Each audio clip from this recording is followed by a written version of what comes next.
You're way out of your depth. Yeah, you're engaging in nothing but Okay, well, this guy's mental. Next.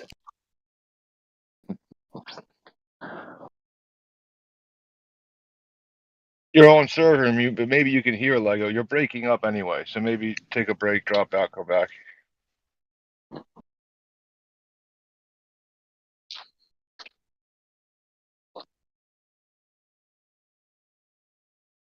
How do you achieve a diameter with a flat surface on a sphere? I just don't get it. I just don't understand what that guy was saying. Why would he even mention those surfaces? They certainly don't establish the existence of a sphere. Wouldn't he go straight to the ones that do demonstrate the existence of a sphere, the curved ones? Wouldn't he want to talk about those? Why is he just talking about the ones that don't help him make his point? What's the matter Yeah, with that guy? also, wouldn't that imply, if they know the diameter or the radius of a flat Earth, that they've been to the edge and back and they shouldn't be a globie? What? Sorry. Just a little math joke.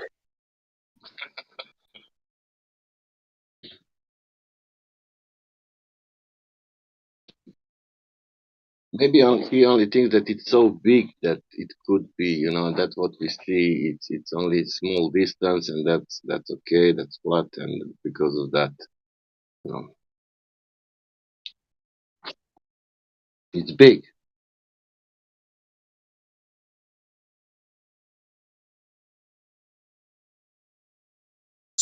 Well, I'll say this. If the thing is that they're hiding more land and stuff like that, they did a horrible job giving us, like, an open-air prison. Because, like, most of us are like, there's got to be more to this. I want to go see some stuff. And then the fact that there's going to be somebody, if you pick any direction and go in that direction, you will bump into somebody with some kind of uniform that wants to see your papers. Guaranteed. Show me your papers. Do you think they would buy the story that, listen, you just came from that way? You just walked so far in a straight line that you're on the other side of where you started? I think they would buy that? That's all hilarious. I'd try it. I'd give it a shot.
What was that guy on about? There is no curvature, but it cannot be flat. That's conclusion. Fucking retard.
Hello?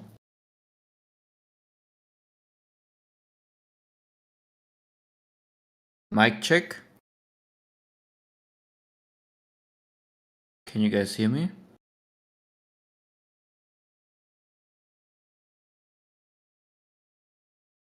Yes. Yes, sir. Oh, thank you. I appreciate it. Yeah, pretty quiet in here. Hope everybody is doing well.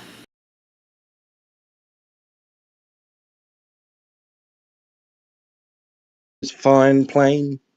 It's fine playing me on a stationary topographical plane. Very obvious. Very obvious.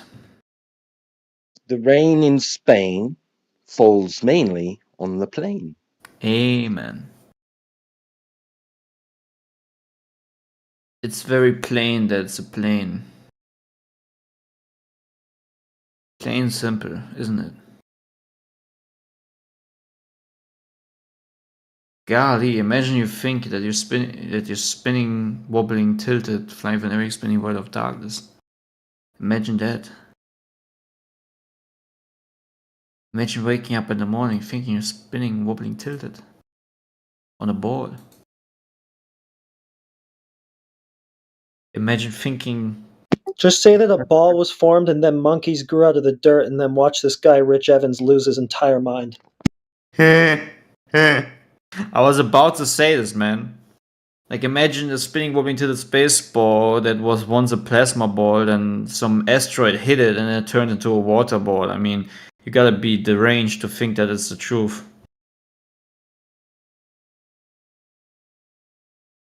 Imagine you have who knows where the water comes from on these asteroids hitting a plasma ball and turning it into a water ball. Yeah, I don't know. Kinda Monkeys crazy. just growing out of the dirt randomly and completely on their own by naturalistic processes is pretty stupid. I'm gonna have to malign that. Well, we are just complicated rocks, mate. We're just complicated rocks, okay? But heretic, you don't understand, okay? Look. The dog and the ape share a common ancestor, but that common ancestor was neither a dog nor an ape, but that's not how it works. Nobody said that's how it works.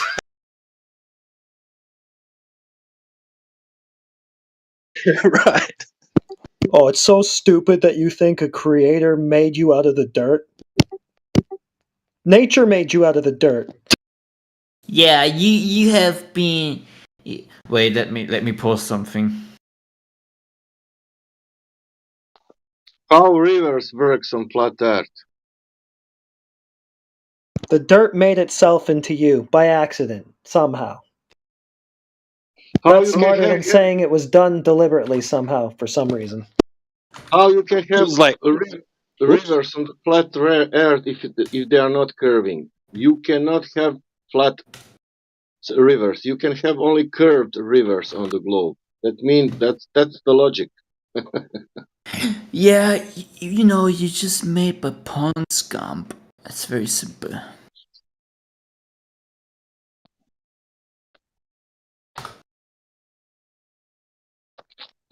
Do you know how you measure elevation of a town? What? Do you know how you measure elevation of your town? Of your Do you know? town? Oh, town, Yeah, I yeah. just use water. No.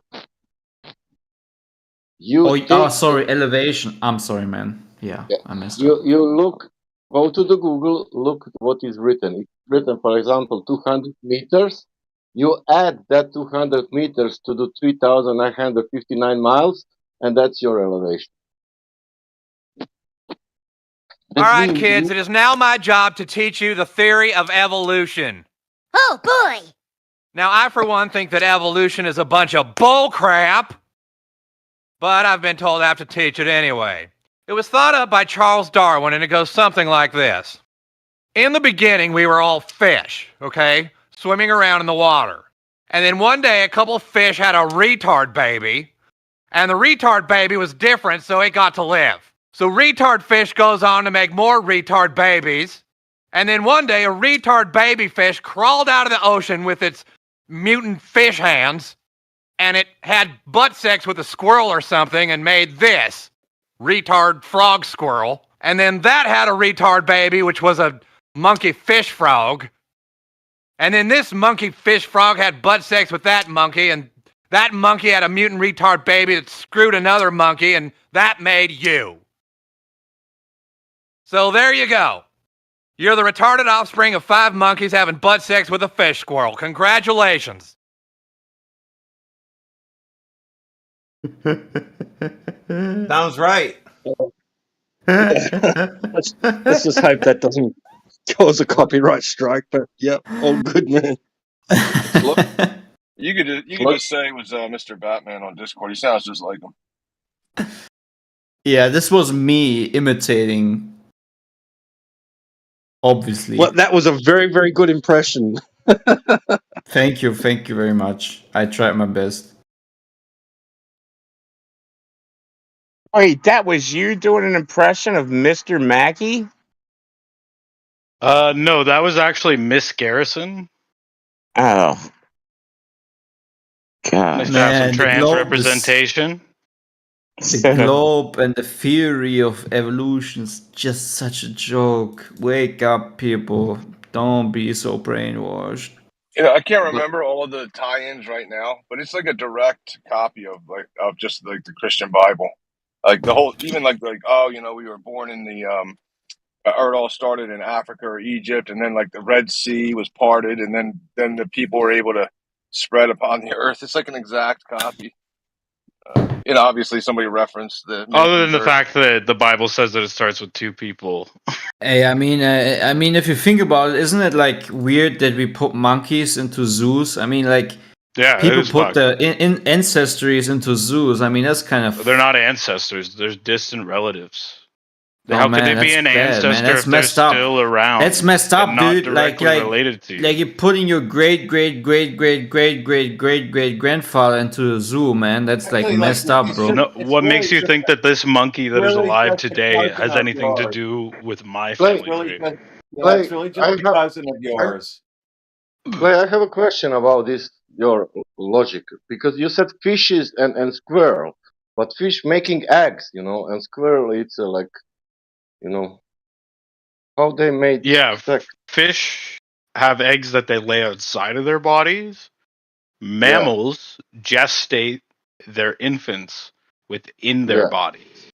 So the egg stays within the inside of the creature. That's what makes them. The fact that you birth live young, as in that it's already hatched, is a staple of us being mammals. Does the squirrel lay eggs then? In the beginning. You know that at one point, Radwin, you were half egg, right? And the other half was a sperm cell. Do I need to tell you where babies come from, Radwin? Prove it. Squirrels, when they gather nuts and they bury them in the ground, do they bury the fish eggs in the ground and then they have fish squirrels? They were waiting for turtles to pick them up. Honestly, after that, I feel I would be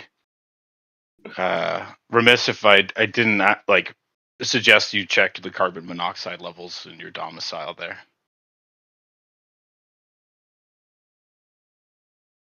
How the fish got the liver?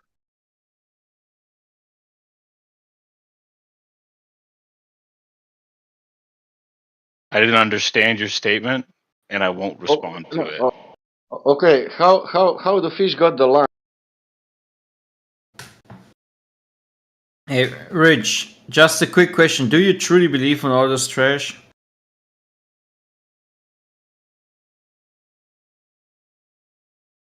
He doesn't answer. I don't dignify. That's a no. Dumbass questions like that with a response. I would say yes if he did. It's a no. He's not a true believer. You see, guys, I kind of get it now. I get that you're just trying to have a rise out of me, but I'm gonna go totem route, and I'm gonna try and keep it calm as possible because I know you're just trying to bring me down. Rich. All Don't due to bring me respect. down. No. Much love, man. I hope you're having the best day, greatest day of your life. I hope the same just for saying, you, my friend. I'm just saying, if you go into the zoo, do you get like some family memory things happening? Like, do you get like some like oh, look at my ancestries? Through Like, I mean, hypnosis, we should be able to go I'd back into say the when we were a equivalent would be monkey. saying that I see a distant relative. Do you have Extremely family distant. photos of like rocks and stuff hanging up in your house? Through hypnosis, Rich, do you think they can take us back through life regressions until we were like monkeys and then fish frogs and all that? What? exactly what? Memory regression? What about any of our conversation makes you think I believe in reincarnation? I'm just wondering because in hypnosis they always take back to the other lives they lived. You mean Yeah, tree people incarnation? bullshit about a lot of stuff like that and ghosts. Ghosts aren't real. Bigfoot's real. Aliens are real. Who said Bigfoot's Monkey fish real? people. Fish I Monkey don't fish people. see. people. I don't see a lot of anti-ghost people going to the service of people who are saying there are ghosts and telling them, "Look, people, why you claiming there are the ghosts? You will destroy Oh, this earth." Oh, okay. I can show you multiple YouTube channels devoted to debunking claims mm, of ghosts. mm. Are there censored in Parliament, U.S. Parliament? Oh, I don't think there's ghosts. Believe me, I know there's not ghosts flying around here. Why, Richard, did they why discuss did you need about? ghosts to be Did debunked for you in the first place? they did did they discuss about censoring on YouTube that issue about ghosts and witches That's in hilarious. Some Parliament? of that, I yeah. honestly thought you guys would be all about ghosts. We've Why known we've why known we've known for why they didn't 2,500 years about ghosts. The ancient why people. they didn't discuss about that in Parliament? Because they discussed about flat Earth. They should discuss more about that also. Yeah, because it's bullshit. Yeah, Well, Bigfoot they should talk about too. I think the curve is a ghost, actually, right? The curve of Earth. Oh, boo. Ancient ghosts. Because you can never see it or experience it. Yeah, it's like Yeah. it's there, but it's not there. Is it even real? Or is it just like an idea you made up in your Well, head and you had to convince yourself to believe or something? Like, was this just fed to you by like religious zealots or something? Saying Could you science isn't differentiate, a Rich? religion. Is it real? well, delusions can be real for the one who is having the delusion. Well, I'm just Is it saying science is not a religion. Could you is it real? differentiate between a ghost and a mirage? Yes. Is the horizon a ghost or a mirage? The horizon would be more akin to a mirage because it's an optical effect. Just as a mirage is. Hey, Rich, don't you feel sad for all your ancestors when you go into the zoo? Like they're being You already asked oppressed? that, and I already didn't answer it. No, What I made didn't. you I think didn't. that the second? Whoa. I didn't ask if you feel sad for them being put into a zoo. So you don't, right? You don't have any hard feelings about your No, ancestors in the zoo. I feel I have compassion for all living things. Oh, When that's like amazing. certain Let's things, put them in the zoo. obviously, like a bug, I have a bit less love So you for say like, because "Hey, it is what's so up?" different. You say, "What's up, cousin?" Since No, they're all from the because same pond for scum. for an organism to be my cousin, it would have to be a human, right? Because it would have to be the offspring Wait, of isn't that the same one of offspring, a the fly and a human? siblings of my parents. Well, but we all come from the same pond scum, so you're all the same offspring. What if science is just a form of like obscurantism? You know what I mean? Like I it mean, just is yeah. obscuring everything. It doesn't seem to be obscuring at all. It Well, seems to be because then becoming can you? extremely precise about what you're talking about. Okay, until it's wrong, right? Because it's ever advancing, right? So it's kind of like Well, the thing really is that science only obscure. gets But can you replaced give by us an better science. example of a time that science hasn't been obscure? I I would say that obscurity would be a subjective notion. Rich, No, like go ahead. just look what they say about bananas, man. Like, I mean, if you eat a banana, like you're like a cannibal. Hello? No, At least in your because paradigm. bananas and humans are not the same species. Are you sure? Yes. Science has a better understanding of the grouping of organisms So than a group of people the on a Discord No, server. the banana doesn't come from the pond scum? Richard, you're wrong with that sentence. You cannot start with some science has. How you mean science? What that mean? He's The talking about scientific method. obscurantism. What he's talking about is How? obscurantism. It's the practice of deliberately preventing the facts or full details of something from becoming known. That's literally what obviously today's not science is, sciences. bro. What You're is done. science? No, that's one of the dumbest things I've heard today, to be honest. I'm on the mic. Poor Rich. I pity you. No, trust me, I love you. Poor rich Is guy. it sociology science? I pity you. You don't need to, buddy. I'm having a great day. You wished me a great day, and that made my day great. So no need to pity. Oh yeah, I wish you a great day, man. But Exactly. still, I'm Yeah. So then we're sad all that. good. And there's no need for you to pity me.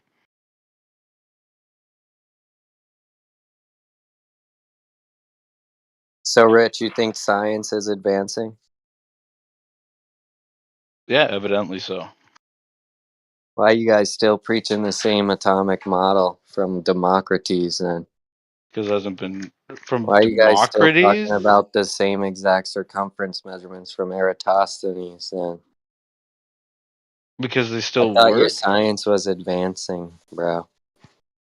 Just because prior scientific concepts hold does not mean that the science that is also occurring could not be advancing. Really? Not just one person who's doing science. So what have you changed from what Democritus taught? You don't have to change something about an individual scientific theory if it's correct, right? Oh, so If it science hasn't been can be falsified, right, science. and it's been repeatable, then it's So held science can within prove science. things, is what you're saying. Oh, absolutely. I mean, the fact that we're talking from wherever we are on the face of the earth right now, thanks, science. So you're one of the Rich Glovers that slipped up. believes science. Hold on. No. Rich slipped up. He called it the face of the earth. That was even dumber than what I thought you were going to say. Nope. And another thing, you're talking Face about of the earth, technology. just like you said. Talking about technology, not Flat science. earther. Yeah, thanks for pointing that out, Rich. And what fuels technology? Magic? What field of science prove Innovation. what field of science prove Innovation. what field of science Gumption fuels technology.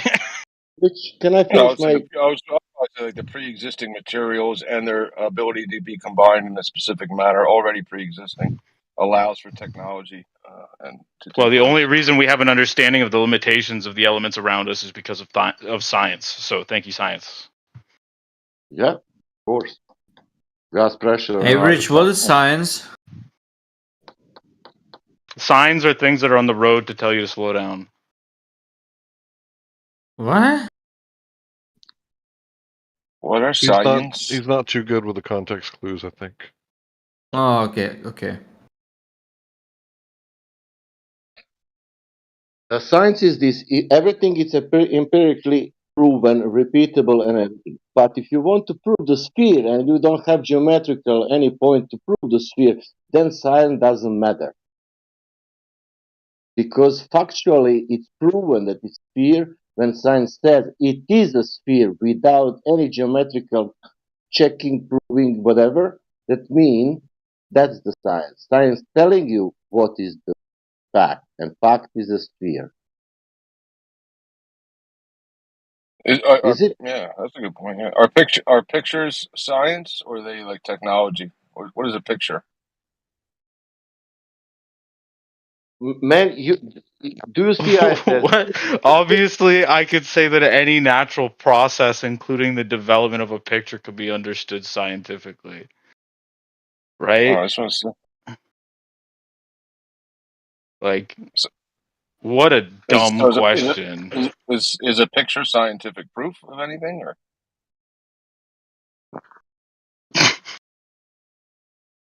or is it just a proof that you can combine materials on film?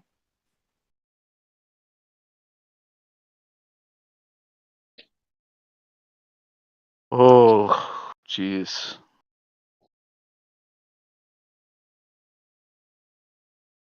Is this the best we got today? No, we are looking for a measurable curvature in reality every day. Well, I wanted to ask you that question because I want to ask if you would refer to pictures like photographic evidence as scientific evidence at some point. Look, man, if you saw photos that you didn't want to see, you can say they're not evidence. Like, it's fine. You can see countries that are not curving, but okay, man. You can go and see that countries that are not curving, but okay. It could be evidence. I I will. was asking if it would be scientific evidence. Evidence. You were talking about the categories and species and how we You want to talk about taxonomy? I'll talk to you about taxonomy. I don't know. I don't want your weird like pedantry, like scientific evidence or evidence. Like, that's bullshit. If you want to talk about taxonomy, let's talk about taxonomy. Anyone want to argue for some kind of biblical kind? That'd be hilarious. No, only scientists who prove that Earth is a globe. That would be nice. Science. Heretic is a dog a biblical kind? I guess so. A dog. So he only had dogs on the. He had 2 dogs. 3,000 years ago. That's what the Bible calls them, isn't it? Kinds. The same thing you call species. The whole. That's not the case, though. Okay, I don't really know. I'm not a big Bible guy. It's not my axe to grind. I'm just saying that if you would have I guess the African painted dog, right, on the ark, and the dog, like the normal domesticated northern dog breed, if you were to have every species of dog on the ark. But I digress. I think they're Maybe they just call this breed. I don't know. Talk to a Bible expert. Ask Kent Hovind. I don't know. I'm not the guy. Yeah, Kent will tell you. But I think they're called. Yeah, the guy who got his degree from a fucking mobile home on a mountain in Alabama. I mean, good enough. Was that the genetic? Is it? You just said there? Well, I mean, you look at the caliber of these university graduates. Why not? Like, but there's no way you guys would accept a doctorate from Antifa University that was like one dorm room. That's just university. That's what. What do you think of colleges and universities are the same thing in the United States? Yeah, but so now we're just specifying more on different kinds of education. This is just like categories and and branches of subcategories of whatever. Yeah, it's just categorization. What do you got against canines? You're like a feline kind of guy? I do prefer cats in certain aspects. With the amount of like the fact that I live in an apartment right now, I would not be able to sustain a dog, and I feel like it was living up to its full freedom. I would want like a backyard to have a dog, a big backyard, because they need to be able to run around. Dogs are more utilitarian; they actually serve a purpose. Cats are just kind of like fun little cute roommates. Wait, cats also have a purpose. Cats can kill a lot keep of the mice mouse. out of your house. Yeah, if I had a farm, that's fine. Yeah, I would argue that, but that's a lot more niche of a purpose than the overall security that a dog provides. Yeah, my dog just killed a deer. Was it 2 days ago? Wow. How far was he, and what gun did he shoot? He just fucking tackled the thing. They call the German Shepherds, the K9 units, for missiles. And I could take out a deer. Yeah, he's a Ridgeback, but yeah, Like, I don't German fuck with Shepherds. dogs. I just like I mean, there's a weird. I think everyone in this room could agree that owning, like, certain people should not be able to own pit bulls, right? What? Like if they get caught fighting them? Yeah, I agree, Exactly, 100%. Someone who's but going to like everybody maliciously else- use them and train, or people that are breeding them and training them to fight. Yeah, fuck those people. They don't deserve the dogs. Yeah, but everybody else who hasn't committed a crime against animals,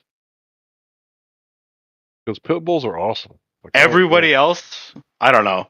I mean, like, the fact that I believe that it should be at least consistent. If you're gonna call out like the bite force on a pit bull or what's the other one, Rottweilers, you should also call out the King Corso, who also has that bite force. But the King Corso doesn't get nearly as much flack. But the King Corso does not have nearly as many deaths under its belt. So Yeah, so you saw that video recently with the I pit have bulls and not. the King I don't Corso? know. It just had, I think it was in Philadelphia, and the cops shot it was like 3 pit bulls somebody let out, and a Corso, and something else. And it started just getting people in the street and taking them down. Yeah. Yeah. No, It but was, like it was, that's like, you think about getting a bite from a small dog, right? And like that, like, it stings, it burns and whatnot. But like a good bite on your thigh from one of those dogs, and like there's a hospital time. You could, like, worst case scenario, bleed out. Like, Don't be mean to dogs, and they won't bite you. so are you saying that the reason that children get killed by pit bulls and Rottweilers is because they were mean to the dog? Yeah, somebody was mean to the Oh my dog. god. That has to Yeah, be the most somebody was mean. ignorant thing I've ever And they just fucking don't walk heard. up. Dogs just don't walk up and bite people for no reason. Just because you haven't seen that happen does not mean that that has not And my happened. next door neighbor has the meanest Rottweiler in the world. She goes crazy. If I go out, she starts Yeah. drooling and running up and Bring down your the fence. baby around it. Yeah, and that's Leave your the funny baby thing. alone with it. That's the funny thing is then I go to the other side of their yard when they're not home next door and she's out. I unlock the gate and she just comes comes over, plays with the kids. She gets all crazy because I won't play with her.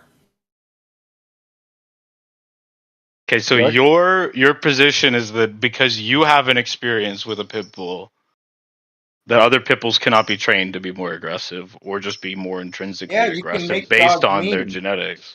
You can make dogs mean. Or you can get a greyhound like we got, and it doesn't have to worry about other dogs. It just goes, boop, goodbye. I'm not talking about one dog's safety from another dog. I'm talking about the Oh, safety of people around certain breeds of dogs. yep. And This is very intrinsically, pit bulls I tell her every day. I and tell her every day how Rottweilers mean, and Cane scary she Corsos all is. have enough bite force to crush the head of a Hey, child. hey, do you know how to make a dog dangerous? Right? Only let it have contact with you, with one person, and then it will be dangerous to every other human it comes into contact with. It will not trust any of them.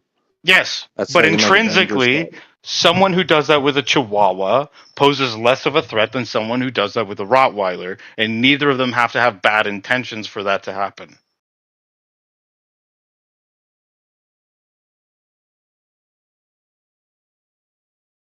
I don't really know what you're getting at. You're getting at the idea that the dogs are no good. No dogs are good, or what's the idea here?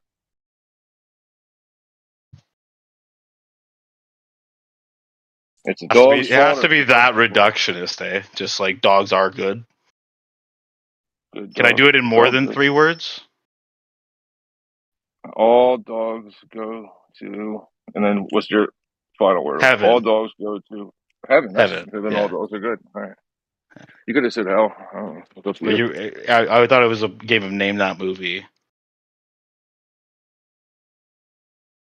I mean, there's good and there's bad. That's it. Well, obviously, I don't believe that heaven actually exists, right?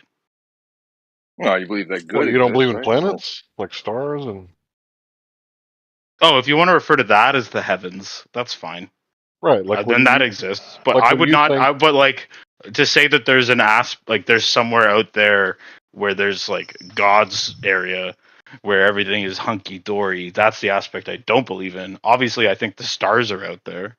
so. Don't you think one day humans are going to go to Mars and live off of rusty potatoes? What? I mean, maybe. I don't know. Okay, so you do believe in heaven. So shut up, What? That's not heaven. bro. Do you not know that heaven is up that way? It doesn't. They've been called the heavens time immemorial. It's like me Elon calling. Musk is his That's like me Jesus. calling France Asia because they're both east. Elon Musk must be your Jesus. He's going to rapture you to Mars. No, in the I'm not a heavens. fucking Musk simp. I ain't no Musk simp. Well, how are you going to get to Mars without Musk? I didn't. You're the one who brought up Mars, bro. Yeah, I said, don't you believe humans are going to go to I said Mars one day? maybe.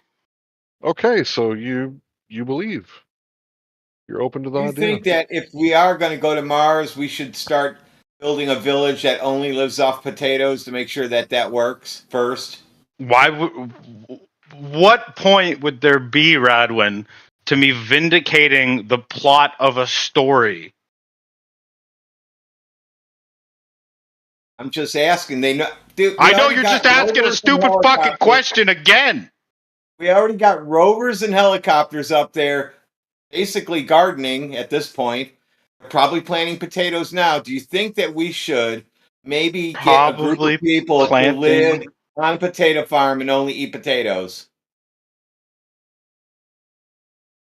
I don't know how long they'd last. I don't know how long you can last on a solely potato diet. In this place that you've never gone, also Mars, while you're eating your potatoes, Yeah, I assume would you people bring can for protection survive in Africa, and I've never been there. would you bring with you a dog or a cat for protection? To Mars? Yeah. Probably a cat. I feel like the dog's gonna be the thing to like bite a hole, pressure sensitive thing. But the cat's gonna fuck with the wires. This is actually a really good question. What if the dogs attacks the rovers on Mars? What if the dog's name is Rover?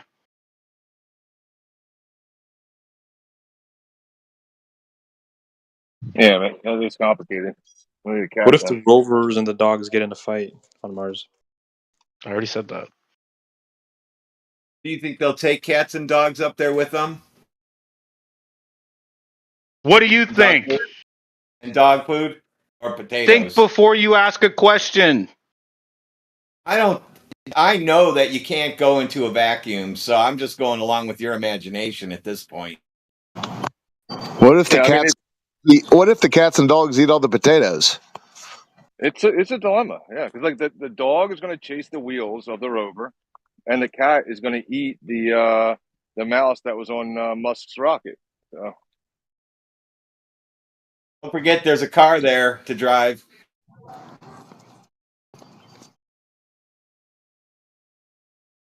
These are so cheap.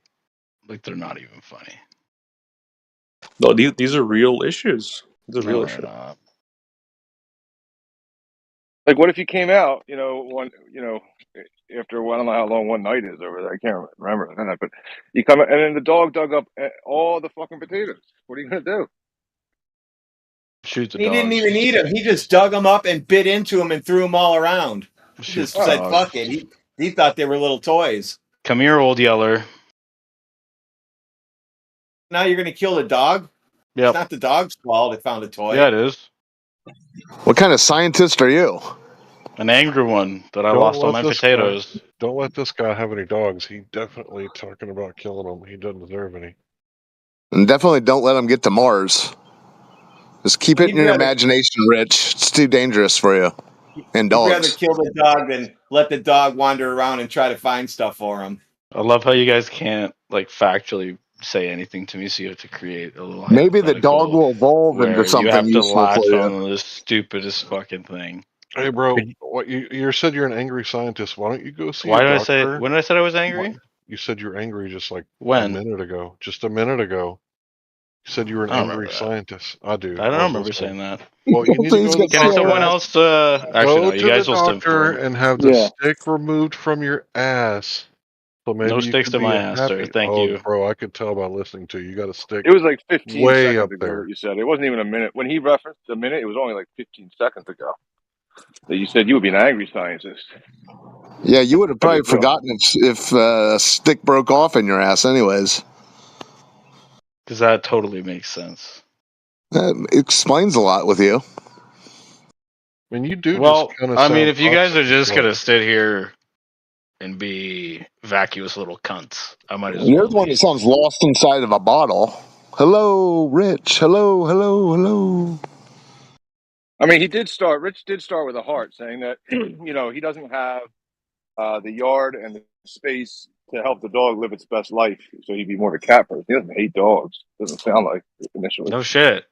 I was just playing into the situation that I was alone on Mars with a dog that just got rid of all my food. Dog killer. So I was thinking maybe you should see if just potatoes are good enough, or should you figure out a different way to maybe grow your food there so that your dog doesn't eat all your potatoes. Couldn't you just hunt the beavers? What's Was those eating things glue called? enough for you to end up like this, or was there something else, Radwin? Wait, what are those animals on Mars? Are they beavers or something? Womp rats. What Yeah, are they maybe called? you'll Oh, evolve into yeah. Matt Damon, Rich.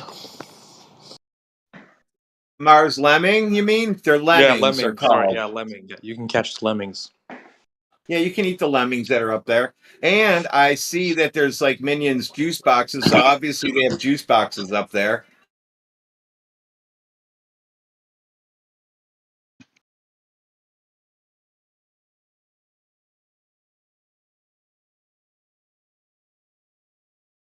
Just run out of gas. It's that easy. There's water there, right? Because you can make lemming soup, potato Still got soup. some idiot juice in you. Just let me know when you're done.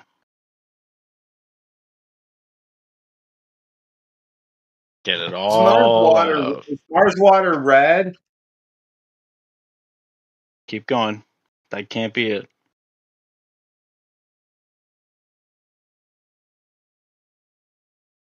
Do you believe that we will have civilization on Mars one day? I don't know, man. Maybe. I don't think the human race would be able to come together to do that in a substantive way enough for it to actually be viable to save the human race, but there's potential. Civilized. Hold on, civilized. Rich is going to lose it the first crop that the dog digs up. And imagine when you have all that red kitty litter all over your Mars carpet. That's I really going think to he's hurt trying you. to claim that Elon Musk is going to bring the world together or something. No, I don't think that would happen. I mean, that guy can't even bring his family together. Well, good enough for the Globers. Their family You of rocks. literally attack someone's association with their own family. Fuck you. Yeah, it's an overgeneralization. Sorry about that. They're showing Mars on the History Channel right now as they're talking about Michio Kaku. Let's see what he has to say. Nobody that I know of uses the scientific method. You know the wrong people. It was a Michio Kaku quote, so he knows the wrong people. Here's a coincidence. Apparently. I was asking about water on Mars. As soon as I turned up the volume, he said we can orbit satellites and melt the ice caps and then create the water on Mars. And the problem with that is that Mars' atmosphere is so freaking thin that it's gonna boil. Why do you think its atmosphere is so thin as compared to Earth's? 1%. You don't know why? You couldn't give an estimated guess on why you think the atmosphere on Mars is thinner than on Earth? It's also real to you, isn't it, Rich? Because it doesn't have one. Gravity. Because it's a light in the sky. Gravity.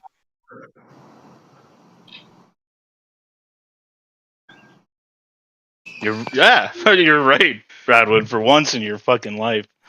So can I get you like a little cupcake or something? If you want, if that's what you believe, that it's a ball in a vacuum, and then they're going to create water on it, and it's just going to sit there on the ball. And you think that gravity holds water to the ground. Do you want to go through this again? I don't think your little heart could handle it. I invented it.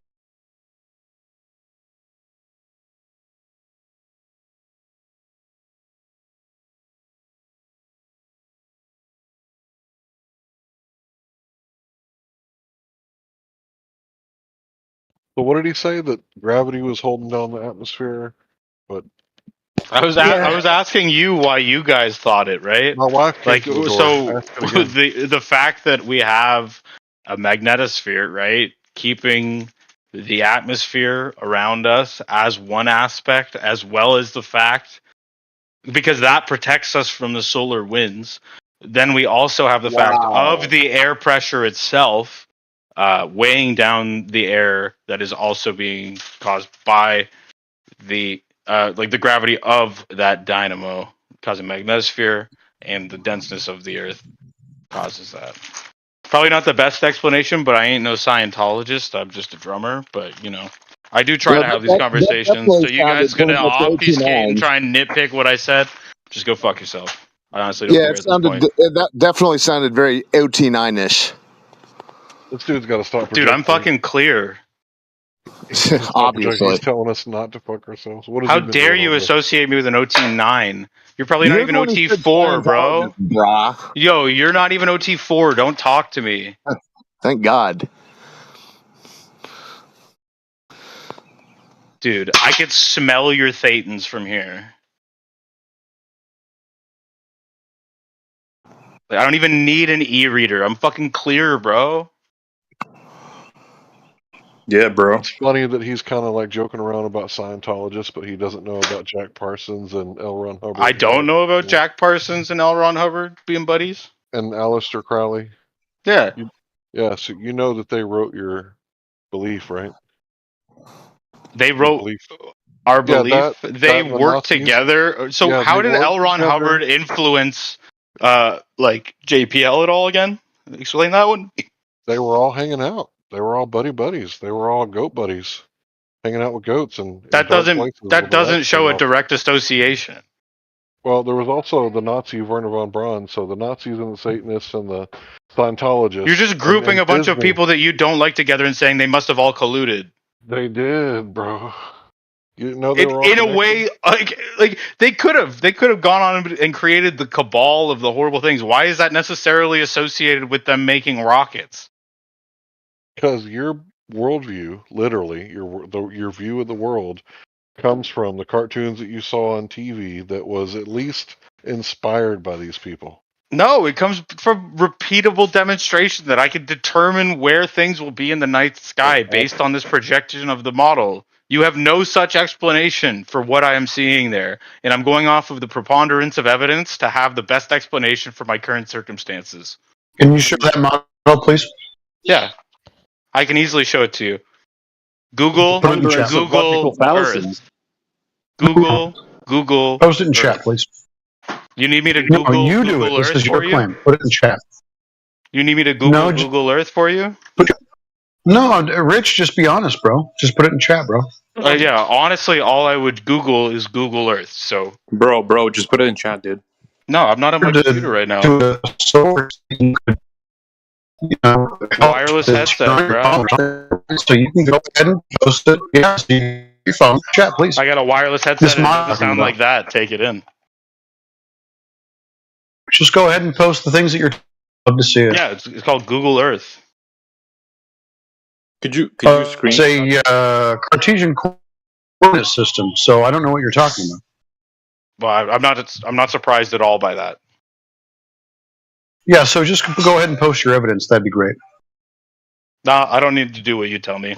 Fuck you. Oh, okay. So total silence, and you have no evidence for your claims, No, I'm as pretty sure I usual. said fuck you. Is fuck you total silence? Oh, yeah, but it's Is because fuck you total silence? you don't have evidence for your claims. Otherwise, No, you I go ahead and do. show us, right? You I show the do. people that you know what you're talking about. Well, then do it. Do it. I prefer to waste my time on the toilet than to speak to you because you're such Yeah, a we all dishonest know what's interlocutor. happening. So I wish everyone in We here know an amazing what's evening, happening, except for Evan. Says who I hope has a spectacular evening. You are fucking Here, I mean, I know. Don't fall in. You're not in the toilet now. You're us speaking. You were trying.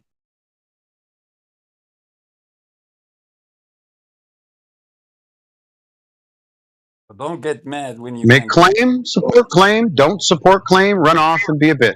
That's kind of how it goes. Don't get mad when you can't defend your globe. We know this. It's just belief system.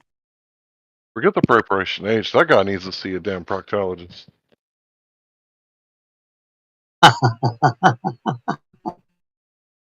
Sorry, Larry, I didn't mean to butt in. I just heard a claim and I was like, great, we'll have support for it. No, bro, anytime you are welcome to butt in and cut me off. I've heard you before. I don't know your damn name, but you be getting on them like you're thirsty for their blood, bro. You're fucking thirsty. I am very thirsty. It says who.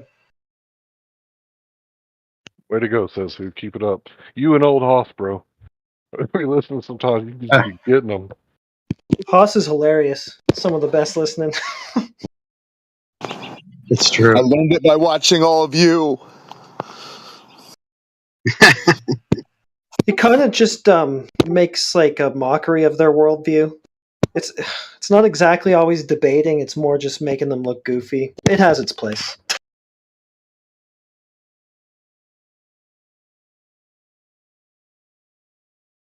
He said I learned it from watching you. It's funny.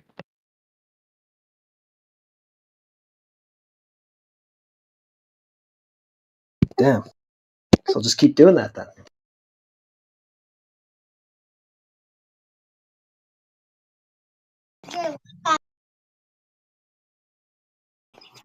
Yeah, great episode today so far. Can't wait for the prime time.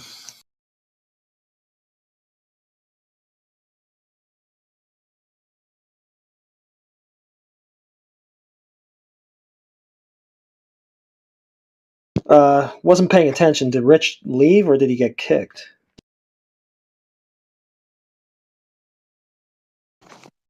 He said he had to go to the toilet. Oh, right. I heard that part. He said that going to the toilet would be better than talking to us, so he actually followed through.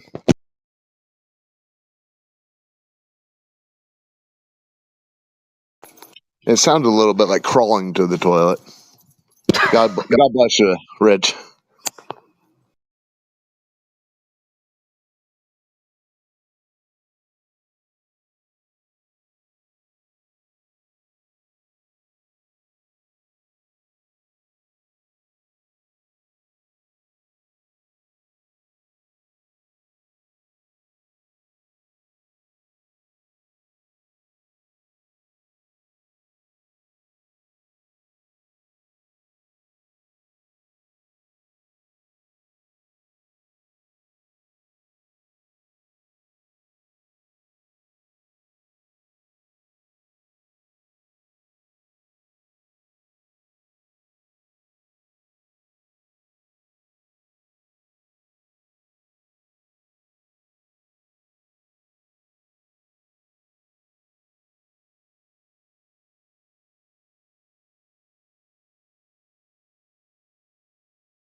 found this website, myabandonware.com, and I'm like amazed at all the old games on here.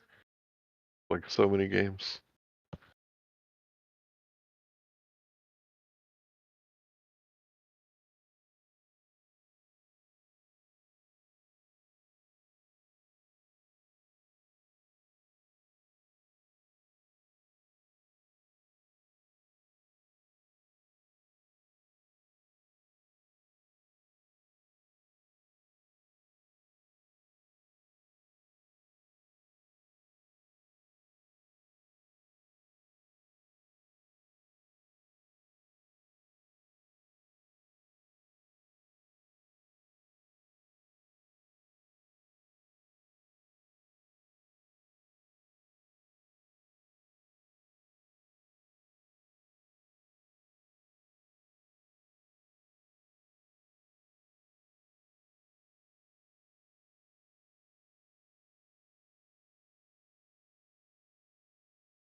Anyone into guns here?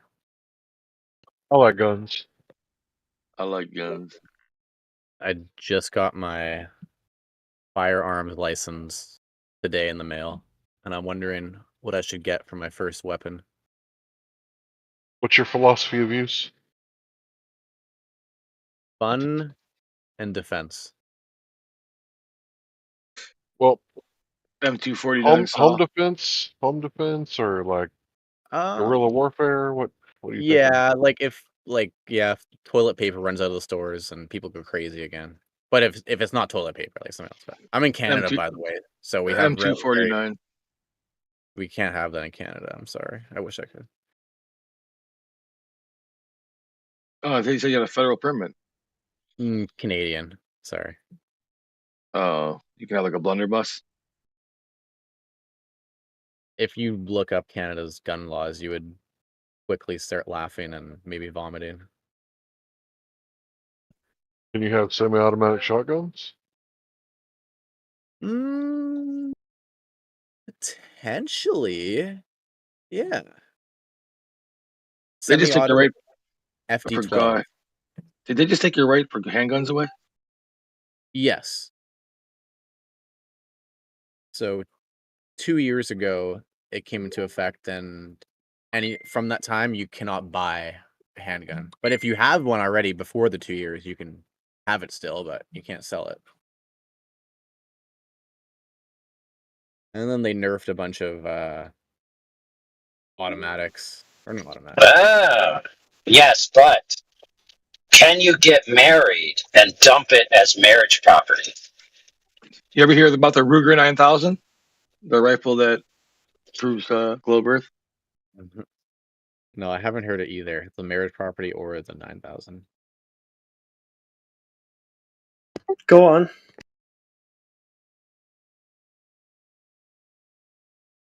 Yeah, what about the 9000? The Ruger 9000. What does it do? Is that Rob Notches? It's him. Skibbity toilet. It shoots bullets on Coriolis effects. What do you mean by shoots bullets on Coriolis effect? What do you mean? You don't know? Yeah, break that down. What do you mean by that? What do you mean what I mean by that, dude? Google it. It's not really even a coherent statement. It shoots bullets on Coriolis effect. I'm cohering it fine. Well, why don't you explain what it does exactly? It's not my job to explain everything to you, dude. I'm not a teacher. I bring the in. Well, expect you to at least shoot learn that to gun, play. dude. If you shoot that gun and you film the Ruger 9000 with the P9000, You double dip, it'll prove everything in one shot. How? It just does, man. It's the same What way will it fucking. prove, and how? Cuz, man, cuz. It's like my version of cuz, man. Well, I'm convinced. Thanks for that. Thanks, man. I try, dude. Yeah, it's irrefutable. I tap out.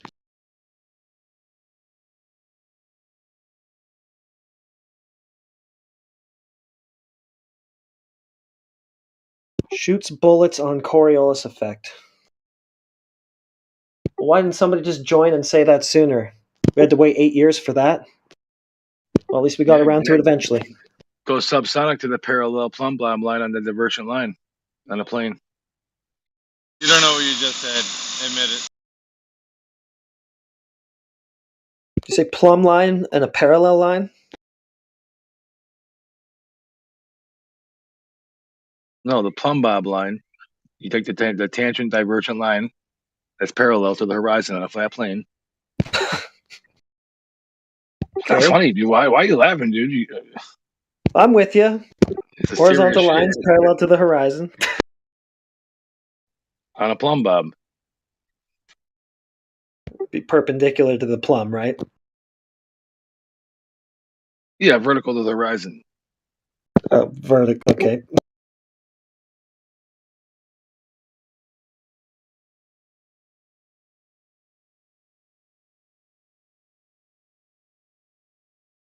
What was this proving exactly?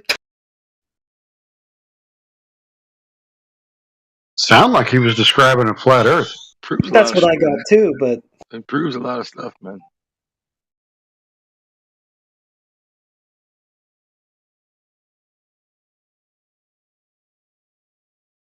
Finally, I have proof of a lot of stuff. I can go on with my life. I find it hard to. I find it hard. The more I find out, the harder it gets. It's a curse. Yeah, it sounds like you've found out a lot of stuff. Too much too soon, man. You have a meltdown or something? No, more like a freeze up, you know. Mark.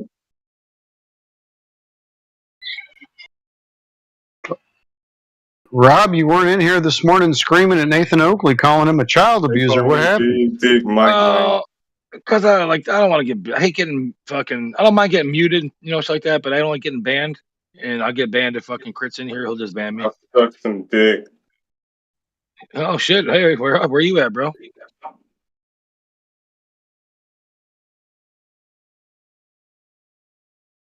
So yeah, I mean, I'll be in here. I don't mind. I don't mind coming in here, giving a little bit of hard time.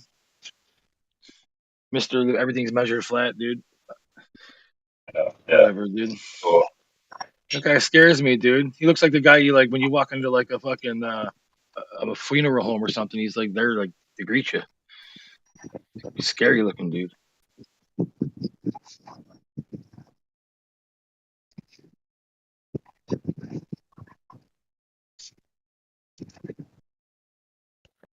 Why do you think Nathan Oakley is hurting children? Do you got any like solid evidence, or is that something? Goodness, that's not the discussion here. Yeah, sorry. Don't provoke. Listen, don't provoke that discussion, and don't allow people to provoke that discussion. If that's what they want to talk about, they can be heated. Sorry about that. That was dumb. No problem. Curiosity got the best of me on that one.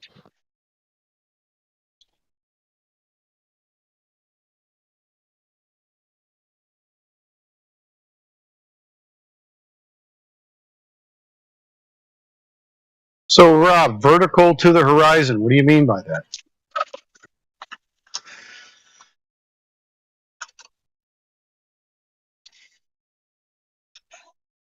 It means exactly what it says: vertical to the horizon. The reason that I asked, get a protractor and put it on a sextant. The sextant kind of is a protractor, bro. There you go, man. 2 birds with 1 stone. Now we're looking at the dome. So how are we looking at? So Flat Earth is what you're claiming, yeah? No, I don't claim flat Earth ever, dude. Come on, you know better than that. No. Yeah. But you just told me that it's a flat Earth that you're measuring. No, Earth never measures flat, man. No? No. Never? No. Never? Measurements don't have like a, I'm saying, they're just measurements. They'll tell you the shape of something, but guess what? When you add up the measurements, you put all the shit together, it equals a globe. It makes a globe model, a sphere. That's why when Nathan says it's measured flat, it might be measured flat relative to him going outside and putting down a tape measure across his ground. I mean, it probably isn't even flat if you really looked at it. It probably wasn't level some direction or off. Maybe they could be twisted up and down a hill. Who knows? But it's probably not flat, most likely. So even that right there, he's dishonest right there. And the bottom line, nothing's measured flat relative to the Rob, shape of the you're planet. calling a man a liar, but you didn't actually like cite anything that he actually said. I know. You said I learned from probably. you guys. I learned it from watching you, Dad. Rob, this is silly, bro. Do you want to have a real conversation, or you just want to kind of waffle and be Come ridiculous? on. I love when you guys ask me that. Do you want to have a real conversation? Now think about what you're saying. Do you want to have a real conversation about what we're talking about? Is it really real, man? Yeah. Is it really real? That's a good question. It is a goddamn question. Good question. I know it is because I'm not a fucking idiot, man. I'm not a college educated motherfucker, but I'm no dummy. I'm no geek off the streets. And to think that you can have the gall to say, you want to have a serious conversation about the shape of the earth? Are you serious, man? The fact that we're having this conversation means you're not serious to begin with, dude. This is absurd. Not the shape, Rob. The surface.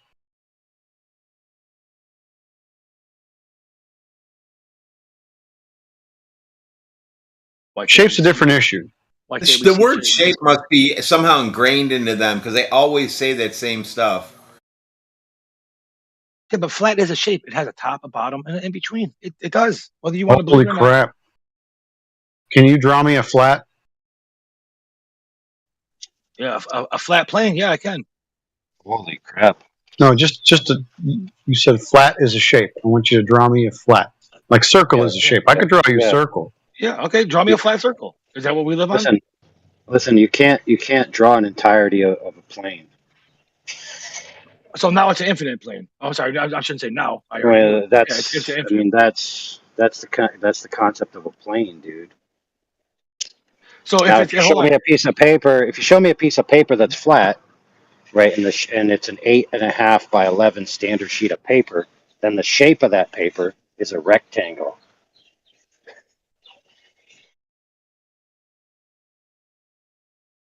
Okay, which one of these are shapes? Choose from the following. Just hold on. Which one of these are shapes? Choose from the following. A, kumquat. B, circle. C, square. D, flat.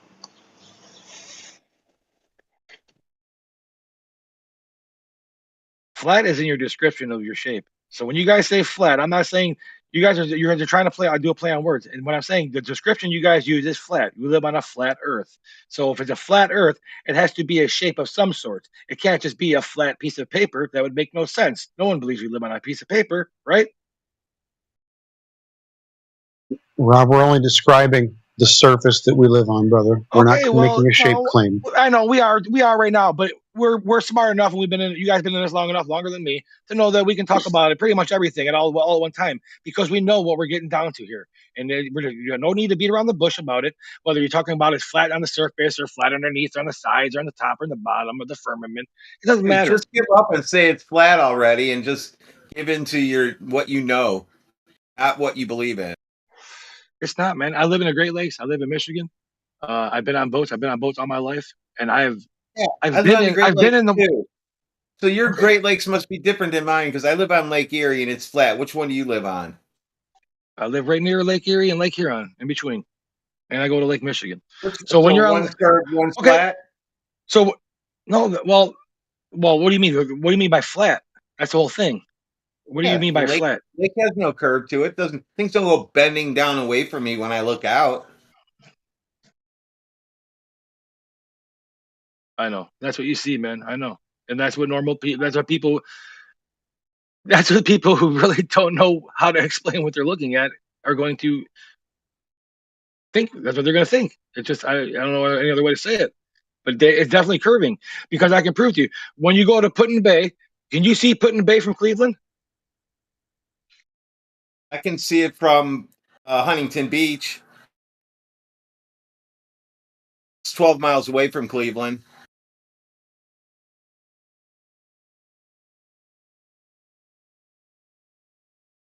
One second. Gotta go up around the little point there. Should be able to point all the way west as you can because there's another outcrop, and you should be able to start seeing the islands. Cedar Point's in the way, in from where I can get to, but you have to go out farther. Gotta go when it's cool out and the lake's cold and the air's cold. You can see the lights. All right, yeah, I've been there many times. Okay, so you said that's only how far from Huntington Beach there to the Putin Bay to the island or whatever it is? I would have to look again.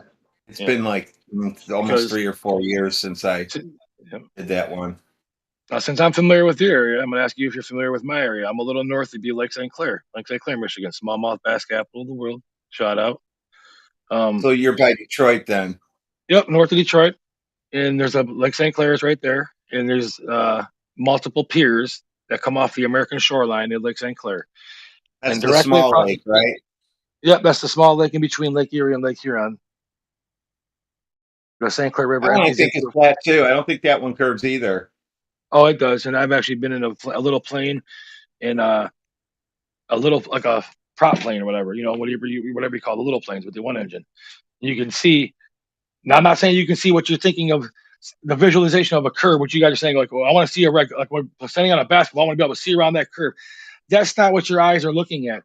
When you get to a certain point, this lake will appear as a whole lake, and you will see it spread out over a landscape, a giant landscape in your vision. You will see that lake.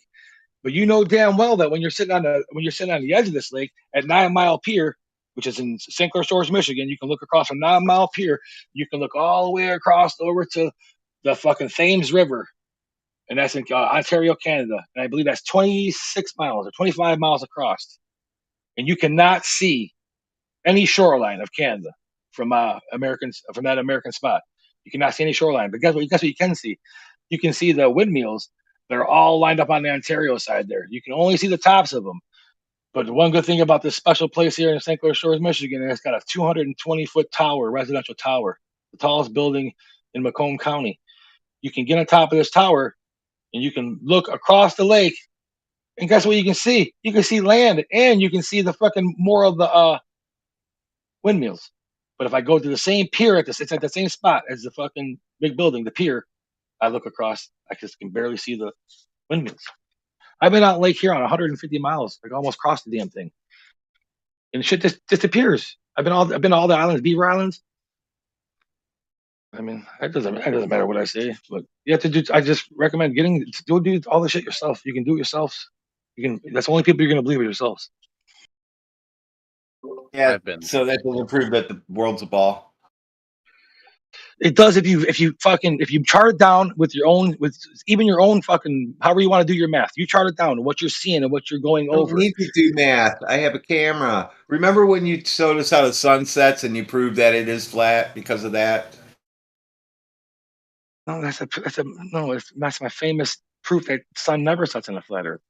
And if you're a cameraman, then how about this camera trick? How about this camera trick? Why can't you do this camera trick? Let's say I'm sitting on a beach. I'm sitting on Lake Erie, and I'm looking out in Lake Erie to where you can't see Canada. I'm just looking straight out. But I have my buddy on a boat, and he's out at the horizon, far as he can go till supposedly he goes over the cliff. We're going to that point. We can barely see him. You take your camera because you're a photographer, and you're on the beach, and you zoom him back in, and you take that picture. But all of a sudden you say, wait, that guy's going to tell his buddy to take his boat, and he's going to go past that guy's horizon. So now that guy in that boat is going to see that third boat at his horizon. Why can't you see the second boat? Why would you need another boat to relay another picture to him? So you take a picture of your buddy. Away. How is it too far on a flat plane? If the lake is totally flat, we're not talking about there's no ups and downs. You should be able to look across to the water. I can't see that far through all that haze. Oh, I got you. And none of the thermal visions will ever reveal it through all that. We don't have any thermal vision that can do any type of. We're all known for the infrared, the solar. It probably gets washed into the horizon. Use thermal vision. Mm-hmm. Yeah. So how is that possible? That we get lost, even say 30 to 40, 50 miles out, but someone showed me a picture of some mountain 800 miles away and saying, look at, this is how far we see on a flat earth. So we can see 800 miles mountain across 800-mile distance. You can show me pictures of that. And all these other pictures are great distances we can see. But when I say you put that on water, that water does something to it, man. It just messes with the air and it doesn't allow us to get a good reading. Yeah, boats are what? Your buddy's boat's what, 6 foot high off the water? I don't think it's relative. I think it's flat. It can be a foot off the water. If water's flat, it's not a mountain. If water's flat, dude. I don't understand why it would make a difference if he was a foot or 3 foot. Because it evaporates, and that's what's happening. You can't see through it at the surface as much as you can above it, where the gas dissipates more. It's the Jews. I tell you guys. I'm telling you. Yeah, but now you're talking about, what is it? What do they call it? Refraction and all this other stuff. I mean, these things are actually going to work in the benefit of explaining why things are able to be seen over long distances on a globe, spherical Earth. So you think if there's a haze out there, I should be able to see things better? No, I think you should be able to see things better in perfect conditions, with no haze, clear conditions, probably low humidity. Water 60 degrees, 63 degrees, and air temperature like 66 would be good, right? Yeah. Well, no, see, another good thing about this, though, is we can prove this because me and you are special. We are special people, besides the fact that we live in the Great Lakes, which is cool. Shout out. We can prove this because our lakes, Lake Erie and Lake St. Clair, they freeze completely over. So therefore, there would never be any type of friction between the temperature of the water beneath it and the air above it. It would just be the air. All the air would be there. And when the air gets super cold, everybody knows the air is the easiest to look through when it's super cold on a crisp morning. I don't know if you grew up in the north like we do. When you walk out and it's like 10, 15 degrees Fahrenheit below zero, the air is crispy clean and you can see everything. Everything's like super clear. It's just the way it works. There's no humidity. Everything is dry. The dew points are low. It's perfect conditions for it. You should be able to see across this frozen giant lake because it's flat. Far as hell. I don't understand why we can't see Canada. Because we can't, because it's a curve.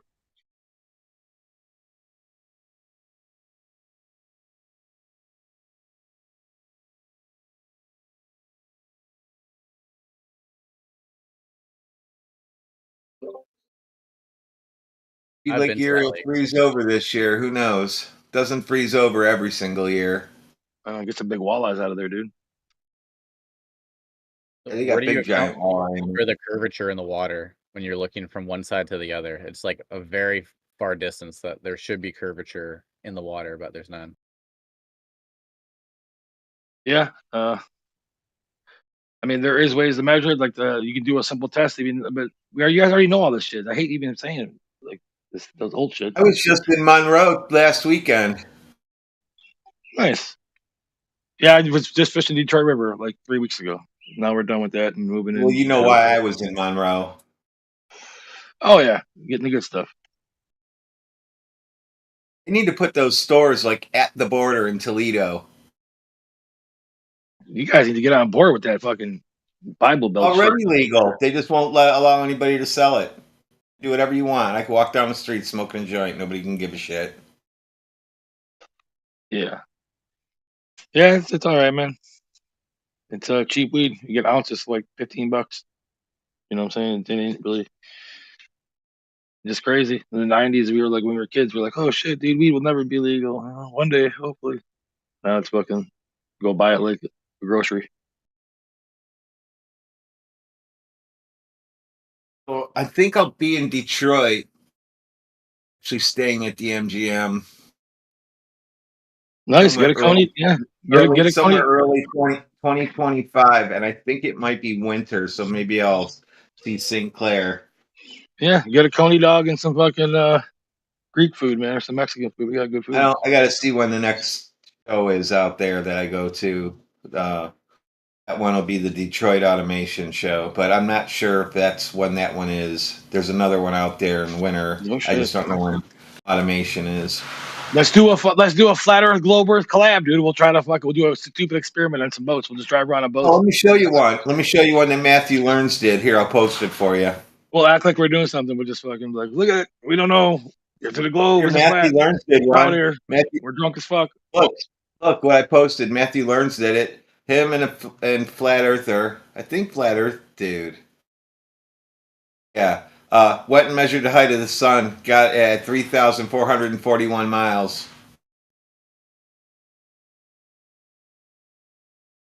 Yeah, it's gangster shit, man.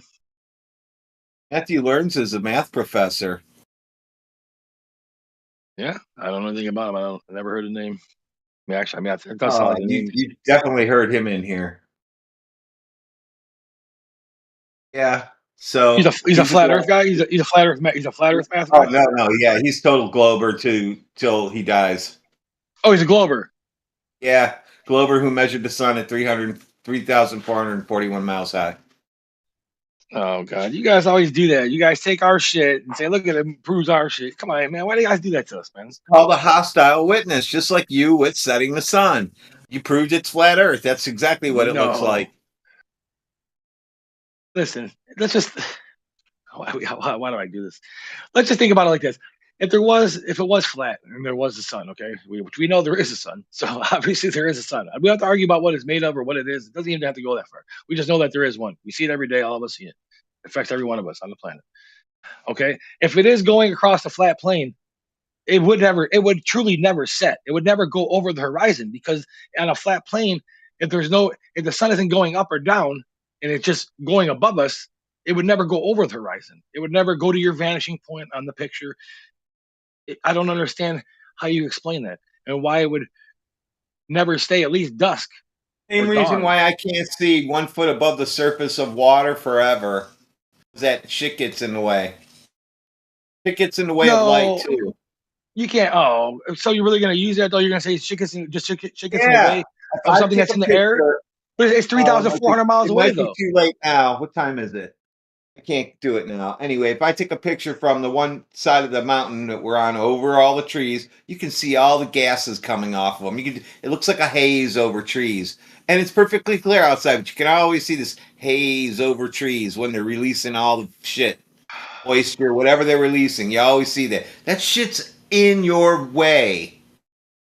Okay, yeah. But that is like closer to the ground, and you know what I'm saying? Like that it's affected by You're looking from the ground up through that at sunset. Yeah, but don't we? I mean, I don't know if we all agree, but I mean, I'm pretty sure myself that as you get higher in the air, things get thinner. I mean, things get clearer, less restrictions in the air. As long as it's not cloudy out. Your angle is almost horizontal. It's just but the sun is a massive object. If the sun is massive enough to light up the fucking planet, remember, it's not just lighting up. It's not just lighting up in Cleveland right now. It's light up in South America. In South America right now, it's still dark too, or it's still light too in South America. So that has to go all the way up and down the whole flat map. Like, how would that be on that be able thing? And then you got the people in Japan and the people in Europe. You know, we're in the middle of these people. How come they're seeing what they're seeing? How can you say that the sun, the people in Japan are soon going to be seeing the sun rising for them? Huh? Yeah, the sun moves. We know that part that the sun moves. But okay, yeah, I know. But how is it moving, and yet lighting up everywhere from, let's say, what's the fucking farthest north city I could think of? I told you how high it's supposed to be. Yeah, but I know. But if you do the math on how high it's supposed to be, let's say it's 3,400 miles, whatever it was. Like, say we're going with that because that's what you posted. If that's what it is, and we take that number and we say a guy in the northernmost part of Canada is like it's light there, and the guy in the southern tip of South America is light there. How can you say that light is only 3,400 miles away? It's able to light this great a distance, but yet when it moves to this time when it gets to Japan and stuff, that we're still not able to see anything. You can't visualize it. You're saying that it's basically only lighting up a certain path, a swath of the planet at one time on a flat plane, okay, which is impossible.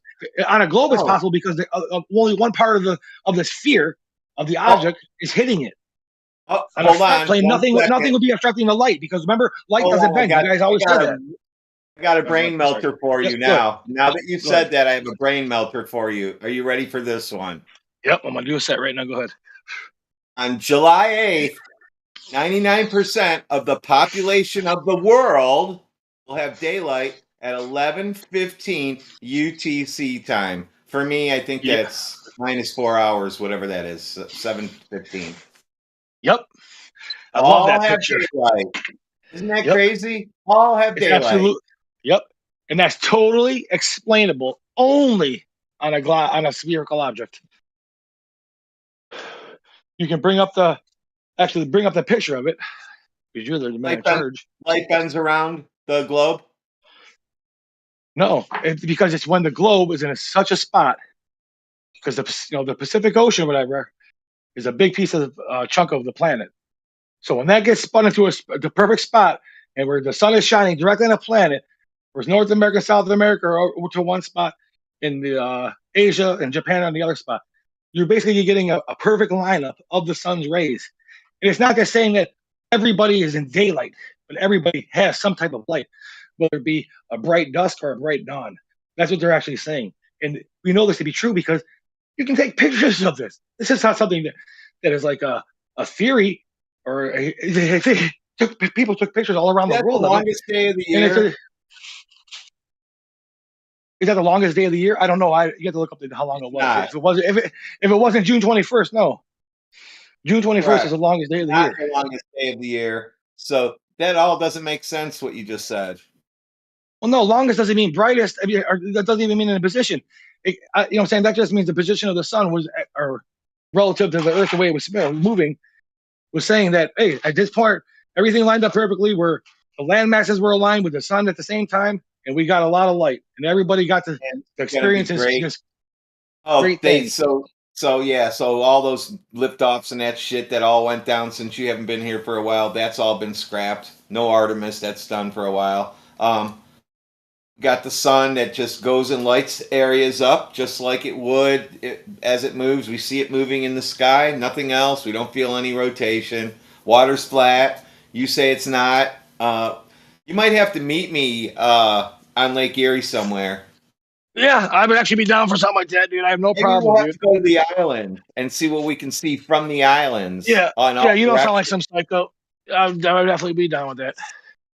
I'll even drive my Cadillac for us on the ferry so we can drive around on Put-in Bay in the Oh Cadillac. shit, got a caddy. I'm good. I'm good with the caddy. Let's go. Actually, can't do that. We have to take it to Kelly's Island where I can actually ferry my car to. Yeah, I got you. Yeah, I go up to Kelly's Beaver. Island. I don't know if you ever heard of Beaver Island. Kelly's There's an Island is island. nicer anyway, and it's not full of fucking 21 and 18-year-old kids running around.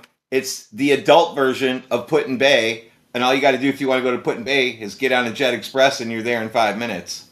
Yeah, I got you. Yeah, there's an island called Beaver Island in Michigan. It's right off the coast of what is it up there, Charlevoix. And it's 35 miles to the island, and you How cannot see far is the Fairway island. Island away from Put-in Bay or Kelly's Island? That's I don't know. Canada. I'm not sure. I really don't. I don't know. I'll have to look it up. I've only been there a couple times when I was younger. I do most of mine up in St. Clair and Lake Michigan, Lake Huron areas.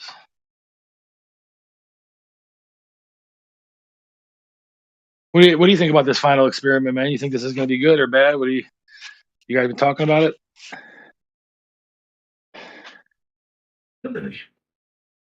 I have a feeling you'll shit your pants when I show you these stones that aren't even cut in the ground. They're naturally formed squares, straight lines. They look like elephant skin, but I found them in the woods, and we were metal detecting. I found all kinds of cool old shit there, but you gotta go to Kelly's Island to do that because people those don't run islands. around on Kelly's Island because it's, Man, hey, up here old in Michigan, man, people. we got islands in Michigan that aren't even like inhabited, man. People don't even go there. A couple of them are like off limits. There's all kinds of shit there from the Indians. Off limits. Yeah. Yeah. How do they make shit off limits? Who owns it?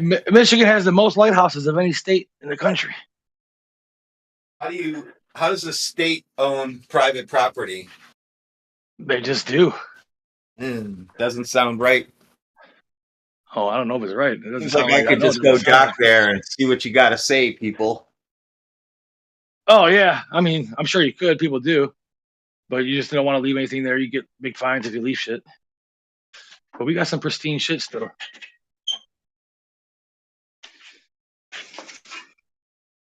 I'll have to see what my schedule looks like. I'd like to go to Kelly's Island this year.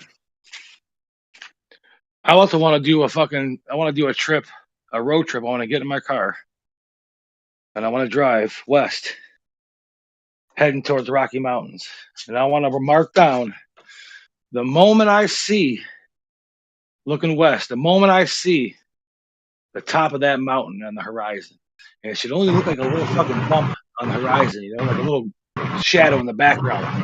Yeah, that'll be the whole mountain you'll see. That'll be the whole mountain. It'll look like a little tiny bump. That'll be the whole thing. Yep, I know. And as I get closer to it, it should just get bigger and bigger and bigger.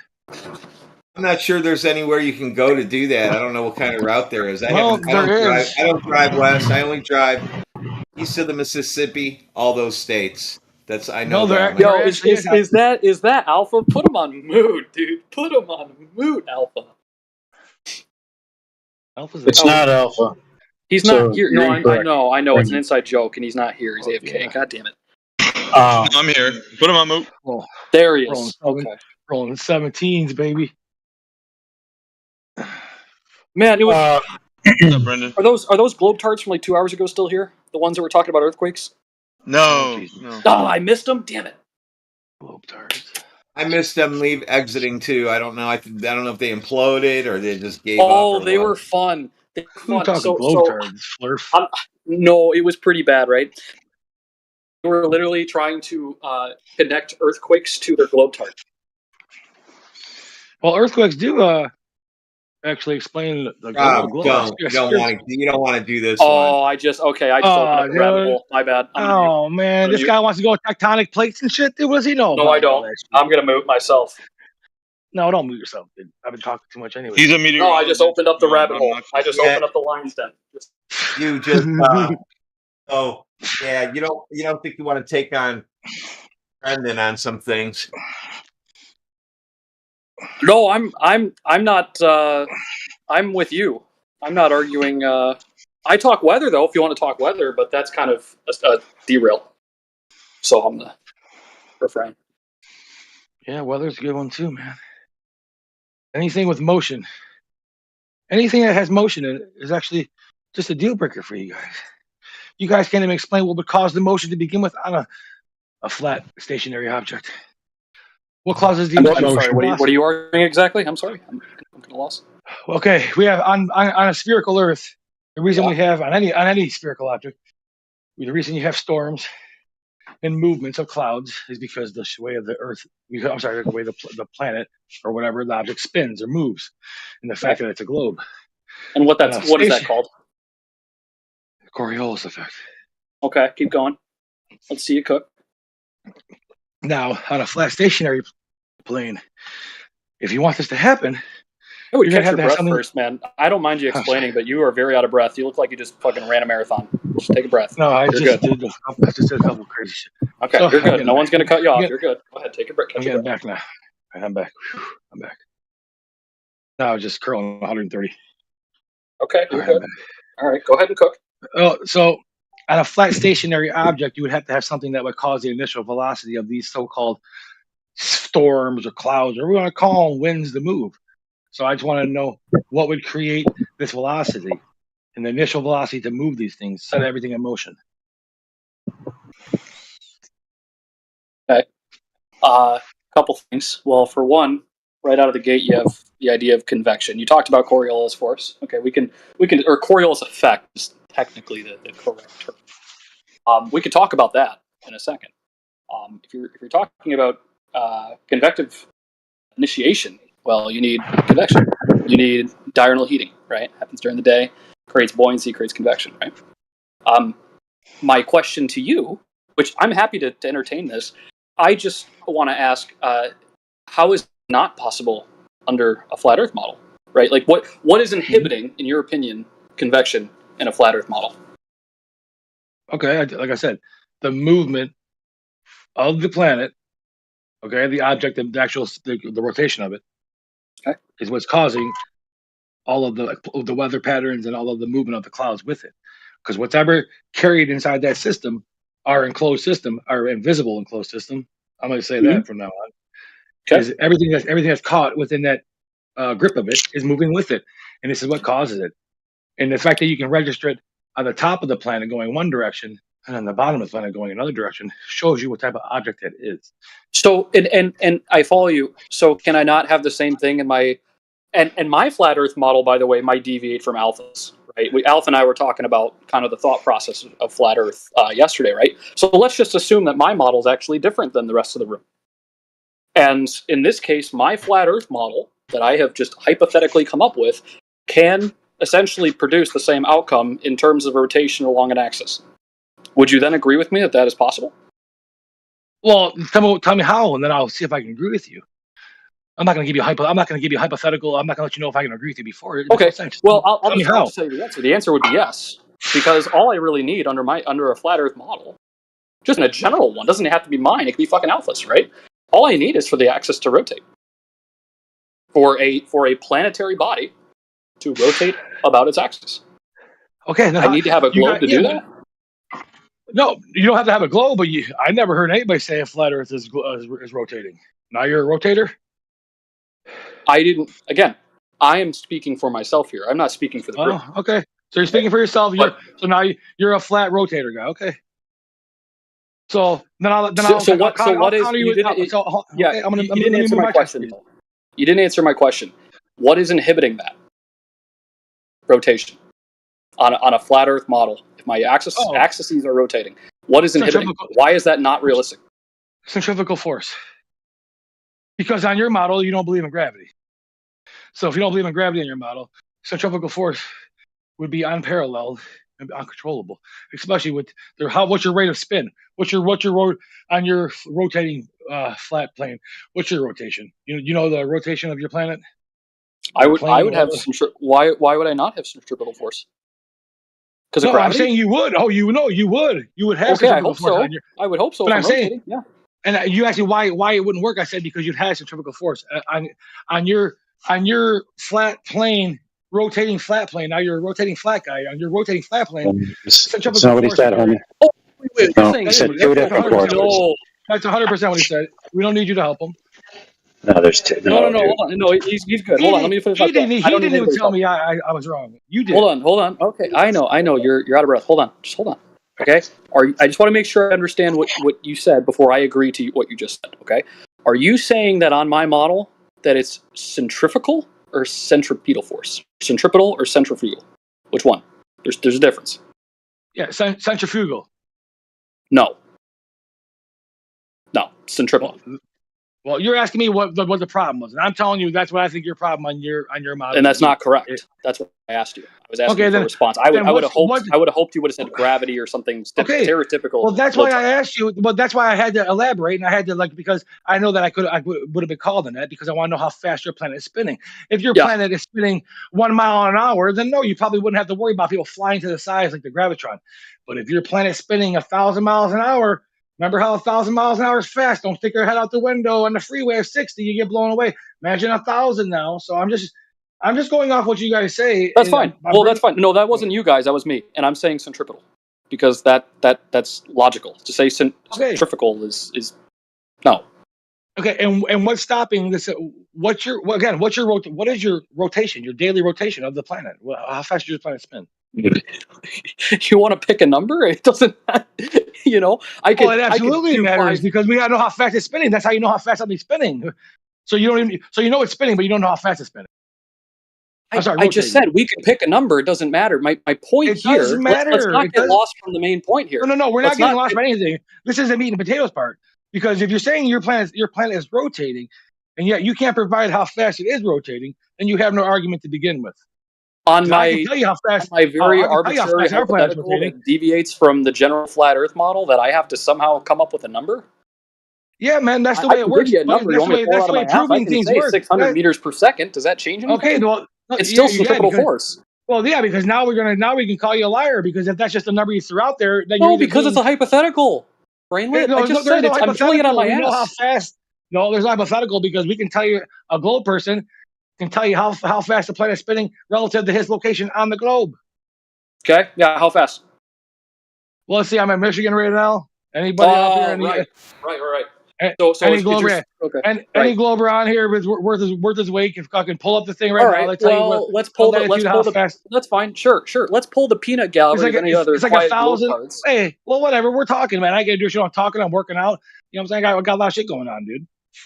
I know. I get it. Well, I would think you'd have a number. You said you had a number. You don't have a number. Yeah. Well, how about this way? It's roughly shy of give or take a couple miles an hour, 1,000 miles an hour at the equator, slowing down relative to going up or down towards the poles. At the North Poles and South Poles, yeah, slower than 1,000. That's more of a number than you have. That's a ballpark estimate. It's not a number. But hey, at least I have a ballpark. You're not playing ball. You're not even playing ball. You're just talking about playing ball. You have no ballpark. You didn't bring no equipment. You have no gloves. So nothing. Do you understand though that nothing was different? Hold on. What I just did in my ballpark estimate of pulling a number out of my ass is actually the same as what you just did. You just claimed I have a number that I can establish, a clear-cut number. We do. Yet 15 you can't degrees provide an hour, one. buddy. You are doing the 15 degrees an exact hour. same thing No, I'm not. that I just did, and you're speaking in reality. I'm speaking hypothetical, but yet your reality's bullshit. Oh, I love it. Actually, 15 degrees an hour says we're right. Where? You know where. Go ahead. Yeah, I know you're pulling from ChatGPT. I get it. I'm going to allow the room to bury you real quick. I think I've made my point pretty clear. You did good. Thank you. I'll go get your fucking shine box.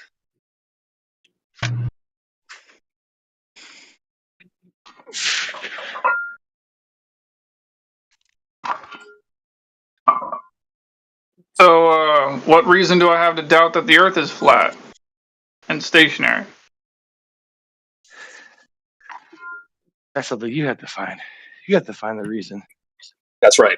The guy who couldn't provide a number. Now I have to do the research. I gave you numbers. That? I gave you the numbers you wanted. You didn't provide numbers. Don't try to project on me. I did. I pulled the number out of my ass. We talked about this. I yanked one out for you. If you wanted it so bad. Yeah, well, you have no numbers for anything, man. You're a rotating flat earther. You're just another one trying to say I'm different from the whole crowd. Look at me. I know more than the other guy. Many more like you. Be many more like you, buddy. You ain't gonna make it. You're not the one. So the sun is moving at 15 degrees an hour.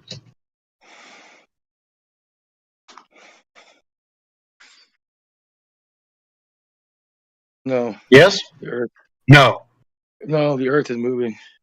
The Earth is moving. How did you establish that? I didn't establish that. A flat earther established it. A flat earther established it? Yeah. Yes, he did. That You know his name. that the Earth is moving 50. And how did he do that? With a gyroscope. He did. Rob, don't you? Come on, man.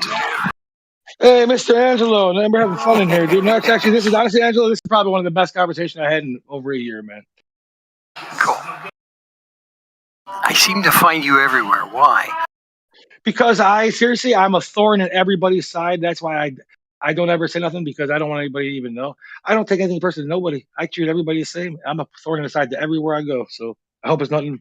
People don't think I'm just a lackey for the globe. I'm not a lackey for nobody. I was actually in here because I was looking for anti-globalists, and I heard that he wants a game of chess and thinks he can beat any glober. And I'm thinking, get him. Is there money in this game? Because I'll be happy to play it. No, there's something's better than money, man. Everything's with money with you, man. Fuck the money. Do it for the fame. Don't stay a professional chess player if you don't play for money. So you gotta play for money. Sometimes there's better things than money, dude. Just the fact that you beat a flurf, that's all the money you'd ever need. Beating a flirt is not an accomplishment. Beating one who wants to play for money, that's an accomplishment. You're not locked in, dude. See, I'm training right now. I'm training, dude. I'm gonna challenge one of these flirts to a live fucking MMA fight. I'm gonna fuck one of these motherfuckers up legally. You get your baddest dude, and I'm gonna set up me, dude. We'll put this shit live. Rob, you're so excited. Lately you've been so excitable. What's been going on with you? You okay? Oh, I quit smoking, man. I fucking. Oh, that's what's wrong with you. You're having withdrawals. Nicotine no, I quit withdrawals. smoking like 2.5 weeks ago and shit. A long time ago. Yeah, still. It takes sometimes takes longer than that.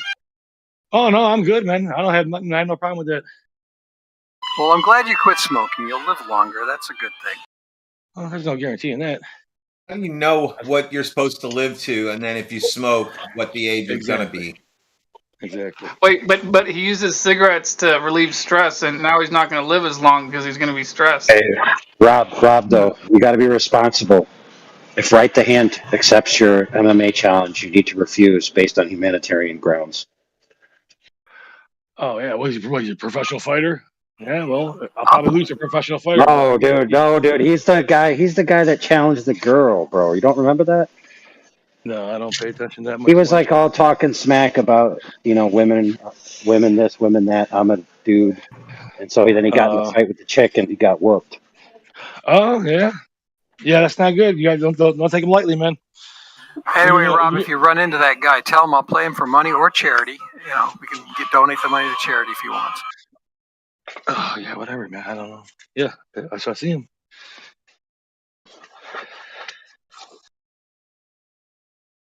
See ya later. Later, Ant-Man.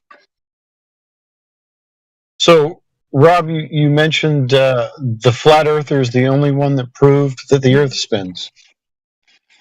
Well, I didn't mean like that. You're taking it like that. I didn't say that. Well, that's what you said. Well, I'm just saying for the sake of the conversation, if I tell you Neil deGrasse Tyson did the fucking thing, you fucking destroy me even worse than telling you when Dave Weiss did it. Not Dave Weiss. Did Neil deGrasse Tyson do it? I'm sure he's done it all. They all do that. They've all done all that stuff, man. You don't think all the scientists measure that shit all the time? Done the Foucault's pendulum, done the Eratosthenes. They've done all this shit over and over. You guys can do the same thing. But ask this room how many people have done these things. Nobody. None Bro, I'm asking you for a specific example. You're kind of rattling on about nonsense. All of them. All of them. Okay. Can you give? I'm asking once again. Specific example. You say all of them. All those guys. Do you know what specific means? Yeah, I know what it means, dude, and I know how you're trying to squirm out of it. The simple fact of the matter is that every college student, every college physics student, and fucking all these other science students, they do all this shit repeatedly in college every year. Rob, go ahead. I'm not trying to squirm out of anything. I asked you a question, and you didn't answer the specificity that I asked for. It seems like you're trying to squirm out of it. Go ahead, ask it. Who specifically? I don't. I asked you. So apparently, the only person that's proved that the Earth rotates 15 degrees an hour is a flat earther, and you didn't give me a specific example of anybody else that did. Everybody who's ever used a ring laser gyroscope has. Yeah, that's I asked about specifics. Can you give me an example specifically? Yeah, people who drive, people who do boats, people who do planes, people who are pilots. I can introduce you to a pilot. You know what I'm saying? They use gyroscopes. People that do pilots? Is this some kind of adult film? Debbie does pilots? What are you talking about? You just asked me who. Again, you don't want the answer to the question because the answer to the question is a dagger, dude. Right. There are people who use these things. Yes, the fact that I don't know every person who's ever bought a ring laser gyroscope, you're acting like, look at them. No, you can't name it. I don't have the fucking list of the customers, dude. You know okay, that's all I needed to know. That's all I needed to know, but it would be helpful if you kind of help me out that apparently your only example of somebody who proved that the Earth is spinning using a gyroscope is a flat earther. Wrong. That's what you said that. That's what you said. No, you're trying to imply that. Nice try, dude. That is the only specific example that you gave me. No, because that's it's not the only specific. Yeah, because it's a flat earther. It came from a flat earther, so I want to see you argue with that. Bro, why don't you calm down? So the only specific example that you gave me is a flat earther. You're trying to piss people off, dude. You don't want. No, I would actually. example of somebody else that did. Yeah, so you want me to look? I'll go on Google and say, who else has used a ring laser gyroscope to prove 15 degrees rotation per degree an hour or whatever? What's Google going to say? Go ask your neighbor. Maybe he bought one. I don't know. I don't know. You can do it. How about this? The only reason you're doing this is the fucking totally fucking run the fact that you can do this. I can do this if I want to, but I don't want Okay, to. go do it then, Rob. Go do it and get back to us. I don't need to. I It's don't your need claim, to. so yeah, you should. It's not a claim. I don't need to. Okay, it's not your claim that the Earth rotates and the gyro shows it. No, I think it's you not my should bring a claim. ring laser okay. gyroscope All right. with you to Kelly's Island when we go, and we'll test your theory out. Yeah, I've actually used on a boat. If you guys you guys been in boats probably. You see, they have I use the boat. They have water compasses, and I the way want to they use a move. boat. Of course not. You guys don't want to use a compass. You guys probably can't even read a compass. I want to sit you guys on land. It's not moving. I know, me too. I want to do the boat. I want to do the 3 people test. Was it 3 people 2 boat test? You put one on the beach, one on the horizon, and one on that guy's horizon, and that right there will end all of this. And I'll be the greatest person ever. You can't see because you can't see that. You're never gonna do that. I'm gonna do it. I have boats. I have friends. I have lakes. I can do this. Stop I'm the gonna prove it. cap. No, there's not no cap, dude. It's reality.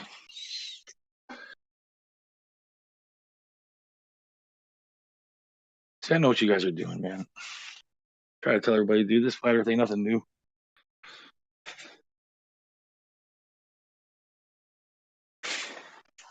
You're filled with hopes and dreams, dude. You're never gonna do what you say you're gonna do. You never come through with anything. You just all talk, brother. That's it. I know. Dudes. I know. That's just motivation. Just like you've been training, talk is cheap. Mm-hmm. Yeah, dude. I know.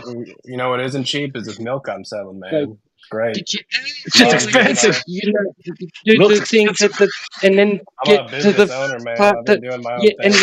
you feel so I'm good. bottling Yeah. milk in my garage. I can't hear you, man.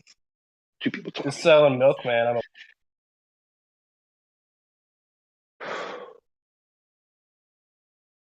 I have a dream.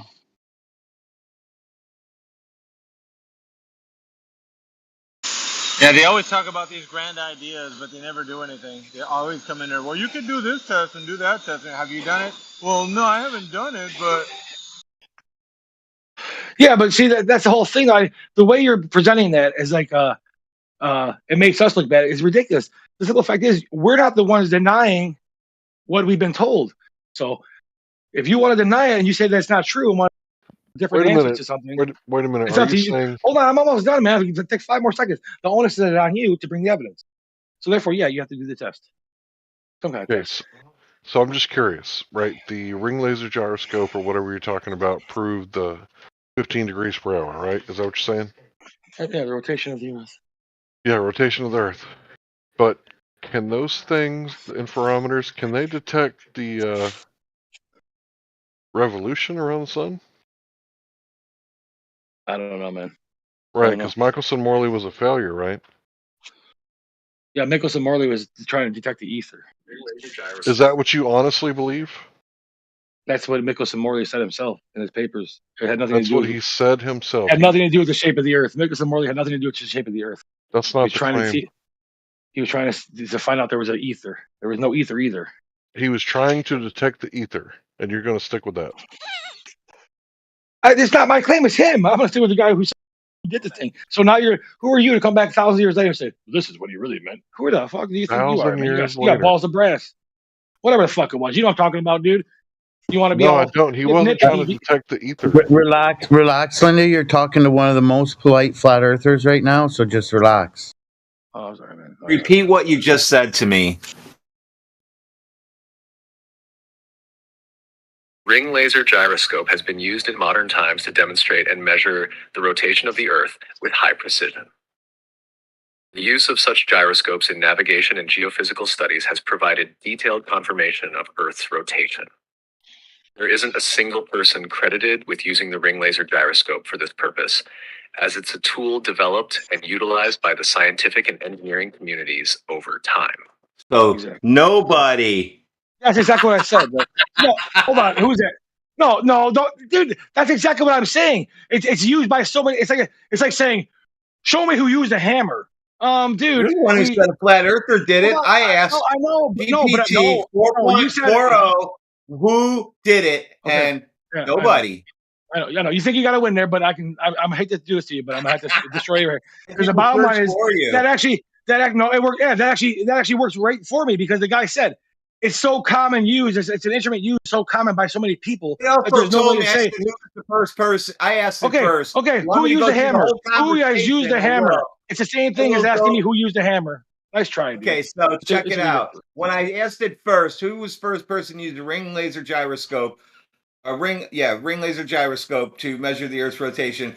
It said Foucault used a gyroscope to measure the rings. I said they didn't have lasers back then. Oh, you're correct. He used a pendulum. So fucking chat AI, all that crap doesn't know shit. You're lying. Hey, how about this, man? Picking up whatever. It's just picking up shit that you guys type in. Well, hey, listen. If I were you, I'd stop using AI and just use your own brain. How about that? You're smarter than an AI, man. Dude, it's my hostile witness for you guys. Well, I'm not using AI. I got weights in my hand. I'm not using no AI. I'm not using the AI bot. I'm telling you that the way it is. I just told you. You have no answer for what I just said. It's you like you never even heard it. So actually, I'm R&Ding an app. This one is not the app, but there are technicians at where I work can talk. Like I said, man. And it's going to go through our database and give it the answers for what could possibly be wrong for the past 10 years. They've been keeping notes on machines. So this will work out great for me. Gyroscopes are a commonly used instrument in many trades around the world. For a long time, they've been used. That's like asking me, "Oh, you can't name who uses a gyroscope." Well, guess what? I can't name everybody who uses a hammer. You know what I'm saying? I mean, I can name a couple of my brother-in-law. I don't know anybody personally who uses gyroscopes. I don't know any surveyors. I don't know any people. Actually, there's not one person, is what it said. Of course, it's not one person accredited with you. As I'm saying, you're trying to do a play on words on it instead of just being truthful about it, dude. No one's credited with even the I can get the chat bot to tell me the Earth is flat. So you like that? Oh, I can get the chat bot. I know. I've done it too. Like I said, remember the chat bot. I try to argue with the people who are all pro this AI. This AI is going to make everything worse. It's going. As I'm saying, dude, we're focusing on things that are on really control. They aren't gonna equate anything, and we're losing focus on the real problem, the real conspiracy, what it was meant to be. This AI is going to cause worse. The NWO is still around, and everybody's and we're worried about the shape of the fucking planet. What corporations can use it for, like ours. Like we use it for good things. Like we can figure out shit because it already knows. We keep great notes on our stuff. So all it has to do is give it our SQL database and let it do its work. That's naive. I'm sorry, I hate to say it. That's naivety. I think that you're going down a bad path. All it takes because eventually know what the answers are, so we know how to correct it. Man, there's a movie about this, dude, and you guys can laugh while you Terminator, dude. I mean, wake the fuck up. That's all I'm saying. Terminator. All right, cool, man. I know. Laugh it up, dude. Remember that Cyberdyne wasn't even an AI in the beginning. Cyberdyne was just a defense system. Hey, we're gonna put AI in robots eventually, and they're gonna once a robot can build itself, and all it has to do is become aware, self-aware. Should I be expecting like an Arnold Schwarzenegger guy like making a ball near one of the fence lines in my backyard? I didn't say that. That's oh my goodness! For goodness sake, dude. I didn't say that. You did. Listen, You said that. Homie, dude. An AI does not need to be self-aware for similar events in the Terminator movies to play out. Okay. Of course not. But I'm saying, think of the dangers. Think of the dangers when it is self-aware and it's an AI interface instead of just some fucking defense. Dude, how's it gonna be self-aware, dude? I don't know. Biden is self-aware, and he's leading us to World War III right now. I'm not claiming to know the answer to that. But you ever hear of the Ghost in the Machine? there's a fucking old thing about scientists. They used to talk about a ghost in the machine. That's, Yeah, that was a album by the Police. No, I know it's a joke. It was a movie too. But the funny thing is, it's not. It's a real thing. The ghost in the machine is that a long time ago there was some of the old computer systems. They would do things that they were never programmed to do. They don't know how these things would happen. Code was not in them, and yet they were able to do things that computers should not. Yeah, bro. I hear you, and guess what? I mean, A lot you of the guys are guys that computer. were into I'm not a that nerd. stuff. You guys should know this. Yeah, dude. A lot of guys that were into that stuff are on record saying that their goal was to map how human consciousness functions. And so, if you're creating an analog, right, that's similar to the interface between consciousness and the brain, then it would be susceptible to signal, quote unquote, from entities, right, that are Yeah, a that's dangerous. consciousness. That's too dangerous. I'm not Yeah, down with that. listen, bro, the guys that are involved, in that, they said that they were trying to do that. They were trying to tap into entities in the higher dimension and draw on their power. Yeah, You man. know what I There's always mean? people looking, always people searching for power, man. So in other words, if they make this giant infrastructure that operates a lot like a conduit of a brain, then it doesn't have a soul, quote unquote, then it's susceptible to a disembodied soul, and that thing could then communicate with it, right? Or possess it.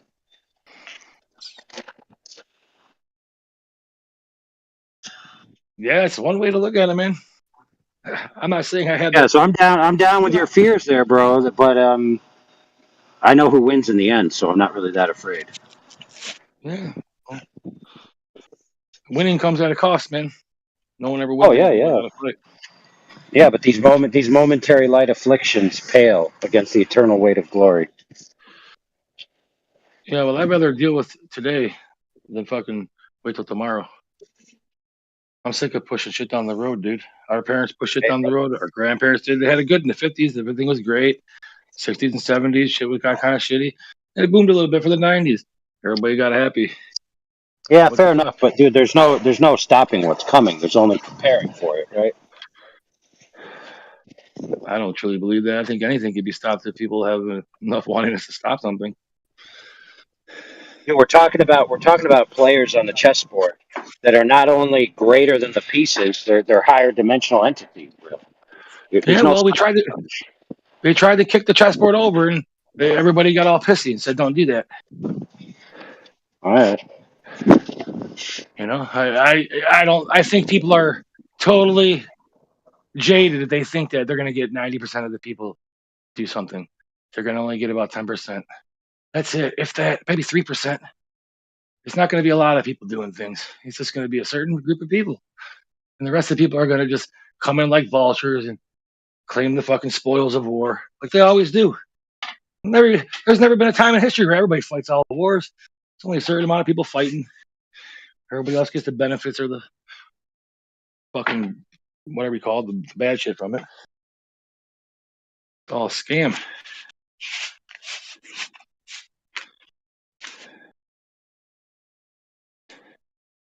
Dude, I'm a conspiracy theorist at heart, dude. I never told nobody this shit was like weird and shit and crazy. I just don't get this, man. I just don't get it.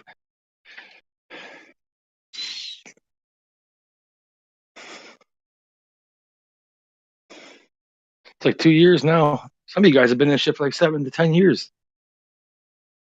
It's crazy. It never ends anywhere, don't you? Like in my mind, like, don't you guys ever wonder, like, is it ever gonna? Will there ever be like an end? Like, will there ever be like a? Will there ever be either side? I'm not rooting for any side. I'm just saying. I'm Will be wondering there. if you can get off of Wikipedia long enough to do actual research on Michelson Morley and find out if they were trying to prove or disprove the ether. That's what I'm Right. wondering. Listen, 'Cause you before said we go on, we got to clear something up, homie. Is it Michaels and Morley, or is it Mickelson Mickelson. Morley? Sorry. Mickelson Yeah, Morley. sorry about that. It's all good. Mickles, Terrible with names. Mickles and Morley. No, I'm kidding.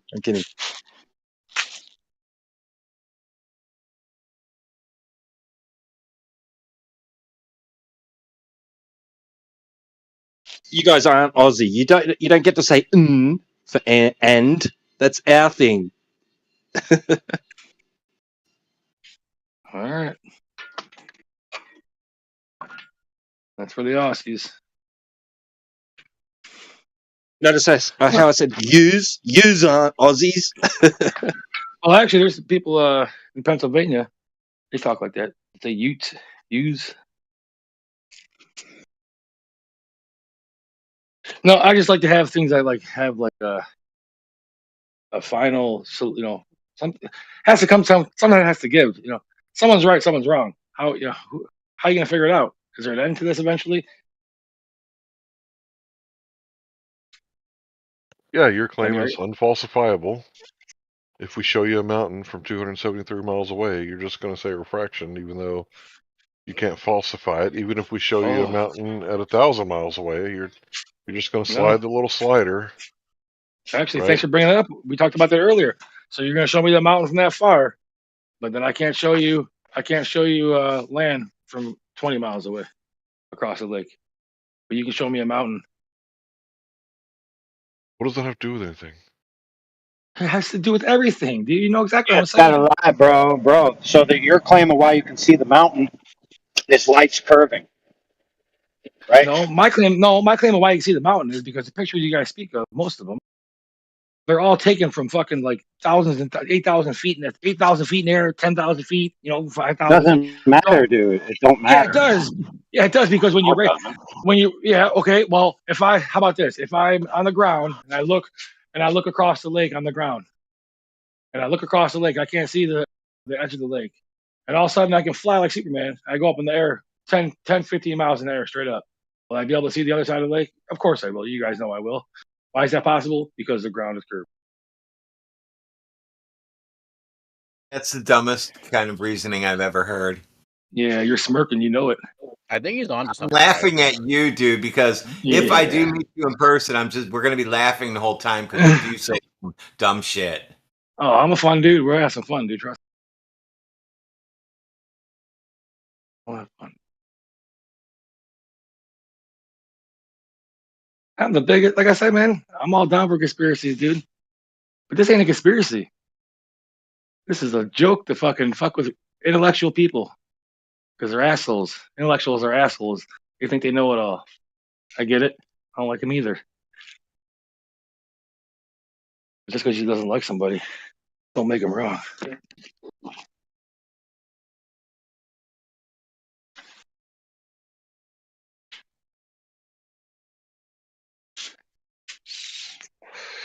Russia's banks just folded. Russia's about to be taken down. NWO is just taking down all these people one after another. No one's paying attention. Soon one world government will have everybody. Then they're going to rely on. I hate to say it. Wow, This is you where really are into that shit. This is where I gotta be. This is where I gotta be a little bit. I gotta be a little bit harsh. But this is why they're gonna rely on Discords and YouTube's live streams and people like this to keep people diverted, man. With the flat So Earth. you know the NWO is coming, and you're trying to stop it by telling the flat earthers that Mickelson Morley was just trying to No, prove the ether. no, I'm just trying to. I'm saying I hate it because I have to be. I have to be the Glover. I have to be Rob Noxious. Yeah, I hate it. I have to try to tell you guys that to wake up. That's why I know it's not gonna happen. I know you guys laugh at me. It's all good. I know where I'm at. I'm in your house. It's all good. But You showed us how the sun sets on a flat Earth. You proved it already for us. hell yeah, you're welcome, brother. You're welcome. I can do another experiment if you guys want. I got a thing of all the planets in the solar system relative to how on a scale in my garage, and I can show you how the sun and how they all move, and how all of these shadows and everything we see is totally explainable in our system. But as soon as I would be able to translate it to a flat plane, if I take that the fucking third rock from the sun and I transfer it to a flat infinite plane, none of this works. If it's a flat infinite plane, then where are the planets? You clean a lot. Can we see your garage? That's kind of interesting. Yeah, I got a big. I got a Your badass garage has to be about, I don't know, maybe 1,000 feet long, because there's a scale model. I could do the scale at the park where I go to in Fairview Park, I think. And they have a scale model on the walking path. and it takes a while to get to the sun. Yeah, but there's different scales. Like I said, we can scale it down to make it fit. You know what I'm saying? That's the great thing about math. You can scale it down to make it fit your desired area you're using. That's what's good. Are you hanging like peas and corn and stuff in the air? Oh, beans and cornbread. You gotta see my screen. You have to account for size. Yeah, what sort of objects are you using? Like grains of sand? What's that? Huh? Yeah, grain of sand for Earth. This is my garage where I do all my shit. My It's a good setup. Yeah, I'm an old dude, so I don't get too crazy no more. I just try to keep in shape. In before he turns the camera around and he's butt ass naked. I'm just saying. I'm bracing myself. That's what's about to happen here. He's gonna do it. Let's see it. Oh. Do what? Do what? Never mind.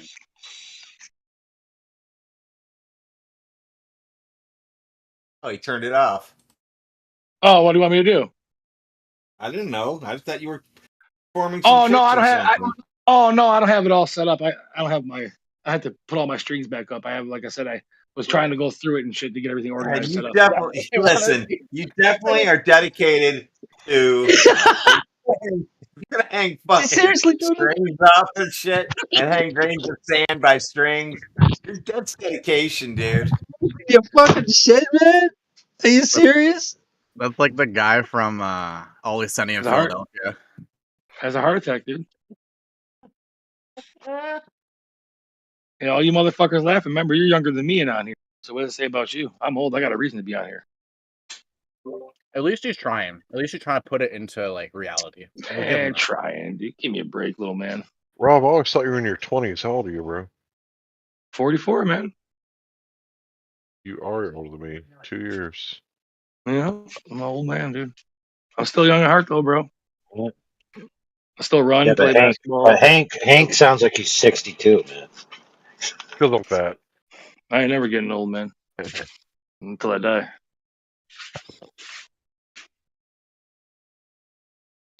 But I want to know how big the Earth is going to be in this garage model. Grain of sand. Like what object are you using? You know what makes me the maddest is that I didn't join the flat Earth at the beginning, because then it'd be normal. Onion seeds. I tried so many times, but I just listen to people like Oakley and Bro Sanchez and all these guys that are supposed to be like, I know they're not your leaders. You guys don't have leaders, but you do. From the outside looking in, these are your leaders that we have called on you, that we have told you they are. And these guys are clowns, man. I mean, you got a couple people here, like a couple people here are cool. You can have a conversation and shit. They're not like, there's no cultish type of feeling. But you get on these other places, man, and you guys know damn well because you guys call them people out too. And I just think I don't want to be involved in any of that shit. I don't want to be involved with anybody. You don't want to be involved in anything, but you got fucking strings hanging from your ceiling with grains of sand on them. Come on. Yeah. I don't want to be. I don't want anybody to be my leader. Who the fuck's gonna lead me? What the fuck's that mean? Lead me? I'm gonna believe some guy because that's the whole thing. How am I gonna believe some guy? How am I gonna believe some guy when my whole life is not believing people? I'm gonna believe some random dude off the internet with no credentials. I mean, even if I'm a hardcore, crazy, fucking tinfoil hat wearing psycho, I'm at least gonna believe some guy.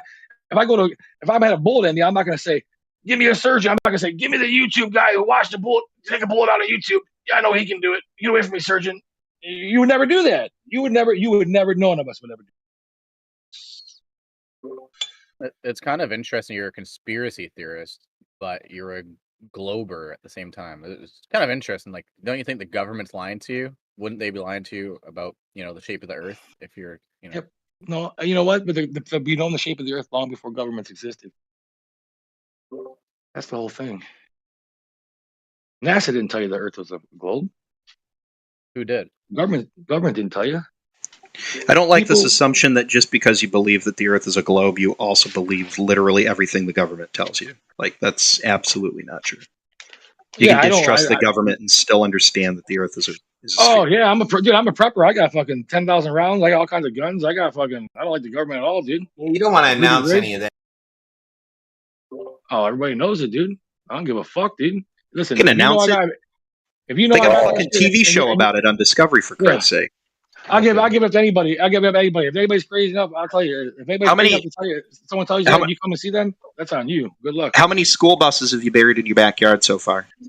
I've got a slingshot and a bag full of marbles. Bro. I got a Moab back on a Connex from Iraq, bro. Buried in my backyard. There you go. No, dude. I put the commander's seal. I put the commander's seal on that bitch, and the customs couldn't look in there. Oh yeah. Hey, remember, putting a bunch of canned food in your basement is one thing. Teaching yourself how to cultivate is a completely different animal, and that's what you should really focus on if you're going to be a prepper. Yeah, well, that's why I don't bury storage bins in my yard, because I'm not going to stay here for long. I'm going to be mobile. I'm going. I ain't got to cultivate, bro. I ain't got to cultivate. I protect the cultivators.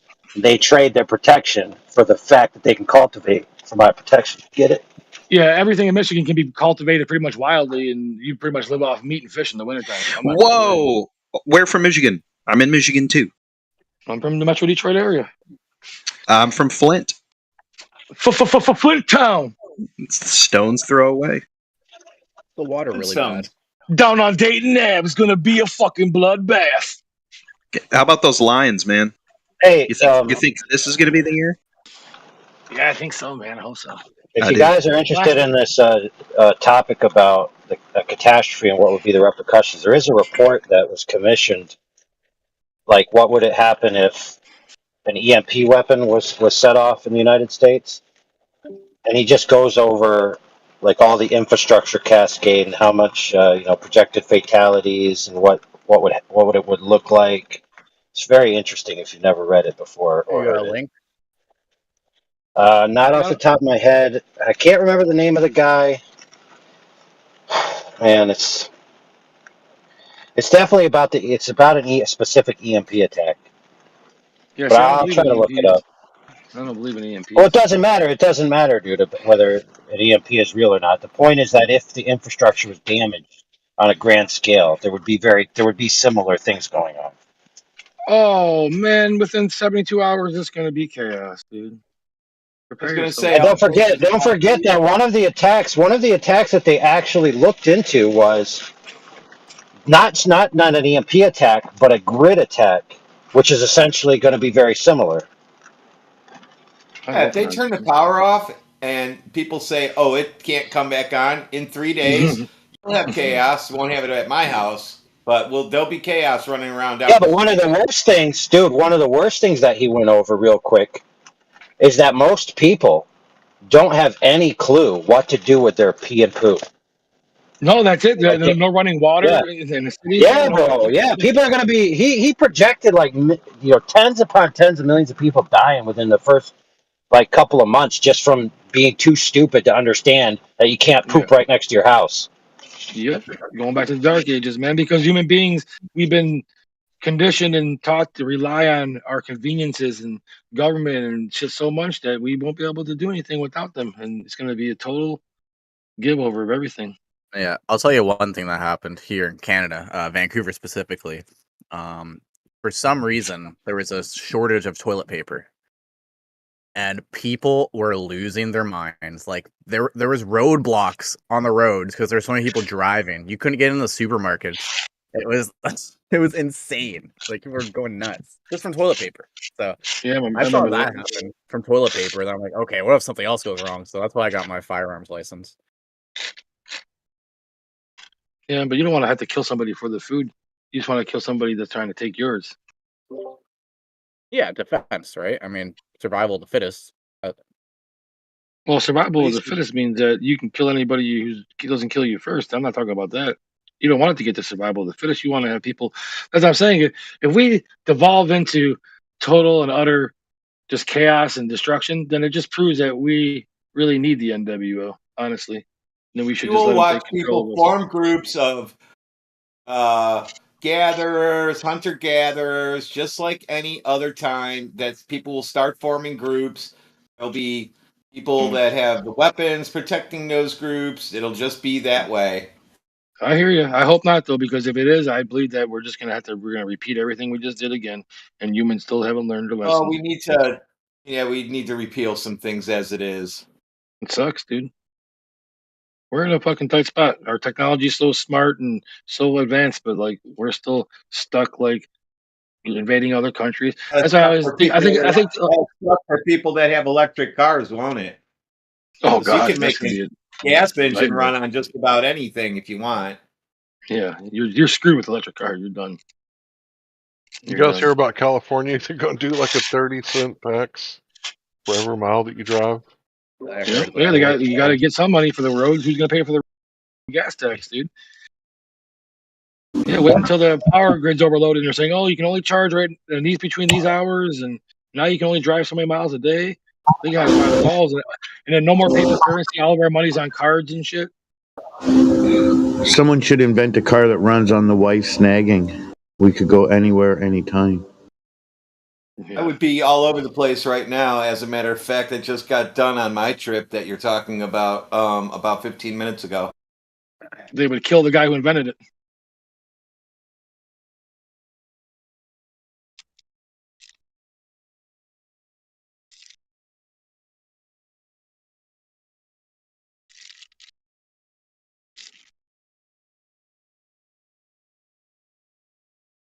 So is that going to be the new thing?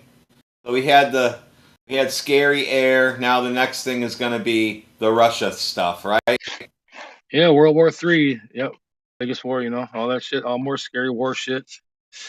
The whole thing about wars is, if you think about it logically, I know it sounds crazy. I know it sounds so simple. Why didn't people think about it before? There wouldn't be no wars if people didn't fight them. If the soldiers said we're not fighting wars, who's Putin going to go fight? He's going to go fight Zelensky. It's an illusion, dude. It's an illusion. I agree. We don't need a military in the United States. Come and get us. See what happens. Exactly. I think that this is they're just all set up. People, they make it look like it's so bad. Oh, the wars are so bad. They're horribly people dying. But yeah, every country has got an army and they don't mind fighting. But they cry about it when people start dying. It's like, I don't understand. You want to fight a war, you don't like people, and then you get cry when your people die and their people die. That's what happens during wars. I don't know what people want. People want peace and love, and they want everybody to get along, but they have no problem killing somebody. And I don't understand it. It's just bizarre to me.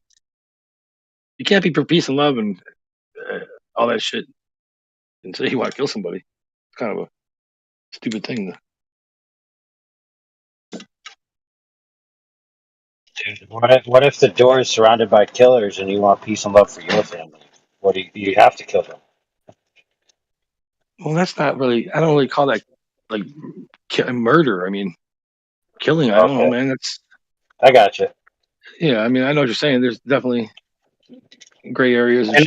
You're not like the purveyor of one of the other famous flat Earth discords that thinks that they're going to do Neo maneuvers and catch the knives and the bullets and save their family that way. Oh yeah, I don't think so. You can. I don't care how fucking. I can beat Mike Tyson. You give me a 9mm. You know what I'm saying? He's dead. That's I don't know, bro. That homeboy said that he would let the dudes kill and rape his children and his wife rather than hurt them. Who's that? That's how much of a pacifist whoever that guy is. Who? Mike Tyson? No, not Mike Tyson. Man, Mike Tyson isn't a purveyor of a flat Earth discord, for goodness sakes. Oh, I don't know who you're talking about. I'm sorry. I didn't know you were talking about that guy still.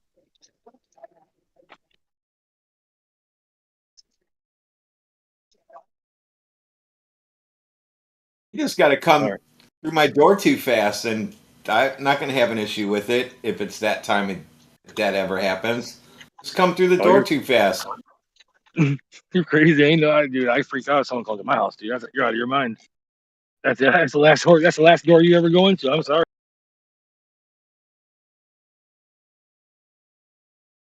At least I know how to. What if it was just I know how to make stuff out of other things. Even if I ran out of shit, you're still doomed. Yeah, but what if it was just a guy? What if it was just a guy delivering Uber Eats? I know I order Uber Eats, bro. What if it was an accident? He went to the wrong house. Well, right now, there's definitely an accident. No, I'm talking about if all the power went out, and we knew it wasn't coming back on, and 7 days have gone by, and somebody comes flying through the door, you better be a lot faster, because I'm already thinking like that as it is. That I don't want people in my house. Blah blah blah. That's As it is a good today. point, bro. Yeah, if you're Yeah, approaching somebody in that scenario, bro, you got to be outside waving the white flag, it's very situational too. sending the parlay note. You know, you can't be like barging around. Yeah, like it's very situational too. If it's like a young kid fucking with a bag of food in his hand, I mean, you never know. But he's definitely gonna get some kind of physical confrontation, if not shot. So, but that's just the way it's gonna be. No, yeah, I don't. It's not ask questions first kind of thing with me in that kind of a situation, because you would have to be in our neighborhood, and I already know how my neighbors are. So if you get to me at the end of the cul-de-sac and doing that, I'm not sure what's going to happen. Because if you just come to my house. Yeah. I've had my house. I've had people when I was young. Yeah, their next door neighbors from West Virginia. He's got a house there too. He's an engineer for a railroad. The guy 2 doors over owns a bunch of businesses. I know what they've got going on over there. The guy right next door to me, he has his own business. He's got all kinds of shit going on in his house. We're pretty safe in our neighborhood. Oh, I learned my lesson when I was like younger. Fucking had people run up on my house and shit. I was caught slipping then. I ain't never gonna get caught slipping again. Fuck that. You don't go into a person's house, dude. Unless you know them. You're invited. Or you want to die.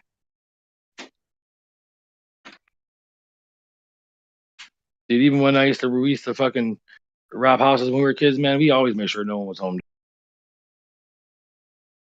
Fuck around and get killed. Good old days when we used to leave our garages open. Just felt safe. I still leave mine open. Shit, I live in a good neighborhood, man. Got no problem where I live. Yeah, I've left my garage door open for like 3 days straight once. I do that quite often in the summer.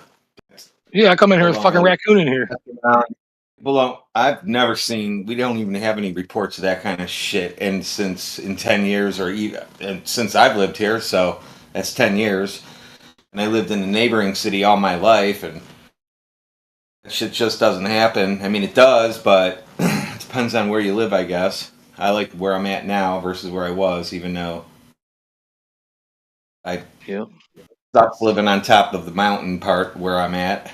It's not like just everything's down in a way, and you're always driving to places. Where the other one, everything was real close. You're a mountain dweller? No, not exactly. We just live in one of the highest parts where I'm at. So can't see. Like, that's weird. I'm in downtown Cleveland. I can't see where I live. If I'm here, I can see down to downtown Cleveland, no problem. Oh, that's you're in Cleveland, Ohio. That ain't no fucking mountains and hills, you goof. Where I'm at, the county that I'm at is farther away. Yeah, we're in the mountain. I drive up and down through the ski valley and everything else when I go to work. Those are like little hills, do like 1,000 feet, 2,000 feet high. For me, yes. I'm just telling you. He's a sheep herder. Yeah, those are little mountains, baby mountains. Ladies and gentlemen, it's 12 rounds of boxing, the WBC interim light. Who's boxing? Neil, I swear that was coming over your microphone. You were keyed up when I heard that. Yo, my bad.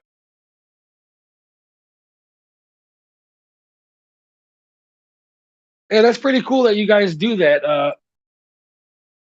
In the morning shows, you know how you guys have people come in and stuff, and have other Discord people come in or other servers, and so they just make a stage on their server and they just join with that stage. Is that how they're doing that? That's a pretty cool idea. And would you guys be willing to do that with other servers? Like who? Nathan? No, what you guys do with Nathan? Would you guys be willing to do that with like a Globe server? I don't see why we wouldn't moderate Globers. Yeah, like do what you guys do for that guy. Like, have him like. We just moderate in the background for him. You don't even know we're doing it on our Yeah, side. exactly. Yeah, that's what I'm saying. We Yeah, stay perfectly you quiet guys the still whole be time. you guys still be in control. That's what I'm saying. But instead of just having that guy, I mean, you can have him too. Just another day, another show. Just get another Globers in here because it'd be, I don't know, just something more fun to do. I don't know. Where is that server? People are afraid to talk when Nathan's in here. You'll get maybe 10 or 15 Globers on the side. I can see him. They won't say a word until he leaves. They know what server I'm talking about.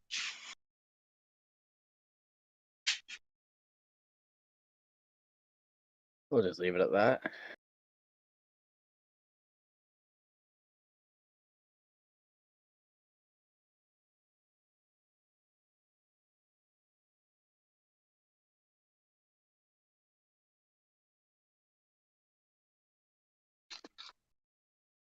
Heretic, are you on a microphone? I'm really not in the mood to sit and type a whole bunch of shit tonight. Yes. You're already at a good starting point, man. Just keep trying to work with it. Why? But do you not want to come? Do you not want to not come really. to a greater understanding of how things work? Well, I don't really care what causes the tides. I was just challenging your cause claim. Not the moon, that's for sure. Well, you can't test it, can't very manipulate his supposed cause. There could be some common underlying thing that causes both the moon and the tides as phenomena, but like I keep saying, that wouldn't be testable either. So neither of us can test any possible cause for tides. Only difference is, I admit it, you want to live in Storyland. I don't like the part where you just assume that it can't be tested. There's no way to figure it out at all. I know of no possible mechanism to test. Let me ask you a question about tides, please. So, if I'm standing on a shore and the tide's coming in, does the horizon also rise?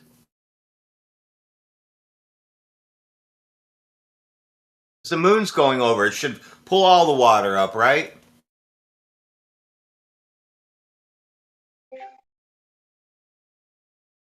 You know, at first blush, I would say that kind of makes sense. All right, well, let's take a look. The visual one, anyway. Yeah, let's take a look at this. I just so happen to have just what we need. You're gonna like this. I bet you do. If this loads. I don't have oh, man, why is this so slow? I love that even after all this time, every once in a while somebody asks me a question I've never heard asked before. I've never heard that out of anyone's mouth in here. Yeah, they ask all the questions, that's for sure. Yo, Rob. What's up, Rob Noxious? What's up, buddy? Well, what up, though? Dude, Supreme Court made bump stocks legal again. Yep. There you go. Little victories. You can have your Bruin case is kicking some ass. Your poor man's machine gun is now yours. Nothing wrong with that. If the government can have them, why can't we? Guns don't kill people. People kill people. No, like the guy. No, the one guy said guns don't kill people. I do. You could give me a nuclear bomb and I would never kill anyone because I'm not going to use a nuclear bomb on people. There you go. Maybe on animals, I would.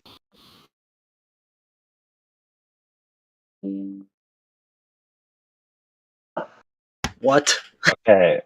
Now that you've started off with the extreme, what weapon below a nuke would you use on people? A rocket launcher? The correct answer to that question.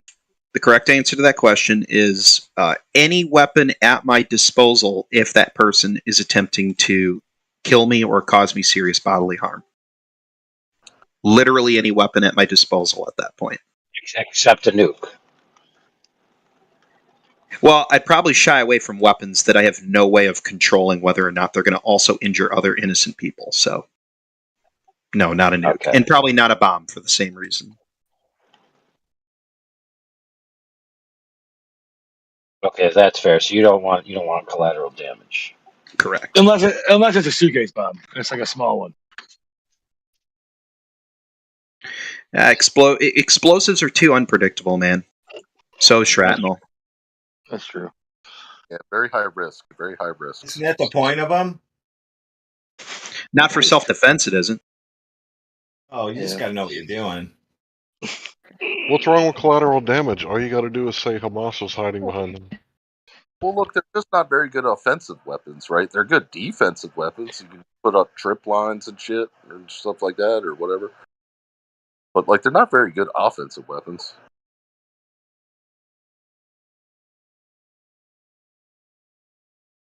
Yeah, not unless you got a All right, I'm ready. It finally got it. I had to load it from my phone for some dumbass reason. So we're gonna see the tide going in and out, and the horizon's not changing. Oh, for the love of Christ! How high? First of all, I'd love to know the math of how high and what's the minimum and maximum of the tide there, and then I'd like to know how discernible you think that's going to be at distance. We could go look up one of those boats and basically scale that thing and get you pretty close to within a couple inches. Don't even, Radwin. Do you have any idea how far away the horizon is from you, even if you're standing right there? Do you have any idea how impossible it's going to be to discern? No, hold on. You already know that it's impossible to discern that, especially with the naked eye, from the distance that you're at. You know that. You knew that before you posted this. This is a completely invalid argument. Stop it. He's right there. Don't even. You thought you were going to get me tongue-tied with some stupid shit like that? Come on. He's good, man. He's good. Not going up in a bump. There you go. Do what? Moving. He's got the you, man. horizon's not raising up in a bump.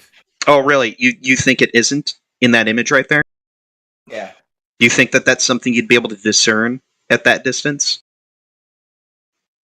If you really think that, then I'll chuckle and say, okay, have at it. Moon goes over, pulls up on the water. All the water should raise. You know what? Actually, hey, you can measure that right now. I mean, you can actually look at the picture and like mark the line at one part of the video and mark it in the next video and see if it raises. Mark it on the red building. I don't think you're going to see it at that distance, man. You're talking about a change of. You're talking about a change that can probably be measured in feet. I mean, really, what does that look like? I think this is real. This is CGI. This isn't even real. This doesn't happen on Earth. It might be CGI. Time lapse. Anyway, that's about 7 feet, I would say.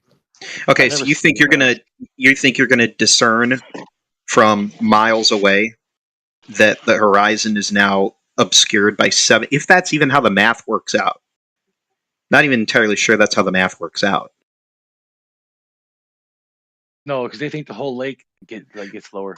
But see, here's the thing. I don't even need to go into that math to look at this and understand that what he's trying to discern at great distance. No. Don't even try that. Oh, I love it. Do you think gravity holds water to the ground? And there's the segue. I spent more time waiting for you to get this GIF posted than we were able to even talk about it. Well, there you go, man. Get on it, dude. They've been waiting for someone like you.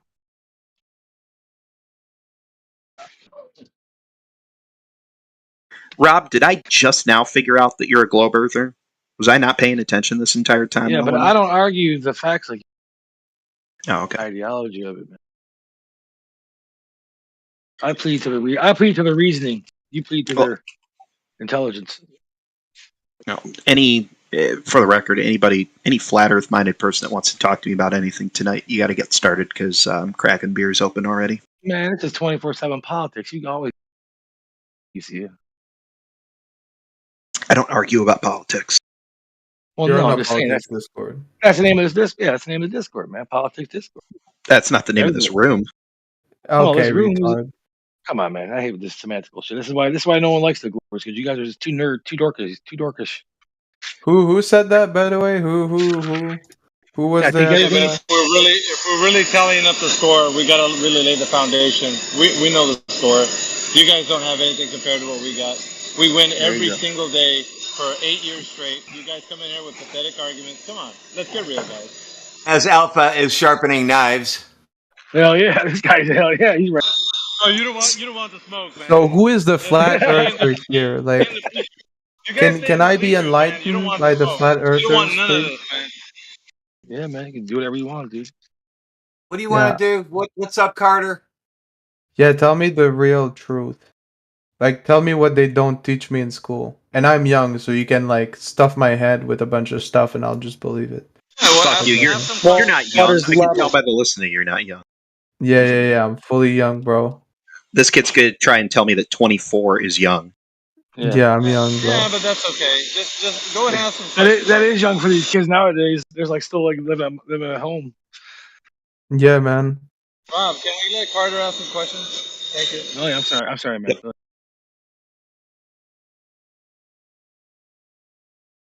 I'll go on Alpha, mute as I don't know well. if you're grinding a floor, if you're running a floor grinder or something, or what you're doing, but it's crazy sound. And you got a gigantic butcher's knife you're grinding on a grinding wheel. Okay. I think it's vacuuming. Alpha needs to turn his vibrator down, man, or get it further away from the microphone. Yeah, because you're making too much noise. You're shaking the house over here. That's So all Carter, right. Carter, do you think Carter, yeah. What'd you learn in school? They tell me that if you go around the planet, you'll end up where you went, where you started, and if All right, let's start with that you one. think Let's start that you fall off a cliff, if you go too far with a boat, they say you are a retard. So Okay, so are you ready? We'll take your first one. yeah. Okay, yeah. Go ahead. Yeah, Pop my so you cherry. have a globe on your desk? Yeah. Go ahead. All right, draw a straight line on it. I don't have a globe, but I'll try and imagine it. Okay, so there are no straight lines on the surface of a ball. Okay. I helped you with your imagination. Right. I can prove It's this a wrong. circumference or whatever it's called in English. No, that's not. That's a curve, dude. Yeah, it's a curve. Yeah, curve, whatever. All right, there's one down. What's next? What do you mean it's a curve? No, the Earth is round. That's why it's a curve on the globe. Why isn't it curved when I go outside? Because it's a matter of perspective. If it would be curved if the Earth was very, very small. But since the Earth is so big, you can't see the curve. That is why. That's why it gives you, if you look at the sea, like, okay, I went to Italy and I went to the beaches there, beautiful beaches. You look at the sea, there's nothing but water. Nothing. If you look at the Mediterranean Sea, it looks like there's water and then it stops and it drops.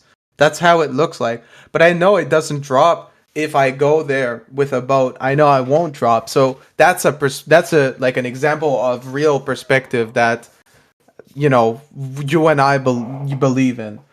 But if you go, of course that it's so big, you won't be able to see the curve because it's such a big place, like the ocean and whatnot. But if you go up, you will see it. If you go up, you'll see it.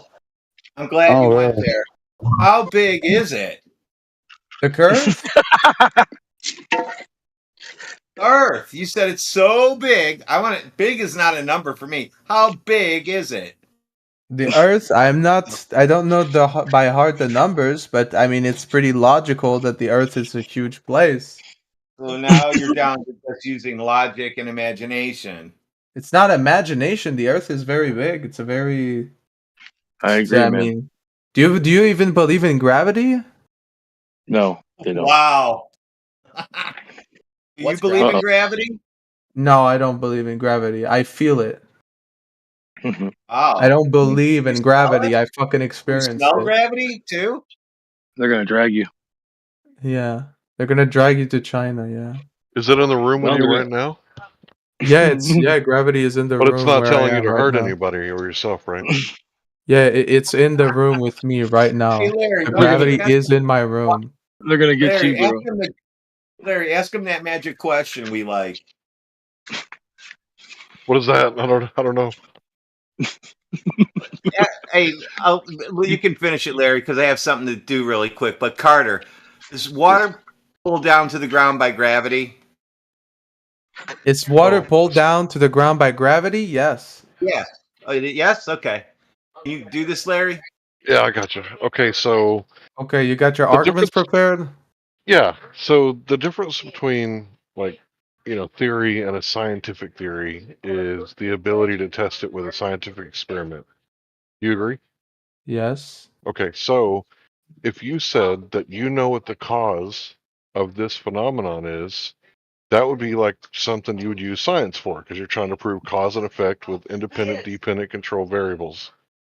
Right. Well, the water is being pulled down by gravity. That's just a Okay. fact. So I guess you're going with Einstein, right? Because Einstein's the current science, allegedly. What? Einstein's Why are you theory of talking to me special. about Einstein? We're talking about gravity, right? Einstein's theory of gravity. It's relativity. Right. So you manipulate the bending and warping of space-time, see if you can make the water go up or down. Meanwhile, I can take some ocean water, put it in a vacuum, and once I suck out the atmosphere in that vacuum, the gas, right, it'll make the water boil at a very low temperature. I could also Yeah, get and it'll another cup. become Hold on, gas. bro. Hold on, bro. Yeah, it'll become gas. I could also get another cup of water and put it in a tea kettle and heat it up, and it'll turn into gas. So my theory is a scientific theory that says it's actually the low temperature and the high pressure that holds down the oceans. Because I can manipulate my causes and demonstrate it, I have a scientific theory. You have a layman's theory because you can't manipulate the bending and warping of space-time. So you have a thought experiment. I have an actual experiment. You You know see that the my difference? thought experiments, like quote unquote thought No, experiment, I asked comes you a off of question. like well established truth. I asked you a question. Right. Do you see the So difference between a thought experiment and a real experiment? yes, I know what you said, but also the thing is like you're going against a very, I mean, you must know you're going against a huge current. I mean, you're going against like everything that science has established like Wait a over minute. the past like You're 100 talking years. about Like He you're science just just he like just explained that he's not. like yes, he is. He's Go ahead, you got crazy. it, bro. I don't even know why I bother coming on here, honestly. It's just for See entertainment. that? See what happened to you? You came in and you said, "Can somebody really tell me the truth?" And we start talking to Yeah, you. Now I you're know. You saying, start "I saying a will bunch of not bullshit that doesn't make any sense. So I'm kind of like, dude, come on. And then when I say, you're going against a big You're the current, you're one who like, brought up oh, gravity, look at dude." this moron. Thinks the Earth is Oh not well. flat. Oh, what? Listen, you know, Curve. I Yeah, maybe because it's about perspective, you fucking retard. Maybe if you go up in the sky, you can see it. The Hey, why fucking don't you Earth. go on your Oh, do other you think we account? never been to the moon as well? Do you think we never been to the moon? Is Mars okay? Is Mars? Why is it that when I look? oh Hey, Michael my Myers. god. Michael Slow down, Myers. dude.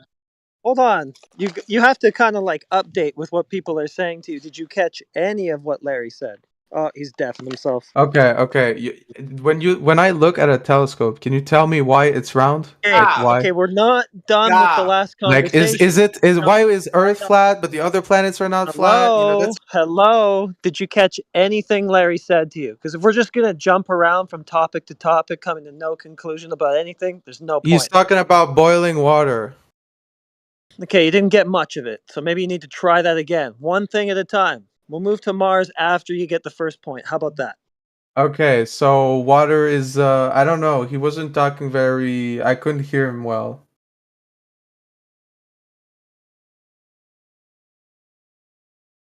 You said you don't have a testable hypothesis for gravity. Okay, so I'm wrong here. So he's right and I'm wrong? That's what you're trying to Well, prove? This is a moral argument now? Is that what not the fucking thing necessarily. is? Because it's gonna sound You like have a thought it's sounding like a experiment. moral argument. It's saying, You you have a see, I have thought prepared my experiment. arguments, you have not, Stop therefore you are spiraling, wrong. dude. I literally Stop spiraling.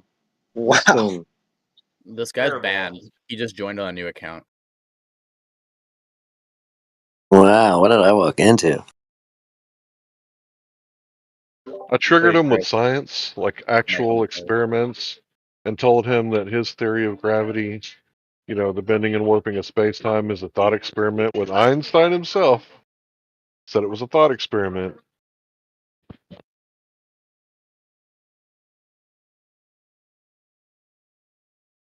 So the whole Really point was that invested he in himself now. Maybe he can Maybe you can respond normally.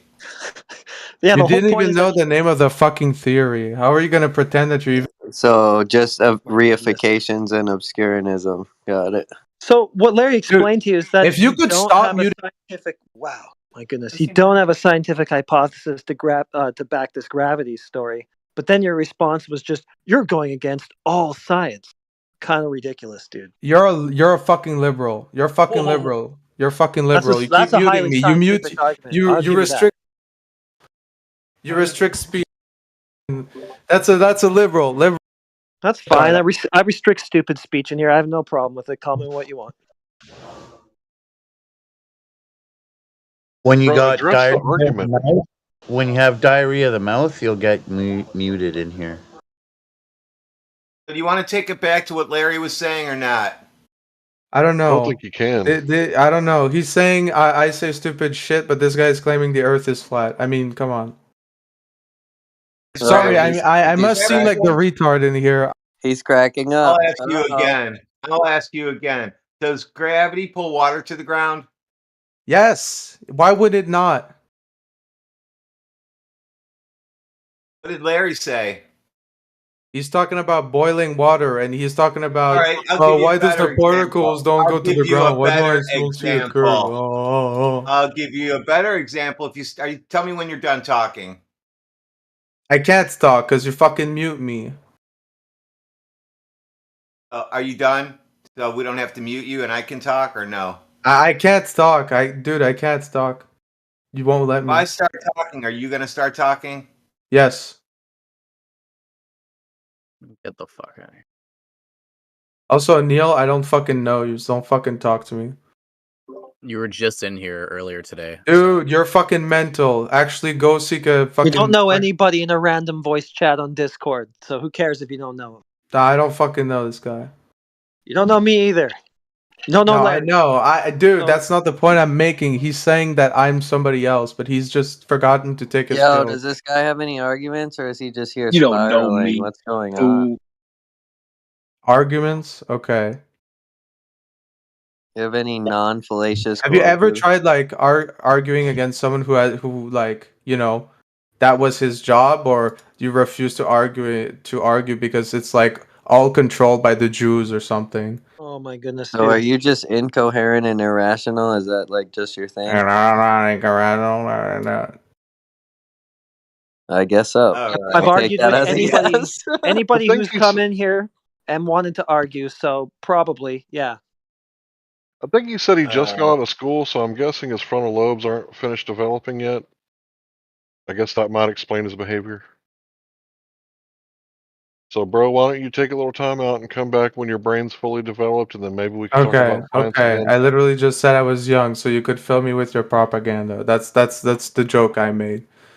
But look, Larry, you don't even know the name of the fucking theory. How can, like, how can you know what it's about? You don't even. What is most likely here is that you're twisting the fucking Do you have theory. any evidence that I don't know about special and Dude, general you come relativity? prepared with when I came here, I said, okay, give me some arguments, give me some, and now you're claiming that it's my fault I can't answer you because you came prepared. You had your NPC lines all sorted out.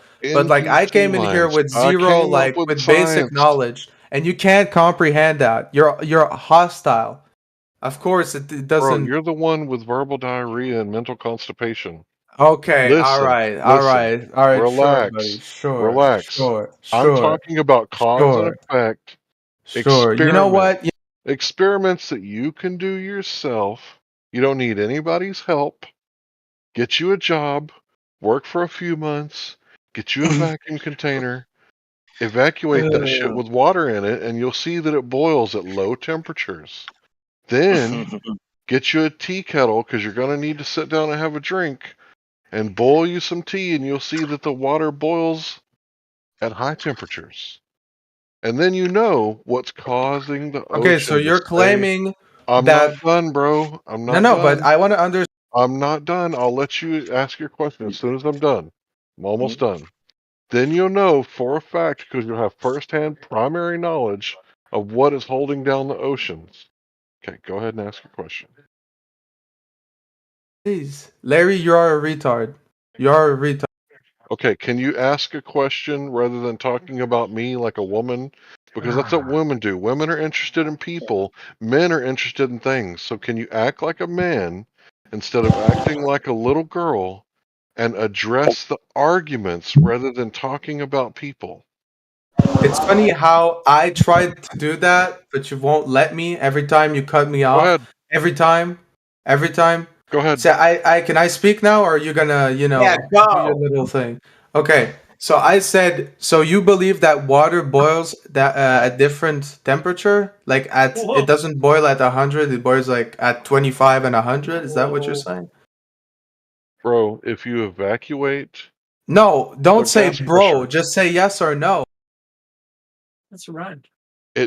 Okay, I'm sorry that you don't understand that water boils at different gas pressures at different temperatures, meaning that at 14.7 psi, which is sea level, it boils at 100 degrees Celsius. Mhm. If you move it up to the top of Mount Everest, it's lower than that. It boils at a lower temperature because there's lower gas pressure. Now, the reason they say that science is never settled is because there could be multiple causes to the same effect. This is one of those times. There's two causes to the same effect, which is water boiling. One is pressure. The second is temperature. If you manipulate both of those causes and slide them up and down, you will see the effects happen at different temperatures and different pressures. Do you understand that? He left. No, he left. Oh. That guy's a clown, bro. So he keeps on ran going like into a it little now. girl. Beta. Somebody send that liberal some preparation Man, H. they run fast, man. They run fast in, they run right fast out. They run a lot faster nowadays than they used to, man. I'm telling you. I'm very You did disappointed. warn him, Rob. Though you said when he mentioned gravity, you don't believe in gravity. He said, "Oh, dude, they're gonna run you through the ringer." Oh yeah, I know that. Like I said, man, I'm pretty perceptive, man. I've been watching a long time. I know all your guys' fucking games, even Globe side, dude. James, bro, I just talked about science. Would you like to address what I just talked about? No, man, I'm not fucking following you down a rabbit hole. Oh, you afraid? I get it. I get it. Why don't you go I on know. mute then? Oh, jeez, your anger showing. Why don't you find a sesame soup Bro, server? I got my zen deep within. I'm imperturbable. There ain't no I know. anger here. I just don't want you wasting Yeah. everybody's time blowing hot air saying that you're too afraid to talk to me. I didn't say that. You said that, dude. Well, what is your reason for coming I into don't the like your flat earth tone. room? Tone. It's the tone police. I'm a monotone, you son of a bitch. No, My it's tone not though. doesn't change. I know what you're doing. You act like I don't know what you're doing. We already talked about it. You're late to the party. We talked about Flat Earth. We already had a conversation about I'm Flat Earth, and late. we didn't I'm argue late. about it. We just talked about it. That's how we do it. You want to talk about Flat Earth? I'll talk about Flat Earth. But if you think you're gonna try to it's like a game where we're trying to play for a championship or something, you got the wrong guy. Want to talk about it? Let's talk. Keep talking. Start talking. What holds the oceans down? Gravity. Okay, can you manipulate your presumed cause and demonstrate on video? No. So as a thought experiment? Yeah. What happened to the peer review part? I can't peer I don't review know. your thoughts, bro. You think I'm a psychic? Yeah. Nope. Definitely not. What, So what, how what am do I you think? gonna... What do you think's holding the water down? Well, I just went over it like a couple times at least. I Well, don't I like guess I your could do answer. it again if you weren't listening or Yeah, if that it was his were... answer for it. So it's low temperature and high gas pressure that holds the oceans down. Yeah. Right? And how do you know that? Because I can demonstrate it. I have first-hand primary knowledge. Okay. What have you done to demonstrate this? You evacuate a container when you suck all the atmosphere out. It causes it to boil at low temperature. Seawater boils at low temperature with low gas pressure. You could also boil it with high temperature. Either way, it causes it to boil. Okay. And you've recreated this where? Where have you recreated this? Well, I've done it live in here 3 times. No, but I'm saying you guys have done this on Earth, right? Yeah, on this Yeah, stream. we can boil 3 water times. on Earth. No, but okay. So okay, this is my important part of the conversation. Hey, Nana. You guys perform this experiment on the planet Earth, or not the planet, on the Earth. We'll call it Earth. On the Earth, right? Well, if you did anything on the Earth, you were under the laws of gravity. So gravity was causing what you guys happening.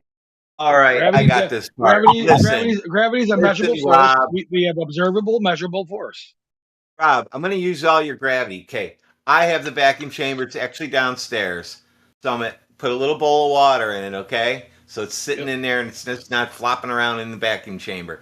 I put it in there, close the lid, pull the vacuum. Within a minute, it already starts boiling. Soon as that pressure drops, it starts bubbling, bubbling, bubbling. Then, if I just let it run for like 45 minutes, it's bone dry in there. So air pressure is what keeps that water in place. When I remove the air pressure, it turns into gas and goes away. No, because there's still, like I said, the experiment is being performed on the surface, on the planet. So if you want to go do this, didn't hold the water down. No, gravity is causing everything in your experiment to happen the way it happens. Because you're on the Earth. The laws of Earth, the laws of gravity, you're under them. You have no way to escape it. And the simple fact of the matter is, a vacuum chamber removes air. It doesn't remove gravity. If I create a vacuum chamber on the surface of the Earth, it still has the laws of gravity in there. You just those seas will boil away. Okay, but that doesn't mean anything. You have to create the vacuum in order to boil the seas. The Earth is not a vacuum. Oh, what is it? A container? Yeah, it's a self-contained system. Yes. Thank you. Contained by gravity. And multiple layers of different types of spheres. Contained by gravity, according to Stratospheres. you. Well, like I said, ours is measurable. We have measurables. We have observed it. I mean, we have theories on it. So as soon as you guys But you don't have present your any stuff on it, scientific theories. well, we absolutely do. Okay, show me the science. What's your independent, dependent control variables? Okay, listen, you're gonna argue there's You no just got to science for gravity? manipulate space-time, bro. You can do that, right? You can manipulate I'd space-time? love to hear what the independent and dependent variables are in your vacuum chamber thing that you're doing. First, so I'd if love to hear that. If gravity doesn't exist on your planet, then that makes no sense. I mean, then you have no planet has, or your planet has no mass. Your planet has. As I'm saying, when you throw gravity out the window, God. you throw logic out the window. You can't just throw gravity It's out the just window when word gravity vomit, dude. exists. What is Well, gravity? It's a force What that is it? holds. It's a force that holds us to the planet. Okay, planet you're begging the question of, and also force you're going against Einstein, so I guess you're going against the solar system. I'm not begging the question. It's a common word used in science I said planet. amongst billions of people. Billions of So, people I have mean- more pull on what words to be used than you do. Sorry, dude. You've It's a got planet. planet in your premise there. When there's 8 billion flat earthers, then you can tell us it's not a planet. But as of now, 8 billion people believe so that planets exist. I'm an appeal to majority fallacy. Hey, you can call it what you want. That's the way it is, dude. 8 billion people are not saying what I something. want to call it. That's just what it is. Okay, cool. It doesn't make it wrong, though. That's the whole thing. You think that's a bad thing. Well, it doesn't make it right is the point. It absolutely does. When you look into a telescope, you see planets. You see planets, I've dude. had You enough do. of this guy. All right, bye-bye. It's just too stupid, man. Shut up. So someone challenged me for the independent, dependent control variables for the vacuum. Yeah, Okay, platypus, and he deafened himself. Did he? What a... Oh, man. Maybe he got a Wow. phone call. Yeah, I'll stop myself. So just give it a second, or somebody ping him and say we're ready for you. I'm not at my keyboard.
Platypus make it back yet?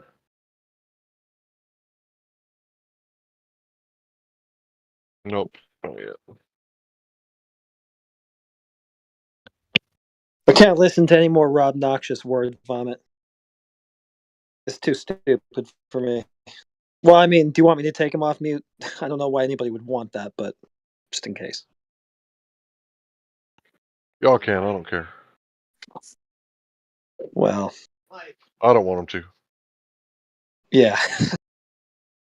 And not a great.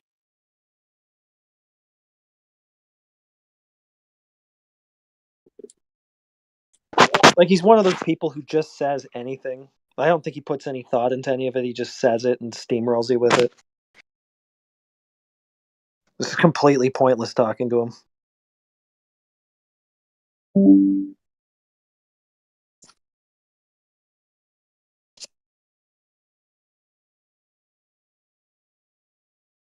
You're just aggravating, Rob, that's all.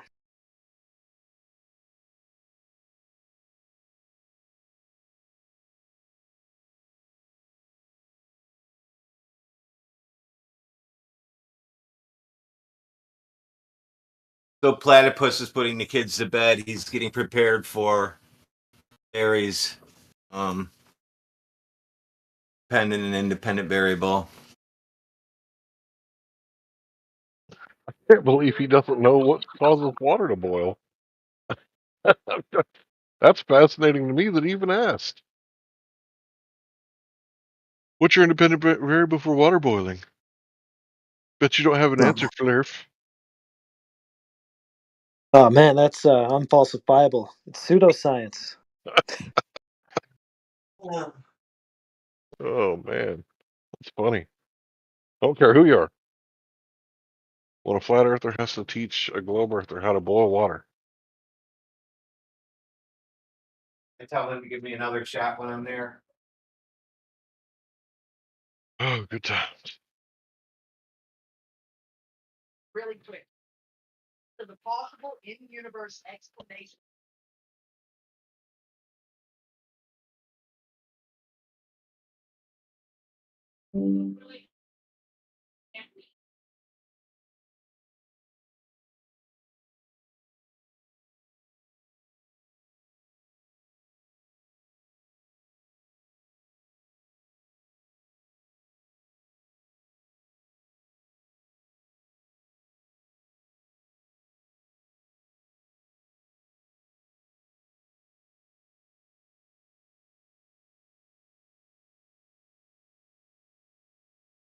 Wait, y'all really think that the Earth is flat, though, for real? Yep. We know it. We experience it as flat. You can go to the ocean and check it out for yourself. I'll end up. Well, how big do they say the Earth is? Do you know? I say it's 25,000 miles around it.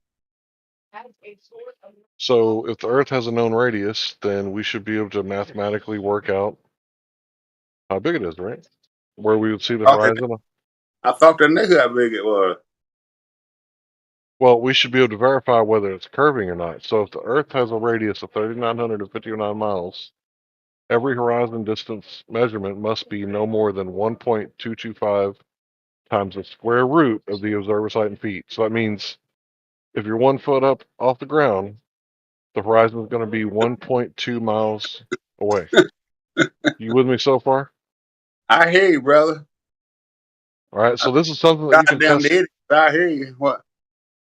This is something you can test for yourself. Well, I've been You're on. not taking it. Oh, you can see the curvature of the ocean in a boat. Okay. So the thing is that you think that the horizon is the geometric horizon caused by Earth curve, right?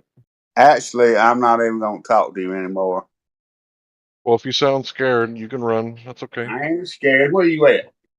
What scared? Who the fuck are you? Dude, this is not the kind of conversation where we have to go to fisticuffs, bro. We're just talking about science and philosophy and geometry. That's all. Oh, where are you at? Yeah, what are you, a fucking redneck or something? In your backyard. I'm in Texas, bro.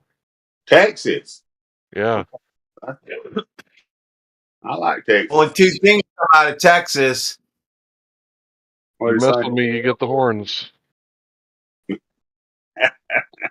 Texas is pretty flat, isn't it?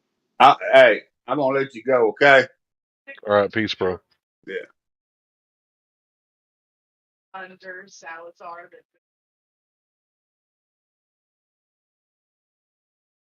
Missed what? What did I miss? That sounded good. I just walked back in.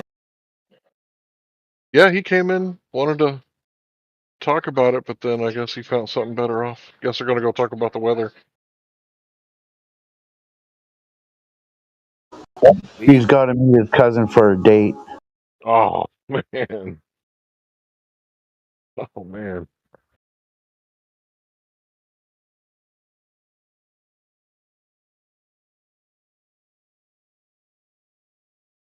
It does. It kind of made me laugh.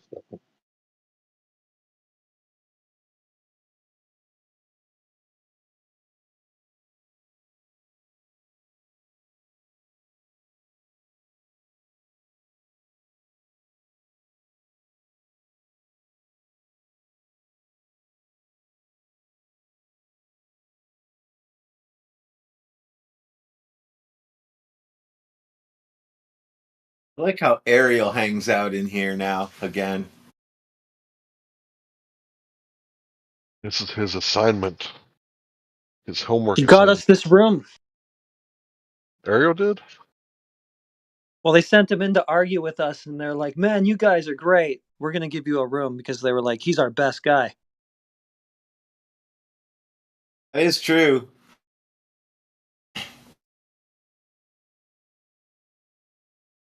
Also, I remind him all the time that she's not coming back to Globe Earth, and he knows exactly what I'm talking about.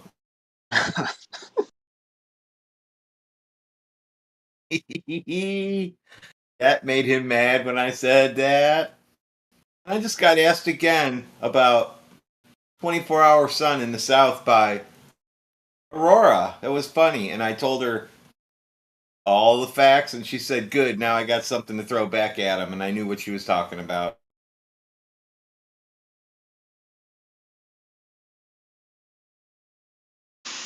Really, he's a globe champion? Not much of a champ, to be honest. He designs SpaceX rockets and launches them.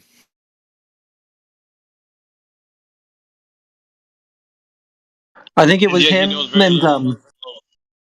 it's him and like Yakuba Knight or whatever he's supposed to be called, Chief Squatting Dog.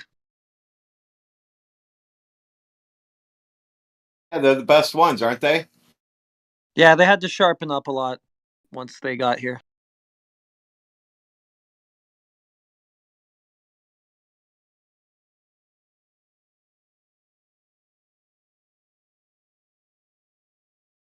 I didn't know how detrimental that just telling people that if you remove the air from the surface of water, water isn't held down by gravity anymore. I didn't really know how big of an effect that was going to have on people, but it seems to just make people's stomachs hurt. Well, because they can do Yeah, it. Larry's explanation does fit the way that we can explain tides. Because when we have like certain weather systems like hurricanes, we see that the water recedes whenever before it makes landfall with the hurricane. So it does check out. Well, I got this from him. I don't know who his name is, but the guy that was just talking. Radwin. Radwin. Yeah, you got it from me. I'm the one who did the test. Yeah, Radwin. Yeah, that's right. Yeah, so it's not my argument. Hey, we got Flat Alpha. Earth Math in here, Mr. Geometry guy from yesterday with the YouTube channel. He's in here right now. I know Charles. Me and Charles go all the way back to like 2015. Yep. How you doing, Larry? Well, Charles here is a pro Second Amendment guy, but I digress. Charles, did you hear the argument that we just made about what holds down the oceans? Yeah, and I think it's really fallacious because you're talking about a phase state. You're talking about a phase state. What? You're not talking about gravity. Wait a For minute. example, Gaseous water is still water, right? well, H2O molecules, but I mean, if it's a gas, it's now a gas and it obeys gas laws. Right, but when the Which is phase constrained by changes, gravity, but it's specific gravity, right? Relative density that causes it to go up. So the phase change causes it to rise up. no, So that that is goes not right true. along with our gravity. No, What do you That's mean not no? true. that's correct.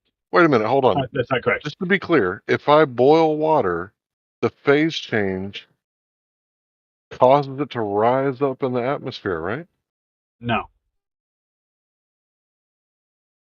no, the phase So change causes it to act like a gas no, it versus doesn't going into act like a liquid. gas. It It causes is a it to, gas, Charles. right. So in other words, it follows gas laws, which you have. Yeah, but it is a gas. Is what he said. Sure, So it's it is a Disagree with gas, him? Okay, but here's all the right. thing: if it is going to you're rise applying, though, right? well, yeah, I mean, It's hot going air all rises, directions, right? actually. It's Hot going to steam go in all rises. directions, actually. Yeah, it does go in all directions, right? It follows the gas laws, so the gas will diffuse out into the space, the volume. But the thing is, it's not gravity that is like all of a sudden not working on water because you just introduced a phase change. You could take any other substance and then boil it, vapor, steel vapor. Oh, steel vapor It is going to sounds act like like a gas, Charles. It sounds Yes, like sir. you are kind of smiling behind what your answer was, but I am. me thinks you don't know what gravity is. So, is the cause and effect relationship? You can explain the cause, or excuse me, the effect without the cause, right? Yeah, there's all sorts of theories about what exactly causes gravity, but what we observe is mass attracting mass. We can definitely isolate that. No. Don't tell stories in here. That would be your cause supposition for what you observed, wouldn't it? I don't really know what you mean by that, but Well, could you would see a rock experimentally falling, observe. for example, and then you would interpret the cause to be masses attracting.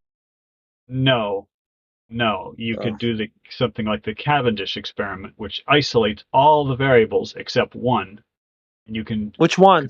observe Which one? mass attracting mass. So not bending and warping of space-time. So Einstein's wrong? So I'm not going to get into the weeds about Einstein. Well, I'm just I mean, you talking about said all of them except for one, and you picked the wrong one if you think that you're in a solar system. we're not talking about the solar system. We're talking about Well, we're the not in one if it's not bending and warping of space-time you isolated. you're changing the subject. You got a No, bunch I'm of not. red I'm just herrings. trying to keep you coherent within your worldview. No. So I mentioned the Cavendish experiment, and you start talking about Einstein and Well, I'm solar asking you system. what you isolated, dude. Because you You said it. isolated any of the other confounding variables. I got a phone Temperature, call. Go ahead. Sorry. temperature, air currents, the Earth's gravity. You isolate all of those things, and all you have is mass attracting mass. That's the ingeniousness of the Cavendish experiment.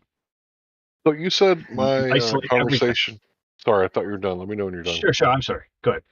Thanks. So Charles, you said that my argument was fallacious. What fallacy did I commit?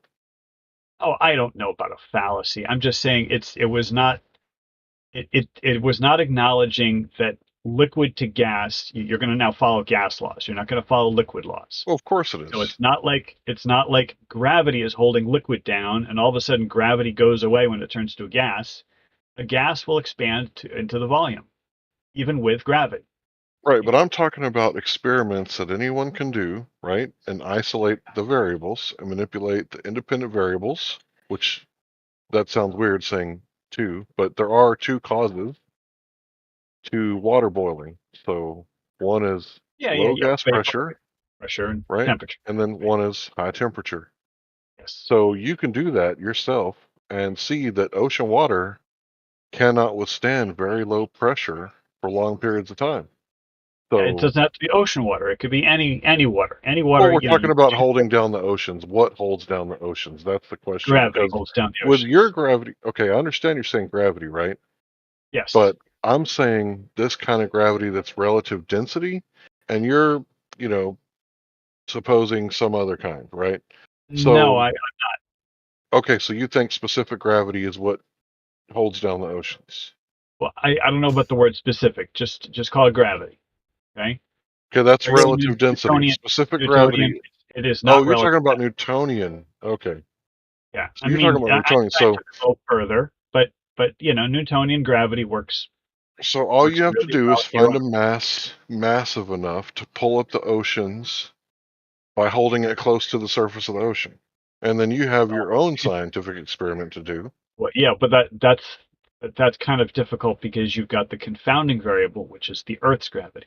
Well, that sounds like an excuse to me. Which is why, well, no, it's not, because you're trying to manipulate gravity on the Earth's ocean, but we have the Earth's gravity as a confounding variable. That's why It's still an excuse. The Cavendish experiment went around that, because you have now a horizontal plane of motion. Have you ever attempted to lose weight? Wait a minute. Yeah, we're not talking about eliminated Earth as a confounding variable in the Cavendish experiment, because we're not talking about motion balls. We're talking about the ocean water. What holds down the ocean water? I can manipulate variables and cause it to rise up. You saying that you can't because reason. No, the ocean water is not rising up. You can induce a phase change by boiling it. That's Where not does the water go before it rains? Where does it go? Well, we got clouds, it's just Yeah, but which way does it go? molecules. It rises up. Yeah, of course. It's the water cycle. It's been well studied for hundreds of years. You said it didn't do that at first. That was like the first thing that you started with. We're talking about water vapor? You said it didn't rise. That was one of the first things you came out with. Well, what I meant was that gas expands in all directions, right? Now, if you have some steam, yes, the steam is hotter than the surrounding air, so yes, it will rise. But if you just change something to a gas, if you just introduce a gas, it will expand in all directions. It has nothing to do with gravity.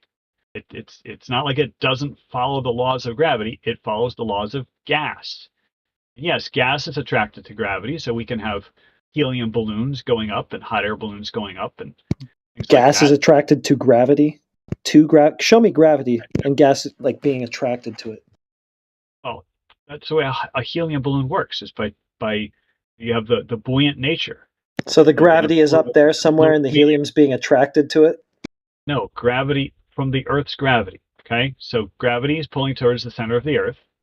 The helium is a lighter density. So if you would have a buoyant force, because air, the atmospheric air, is a fluid medium. Water is also a fluid medium, so you can have ships floating on the water. That's also a buoyant force, also governed by gravity. All right, but you can't mix apples and oranges. You can't talk about liquid water, and then all of a sudden you've boiled it, and now you're going to say, oh, well, gravity went away. No, it didn't go away. It changed into a gas, and gas follows gas. Yeah, I removed the air from the top of water in my vacuum chamber, and the gas went away. It got vacuumed out because you turned on the vacuum pump. That's right, and I left it running, and it dried it out. All the gas in the water turned into gas, and all the gas was gone. It was all gone. It just kept bone dry. Pulling and pulling. Yes. Yeah, it was done in here. I did it live. Yes. People got mad, especially on the no globe side, because they said there's no way it would just go dry, and it dried right up. Who said there was no way? I'm not going to give out names now. Okay. Well, that person was mistaken. Anybody who knows anything about vacuum chambers knows that any bit of moisture will get wicked away, because any kind of water droplets will instantly vaporize, and then they will be drawn away by the vacuum. Because they need air pressure. If you take away the air pressure, you take away a bunch of different things, don't you? Yeah, the gas pressure is at least a testable mechanism for water being, quote, held down, right? Right, At least it's there's empirical. It's falsifiable. Yeah. What more do you want? With gravity, you just science. When it comes to gravity, you just tell a story. You can't actually test it as the mechanism. Gravity, like the shape of space-time rather than a force? No, yeah, that's what it's supposed to be in the paradigm of a solar system and galaxies and all this shit. But he keeps calling it a force. So yeah, I don't. You gotta make that distinction. Manifests itself as a force, whether it's caused by curving space-time. That's beyond the scope. Well, Charles, you're a fundamentalist, and that's okay. You think that gravity is a Hold on, Charles. You are. You think gravity is a fundamental force, even though that's kind of out of date. We know that there is no theory of everything, string theory, M theory. None of those theories work. Gravity doesn't work at the galactic level. That's why they have dark matter. Gravity doesn't work at the quantum level. Everybody knows this. I mean, if you don't know, But just do a you're little talking about a research. bunch of things Hold I've on, never hold on, mentioned. fella. It's okay, fella. We're just going over the fact that gravity is not a force, but it's okay if you believe that it is. You know, I'm all for the First Amendment, freedom of religion. You can be a fundamentalist if you like. So you can get into the weeds where you're talking about dark matter, dark energy, where if you have like 50 PhDs in a room, they will actually disagree with each other. So we're not going to get into the weeds. That's in a good this point. Discord That's server. a really good point because that kind of illustrates that nobody knows what the fuck this gravity thing is. Well, no, But they won't at a disagree with my experiment, will they? level. Okay, at a galactic level, there are definitely some questions. Dark matter is one of the proposed theories, but people disagree about it. So instead of talking about how do galaxies hold together, why don't we talk about what happens here on Earth? What happens here in our solar system? And Newtonian gravity governs everything. It doesn't even work at the solar system scale. Yes, it does. No, it doesn't. Yes, it does. No, it doesn't. It doesn't work for the orbit of Mercury. That falls apart. The orbit of Mercury does not fall apart. It's the precession of the equinox that has an error. We've never landed on the moon. Okay, so now you've added another problem. I didn't even ask for that one, and you just gave it to me after saying it works. Yeah. Yes. Now, the thing is, any measurement is going to have errors. Okay? No matter how fine your instrument, any measurement is going to have errors. And so Mercury's orbit works just fine. No, it doesn't. Except to the 10th decimal place, where there's a slight error, which seems to be introduced if you go strictly by the Newtonian model. Yeah, and that screws up the entire model because they say that this orbit has been happening for billions of years, so that error is obviously going to accumulate, and then what you're going to have is not going to match what we see at all. So that's a problem. No, okay, but you're magnifying the problem and you're ignoring the elephant in the room, which is that you don't have a better theory. No, that's not the elephant. I didn't propose one, and it's not on me to do so just because we scrutinized yours and it didn't hold up. No. When you say it didn't hold up, it holds up 99.9999% of the time, which means it is a really, really good model. Is it a perfect model? It means no. It doesn't mean it's fallible. 99.999% of the time. It's a mathematical construct that doesn't actually match, so it can't be what's really happening. It's a mathematical description that can't actually be what's really happening because it doesn't work 100%. Nice description. What we don't know is the actual fundamental cause of gravity. That's what I'm saying to you. Gravity could be intentional, bro. It could be God. Right? So that's what I've been saying. And I don't know why you want to defend Newton anyway, because you're probably going to want to side with Einstein. Because that is going to work better for your solar system, and you are going to have problems at the galactic scale, like you pointed out. But any which way you go... What? You don't have to go to the galactic scale. Okay, so what's the deal then? Do you have different laws at different scales, or does this law just not work and break down completely? So if we're just talking about Newtonian gravity, we're talking about, why does an apple fall to the ground and why does a planet orbit the sun? Okay? And Newtonian show that it gravity even does. Newtonian gravity works just fine in both of these instances. Okay? No, it what doesn't. flat earthers have failed to do is come up with any competing explanation. That's not even true. They've had epicycles for, well, that would be a geocentric model, I guess. Epicycles are something that you observe. That is not a cause and effect. I didn't claim one. Well, you're talking about the physics of it, like gravity. Okay, yeah. So the thing is, people say, "Oh, gravity's not a force." Well, it manifested as a force. Go to any amusement park and ride a roller coaster, and you'll definitely find gravity acts like a force. Acceleration doesn't count, right? No. You have potential energy and you have kinetic energy. Acceleration doesn't count, dummy. What about the all right then. You have potential energy and kinetic energy. Okay. So you can harvest energy from potential energy. A roller coaster at the top of the hill turns into velocity at the bottom of the hill. So you're literally taking energy. Yeah, Charles, I can see that you're determined to model the wrong gravity and go ahead and reify it, even though it doesn't fit with your worldview. So whatever. Do you have an experiment that backs mass attracting mass? Cavendish. He's trying Okay, to what's get the away from observed? water anyway. Yeah. Well, what's the natural observed Definitely trying phenomenon? to get away from that vacuum chamber because that fucks their whole world up.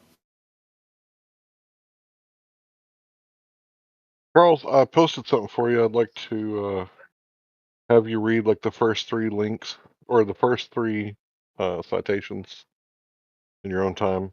But I think Heretic was leading you somewhere. Sorry, was that for me? Yeah, I posted something for you that you can read at your own time. Okay, so when you say posted for me, is it a direct message or I guess from yeah, it's in the side chat if you're on your phone. Yeah, no, I'm on my desktop computer, but Okay, I'm right corner. Discord clueless, so That's okay. Top right corner. All right, so where you see it says 24/7 flat Earth, there's a little chat bubble. Click that, and the text window will pop open. Yeah, it says show chat, top right corner, right under the X. I'm sorry, I'm gonna be like really. In our channel name, there's a little chat bubble. Yeah. Unfortunately, I already clicked away from the channel, so yeah, you'll have to pause for a moment. But I'm enjoying this conversation, and I appreciate the civility. And you were just tagged also, so there should be a little red dot for you to click. So, what is the natural observed phenomenon for Cavendish? Does it have to be a natural observed phenomenon? I mean, it's an artificial apparatus. Well, I would hope so in natural science. And I mean, if it isn't happening in the natural world, then I don't know what you're doing the experiment for. Well, I mean, like, if you walk into somebody's laboratory, did they get to observe it in the first place? I mean, like, they were just messing around with some metal balls and went, oh shit, look at that. Yeah, like, is this something that only happens with metal balls, or does this actually happen in nature like you claim it does everywhere? So it must be observed naturally first, right? Yes, it's called gravity. You drop an apple, it'll hit the ground. Okay, so natural observed phenomenon, apple hitting the ground. Okay. Yes. All right, so where does the apple hit the ground in Cavendish? Well, there's no apple in the Cavendish apparatus. Cavendish is isolating horizontally using a torsion balance, mass attracting mass. Wait a minute, does anything even fall? So nothing even falls in Cavendish? That's correct. Okay, so your natural observed phenomenon didn't even make it into your experiment, so this won't work. Oh my goodness.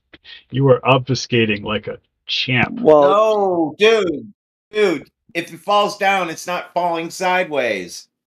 I never said anything about falling down in the Cavendish. You're begging the question, Charles, because you've assumed that whatever the mechanism of that apple falling is going to be the same mechanism that causes the balls in Cavendish to do what they do. So you're just begging the question of gravity. It hasn't actually been tested and shown to be a causal mechanism for anything yet. Why do you think Charles, the balls in the Cavendish experiment were attracted? What's your problem? Charles, you lied when you said the apple fell down, so we did the Cavendish experiment. The Cavendish experiment was to quantify the gravitational force. You're begging the question of that force. So now sideways is what we're going to test. Mass attracting mass is what we're testing. Why did you assume that? You haven't shown that mass attracting mass, the force, that is actually what caused the apple to fall in the first place. You didn't even use that observed phenomenon in your experiment for it, so-called experiment. So the Earth has mass, and the apple has mass, so they're attracted. It's not hard. Okay, so how did you demonstrate that scientifically? Okay, go ahead, Rebel. Demonstrate that the apple has mass? About the apple. Hold on. How do you know for sure the tree wasn't mad at the apple and threw it down? Oh my goodness, you guys are funny. Okay, that was off a scale. I'll give you that one. Well, I want him to get away from things fell down, so we're going to hang balls in a closet. Yeah, you skipped a bunch of steps there. You went, listen, what you did is you just went, masses do attract, and you've also assumed the ball Earth, and you've assumed these masses of the ball Earth and the apple attracting one another. And yes, you have. You've just presupposed all of that. Then you've skipped to a measurement that you're calling an experiment where you're going to try to quantify this force before you've done anything to even show that it was the cause of anything. So I've actually measured that the Earth is a globe. So there's no assumption there. Well, how'd you do that? Let's start there then, because that Well, that is what I'm calling an assumption that's inherent in your Cavendish and all the stuff that you're giving to us. So why don't we just start there? Okay. So, and this, I don't know if you heard any of what I said last night, but basically by carefully observing celestial bodies, you can ascertain that the Earth is a globe that is spinning on its axis. So looking in the wrong direction. No. That would be induction. Using logic. That would be using inference. Logic. So you would not have a deductive conclusion from that. Oh my goodness, you don't even understand what I'm talking about. Yeah, you're looking the wrong way, so all you could do is infer. No. Well. Yeah. Infer. Where's the ball? Hey, where's the ball that you're measuring? Hey, Charles, theory. Where's the ball? Where's the ball that you're measuring it? Is it below your feet or above them? It's below my feet. Right, so why did you look the wrong way? Well, I can determine that I'm standing on the sloping surface. And also knowing that other people around the Earth have different observations than me. That's key. So when you determine that you're on the sloping surface, did you look at that surface or away from it? Away from it.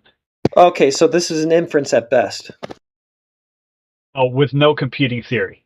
You didn't measure it. With no competing theory that matches my observations. No competing theory. Who cares about that, dude? Well, so you're rejecting my conclusion, but you have nothing better to supplant it. So I make careful observations, and the model perfectly matches the observations. So yeah, you can call it an inference. Yeah, I'm rejecting your astrology-based inferences about what you stand on. Yes. Yeah, it is, because you're sky gazing. Perfectly. You're sky gazing and just dreaming about what reality is by looking at the stars. Using geometry, using Euclidean geometry. Charles, you're just an astrologer. Don't try to dress it up like this. Oh my goodness. So you just reject evidence is what I'm getting. No, I gave you that it's an inference, but let's go down to the ground and test it directly. It's an inference, right? But being that the Earth is extremely large, it is really hard to measure the curvature without precision instruments like theodolites and things like that. So well, then use those. Wait, it's really hard. Don't they claim to do that? Oh, sure, but I don't have training to use a theodolite.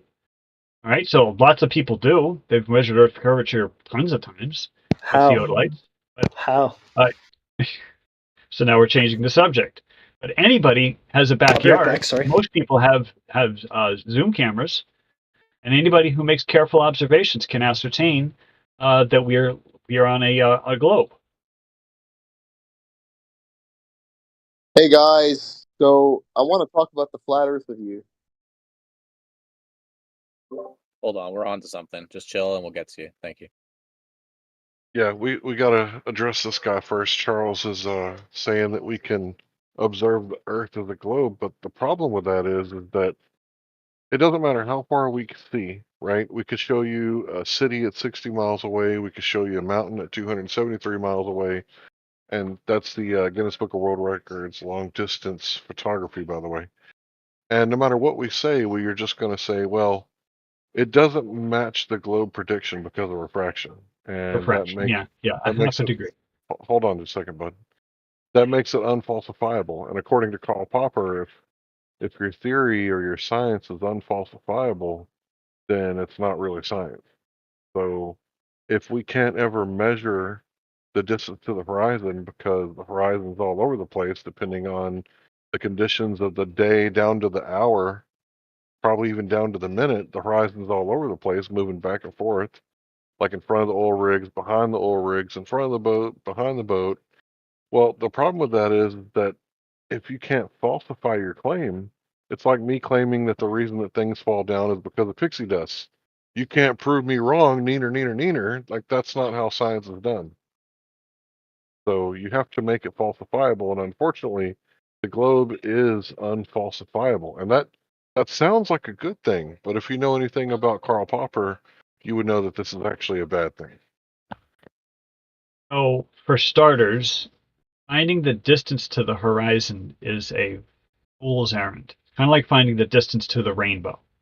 All right. So I don't recommend trying to find the distance to the rainbow because it is an optical phenomenon based on the individual observer. And, two observers will observe the rainbow slightly differently. Same thing with the horizon. The horizon is an optical phenomenon, so trying to find the distance to it is very silly. However, said it yourself. what you talked about is about these 250-mile distances. So Mount boats aren't Canada. going over it then, right? So if you look at these long-distance phenomenon, Getting obstructed by it, right? The most refraction anybody is going to claim, Larry, is a half a degree. Frequently, the refraction is less than that, much less than that. So I have run every single laser test, long-distance photography sightings, mirror flashes over a lake. I've analyzed every single one that I get my hands on, and I always take a look at what's the error, and it's always less than half a degree. That is not asking a whole lot. That is not pixie dust. That is not saying refraction solves everything. It is literally a half a degree of error. And you compare that to any model of the flat Earth, and the error is now 3 orders of magnitude higher. What models? Any model. Pick a model. No, you pick one because you did the comparisons. Oh. Is this just rhetoric, or did you actually do this comparison? Yes, with any common flat Earth model. Well, just pick one. Give us an example. Okay, Gleason's AE map. Right? No, wrong. That's a squished out globe. No wonder. You just said pick one. I picked one, and then you. Yeah, it's not a flat model, dude. That's a squished globe. Now, why don't you pick one? Right? I went first. Now you go. You pick one. No, it's your claim. You're the one who said you did the comparisons. I didn't say that. Now you're I never said I did those comparisons or those analyses or whatever. I never did that. That's a you thing. Between globe and not globe. You didn't do not globe. You just did a squished globe. No, we don't claim that. That's not us. Goodness gracious. So all you have is not Charles, you know what the AE map is, right? Of course I do. You know it's a flattened globe, right? Well, it is a equidistant azimuthal projection, and yes, you can make a globe. Of your globe, right? You can make a globe from the AE map. You can make an AE map from the globe. Well, it's a azimuthal equidistant projection of a globe, right? It is literally the most popular version of a flat Earth map in this entire community. Which is not saying much because it's not. Nobody here claims it's not popular at all. Okay, so what's fascinating to me is when I said, you not on the Gleason map. Well, then pick your map, pick your model, and you're like, okay, no, Charles. I'm going to bring you back to this. It was your claim. You're the one who said you did the comparisons. I'm just asking for those. I didn't say that I did those. Pick any flat Earth. Okay, Charles, I have my answer already. You didn't do the comparisons. You're just using rhetoric, and at best, you used a squish globe to do them, and then went, "Ha ha, got you, flat Earth." Pick a different map. I'll be happy. No, Charles, you've already made my point. I'm happy. Thank you. My goodness. So you just run away. Run away from what? I didn't say that. I'm asking you about what you said you did. So the irony escapes you, in that there is a model called the globe model, and it has a half a degree of refraction error right at the horizon. And then there's this other model, which we can't even mention. We can't even draw a picture of it, and somehow this other model is superior. You're imagining things, Charles. No, it does not. Stop. You're spinning shit now. It has what, did you say? This model has what? The globe model has a half a degree of error right at the refraction, right at the horizon. This other model... Half a degree. How far does that account for the horizon being? Like I said, trying to find the distance to the horizon is a fool's errand. It's an optical phenomenon. Okay, right. But any long-distance photography, mountains, distant horizons, distant buildings, any of this stuff, where people are like, well, it can't be a globe because we see too far, it turns out the error is less than half a degree. I've explored every single one, every laser test, every long-distance, mountain. I've run the numbers. Every single one is less than half a degree. Frequently, it's so what? Like a tenth of a degree. So you want us to accept? So you want us to accept your premise? Wait, you want us to accept the premise that the Earth is a sphere? Just off the bat, you just want us to accept that as being true, so you can use your refraction. No. Oh, okay then. All right, cool. I've established that the Earth is a sphere by carefully observing the heavenly bodies. Oh And my the thing God! is, one No, of the you have not. pushbacks. You're One of the guessing it is from. You're guessing it is. You think it No, might be. You're like, it's not. Yes. because I see what I see in the sky, that means the Earth might be a sphere. Well, it's It's an not. inference It's not a definitive conclusion. based on a mountain of evidence. Mountain of evidence. You're seriously saying that you can absolutely affirm 100% guaranteed that Earth is a sphere because of what the sky does? Yes. That's just inference and induction, Holy Charles. You shit. can't do that. It's not a deductive conclusion. We already did this. You're just being dishonest now. Another model. I heard a story about 3 guys that landed on the moon, so it must be real. That's the problem. Is the irony of your position? Is your position is nuh-uh. No, it's not, So dude. We're scrutinizing your position. And I've got a model which is called the globe, which has a fraction of a degree of error associated with it. That's You've nice, got but nothing. what was it derived from? nothing. What You physical literally- measurements, Charles? Charles, we're not claiming a model. It's not our problem, dude. It doesn't matter for I us. get that. That's a slippery fish argument. So it's just nuh-uh. Well, we're literally not claiming one. Versus not globe. All right? Yeah, we're And just so scrutinizing what you the claim it to be. That's all. What's wrong with that? Sure. And what kind of error does the globe have? A fraction of a degree right at the horizon. With refraction? A Yeah, that fraction causes a of degree huge of- problem. That causes huge problems Why is for you, that- Charles. why is that And a it huge causes problem? huge problems for the people that you say measured it, because if a fraction of a degree of refraction is all that's required to account for those things that we see, then what we're seeing geometrically doesn't align at all with what you claim has been measured by orders of magnitude. So that would be a huge problem for you. Why would it be a problem for me? Just explained it. If somebody else wants to translate, they can go ahead, but I'm not keen on saying the same thing over and over. We have the geometry of the globe, and we have Yes, a real which is world observation. distorted by orders of magnitude by just a half degree of refraction, according to you. So now we got to throw that out. What's this orders of magnitude? That's in comparison Well, to any. you're going to need an apparent radius of what, 250,000 miles to account for what we see in the black swan, which to you, according to you, is just a half degree of refraction, whatever it's supposed to be. Yeah, well, the black swan is also accompanied by several other images of those platforms taken on different days. So clearly, the Earth is not changing shape between. So clearly, you don't understand what a black swan is. Then I agree with him. It's not changing shape. I agree with that. It's a very poor example of a black swan. I mean, it's been labeled the black swan. Why? It's great. It's great. It makes your apparent radius 250,000 miles. 2 orders of magnitude beyond what you say was measured using optical devices with all this crazy distortion going on that makes it look that much different from what you say it was measured to be. So what you're saying is you're getting a distance to the horizon, which is something that is folly, and you're also ignoring the fact that other images taken at that very same site by the same photographer, same. No, I'm not. Charles, I'm not ignoring those at all. I'm Yes, happy you to are. use those as well. No, I'm not. Why are you saying? Why do you insist on that? I'm not ignoring that. Well, you are ignoring that because you're making a conclusion about the size of the Earth based on the black swan. No, I'm not. That is not my conclusion. I would have to assume it's a sphere in the first place. Dude, Charles, I am not concluding that. I said apparent radius, so you'd have to even assume a sphere in the first place for that to follow. I'm not concluding that it's a ball that big. Not at all. You're not understanding. Okay. But the argument is just very silly because if you take 2 pictures on 2 different days and you get completely different where the horizon is, you get distortion of the flare boom on the oil rigs. Clearly, something optical is going on. Clearly, something optical is going on, and that is called error. And it's right at the horizon. What globe, dude? What globe? I don't care for your excuses, right? Globe, where's that? Where's that? Where's the globe?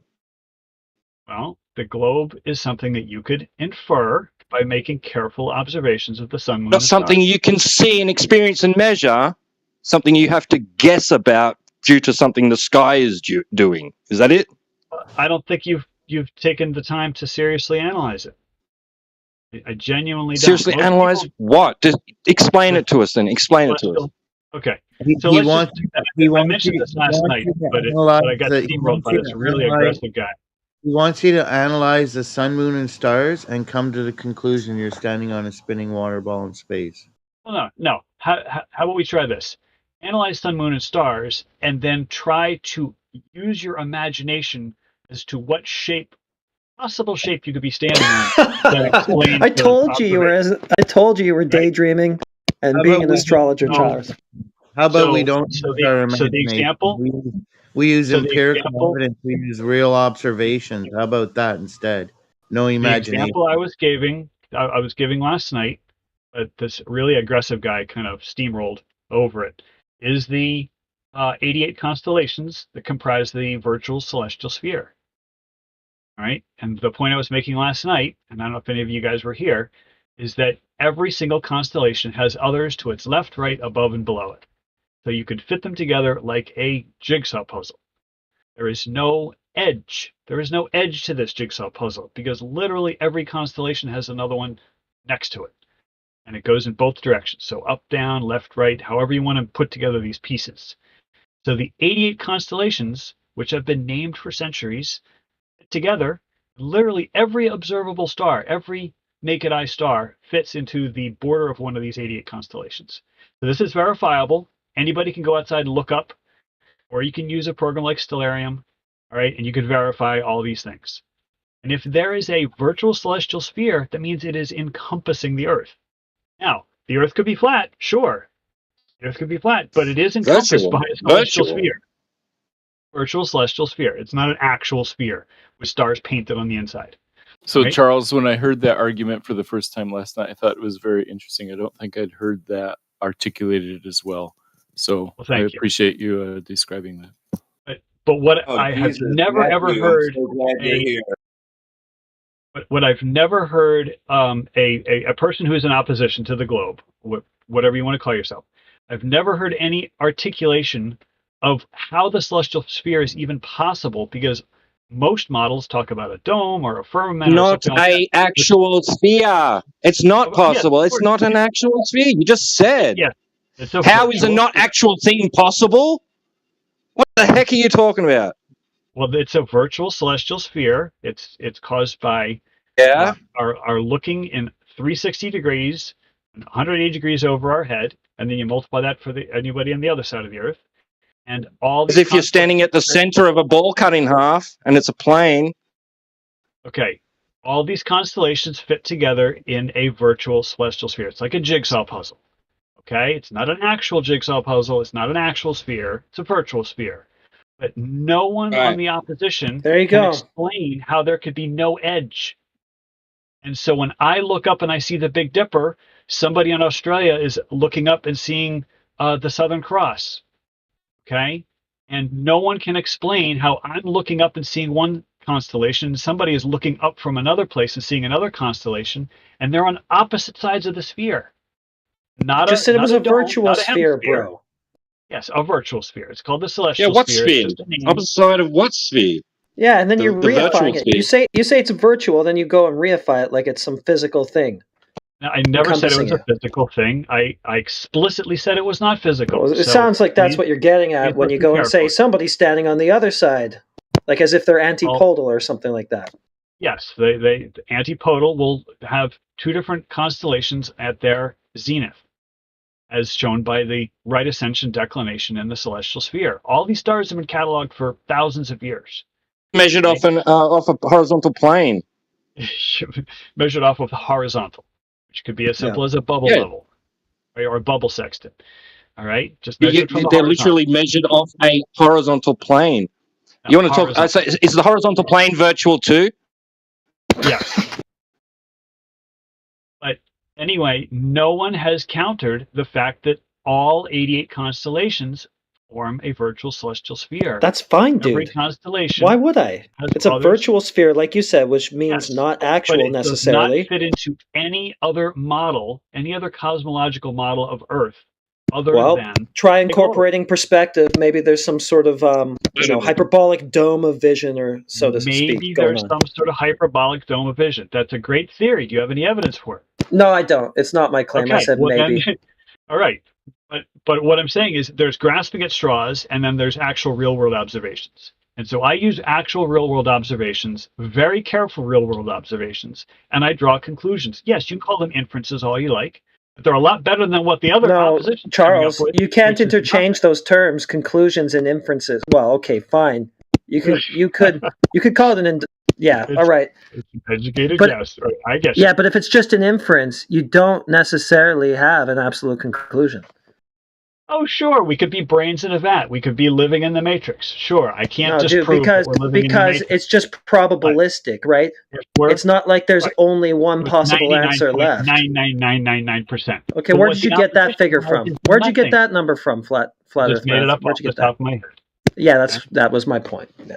Sure, it's probabilistic, but I'd bet $1 million on it. You know. I know you're very religious. I already know that. Oh my goodness. I can't say that we don't live in the Matrix, okay? So we could be brains in a vat, we could be in a simulation. But you're just trying to reduce it to absurdity now. You're just trying to say that to conclude anything else would just be absolutely crazy. So, yeah, it actually would, because it doesn't fit the data. It doesn't fit the observations. That's the key. Your inference doesn't fit the observations, Charles. That's why you have to come in with excuses of arc seconds or arc minutes of refraction. What observation doesn't it fit? The black swan. We were just talking about that a minute ago. That doesn't fit. You have to fudge that with refraction and go, hey, it's just 7 arc minutes or whatever you're supposed to say it is. But the black swan is a cherry picked day. No, it's not cherry picked, Charles. We can use the one that you would like to cherry pick. There's another picture that you were talking about that I'm sure you would like to cherry pick, right? While you're accusing me of cherry picking. No, I'm not cherry picking. Dude, hey, yo, friend. Please don't be this dumb. The whole concept of a black swan is that it's one black swan among millions of white swans. So calling it a cherry picking would be like picking a black cherry when somebody says all cherries are white, for goodness sakes. Well, the black swan. You cherry picked that black cherry. Exactly. Right? Absolutely absolutely a misnomer. The black swan picture of the oil derricks is not an actual black swan, but I mean, we're calling it a black swan. Why not? Yeah, why not, dude? Why not? Right? Yeah, why is it not a black swan then? Well, just like you said, if somebody said all cherries are white, and then someone finds a black cherry, well, then that disproves the statement that all cherries are white. But there is no statement that photo is disproving. You sure about that? Photo is disproven? Yeah. The black swan is not an exception to some rule. Okay, so that therefore is not an actual black swan in the sense of, I just found a black swan, so therefore the statement all swans are white is false. Okay, so we just falsified a statement by finding one counterexample. But in the picture of the oil derricks, that is not falsifying any statement. Charles, it is falsifying this. Wait, let me tell you what that black swan is falsifying. It's falsifying the globe model for the distance to the horizon with 0. Is there a physical obstruction of your view at 1.225 miles times the square root of the observer's height in feet? Well, that's assuming the Earth has no atmosphere. Is there an obstruction of your view at that distance? Sure, but it's not. But that's not the exact distance, because that assumes that there's no atmosphere. That's the geometric horizon, which no one has ever seen, because the Earth has never not had an atmosphere. Right? Yeah, there we go, buddy. It's not. Never showed up to work. There you go. Can I take that really quick? Nobody's ever seen it. So what about that other picture that you wanted to keep bringing up? I guess we didn't see it there either, did we? Well, right. Neither of those photos shows the geometric horizon. Ah, so they're both black It's an obstruction of your view that's not obstructing anything, right? Well, it's an obstruction of your view that's not obstructing anything from view. No. What your original question had a very specific mathematical formula, which is the geometric horizon, which no one has ever seen. We only see the apparent horizon, which is shifted by a fraction of a degree from the geometric horizon because we have an atmosphere. Hey, man, I rest my case. You made it for me. Charles, if that's true, why have they been teaching children for hundreds of years in schools that boats go over the horizon, and this proves that the Earth is a globe? I mean, now that you guys know that that's not true. Boats do go over the horizon. They go over the apparent horizon. Right, but that doesn't prove the Earth is a globe. Oh, holy crap. They go over the apparent horizon, bro. Is it an apparent boat or a real boat? It's a real boat. Okay, right? so the real boats go over the apparent horizon. The appearance of the boat. But let me ask you this question: if real boats go over the apparent horizon, do apparent boats go over the real horizon? Ah, that's a head scratcher. I'll have to get back to you tomorrow. There's actually more options. But I do appreciate the conversation and the back and forth. So, Charles, I might suggest instead of saying your observations you're looking at prove the globe, the wording I usually use is that the observations, that the globe model provides the best explanations for the observations we see, like sunsets and moon phases and stuff. Absolutely, because the whole thing of proof. But the thing is, one of the problems with this arena is that there's a word, like for example, we say sunlight comes in parallel, but yet we have eclipses, which is talking about how the sun is half a degree off of parallel. So it's like it's hard to reconcile saying parallel in one context and then saying, well, but you have these angles forming the umbra and the penumbra. So the thing is, using the word proof, there's the informal use of the word proof, and then there's the formal use of the word proof. So, people just say proof, but technically, Matthew, you are absolutely correct. You should not be saying. Yeah, it depends. It depends. So it's divergent, convergent, and parallel simultaneously, and whatever explanation you need to solve, you just pick which one of those you want to use at the moment. Yeah, simple explanation. The sun is not a point source. Yes, the sun is not a point source. It has a half a degree of angular size. So I don't know if anybody of you is aware of this, but one of the biggest proofs or informal, a proof in my mind, one of the biggest reasons why I conclude the Earth is a globe is I've been able to make predictions. And I've never seen anybody in the flat Earth side make predictions. Like what? Well, on the April 8th eclipse, before the eclipse happened, I made 12 numeric, actually 13 numeric assertions based on just a Euclidean geometric analysis of the globe, of the sun, the moon, using the nautical almanac. And all 13 came true. So we're talking about umbra size, penumbra size, path angle, time of totality, latitude, longitude of the center of the totality, the azimuth of the path where the path was going, the shadow of the umbra. So at 13, I had 13 numbers, and the worst one was about 1.5% off from reality.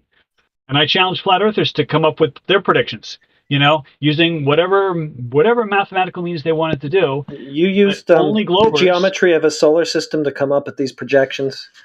All I use is the nautical almanac, which uses ephemeris tables for the sun and the moon. I only paid attention to the sun and the moon. But right. So you got the Earth, the ball Earth, in a heliocentric orbit with the moon, ball moon. Yes. That's what I used. And okay. So the challenge is still up on my channel, and then my numbers are up. I haven't actually shown like my workings, but the point I'm trying to make to you gentlemen. So what I'm asking for, you haven't actually shown anybody. I haven't shown my workings. I have shown my actual answers, right? Yeah, but not how you got to them. You didn't show your work. Right, because I've been very busy teaching. I was teaching 5 periods a day. I had I'll trust you, bro. School year. So my plan is, now that my summer vacation, literally today was the last day at school. So my summer vacation is starting. So my plan is to come up with a series of videos where I'm just basically going through the math, and it's Euclidean geometry. But the point I'm trying to make to you gentlemen is that no flat earther was able to touch this with a 10-foot pole. Only globers were able to participate in this challenge. You didn't even show them your work, man. Numbers, they came up with numbers very similar to mine. All right. But the point is that I can make predictions, hard predictions, and these predictions come true. And that the most flat earthers were able to say was Saros cycles. And Saros cycles is not going to give me the latitude and Charles, longitude. you didn't even show your work. Why are you still bloviating? Oh my goodness. You didn't hear me. I was very, very busy this school year, okay? The eclipse happened during the school year. It's a great excuse, but it doesn't follow to your conclusion. So when I publish my workings, Are you going to take back your statement? I mean, because it's like it What seems like all statement? you've What got is statement? that I Yo, haven't I haven't shown my work. Therefore, we're going why to throw would he everything take out the back window. his statement? His statement would still be true up until the point you show your work. So at that point, you've shown your work. So why would he take it back? Well, the point that you're missing, you're very skillfully missing, is that I've made a prediction which came true. All right. In Go fact, I for made it. 12 predictions which came true. All right. So I have screenshots of the spreadsheet that I used. I just have not explained how I got those numbers. All right. But the point that I'm trying to make is that flat earthers are incapable of making predictions. They could talk about patterns like cycles, but they can't actually make predictions. Like, for example, the June solstice is in about a week. All right. So the June solstice is in about a week, and using Euclidean geometry, I can predict the azimuth of sunrise, just knowing your latitude. And the thing is, azimuth of sunrise, that doesn't even make any sense, because how does the sun rise if the Earth is flat? Well, the Earth isn't flat. The Earth is a globe, and so I could predict the azimuth of sunrise using Euclidean geometry. And I've got that on a video, and I show my work. So if you're interested. But again, flat earthers don't touch this stuff with a 10-foot pole. They can't make predictions. Charles, there's nothing to touch, man. If I can make predictions and you can't, then I yeah, would it's just you saying that. You haven't even shown us the work that you used to make those predictions. The predictions with azimuth of sunrise is show me you're not using a horizontal plane. Well, you're welcome to try using a horizontal plane, but your azimuth of sunrise is going to be off by about 50 degrees. Really? Because astronomers don't seem to have any trouble using a horizontal plane. No, I when you said horizontal plane, I thought you meant the flat Earth, the model of the flat Earth. No, I'm just using a globe model. So to recap, he said, listen, here's the thing, guys. I find the globe compelling because it makes predictions. And then he went on this long soliloquy, which amounted to, I can't show you the prediction that it made. Okay. So you completely ignored me when I said that all this is documented with regards to the June solstice. It's completely documented in multiple videos on my channel. So if you want to go there and see it for yourself, I work out all the math. I do all the analysis. It's a little bit of trig. But no flat earther has been able to say, I could predict the azimuth of sunrise. It's like the statement doesn't even make sense on a flat earth, right? Because according to the flat earth, sunrise and sunset is due to perspective. It's due to the sun moving away, so it disappears at the vanishing point. Well, then where's the azimuth of sunrise? There's no azimuth. All that shit. I'm tracking all that shit right now in Grafana anyway, so I can tell you exactly when it is for me, or pretty close to it. No, could you use it? Could you make a prediction? Like, could you sit in a blank room with just a scientific calculator? I can see in the future. Yes, I can tell you when an eclipse is coming up. No, that's cycles. No, I'm not talking about that. I'm talking about azimuth of sunrise. Do it with what I'm tracking and the way I'm doing it, and I've proven it in here time and time again. And I'm not going to do it tonight because I'm working on something else. Do you have a video? Like, do you have a YouTube channel? It's not even an issue. Whoever you're trying to trick with your hocus pocus isn't going to work. Well, no, but I mean, do you have a video of this stuff? What's azimuth? What's azimuth? You guys know what azimuth is, right? No, what is it? Tell us what it is. Tell us what it is. Tell the audience what it is. Oh my goodness! So I could tell by your tone of voice you're going to try to. Why don't you tell us what you think azimuth is? Because clearly you're trying to make an aggressive point. Tell us what azimuth is. So when normal people have conversations with each other, they don't like aggressively demand if you could tell us what azimuth is, you're using azimuth a lot, saying flat earthers can't do this and that with azimuth, blah, blah, blah. So tell us what azimuth means. What is azimuth? Okay, but you know what azimuth of means, the sun? So the fact that you're asking is disingenuous. What is azimuth of the sun? No, not the azimuth of the sun. You have your cardinal directions, north, south, east, west. You establish north to be 0 degrees, east to be 90, south to be 180, west to be 270, and then you could point to those cardinal directions, or point to any fraction within them. Now, if you want to say sounding awfully lot like a plane to me. Well, actually, it's slightly below because the horizon is below eye level, so it's definitely not a plane. Then what you could do is when the sun rises... Horizon isn't a plane? Wait, the horizon isn't a plane? The horizon is below eye level. The horizon is below horizontal. Good. So therefore, it The can't be a plane? plane. Is it a plane? Is the horizon a plane? The horizon is a circle. And of course, a circle is a planar Euclidean figure. So yes, it's a plane. Right?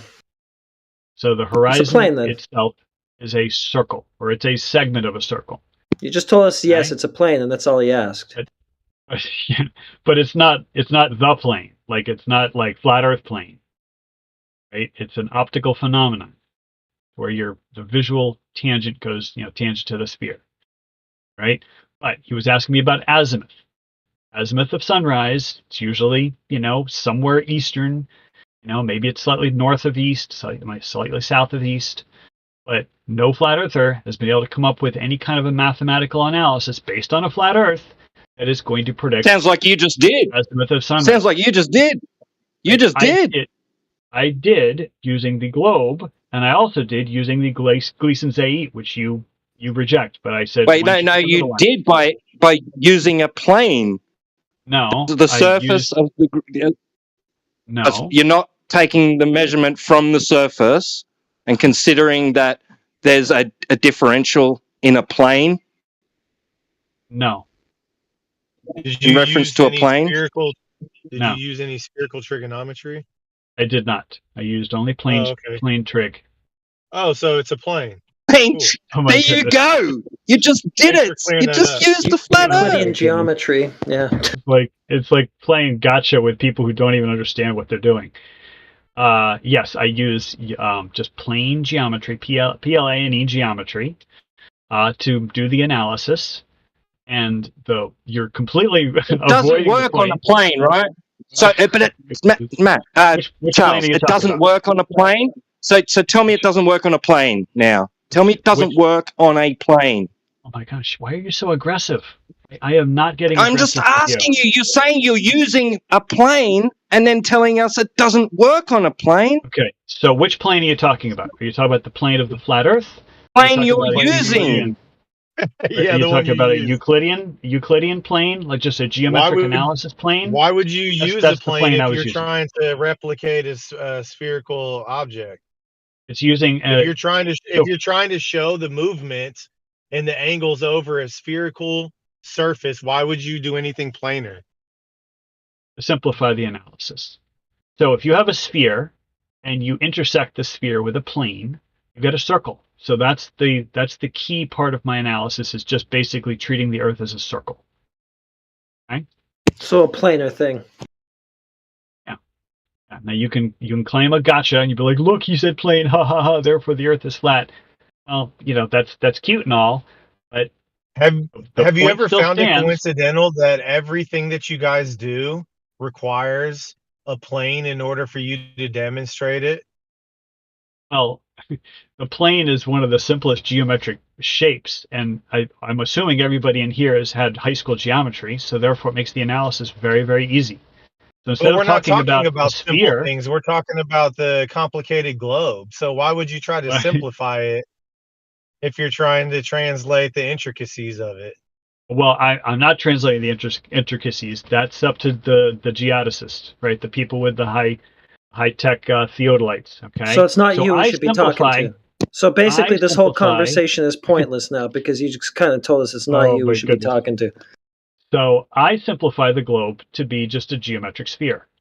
And then I intersect that sphere with a plane to make a circle. And then I can draw lines and angles on the circle. Okay, can you show that there is a sphere to intersect with these planes? It's just a virtual circle. I'm just using a circle I know. as a stand-in for the globe. I know. Yeah. I mean, everything that you do kind of deals with the abstract. Can we show in physical reality that there is this sphere? Well, you'd have to go up on a rocket. Have you done that? 100,000 miles away, and then you can look back at it and you can see that the Earth is a sphere. Have you done that? But oh my goodness! Did you do that? Look back at it. So wait a minute. Wait a minute. Has he done that? Have you stopped beating your wife yet? Come on, sir, answer the question. Answer the question. Have you stopped beating your wife yet? Answer, yes or no. So you're telling me you haven't done people that? talk to each other. Right? You're telling me you haven't No, done I'm not that? an astronaut. No, You know I that you're beat her not at an chess astronaut. every day. So No, your I beat her at question, chess every day. your question is disingenuous. Why? No, I'm not an astronaut. I'm a high school math teacher. So I know you haven't done that. Okay, so why fine. are I'll you take that. demanding whether I've taken a rocket Well, flight? because I'm just elucidating for whoever's listening that you disingenuous. haven't done what you told me would be necessary to prove the physical reality of this thing that you're arguing for. See the ball. Why did you have to interrupt me? That was an important clip. Hey, people are trying to listen to this show right now, Charles, so let me get my statement out. Okay. All right, so you... I'm personally listening because I think you're funny.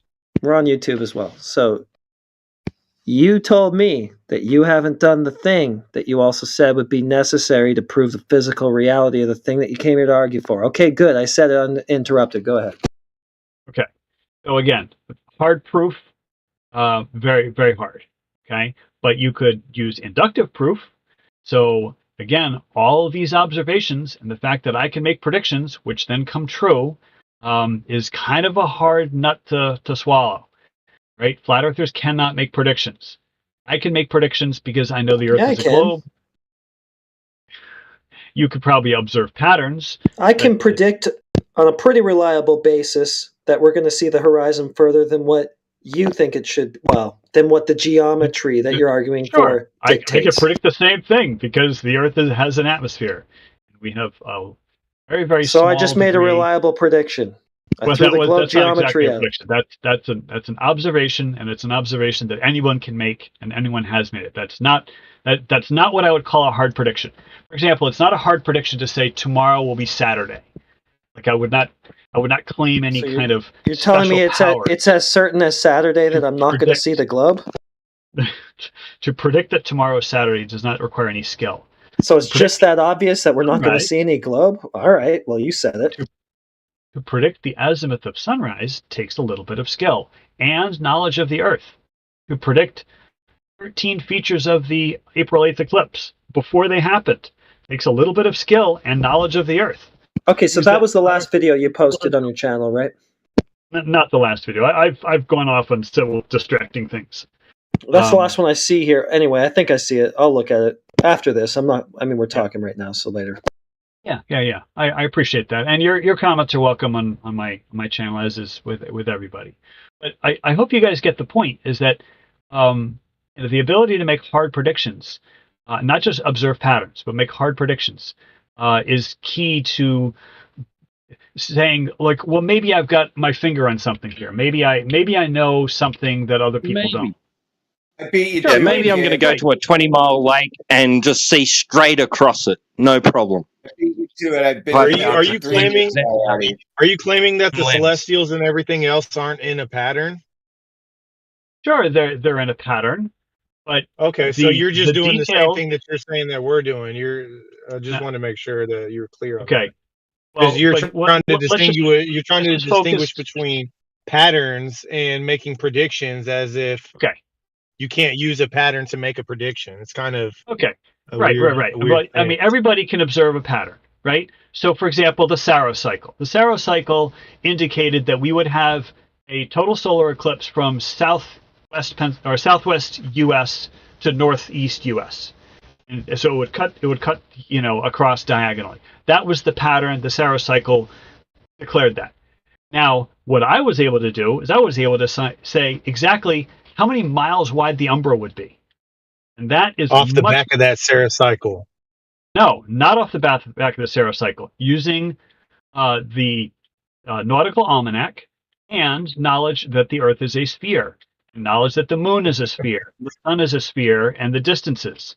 Knowing all. But you're not even using. But you're not using anything spherical in this demonstration. You're using planar trigonometry, as you just described. Yes, I definitely use planar trigonometry just to make the analysis simpler. So my challenge was you don't even need spherical. Well, I made a prediction and the prediction came true. Earthers were challenged and none of them were able to make it come true. Right? Do it with spherical trigonometry on a sphere. Why do I have to use spherical trigonometry? Because that's your model. That's what you believe, and that's what you're in here claiming. If Why you are you in here doing work for us? If you cut a sphere in half, you get a circle, and it makes the analysis much easier. Are you going to cut the so Earth that's in what half I did. when you do this? Are you going to cut the Earth in half when you do this? Yes, I'm gonna. Yeah, I'm gonna take out my big sword and cut the Earth in half. Yes, that's exactly what I'm going to do. But the point that I'm trying to make. It's safe to say that you can't make these predictions on a sphere, and you can only do it on a plane. I did make them on a sphere. I just no, cut the sphere you did it on a plane. Use a circle.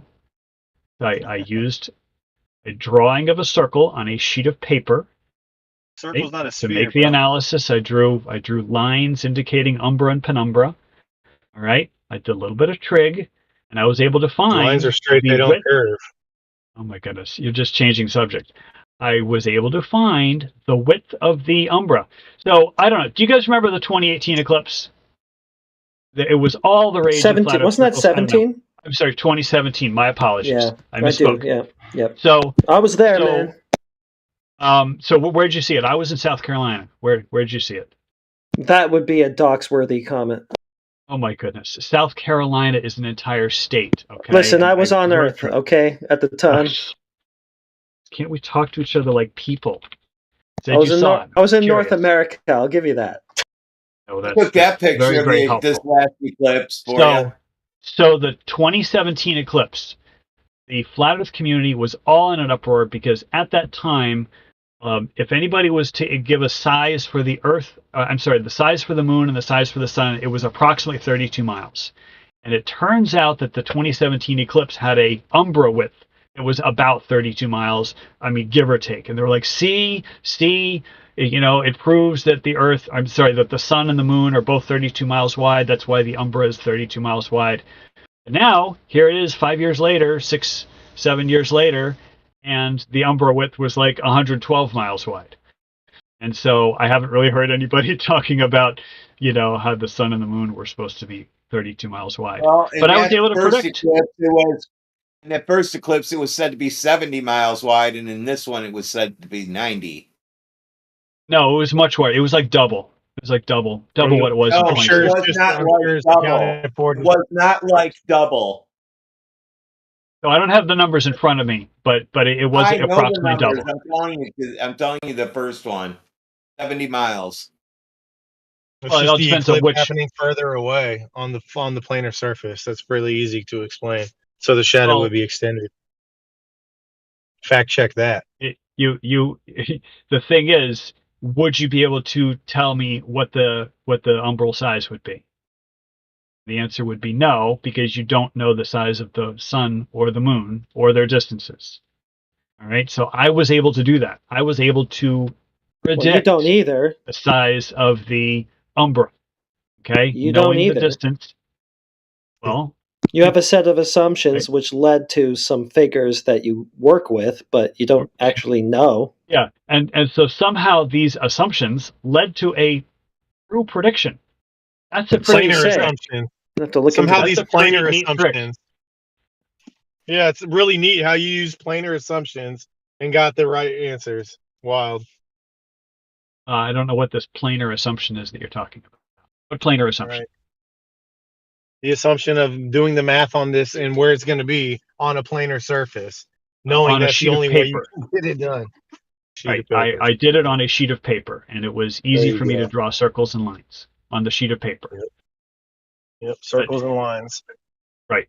But what you can't do is do a similar analysis based on your worldview. That's my point. I can make hard predictions. You can't.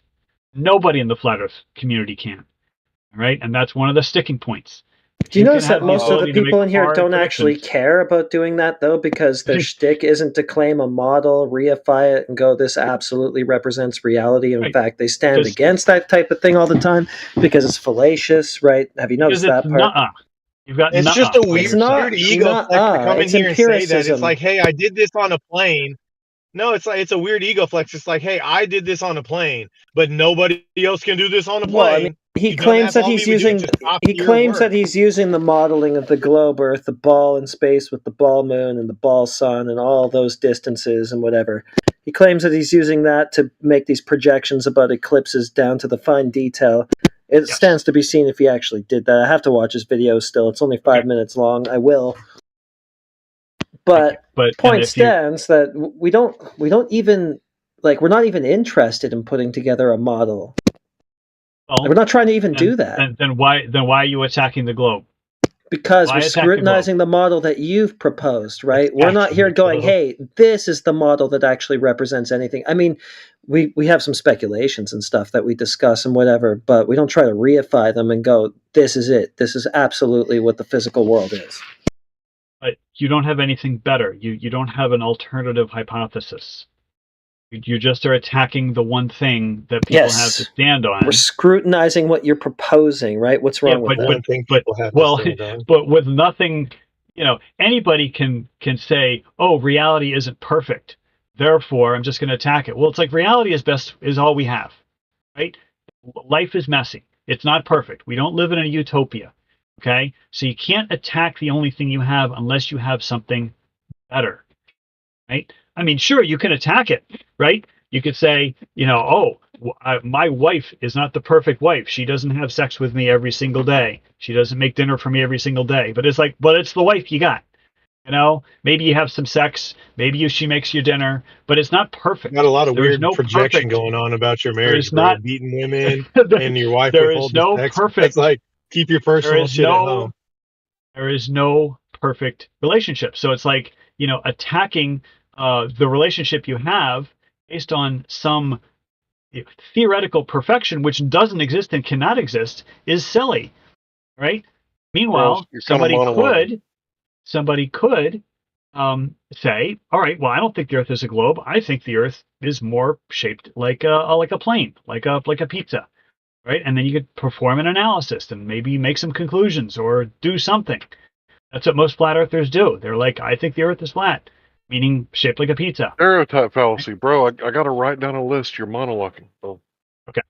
Okay. Sorry about that. So I'm just going to have to explain that you can't say you're attacking reality when you're talking about your model, because your model isn't necessarily reality. So I need you to understand that when you do that, you're making a reification fallacy, right? You're saying that your model is reality. You're adding concreteness to a model.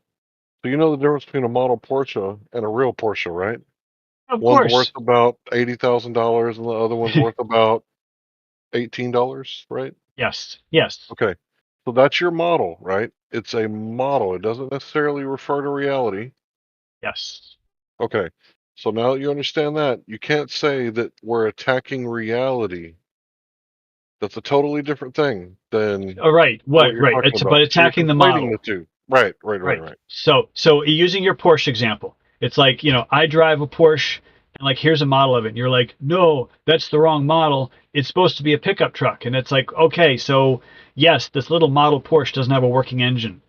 It doesn't have a radio. It's just a model. But it definitely is not a model of a pickup truck. We can agree that the Porsche is not a pickup truck, even though it is a model. It's not a real Porsche, right?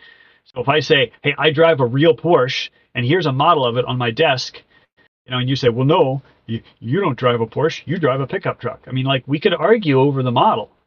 We could also argue about whether that better represents reality.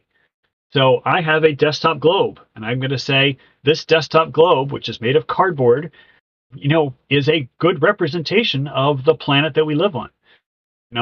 It's cardboard. It doesn't have gravity, right? It doesn't have any oceans. It's just cardboard, but it's a model. But it's a better model than what the alternative, which is what a lot of people in this arena say is the flat Earth, the Earth that is map, predominantly shaped like a pizza. Okay, so it's not. Nobody's saying it's shaped like a pizza, right? So what do you say it's shaped like? No, I don't. You just it doesn't have a shape. So it's globe or nuh-uh. Flat is not a shape. Well, no, it's globe or nuh-uh. How would you describe it using informal language? I mean, people say ball. The Earth is not a ball; it's a planet. But we could talk about a ball. Everyone knows what a ball is. So, what shape do you think the Earth is? I don't know that it has a shape. I go outside and I see the dirt where the earthworms live and the sand in between the sea and the land, and it doesn't really have a shape. But I mean, if you were to get really far from it, of course, I don't know, some people don't believe in rockets, but if you were able to go really, really high in altitude, right? I'm not a god. That's well, if you were able to get into a Willy Wonka's elevator, Willy Wonka's You're magical a glass goofball, elevator. Charles. And what shape would you say the Earth is? A goofball. Not a ball. Yeah, not a ball. That's nuh-uh. Not a no, globe. that's not nuh-uh. Like when someone says the sky is blue sometimes, and you go nuh-uh, and you don't make an argument, like that's what that is. But so I have a model Porsche. Hold on, fella. I'm saying when you go outside, you don't experience that thing that you see on TV. That's called a model. But the thing is that because you haven't had time to evolve, the way that you perceive television, you think that it's real. Like you think that the Earth is really a globe because you saw it on TV. When I'm going outside looking at the Earth and going, that's not really what I experienced. Sure, because of scale. Absolutely. But I don't know the Earth is a globe because I saw it on TV. I know it's a globe because I've actually gone outside and made the analytical observations and predictions, which have all come true. Right? That's how I know it's a globe. Right? I can make hard predictions to have them come true. It's refracting. Now, when I was a child, I knew it was a globe because I was told, right? But now I'm an adult. There it is. So embedded in your psyche. Yep. Right? I mean, everybody, all children are taught. Yeah, no shit. There's a globe. There's a globe on the teacher's desk. We all know that. Yeah. And so I'm sure, and a all lot children, of people. all children wrote letters to Santa Claus as well, Charles. Sure, I get did it. as You're well. desperate. I get it. You're desperate since you're in the teaching field, and this really hurts your feelings that the Earth isn't the water ball in the textbooks and TV. But I get it. It hurts your feelings, Charles. I get it. But I'm glad you understand now where this idea of water ball was embedded in your psyche. Yeah, but water ball is same actually time that they were. Yeah. Oh, I know that hurts your feelings too. Same time they had you writing letters to a fat. No, it's a steel man. When you were busy, when you were busy grading papers as a teacher, you were confusing steel men and straw men. But it was embedded in your psyche. Not a water ball. Well, we know that. Right. It's not covered at the surface, 70% water. Stop talking about other people, dude. The Earth is not 70% water. Sorry. What is the number then? What's the surface at the water? What's the surface covered with? Here's a new one. Now we're what talking is it? Surface. Yeah, that's what we're talking about, Einstein. Okay.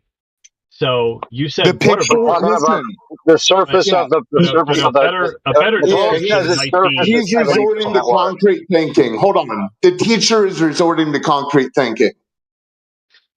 Hey Charles, real quick. Hey, it's been a long time, Charles. How you doing? Okay. Real quick, I don't know if I can get in real quick, Charles. There's a scaling thing that you for your predictions and for your sizes and all that. I mean, Jaron did a video on that. I mean, you've been in this conversation a long time. I've talked to you like years ago. And you're coming in here acting like it's either a globe or not. Like there's no point to be made on the other side. And this conversation's been going on for 10 years now. And let me just ask you this: if we're right, it's not a globe, right? And it was a conspiracy to make people think it's a spinning water ball, and all of that inverse engineered mathematics and everything has completely fooled you. Would you want to know? Oh, sure, I'd want to know, but right now, let's just say finding out that I'm in the Matrix. Well, regardless of what you think it might be, or any of those kind of assumptions, you think it'd be important to find out, and it'd be important to investigate that, regardless if there's a model to replace it, right? Yes, but okay, there you go. So it's not just like let's accept this conspiracy. Let's just accept the thing that we've completely debunked. I mean, you're just going to ignore all the things that totally debunk your model, and you're acting like you're the opposite of that. You're acting the opposite of that. You're saying it's not even a noble pursuit to take apart the model that might be part of this conspiracy that's getting people to be in this nihilistic mind frame and completely deceive them about the rest of the land that might be possible and all these other things, plus the philosophical, deep, rooted effects that it has on people. You realize all of those points are real points if we're right. Well, okay, except for the first part, which is that there's all this evidence that debunks the globe. No, I've never seen a single piece of evidence. We can go into that. No, come on. I've seen you admit. I've seen you lose many debates where you're just not denying all the evidence that shows it's not a globe. For example, last night I quote unquote lost the debate. Jedi? The guy just kept being super, super aggressive when I was trying to patiently say 3 bullet cone policing. And he kept aggressively. Well, why don't you tell him yourself? It's Alpha. He's back now. Oh, is he? Is he back, Mr. Aggressive guy? Is he? Oh, yeah. It's Mickey. He's talking about you, Mickey. Yeah, let me know what's up. Share your pain. Anyway, so Charles, Charles, hold on. I appreciate what the other guy was saying. I forget what the guy's name was. The guy was just talking. I appreciate what you're saying. That yes, it's nice. New perspective. Is that your handle? You think independent free thought is some type of threat to you? No, of course not. I'm an iconoclast. I'm a libertarian. So you're a big fan of free thinking and independent thought. Oh, yes, that's what I teach my students. Critical thinking. Oh my goodness. Right. Oh, that's what you teach your students. So why is it that you chose the profession? First of why all, is let it me that just you hear chose the profession? Brother, let me just hear what he had to say about what he said about me. Go ahead, man. Can you vent to me? Because I don't know what you said, so go ahead. Okay, so I was trying to talk to the new perspective guy who was just speaking, and it's he said a bunch of really things like really good things about wanting to know the truth of our reality. Absolutely, I want to know the truth of our reality. If we live in a simulation, I would like to know it. Okay, but our observable reality is that we're in a heliocentric simulation, or not a simulation at all. Heliocentric reality. No, the simulation is definitely level and stationary, just like it is. We all experience that. The simulation is a level playing Earth. If let's you yell want and to not let him make his point. Let's all yell. Let's yell at him. Yeah. There's no evidence that the Earth is anything but a globe. Okay. Yeah, but where do I come into it? Like that's ridiculous. You just haven't been in this conversation for 10 years and said there's no evidence. Your direct experience isn't evidence. Yeah, bro. 16 years I've been looking, and I've never seen a single piece of evidence. The only thing I've seen. Dude. Once again, brother, where did I come involved in? What did I do? Go ahead and tell me. Well, it's one of the first things that if this is new perspective, this is one of the first things that you said, which was. Brother, can you see the chat? Who's speaking? One of the things that you Globers do, though, I don't know, what's your name? Like, look at the chat, bro. It says Discord. Okay. You can see names when they're lighting up. Come on, dude. All right. Okay, but the problem is that I was listening to a long dissertation by New Perspective. Now the new guy, what's your name? Alpha Veritas. Yes. So I don't know what point you were bringing to the table, but I was trying to respond to New Perspective. They were saying that you were saying something that I said, or you had some beef of something that I told you, or whatever. No. When I was saying there was a super aggressive guy, I think his name was Gregory. Last night, super aggressive. Are you Gregory? Yeah, but I was also in the conversation, and I was a bit aggressive. I ain't gonna lie, but it's because you came off sounding like you're a teacher. You talk about geometry, and you had a lot of things to say about that, but yet you were still lacking in the understanding of the celestial sphere, which is it's an underpinning for astronomy and celestial navigation. Unbeknownst to you don't. I don't know if you looked into it, but it has everything to do with how you perceive the sky.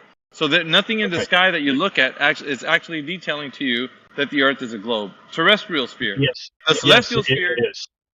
I know that's what you think, right? And you speak with assurance, but you don't know how to connect them. So what I'm telling you, I understand that. So if you look at history, in the 6th century BC, back when the Babylonians were around, they didn't need the globe. They were still looking at the stars and the movements of the bodies in the sky by way of being able to have these predictions made without having the globe involved. So the celestial sphere wasn't... Right, Yes, so the celestial but sphere... they still had the celestial sphere, right? So the Earth, the Earth could be. Listen. I know. The Just Earth hang could on. be a Like, very I'm just trying small, to. flat surface, but the That's celestial not sphere the encompasses bro. it. I listen. The point that I'm trying to make here is that nobody involved the terrestrial sphere. You didn't need it to navigate. So with celestial navigation and/or astronomy, there was not needed. You didn't need to quantify the Earth as a globe in order for you to figure out what the sky was. You can just see the predictable movements of the heavens without using the idea that the Earth is a globe. So it negates the fact that you have to make the Earth everything concentric to the Earth.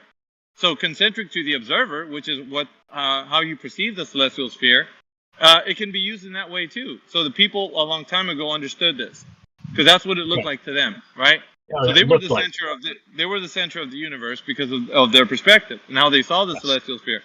And so you can't translate it over because it doesn't use linear distance. You can look this up for yourself. It's how it's perceived. So without linear distance, to be concerned with that, you can actually say, I can look at things in the sky and follow the predictable movements without having to use the idea that I'm living on a terrestrial sphere. And that's true. Everything you said, just about everything you said was true. Okay. Yeah. However, what we have that the ancient Babylonians did not have is we have worldwide technology, instantaneous technology.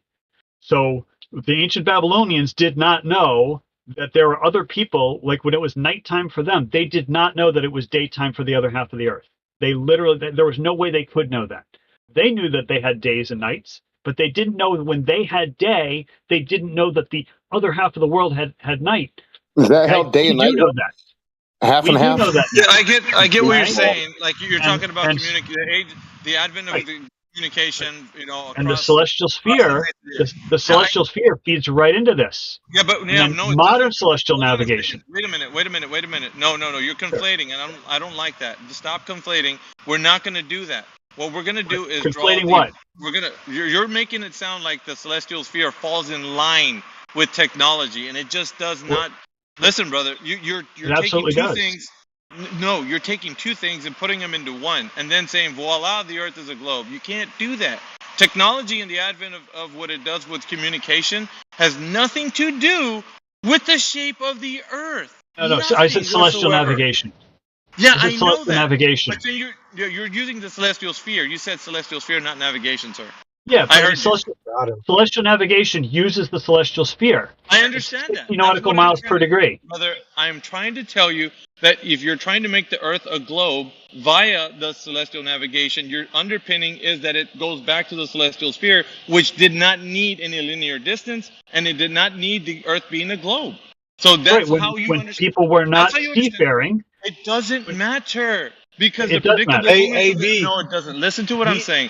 The predictable movements of the heavens did not require an Earth being a globe. So you're incorrect to say that you're absolutely right. And so when you're talking, so when you're talking about communication, and when you're trying to say, well, now we have the advent of technology, so people can now call their brother across the world and say that one's in China, one's in North America. Now the Earth's a globe. No, you can't do that. Because all you're doing is contacting somebody in another geographic location without the idea of what the ground is. So you can't say the ground is something via the celestial sphere using technology. You can't do that. Okay, so you have AV. to show how it is. Okay, AV, if I could, I'll let you speak for a good long time. If you could just give me a few moments.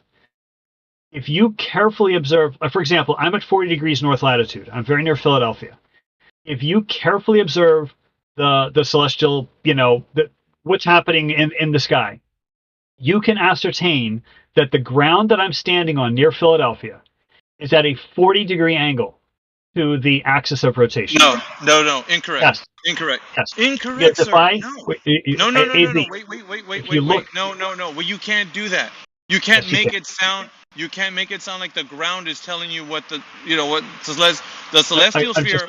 Listen, hold on, brother. The celestial sphere has everything to do how we see things in the sky in a degree of angle. Has nothing. Okay, you're using the ground now. You can't, like, for the instance of seeing something in the sky, you're using basically like a protractor, right? Anything directly above your head is 90 degrees. Anything away from that will be in a degree of angle away from you. So all you're doing is seeing things in a degree of angle all the way down to 0, which would be right on the horizon, right? So that's all we're doing, dude. That's it. Okay. There's But I don't think you understand the analysis.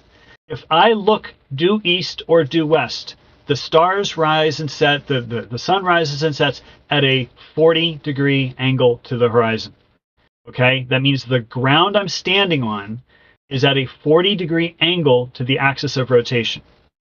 When I look at the North Celestial Pole, it's 50 degrees elevated from my northern horizon. So this axis of rotation, there is imaginary axis of rotation, is at a 40-degree angle to the ground I'm standing on. Now, I don't know anything about the rest of the world. I only know about the ground I'm standing on, so I can't conclude the Earth is a globe. I can conclude that the ground I'm standing on is at a 40-degree angle to this rotation.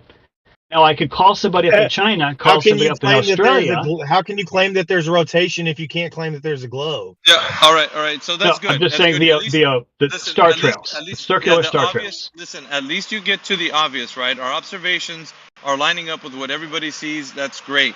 But what we're getting to in this chat is how do we know the difference between either we're the ones rotating or the stars are rotating? So the difference of that is what we're talking about. Not if you That's can. a fair question. I know if it's inconclusive, you can't draw the parallel to geometry of the Earth being what it is or what you think it is, to then being just like automatically voila. You know, you don't have that voila moment. You have to draw the understanding. Just because you see something in the sky moving doesn't mean the ground is a particular geometric shape. You can't do that. Well, no okay. way.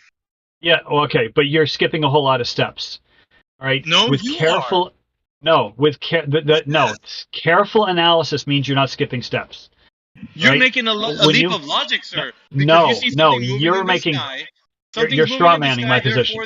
No, it's not. No, because you're that's looking a at straw the man. sky moving. You're seeing the stars move from east to west, and you're saying, well, the only thing that can explain the rotation with poles on it, like northern or southern poles, is the only thing that can happen that can be that is a sphere. That's the only logical explanation to that. That's then a straw man. how would you depict it? How would you depict it? Okay. Well, as I talked about last night, it's a very careful, methodical analysis. It's not just saying, "Oh, I see stuff." Doing something. You're not you're dressing it up, dude, man. Just tell me. You're putting lipstick on a pig, bro. You're not doing anything. Well, okay. So, on the one hand, you're strawmanning my position, and on the other hand, you don't want to hear the details of the position. So, like, because you're saying, well, we carefully, meticulously thought it out. We drew it out, and it was not thought out. Painstaking. Observe. Yeah, you're making it sound like it was so painstaking. It took a lot of people, a lot of time, a lot of years. Well, I never said any of that. Dude. Never said any of that. You're looking up at the sky, seeing things move around, and then saying, "Well, I think okay, that's a straw man. That's the only thing you're doing. That's a straw man. Really? That's a straw man. Look up in the sky, see stuff move around. Exactly that's a straw man. at the end of it. Go ahead and tell me how you're not going to do that. Go ahead. Oh my goodness. It's like taking a chef and saying, "Oh, you're just throwing food on a plate." It's like, well, technically, but I mean, it's a chef. He's crafting a meal. He's not just slapping food on a plate.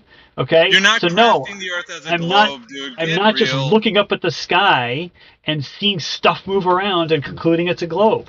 Want to bet? Right? I could conclude that the Earth is flat. I see stuff moving around. Let's hear how you dress it up. But at the end, it will be just that. I bet you anything. It'll be just that. So I could pretty much guarantee that you've never questioned circular star trails. Yeah, I have. Well, circular star trails are only possible with stars being a great distance away with us being looking at the same axis, on axis. The celestial sphere doesn't deal with linear distance. You're incorrect right there. You can't use linear distance. It's a celestial. I'm sorry, but the celestial sphere doesn't use linear distance, so you can't use that as a caveat to say that this is I just said distant. I didn't say distance, right? I said distant. How distant? They're definitely not local. They're definitely not local. Whoa, what's multiple local Earth diameters, right? They're not local. Multiple Earths. Wait a minute. Earth diameters? Yes. How are you getting these magical numbers like all of a sudden? So, no, there's no number. I didn't say a number. I said Earth diameters. Anyway, somebody needs to take care of this guy. I got to get going. Okay. Hey, Alpha, it was great talking with you. Yeah, likewise. All right.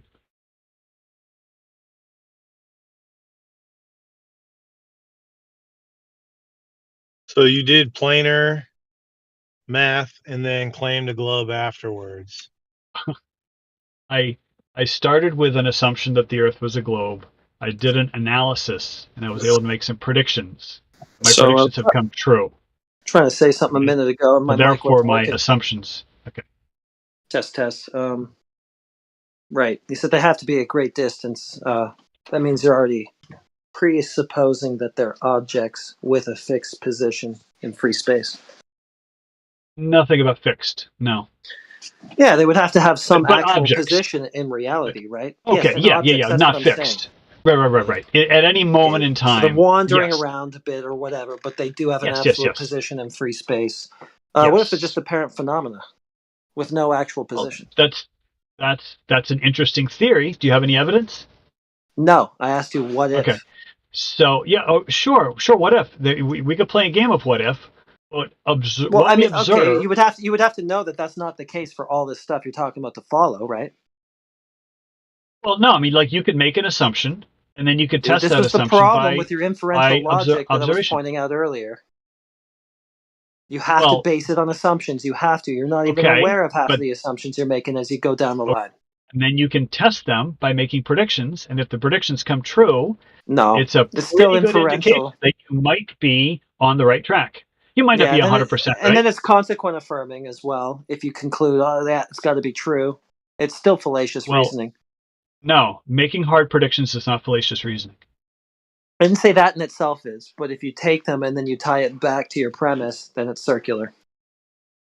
No, you test the premise. You test the premise by making predictions that could only come true if the premise were true. And if your predictions come true, you'd have to prove that bit only then. Right, but here's the thing: there's nothing to compute. There's no alternative model. I just showed you that there are other possibilities outside of the premises you gave us.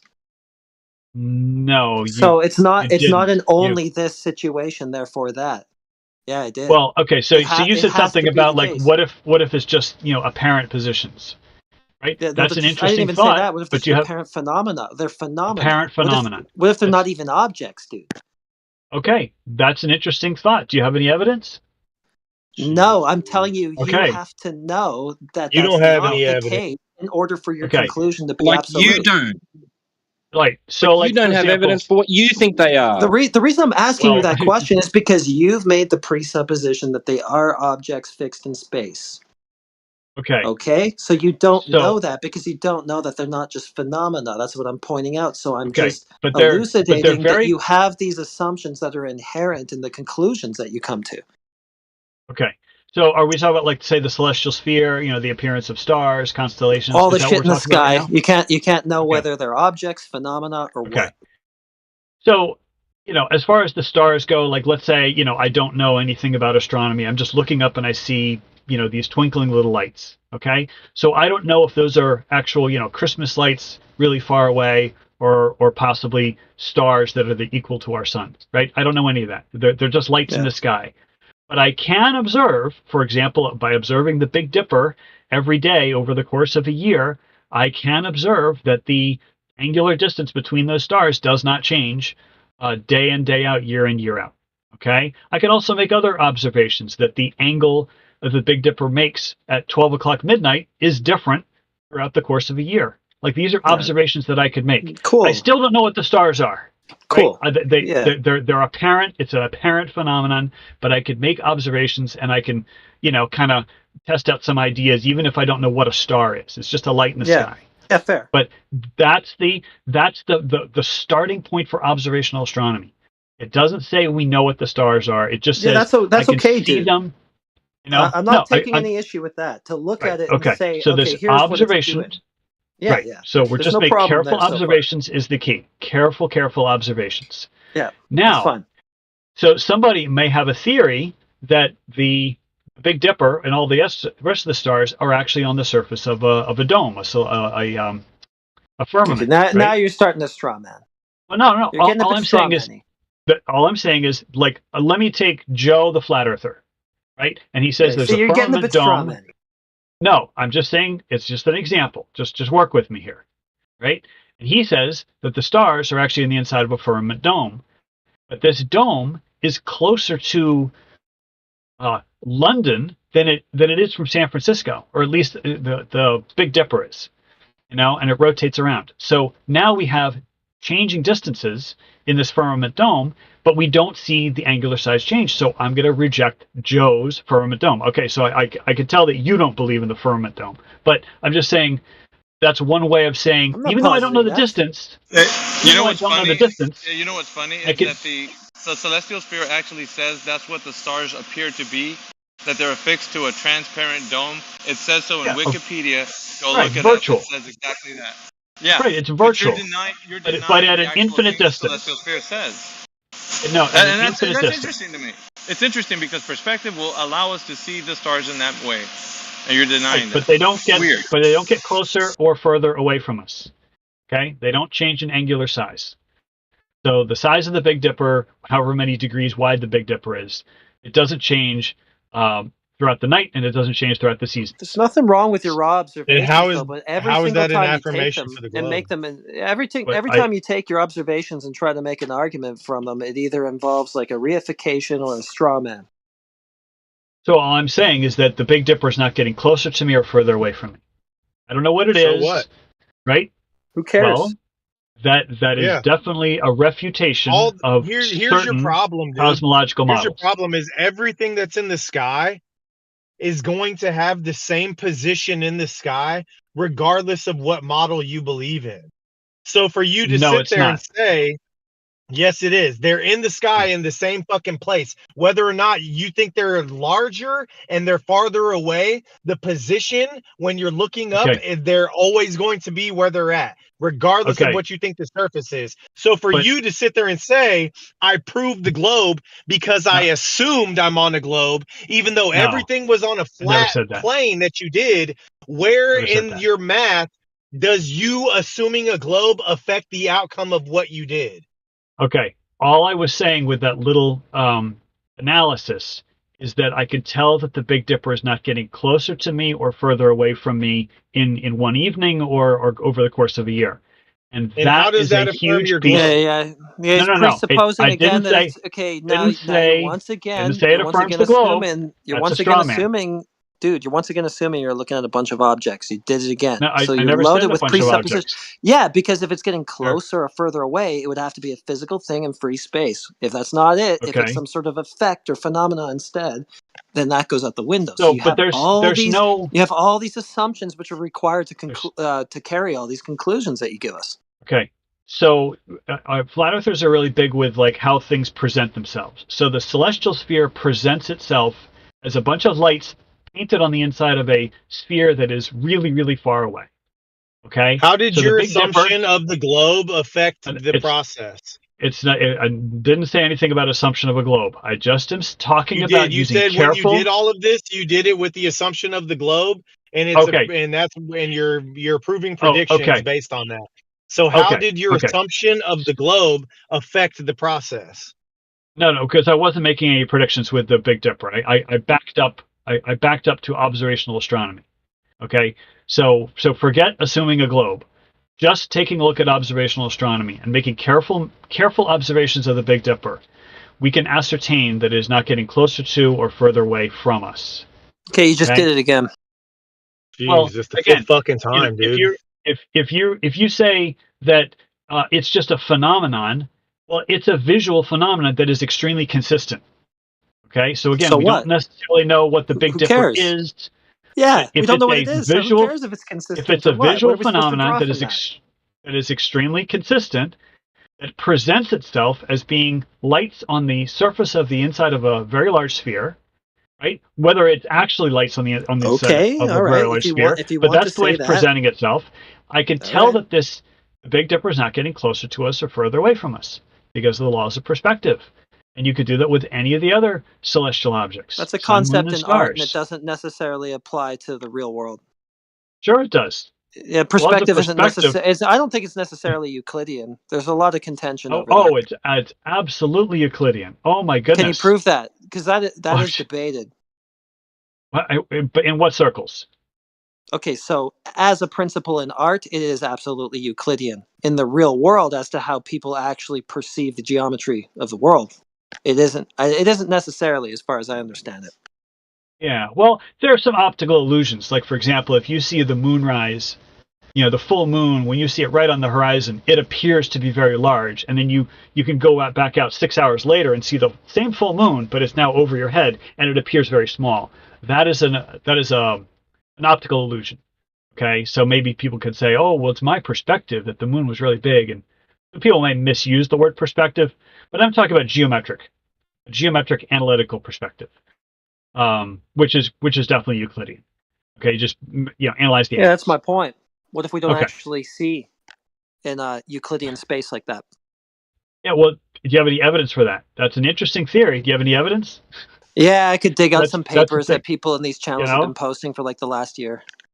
Yeah, but I mean, I hope you understand that. Like, why I keep pushing back is that on Well, I'm on the pushing one back hand, on you because you're the ones who are setting up these. You're the one who's setting up these premises, right? That it is necessarily Euclidean space that we're viewing in. Okay, we'll prove that to be the case in the first instance. I just keep pointing out that you have all these loaded assumptions that go into the things that you say. no, there really aren't. Yeah. There really aren't. Just like going into It it, just make- assuming that it's a globe, but having Well, nothing okay. to show how that assumption plays any factor in what you carried out. So if you go through the actual, and there's a Wikipedia page on why we know the Earth is a globe, and Ignore that why over and they. over and over. Well, I'm trying to respond to what you said because you talk about assuming a globe. It's if you look at the history of how mankind came to the conclusion that the Earth was a globe, it's a fascinating story. Now, you may not believe We the don't story. care about that. How did your But it assumption? is. How But did it your is. assumption that you're on a It is globe affect fascinating. the way that you conducted what you did? Okay, why? What are you talking about? What I did? Because I've talked about many things. Which thing? You were talking about earlier you said you were doing the azimuth angle of the sun. Yes. And then you said you did that by assuming that you're on a globe. So how did you assuming that you're on a globe affect what you did? Because you did planar math. Yes, You didn't of do anything course. It was on a sheet of spiritual. paper. So how did your assumption of the globe affect what you did? Okay, so assuming the globe means that I can bisect the globe with a plane and make a circle, and I can draw lines on the circle, and I can represent the Tropic of Capricorn, So Tropic of far Cancer. it hasn't affected it at all because you used the plane and you haven't used anything to do with the sphere. So again, Okay, how did the sphere oh my goodness. affect what you did in your observation? You weren't listening. You weren't listening. All right. If you start with a sphere, you can bisect it with a plane, and you end up with a So circle. again, you don't have a sphere. Now Okay. we're at a plane. Oh my Where's goodness. the sphere coming into play? I literally Not the plane, started with a sphere. I The started sphere. with a sphere. No. You're starting with a Started with a plane. sphere. The No, I celestial sphere, started right? The with a celestial plane. sphere. No, I'm talking about the Celestial Earth. So here's the problem. Here's the problem is you're coming in here and you're trying to trick people saying, I assumed that I was on a globe and then I did this and it met my prediction. However, your assumption is not translatable into what you did. There's Okay. nothing that represents the assumption of a globe in the process or prediction that you made. Everything was time- on a planar surface. Okay. Every time I say sphere, you say plane. If I say sphere, you're going to say plane. It's like I say sphere, you say plane. So No, I start with a you sphere. said plane. I start You with a said sphere. plane. I start with a you sphere. start with the plane after you cut a sphere in half. Oh my goodness. Did you just say you start with after? You just contradicted yourself in one sentence. Yeah, because you're not using a sphere, you're using a plane. You contradicted You're doing yourself in one imaginary sentence. bullshit in your head. Imaginary bullshit in your head. You don't have a sphere in front of you. You don't cut it in half. It's imaginary. It's pseudo. You live in pseudo Narnia. You're not going to And then acknowledge you your have the nerve contradiction? to act like you support free thought, yet you're a teacher and you're mandated government mandated information. You can't even teach free thought or you'll lose your job. You're a clown. You're not going to acknowledge your contradiction? You're a clown, dude. You wasted all your time in here and you have nothing to show for it. Name calling. So again, super aggressive. I haven't been aggressive with any of you guys. You're wasting our fucking time. We're in here looking for people that know what they're talking about and have some type of evidence for their claim, and you're just wasting our fucking time. Okay, You're yes. talking Okay, about flat slow down. planes. Stop, The stop. evidence, Stop. Yeah, the hold evidence on. I'm Whoa, bringing to the whoa, table whoa, is that I can mod, make predictions that come true. mod, hold on.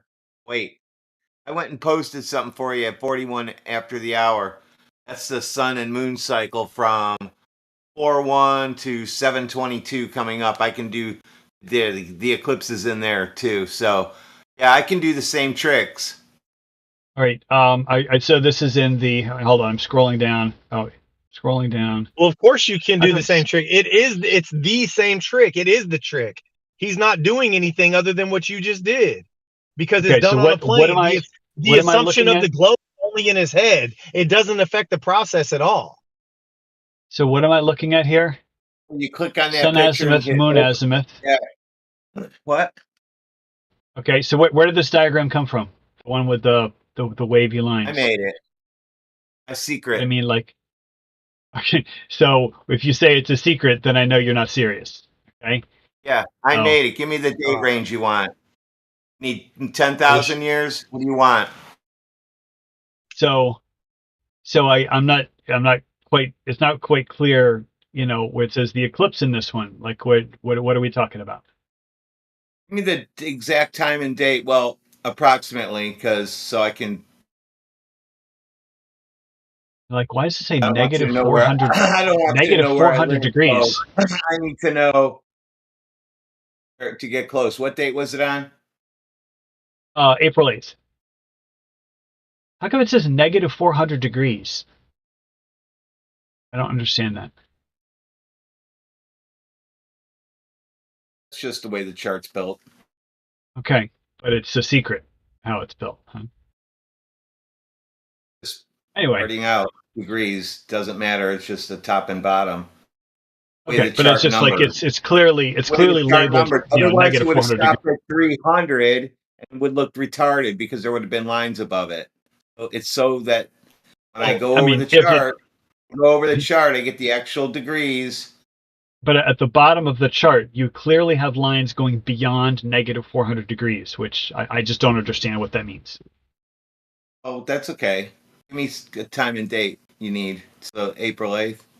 April 8th, 2024.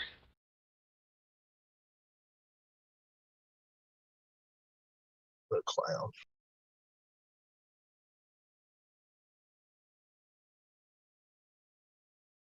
Didn't do anything magical.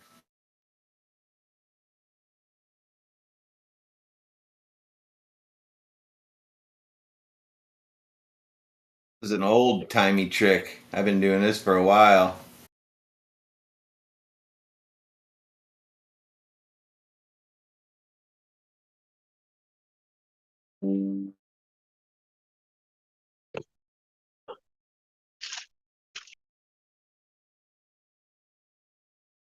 There you go. That sun and moon almost are perfect. Let's see. The sun for me was 56.2. Right. So 56.4 for the moon. Okay. So what right are we at 13:15. 13:35 was right when it looked like this.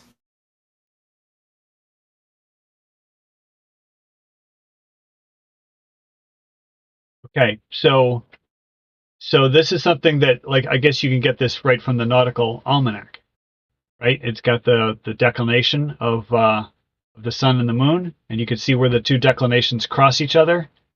You're going to get an eclipse, but that doesn't tell you the latitude and longitude of where the eclipse will be visible. That's the trick, because the eclipse obviously is not visible from everywhere on Earth.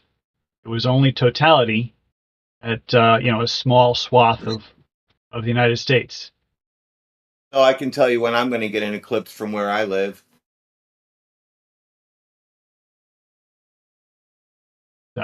So that's fascinating. I'd be very interested in the process that you used to make that graph. Yeah, I know a lot of people would like to know what I do. Interesting.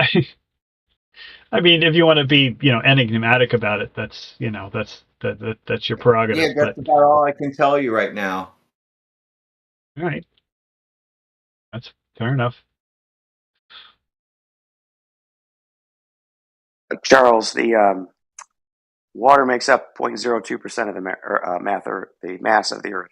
Yeah, you guys are splitting hairs. Yeah, you guys are splitting hairs. I was speaking of the surface. So you said from the almanac, though, you can't get the path of totality, right? Well, if you perform an analysis using the almanac. So in my challenge, I called it the Dirty Dozen Eclipse Challenge. The starting point, like the rules of the challenge, I mean, it was really just silly, right? But the rules of the challenge was starting with a single page of the Nautical Almanac and using only plane geometry. You could use, law of sines, law of cosines. You could draw triangles. You could draw circles. So only using those things and knowledge of whatever you think the Earth is, whether it's flat or globe, using that as your starting point, could you predict the latitude and longitude of the path of totality? In what way did you use your knowledge, as you put it, of what you think the Earth is to get that path of totality? Yeah, so basically I treated the Earth to be a perfect sphere, and then I bisected that sphere with a plane to make a circle, and then I just drew We're lines. right back I at just the drew fucking lines on the beginning circle. again. Okay. He did Starting shit on point. a plane and says that he assumed it's a globe, even though the assumption of a globe has no factor in what he did whatsoever. So who's this? You Fresh sprung bisected the flower? sphere. You took an imaginary sphere, bisected it into planes.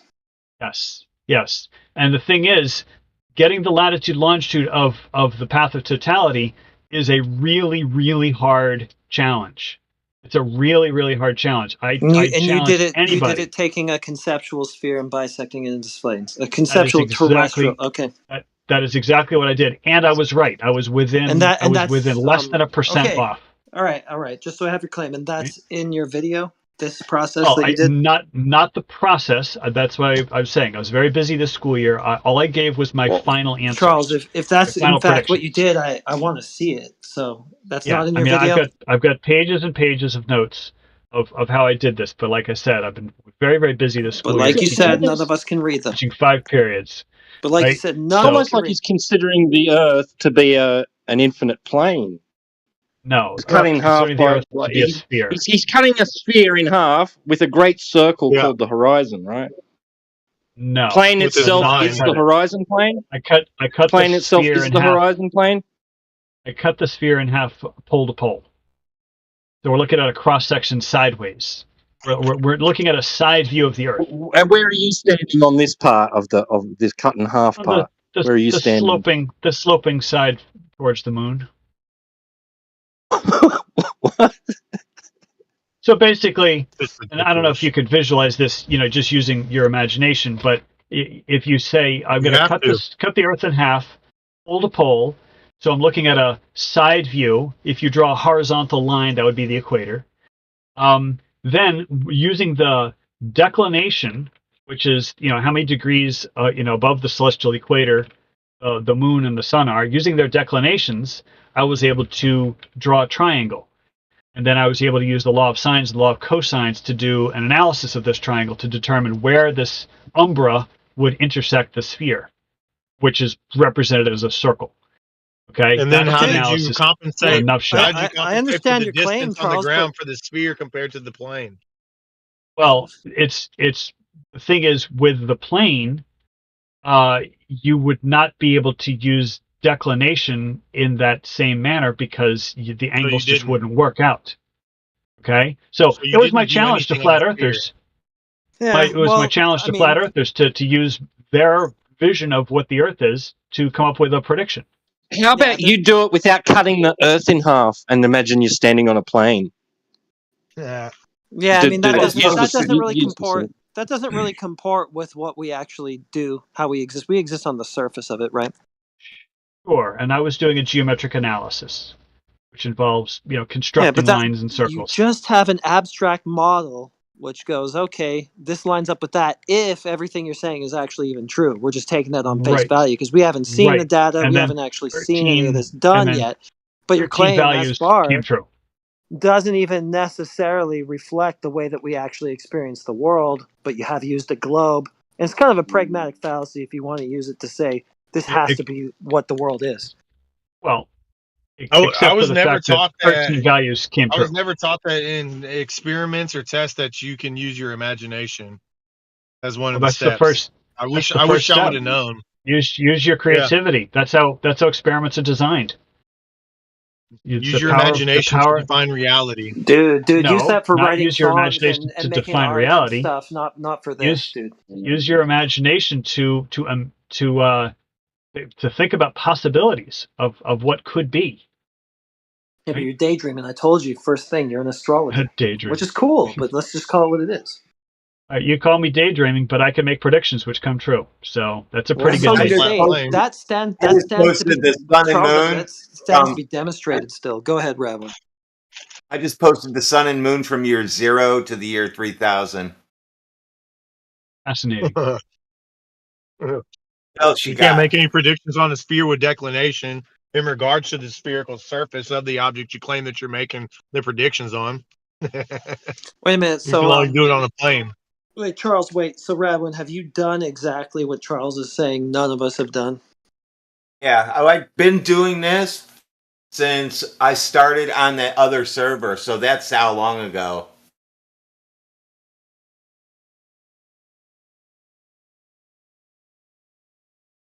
Well, there's that. I showed it to Wicked one time, and he said, "Huh? Yeah, that's right."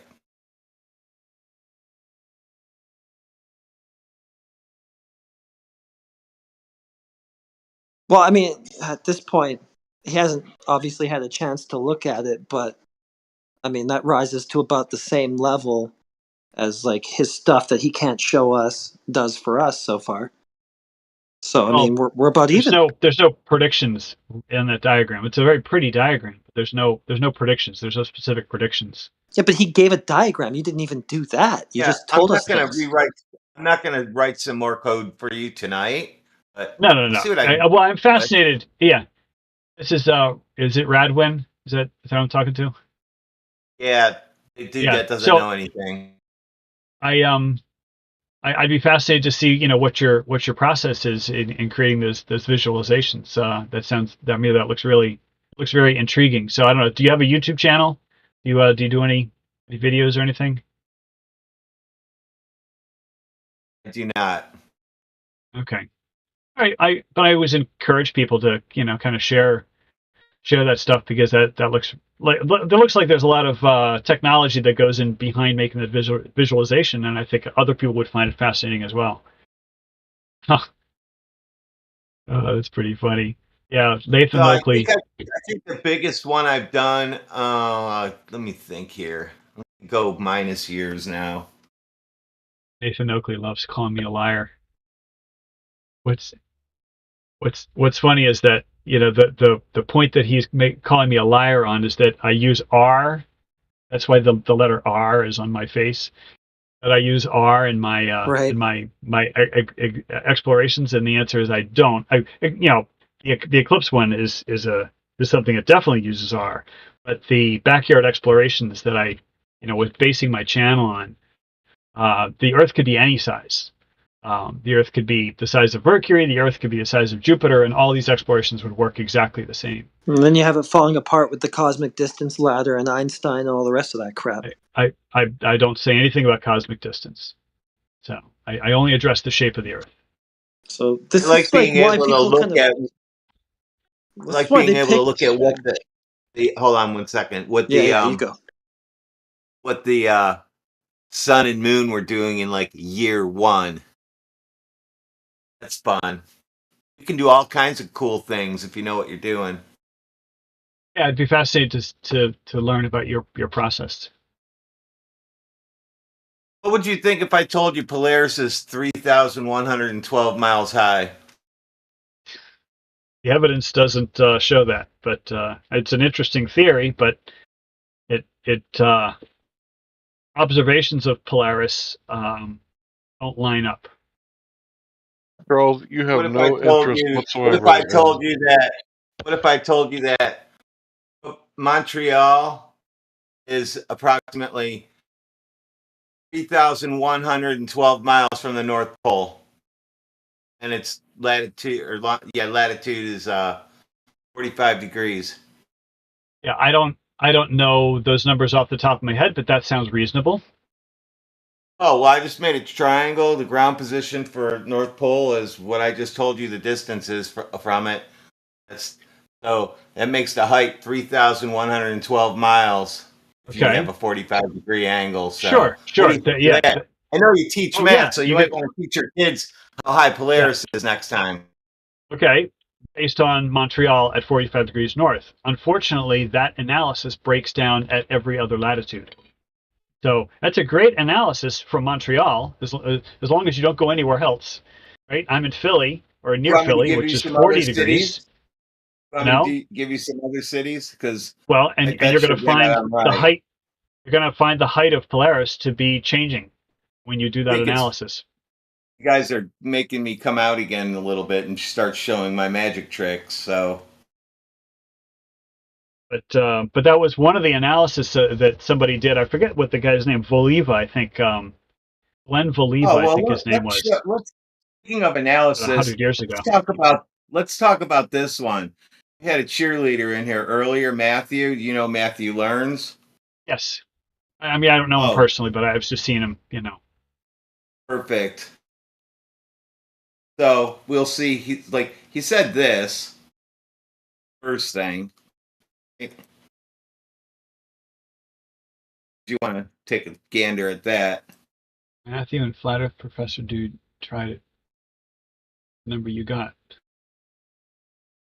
Circles for your.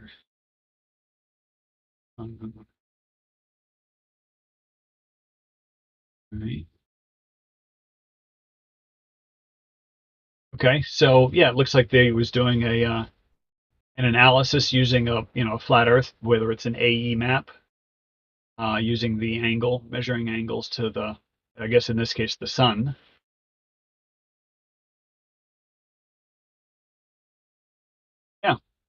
Yeah, I've done that countless times in my videos, and if you want to say I'm strawmanning the flat Earth, I'm just using the most popular map, which is the AE map.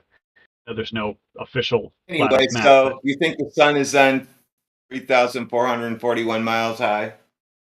Oh, I don't think that, but you could definitely make an analysis of the sun at a particular moment in time. They measured it to be that way, the same way you measure angles to stars in celestial navigation, which you like to talk about. I heard you say. No, so you just conflated. It sounds like, because I also calculated that the sun over Singapore, from 45 degrees, that would be 0. That's 3,112 miles. So the sun would be actually that high. So I think Matthew's off. Yeah, like I said, it depends on where your observer is. These celestial bodies, whether it's Polaris or the sun, they're constantly changing heights depending on where you're observing them from, which is why the model kind of breaks down. If things are constantly changing position simultaneously, then there's something wrong with that model. Make sure you teach your kids how high Polaris is and how high the sun is and where you can do it from. No, I haven't taught any of that. Yeah, maybe there's something wrong with you. Maybe there's something wrong with you spreading the word and convincing yourself that you're seeing something 500 light years away. I've never mentioned that shake number. Yourself. Oh, never. Yeah, you don't get to choose. Like that.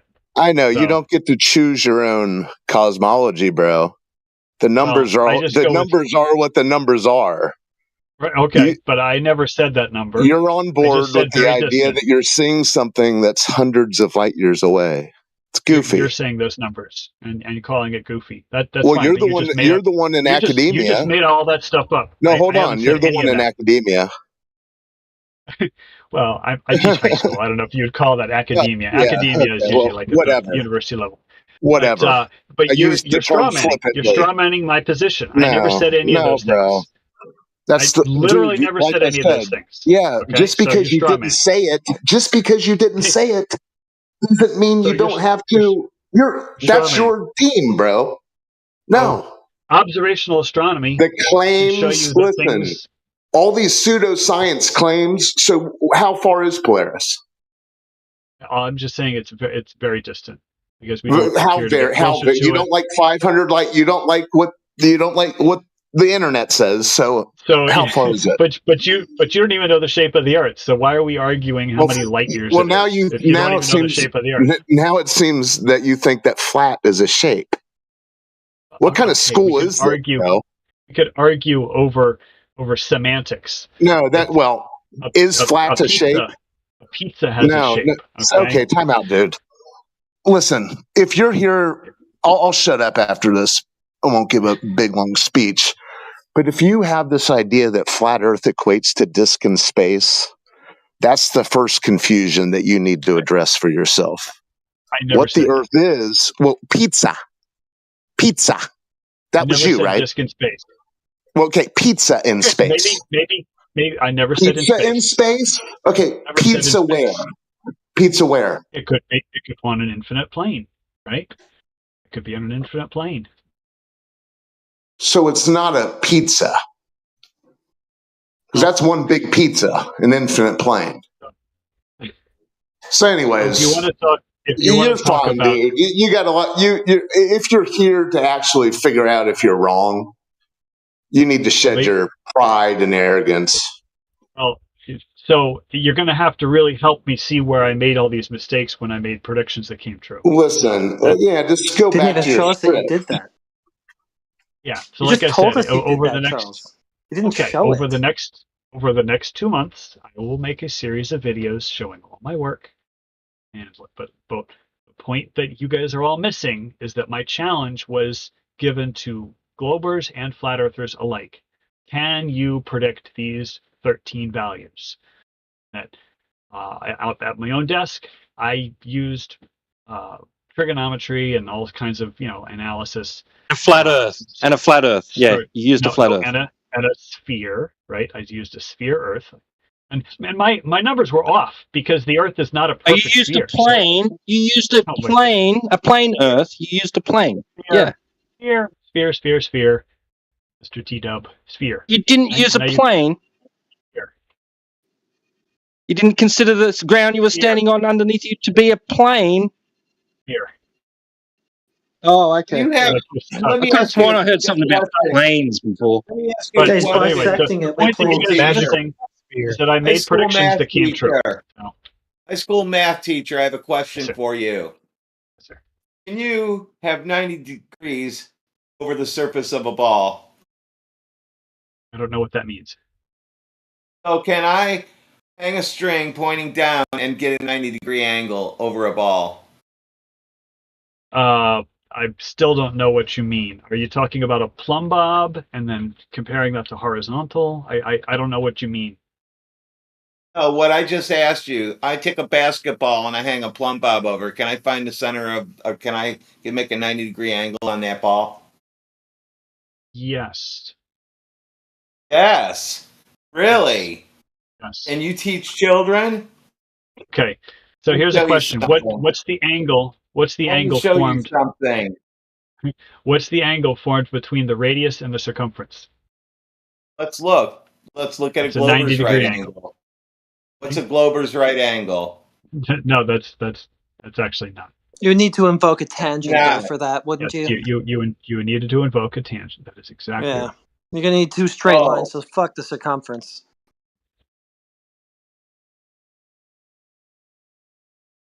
See. So another head scratcher is, what is the angle formed between north-south and east-west? As most people would say, they're perpendicular. I would say they're perpendicular also, even though lines of latitude look a whole lot like circles on every flat Earth map I've seen. You just keep showing us that one, which is a squished globe, dude. It's not the only projection. So come up with one, okay? Because you all I hear from you is nuh-uh. Wait, are you saying lines of I'm not latitude? going to go along with. Yeah, I am going to give you a nuh-uh to a squished globe. I'm not going to go along with that. I don't think that that's the true layout of the territory. What do you think is the true layout of the territory? I don't know. I have my best guess. I don't think it's that. What is Absolutely your best don't think guess? it's that where the sun makes these concentric loops that get wider in the south. I don't think that that's what's going on. Okay, No what do you thanks. think is going on? Where's that thing? Is new perspective here? What? Nah. I don't have an actual claim. I do think it's not What? that though. Okay, fair enough. I don't want to push you on it, but oftentimes flat earthers have some ideas of Yeah, the I do. shape of the realm I that do have some we live on. speculation about it. Yeah. But my key, and I hope you guys get this, is like my the whole point of my channel is to get people to go outside and make careful observations. Because the thing is, I'm a religious man. I believe that God created the heavens and the earth, and I believe that God is not a trickster like Loki. So I don't believe that God is giving us a vision of the heavens that is just a parlor trick, where From TV? reality is something completely different, and that what we're seeing is just a appreciate that. a piece of deception. Okay, because I So don't believe that Welcome God to is a flat Earth. Then welcome to flat Earth. Yeah, trust your eyes, So then. God is a truthful God, and the adversary is the father of all lies. Well, okay, So but I don't believe that I God mean, is lying. first of all, So if you yeah, carefully I analyze what God appreciate is that, giving but us, I appreciate that. So what T-Dub said for one, and for two, I guess your epistemology sort of like boils down to a belief.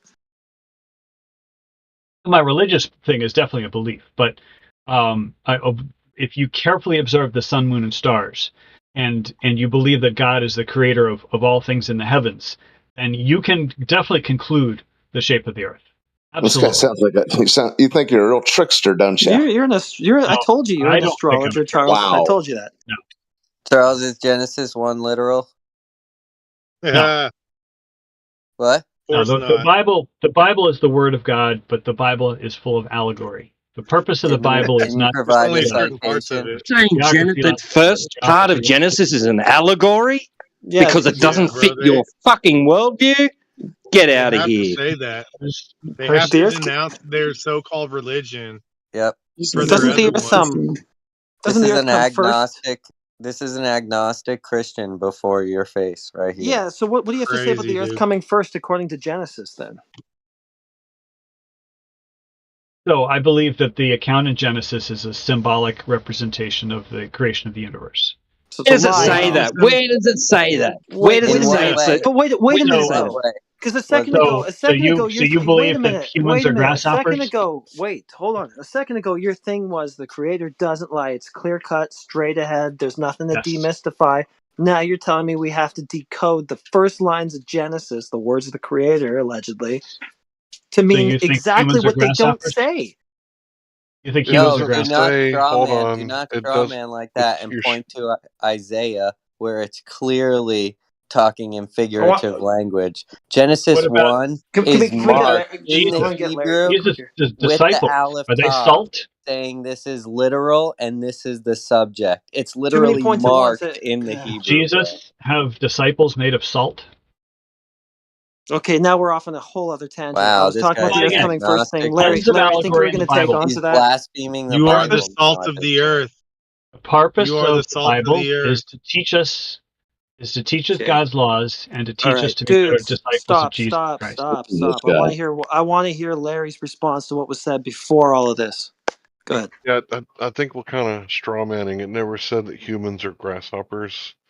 So if we could just avoid all that, I don't mind all the other stuff that you said. I don't care what your religion is, but let's not misrepresent it on purpose. Maybe you never read the book of Joshua. Whatever, I don't care. Damn, I was hoping it was going to have to do with the order of the creation of the earth and the sun.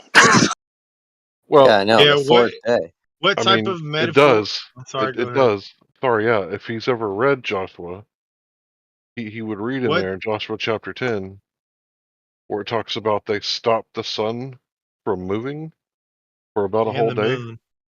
Yeah, and the moon moon as well. for about a whole day. Well, even before that, like in Genesis, there was no sun. Like, what's your metaphorical interpretation of there being light before the sun or the moon or the stars? Hold on, you're kind of over talking me a little bit. I apologize, but it's real simple. Like either these battles didn't happen and we have to consider like the whole historical context in the Old Testament to be basically allegorical, and that this King David never really existed, and Jesus isn't really a Messiah from the line of David, that they're all allegorical because Joshua and Aaron and Moses and all these different, people in the Old Testament, it's all allegory. So I don't know how you could do that. But if it's not all allegory, sorry, I'm tired, and these things are consistent with reality, then you have to accept the fact that the sun stopped moving across the sky, and in your worldview, which conflicts with the Old Testament, would be that everything on the earth must have stopped for about a day, and if the earth stopped spinning, the earth would have been destroyed. So at that point, after you read the book of Joshua, the globe earth is gone. It's destroyed. If that is indeed your foundational worldview. Thanks.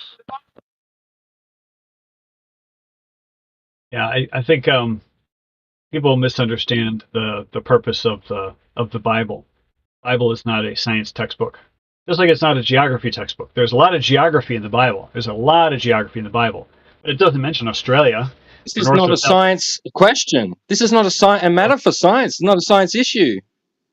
So yeah, is it so the Bible, infallible? Is it the infallible word of God or not? well, full of allegory, right? Full of allegory. Of The purpose course, of the Bible is where to in teach man. Genesis 1 does not declare that it is allegory. It does not use Jesus, any kind of Jesus, figurative language, bro. neither So did where are Jesus. you getting that from? Is it Neither because your Jesus paradigm died Need it to in be hasn't been figurative allegory. true? language. You When have he to said, have Have a conflicting worldview, a conflicting cosmological view, which you need. So therefore, you need Genesis to be allegorical I don't believe God's a because it trickster. conflicts. And if you carefully examine the world in which we live, you will realize that your cosmology is wrong. Genesis must be wrong. Genesis No, either wrong or an allegory, right? not Genesis. I'm talking about God's The creation story, Genesis 1 through to what is it, the whole right, chapter? but it does not line up with what we have. It's your belief system. Well, based on Okay, hundreds this and is hundreds of years of we definitely have to take note here because he did say that his God wasn't deceptive. He's not like Loki. Everything is straight ahead. There's nothing to decode, to demystify, and now he's telling you yes, that book doesn't line up with what we see. We got a problem. Yeah, which he's saying that yeah, God which lied to the early prophets so and lied to the Yeah, first yeah. people on the earth What I and just said, lied to dude. the What I just Hebrews. said. Yeah, Yeah. it's terrible. So I've got a question for the flat Earth freakos. How do you say? Never mind that. Go ahead. That was fast. You're quick on the trigger right there. Yeah, as soon as I heard him, that's it. Ain't no way. Nephilim is a globetard? That's a shame. Yeah, Nephilim cannot okay, learn that's pretty anything good. because he can't listen. He can't hear us. There's like a mental block in his head where he can't learn anything from Larry, us. it's actually worse than that. He literally has us all muted. He comes in here and says he has a question for us, and he won't hear the answer because he muted every single one of us. Well, that doesn't surprise me at all. Yeah, I that's mean, what he it did. He muted literally is how he acts. every could be single listening in time. on Every YouTube, single time he right? ever came in for a question, he muted anybody who answered him, and then said, "Ha, nobody can answer." But my understanding is that muting is not you can't mute somebody personally. Is that a thing that's in Yeah, you Discord? can. Yeah, you can Oh, mute it on your end. Yeah. Anyway, okay. Well, sorry. we're not Not supposed to. It creates chaos, so it's kind of against the rules. Okay, I get you. So, way back in the day, we used to have these things on Google. What was it? Google Hangouts, and I didn't know that the mute button was. I thought the mute button was just personal, or like so I can't hear the person. But apparently, with the Google Hangouts, it was like everybody was almost like everybody was a mod, and so I muted this guy because he was just screaming profanities, and then I got booted because I didn't realize that I was muting him for the whole room. So that was back in like 2016, 2015. They gave you server perms and then they booted you for using them? No. It was in Google. No. It's not that they gave me the permission. It was like the way that the Hangout was set up is that anybody who was in the room, if you clicked on the mute button, it would literally muted the person for the entire room. Oh, okay. It was just the way the room was set up. And I mean, there was a lot of problems with Google Hangouts. One of the problems was what's funny with Nephilim? Sorry? A funny thing that happened with Nephilim, he came in one day and I was arguing with a couple of Globers about the scientific method and how science proves things, and they were like objecting to that. And Nephilim came in and he was on my side, and he's up on these Globers and he's saying bullshit. You don't know what the scientific method is. He was detailing how it's used in the study of medicine and disease and stuff to cure things, and it definitely proves things and all this. And he started calling these two Globers idiot flat earthers. He thought I was the Glober and they were the flat earthers. It was hilarious. Oh my goodness, that's so funny, Tito. That's hilarious. That happens a lot. A lot of times you get guys coming in being like, wait, who's the flatties? Dead.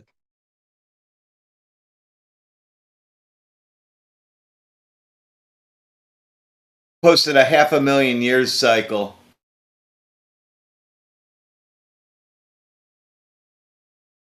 Well, Charles, you got what you asked for. Now what?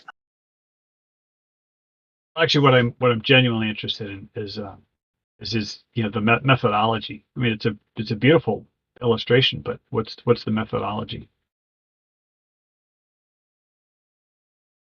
Oh, my bubbles. Are you serious? Yes, I am serious.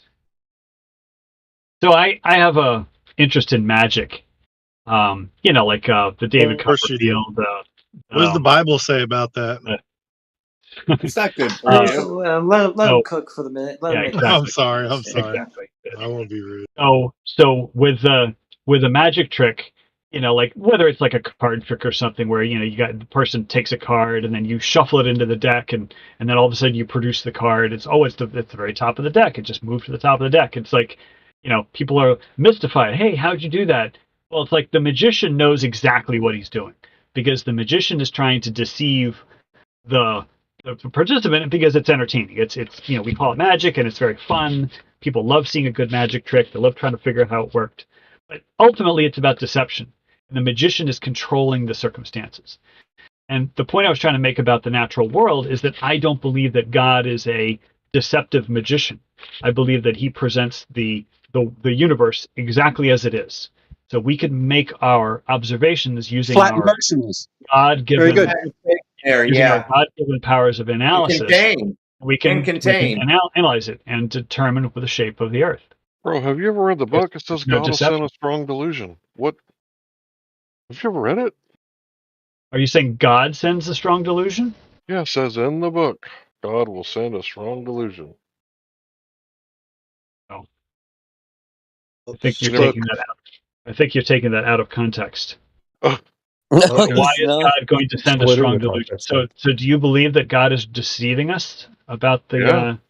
Well, Says that things. even the very elect may be deceived, but he definitely sends a strong delusion, and those that deny him are sent over to a depraved mind. Okay? So if you deny God, you will not be able to interpret the world around you. Which, in my opinion, you are denying God because you have denied his word. So you are agnostic, sir. No, I don't deny his works, which I think is his word, sir. His word. Right. But the word is his works. How about that, his Jack works Rabbit? takes precedence over the writings of scholars that have translated, from language to language. There's multiple translations of the Bible, and men who are working hard to try to translate things accurately. But ultimately, it's written down by men. All right. However, Okay, if so you go you, outside, sir, do not believe the word of God is infallible. So if you go outside and you observe God's creation, and I think that is closer to the truth than scriptures that have been translated over and over a period of thousands of years. Then you do not have authority. Yeah. You're lost in your religion. By trusting God's works? No, his word is what is old. It says to not lean on your own understanding. When you go outside into the world without the word of God, you are leaning on your own understanding, sir. These are, if you're going to say the Bible is not what you follow, please do not call yourself a Christian, sir. It's wrong. Well, but you could say anything in modern science. Any of the developments in modern science are not mentioned in the Bible. So it's like you're not God going to writes the truth in our hearts. What do you mean, bro? You're not going to deny, Any why. thought that modern science Right? has is it's just thinking the God's thoughts after it, okay? That's all. All right. So how do you know I'm not thinking God's thoughts? You have to With be. my modern science. Because it doesn't align with the word of God. Duh. You know what would have been Exactly. good to be in the Bible? CPR. Yeah, they should have mentioned that. Well, it tells you it tells you the life is in the blood, right? And that should be pretty obvious, right? So the blood holds the air. So maybe that part's not obvious, but it does tell you stuff that is scientific. Like there's another place in there that says that I think clay and iron do not mix. So we know that they don't bond chemically, right? So there's a lot of truth in there. And to think that, that stuff is all just allegory. Do you think Jesus rising from the dead is allegory too? No. Oh, so how do you know what part's allegory and what part's like literal? My faith. My faith. But I know that God is not a deceiver. So, in Thessalonians, when he's talking about God will send them a strong delusion, my suggestion was that you were taking it out of context, and it turns out you were taking it out of context. He was talking about people who are working with Satan. People who are working with Satan. They were and with all the peoples of unrighteousness, in that they perish because they have not received the love of the truth, that they might be saved. And for this cause God shall send them a strong delusion, that they should believe a lie. So that's why they send. Go ahead, keep reading. Right, because they were working with Satan. Right, so I'm keep reading. That God is sending delusions to all mankind all the time just by us looking up at the heavens. I do not believe God is a deceitful God. Are you taking it out of context and not continuing to read? That they all might be damned who believed not the truth, but had pleasure in unrighteousness. Again, talking about people who are working with Satan. Right? And then what's the truth that they're talking about? The truth of God, right? Like Aleister Crowley? Like I don't know. I'm not familiar with these people. Jack Parsons, the founder of JPL. Aleister Crowley was like a competing Satanist or occultist with this guy. Jet Propulsion Laboratory, NASA. Right, but we've known the Earth has been a globe for 2,500 years, so NASA's not the boogeyman you're trying to make it out to be. That's wrong. I mean, you guys know Archimedes, right? Archimedes, who set out the foundation of modern hydraulics, the buoyancy principles. I mean, everything we know about water and the dynamics of fluid started with Archimedes. Yeah, that was just allegory. And so what Archimedes that was allegory. Archimedes didn't have any concept of space-time curvature, did he? What Archimedes said about bodies of water at rest, such as lakes and oceans, is that they have a curved surface, where the center of this curve is the center of the Earth. And he was writing this literally. He believed that. He believed it. Yeah, what evidence did he have for that? He was also a man of science who we are still using Archimedes' principles today. Okay, all right, but you're conflating things here, though. Like, what actual work did he do? 2,500 years ago, we've known it was a globe. Okay, so how did Archimedes know that, or did he just believe it? Don't just say he was a scholar and he did great scholarly things, and he also thought this. Okay, well, that's why I said earlier in this conversation. Demonstrate it. That's why I said earlier in this conversation, if you look at the history about how we know the Earth is a globe, it is a fascinating history. You're not talking about people who knew it. You're talking about people gathering. You're talking about people who believed it, and then you're going, and those guys from the were natural really smart. world. Notice you're just talking right over top of me as I'm answering your question. So Yeah, if you no, gather but I'm clues responding from the to. natural world, then you can draw a conclusion, Oh just my like you God, could do it dude. today. Listen, Charles, why are you saying that? Because I asked you what conclusions he actually drew from the natural world, and you just talked over me to give me that That the Earth general is a globe. statement, right? You just That's told the me that was his conclusion. belief. What did he actually do in the natural world to come to that belief? Yeah, Charles, what did he actually fucking do, Charles? Pull is out. Somebody we're never going to hear from again. Go ahead. So, well, I mean, off the top of my head, there's a bunch of reasons why you can conclude that the Earth is a globe. Part of it is involving, what stars are at the zenith at different latitudes. Like if Charles, you dude. travel further Charles, south, I asked you what Archimedes did. I Or what anybody didn't did write it that informed down, but Archimedes' belief. anybody in the ancient world could observe the stars carefully. You could also observe, things. What happens at the horizon? Why is there a line? Why is there a sharp line Okay, between the sky and the ocean? Right? We're just gonna As throw opposed to just Archimedes fading out out. into nothingness.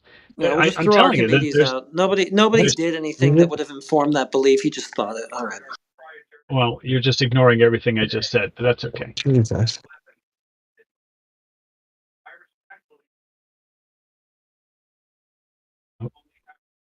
Somebody's got a hot mic in a video. Why is there a sharp horizontal line in front of me? Yeah, that's flat and level. Did you seriously ask us that? How does that work?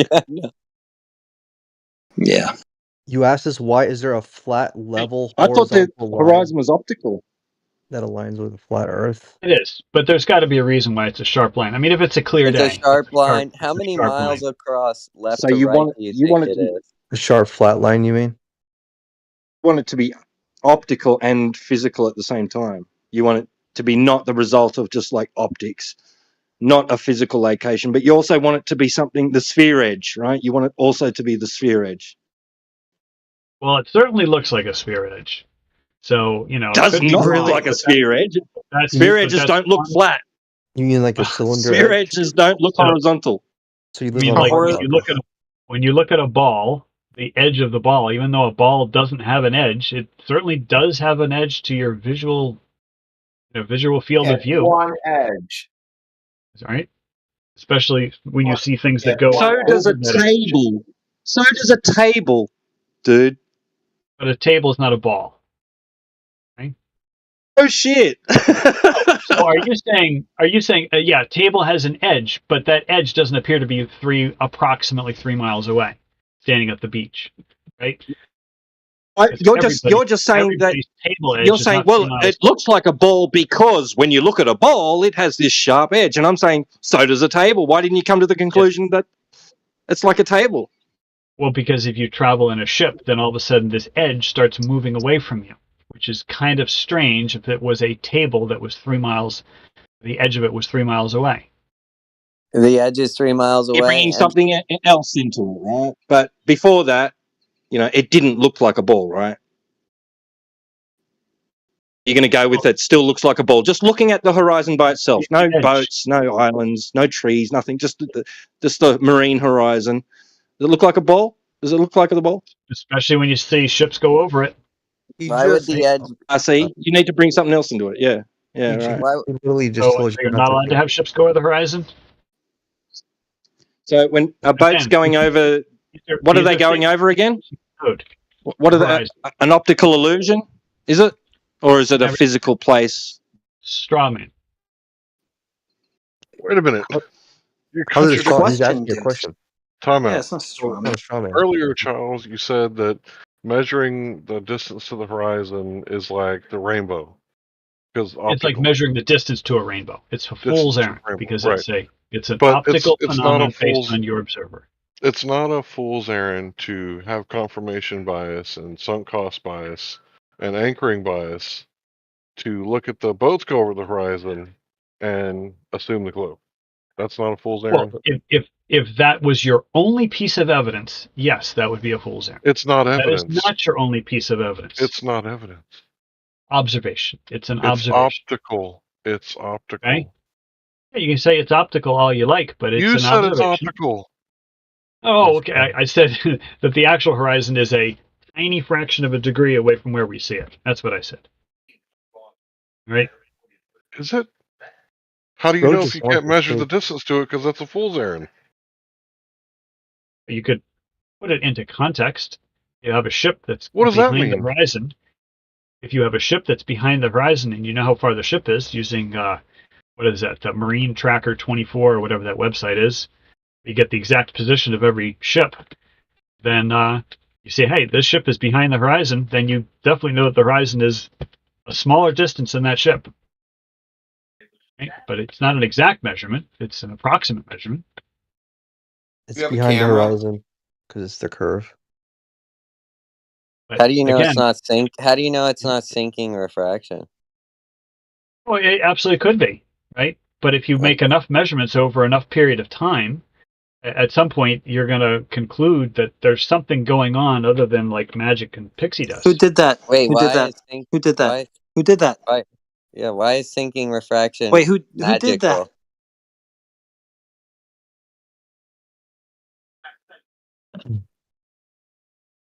Okay, now he doesn't know which way to go. We confused him. I've heard somebody say, "Who did that? Who did that? Who did that? Who did that?" I'm not Yes, really I going was to trying to respond to that. overtalk the other angle that Yeah. was coming in. I just want to know who actually did that. Sorry, Who but did I what? mean, Who did what? what you said. What I said. What? Who did what? What are you talking about? Okay, now we've lost the entire point. It's become completely confounded.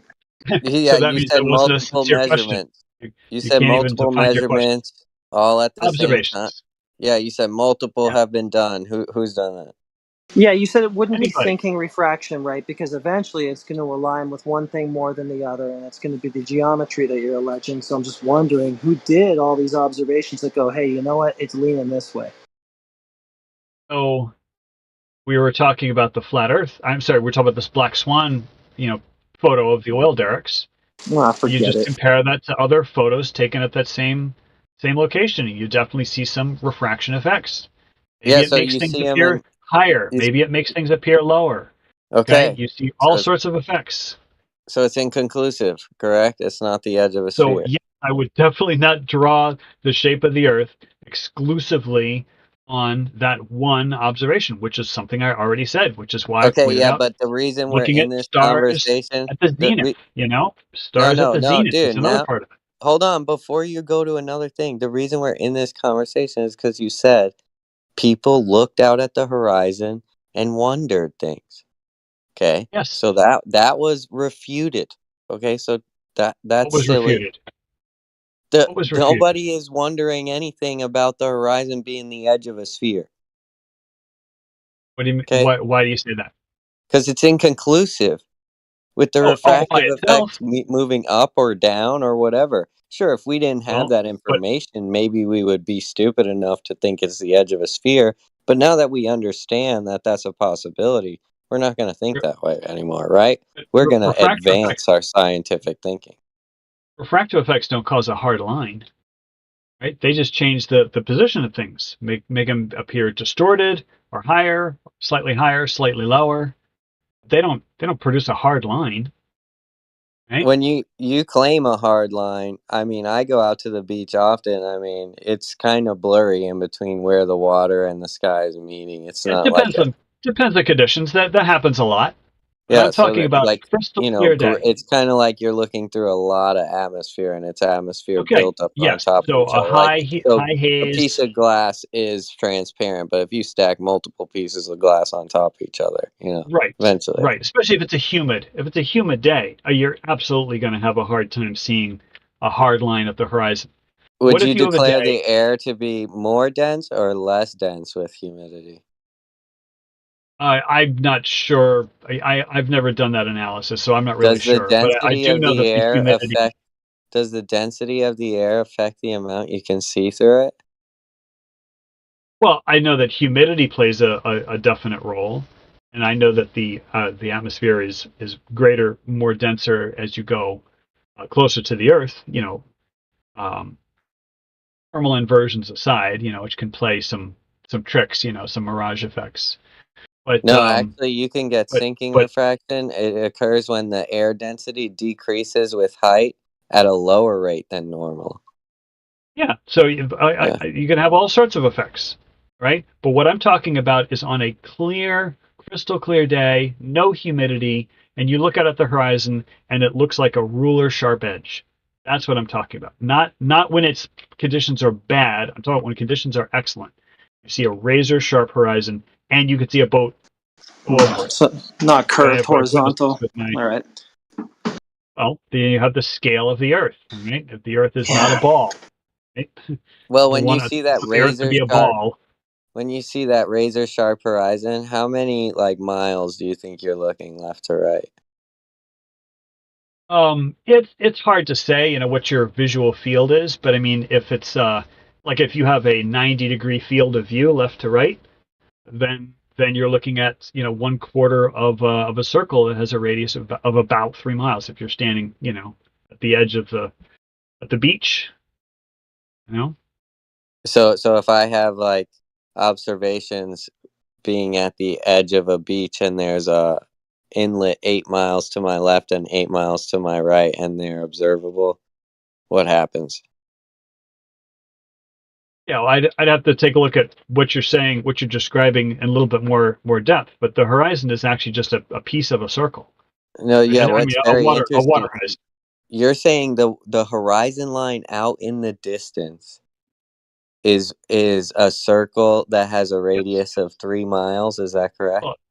Well, okay, So approximately. from If left you're to standing, right, I'm asking for the standing, distance left to right on that horizon line. Okay? okay, You could give it yeah. in miles. Because Well, that's very like silly. I don't know if you ever seen a boat travel on that and how far it has to go, dude. Like, what are you talking about here? Well, the boats don't travel on the horizon. They travel whatever direction they're going to be going in. Okay? Yes. So you can have boats that are further than the horizon. You got boats that are closer than the horizon.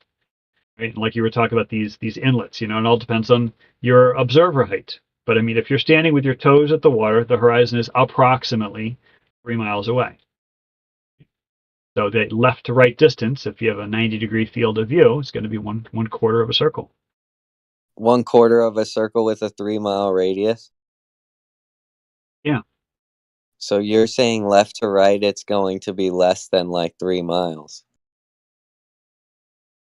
No, it's let me just do the math. So the diameter is 6, so it's pi d is the circumference. You just divide this by 4. The left to right distance, this arc of the circle is almost 5 miles. Okay, you think that is left to right. When you're looking at, you go to the beach and you look left to right out in the distance at the water, you think you're looking at a distance of about 5 miles. Only talking about the sharp line of the horizon. Yeah, Not left anything to right. beyond it. I know. Right? Not anything Dude, beyond it. I've never heard anyone say anything. Have you ever gone out to the beach? Yes, many times. And you watch the boat? I saw this one ship, huge, one of these huge container ships, and it had like either the hull was painted red, and then above it was painted black. I mean, it was this huge horizontal band. I mean, you could see it just naked eye, and I saw as it traveled away from me, sort of left to right, it was kind of going diagonally away from me, and I could see exactly when all of a sudden the red part of the ship had just disappeared. Just using your eyeball for that? Just using my eyeballs. Wasn't even, with a We weren't able zoom to camera. zoom in and see if the horizon got further back or whatnot. No, I mean, I've heard lots of claims about the, being able to zoom into stuff. Yeah, but, that obviously happens. That That happens in the Black Swan video, even where the horizon doesn't appear really behind the oil rigs until it's all the way zoomed in. Then it does. But you can't really see the horizon at all when he's all the way zoomed out. I mean, at least it's indistinct, right? It's just not enough information. That's where the Rayleigh criteria comes in. Just I'll check again before I take that point up further. So, do you think, Charles? Do you think it's possible to see a 9+ mile horizon from 1 foot observer height? Oh yeah, absolutely, under the right conditions. That wouldn't be standard conditions, but yes, under the right conditions, sure. I asked AI the same question, and it said no. AI. And it's getting its information from available sources online. It's not using anything that it's just deciding for itself.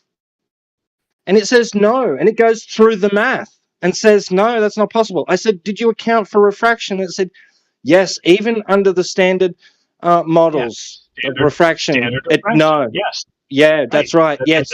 There's standards. Yes. Standard Yes. refraction. Do you want to hear exactly what it said? Do you want to hear exactly what it said?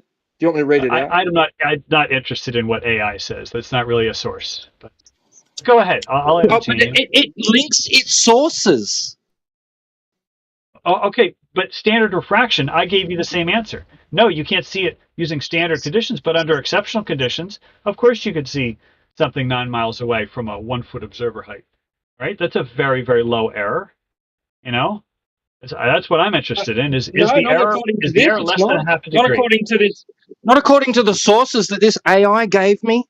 Which saying no, that's well outside the parameters.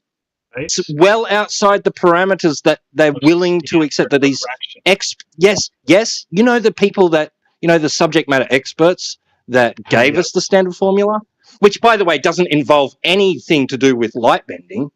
It's just an increased radius value. But that aside, it's saying that its sources there that it gave me that it read. According to this, those people say that's well outside of the parameters that they're willing to accept as being possible. How come we get you guys coming in, people like you come in and say, no, it is possible because it's possible because we saw it. As an example. That's not what it said. So you're misunderstanding standard refraction as being like refraction all the time. No, standard refraction is just you have an average set of parameters, average temperature and pressure, average level of humidity. Everything is just average, and then that's where they get standard refraction, 7/6R.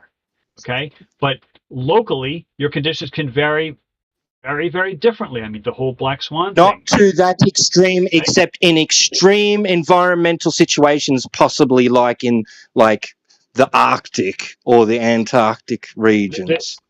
Okay, it doesn't necessarily mean Arctic or Antarctic. Yes, it does. Those are the sort of places where they expect those sort of conditions to exist, where you would see such phenomenon. Yeah, that's where they expect. Yes, they don't tell you that you will see that kind of thing. That's why it's a standard, because they're not expecting the average person to go out and see that. And definitely not on such a regular basis that we have so many examples of it now. So it's just hard to know what your actual claim is, because standard refraction just assumes averages, but you can have extraordinary on the coast of California. It is very, very, very unlikely and would not be predicted by anybody in academia studying this shit to see a horizon at 9+ miles from 1 foot observer height. That's what I'm claiming. It's your source. Because I disagree. I can give you lots of sources. I disagree with you, because we've known about mirages. You have to, because we saw it. We've known about mirages for many, many, many years. Everyone knows that light can bend. Mirages are to do with objects appearing to be places in relation to the horizon. As far as the horizon appearing not in its location, it's never been predicted to be at extreme distance, appear to be extreme distances such as that. That's why they gave it such a low value of a standard. If light is bending, then of course the horizon distance is going to change. The apparent distance is going to change. Yes, but not to that extreme. That's what they would consider actually extreme. According to whom? According to the people that gave us the standard refraction. Otherwise, it would have been a higher value than 1.32 miles. It would have been higher than 7/6R. Would have been greater than that. Yeah, that was their limit. I think you're confusing, standard with every day, right? It's just an average. That's all it is. It's just an average. No, it's not. That's not the average. We don't have a single observation that comports with that claimed standard, and that black swan puts the standard 2 orders of magnitude out with what we saw. Well, it's hard to understand what you're saying because they at the same location, the photographer captured a nice crisp horizon in front of both oil platforms. You already told us we never see the geometry, so that one where it's in front of, where is it? Is it at 1.3 miles? Well, what I'm saying is the horizon is off by a fraction of a degree from where it actually is geometrically. You're talking refraction, but the standard actually takes the radius into account and how much it would be inflated. Right, so that's what I'm talking about. But my whole point about refraction is that whenever you're saying, when people use these effects on the horizon to say the Earth can't be a globe. Oh, I did this laser test, or oh, I saw this black swan. I saw the horizon further than it should be. Therefore, the Earth is not a globe. And I always take a look at the error. What is the error? The error has never ever been, in my experience, anything more than half a degree. Okay, but how does that translate? How does that translate to your radius? And they say the standard that it's going to be affected by is going to be 7/6R, which means that the globe's going to appear to be about a sixth bigger than it really is. Right, but what we see even in that picture, it's an order of magnitude apparently bigger than that, even in the one that you're talking about. Because that's not standard refraction. No, none of them are. What I'm saying is there isn't a single observation that supports that claim that this is the standard that we observe. Not one. Not even the one that you're talking about, because that's way out too. The horizon's not 1.3 miles. If you're talking about distance to the horizon, nobody, where is the horizon? I mean, that goes hand in hand. That goes hand in hand with the geometry, though. If it's a fixed geometrical location, right, and you're saying, okay, refraction's going to make the ball look a little bit bigger, so that location appears a little bit further back, 1.3 miles instead of 1.2. You can't just suddenly go, no big deal that it's at 5, 6, 10, 30, whatever. You missed the point about half a degree. If you're off by half a degree, that could change the distance by 20 miles. Okay, so then you're way okay. So then 20 miles, giving you an apparent radius of probably at that point millions of miles. Then no, we're not talking standard the radius of the Earth. We're just talking about bending light. Yes, no, Charles. No, we're not. Yes, we are, because radius we're talking about yes. No. I didn't say that. The apparent radius is. So we're talking about the path of light and how that affects the apparent geometry that you claim is there, which ultimately means that it looks like the ball is bigger than it really is. So yes, that radius. That is a completely silly line of thinking. No, it's not. No, it is not. It's in the equation. It is. It's the equation. That's like saying I go to a fun house and they've got a fun house mirror, and I'm going to estimate that I weigh 300 pounds because look at my reflection in that mirror. Hey, Charles, that's a silly drop your teacher act. Charles, wouldn't guess somebody's weight by looking at a fun house mirror. That's such a ridiculous analysis. Yeah, you wouldn't estimate a radius of the Earth if that's okay, then based on a distorted image. Okay, you guys are then saying that your own lore here is what's retarded. So what's the equation for standard refraction? Well, you just said, what the equation is, but the okay, that's the problem. Curvature value is 7/6R. Yeah, okay, there you go. What's that R? That's it. What's that R? That's it. What's that R? 39.15 miles. So what are you doing? Are you multiplying R with 7/6? Yes. Yes, you're inflating what? The apparent radius using refraction, exactly like I said, right? But do you know what it's also expressed as? It's also expressed as 1.32.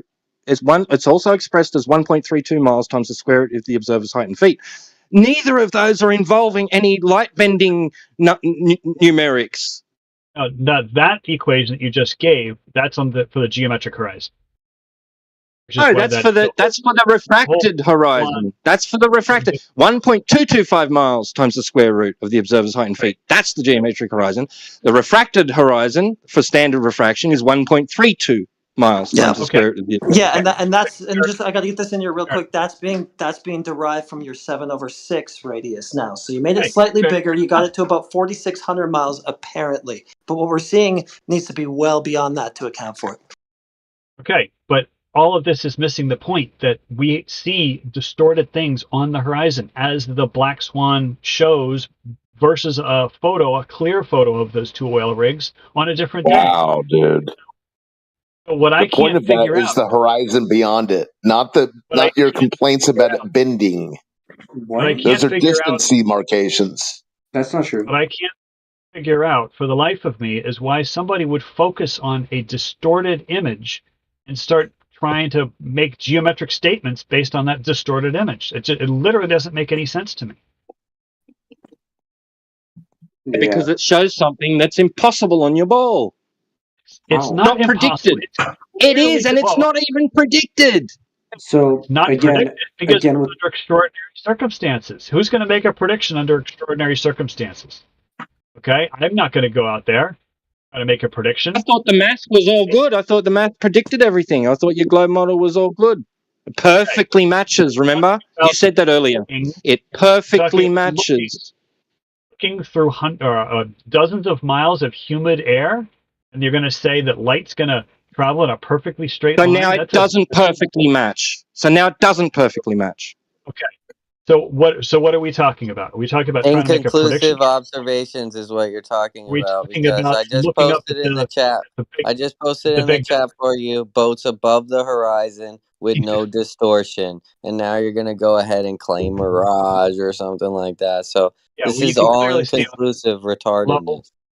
Low, you could clearly see where the horizon is in every single one of those images, except for the lower left. Lower left, you can't see the horizon, but you can see the horizon in the other ones. There's a dark horizon, but then there's a lighter horizon, right? But the point that I was trying to make, if the boat is not there, which horizon are you measuring to? If the boat is not there that day, which horizon are you measuring to? Because you told me it's the sharp line. That's distinct. No, I said under. Oh my goodness! I said if you go out on a perfectly crystal clear day, which is clearly not the case in any of those. And you see the horizon. Why are those not perfectly crystal clear days when everything is perfectly crystal clear in the image? Well, if you see a boat that's like floating in midair, and that clearly that's not what I meant. We didn't see that. So what this guy is saying is the further you see, the less clear it is. Never said that. Basically, because in those pictures we're talking about, we see further, and you go, that's not a clear day. So all I'm asking for is a leeway of a half a degree of error with regards to observations from the horizon. No, it falls too far outside your standard, Charles. Can't do it. Sorry. Too outside the standard. You're talking about the standard as if it's the only. Okay. All right. So the word standard. This really throws off a lot of flat earthers. Okay. If you talk about standard, Charles, you've monologued a lot. You've monologued a lot. So you take that half of if you take that half of a degree and you apply that to the radius, which is what you say is being affected by that half a degree of refraction, now you have a ball that looks much, much, much vastly bigger than what you say it's been measured to be by using light and optical instruments, theodolites and such. Which is why it's a bad idea. So you've destroyed your standard with that. You can't just say just half a degree, because that does not comport with the 7/6 whatsoever. Oh my goodness. You are really misunderstanding standard. Standard does not mean it is the de facto standard. Standard simply means average. Okay, no, it's not that. No, Charles, it's not that. You can disagree all you like, but standard does not mean the de facto standard. All right then, Charles, I'll take you on that. I'll take you on that. Show me the observations which were used to calculate that standard then, and show me that it is in fact an average of what we see. Show me that then. Because I've given you plenty of examples, including the ones you brought to me, which completely blowed away. So you do the work. You show me. Show me your work. The examples that you've come to me with are the extremes. So no, they're not. Not I'm willing to take the one that you gave me, where you say it's a crisp, clear day, and we don't see that far. Even that one blows your standard away. So you tell me, Charles, where these observations were to calculate the standard, which is an average of what we see. Which ones? Show your work. You can look it up. You can look it up. What's the history of the standard? I gotta go and look into your claim, do I? Well, that's a wrap. Well, so, but that's a wrap, ladies and gentlemen. We got him. Oh my goodness, this is really quite amusing. Wait, you're done.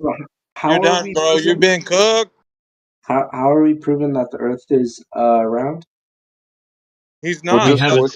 Look at Charles in the funhouse mirror.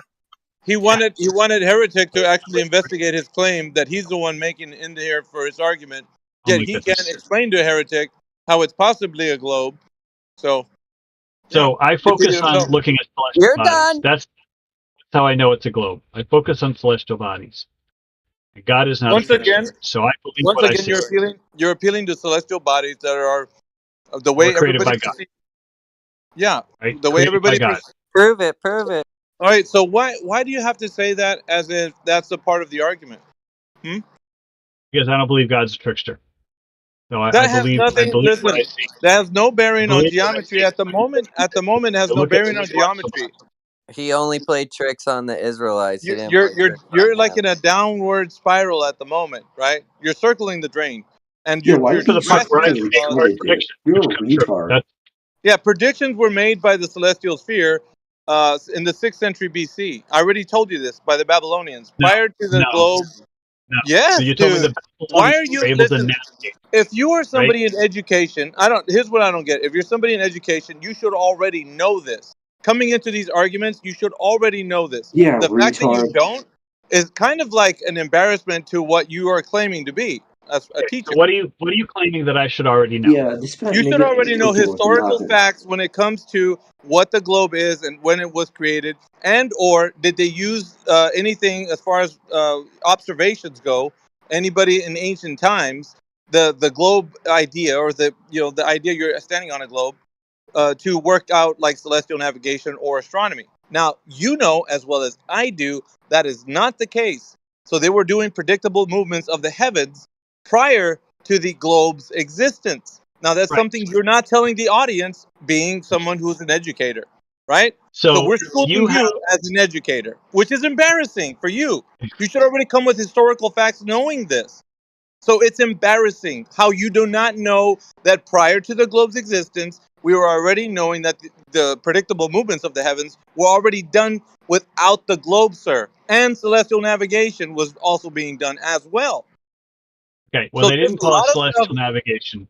So So modern celestial yeah, navigation. just like they said in I Love Lucy, you got some splaining to do, which is what you got Okay. to do right now. You have to tell So us the how. ancients. Oh my goodness. Are you Yeah, gonna? go ahead. Okay. Are you done?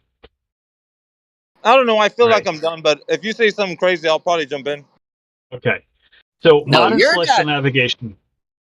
Modern celestial navigation uses site reduction tables and sextants. Okay. So 2,500 years ago, they certainly did not have any site reduction tables.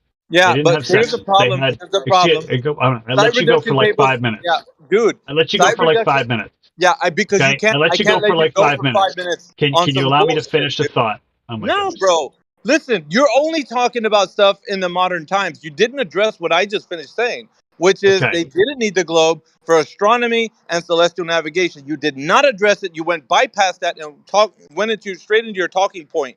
So you just Okay. negated everything I said just so that Oh my you can goodness. make your point about modern times.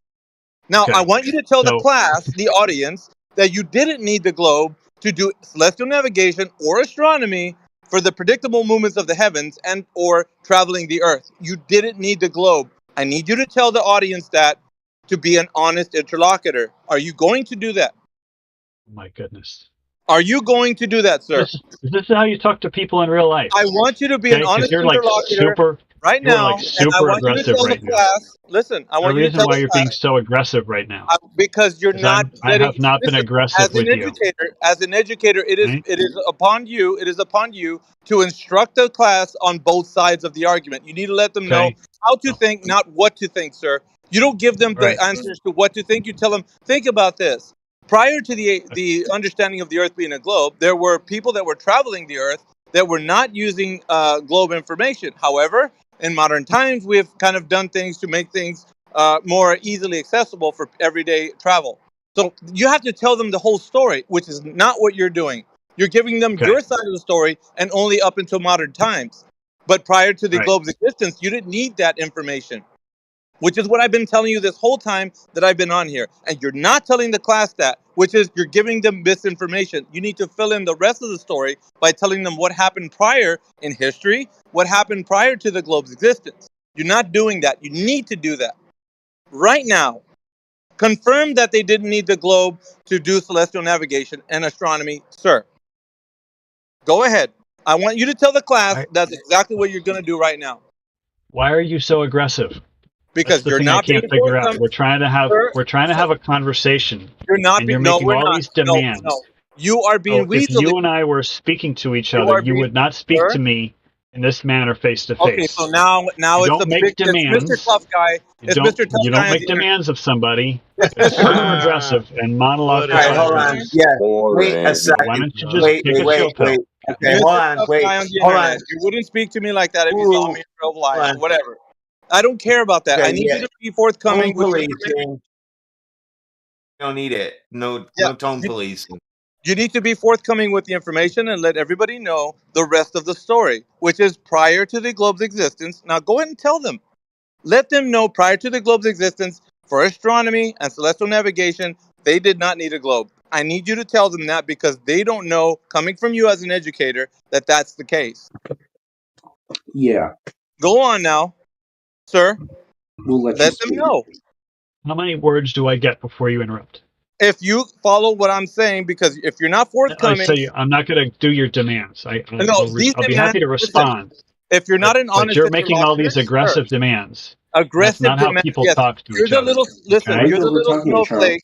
You're the little snowflake that has to agree to demands. No, you have to be forthcoming with the information and be honest about it. Being honest is not something that's aggressive. It's you being truthful to the audience, letting them know the both sides of the story, which is prior to the globe's existence, they didn't need the globe to travel the Earth and or astronomy. Do you understand this, sir? As an educator, it should behoove you to do this because you're giving people the information so they can process it and be critical thinkers, not be robots as to what you want them to think. That's not how this works. This forum is dedicated to people being critical thinkers, and you're not getting your students to think about things. You're only telling them what to think. That's very disingenuous of you and your platform and your YouTube channel that you're doing. I don't care how big you are. I want you to realize that that's what you're doing to the audience. You're giving them what to think and not how to think. Now, chew on that for a little bit, but I need you to be honest in this conversation and tell everybody that they didn't need the globe to navigate or astronomy. Please tell them that. Go on. Please stop lying about me and what I've done and how I do it. Okay? Then, Because I find can you dishonesty to be then really, start really now? distasteful. Then start Please stop now. lying about me. Start now. Okay? Start Please now. stop lying about me. Yeah, Okay? stop it. Why don't we Just start there? Stop lying, because I have never lied to you or anyone else in this Oh field. God. So The please use stop of the lying word to my face. distasteful is distasteful. Are we gonna keep doing your Now, feelings, sir? Are we gonna keep doing your the thing feelings? is, Then let's dishonesty get back to it. is so Let's get I back don't to know. it. Let's get back Satan to is it. the father of all lies. Yeah, whatever, dude. Just get back to it. Oh, you want to talk about father of all lies? Sorry about this sidebar. Aren't you being disingenuous with your name, luring people to your channel, sounding like you're some kind of flat earther? When they click on it, they find out that you're actually a globe earther. Who's disingenuous and following the father of lies, sir? You or him. Think about it. Have you ever clicked on the description of a channel?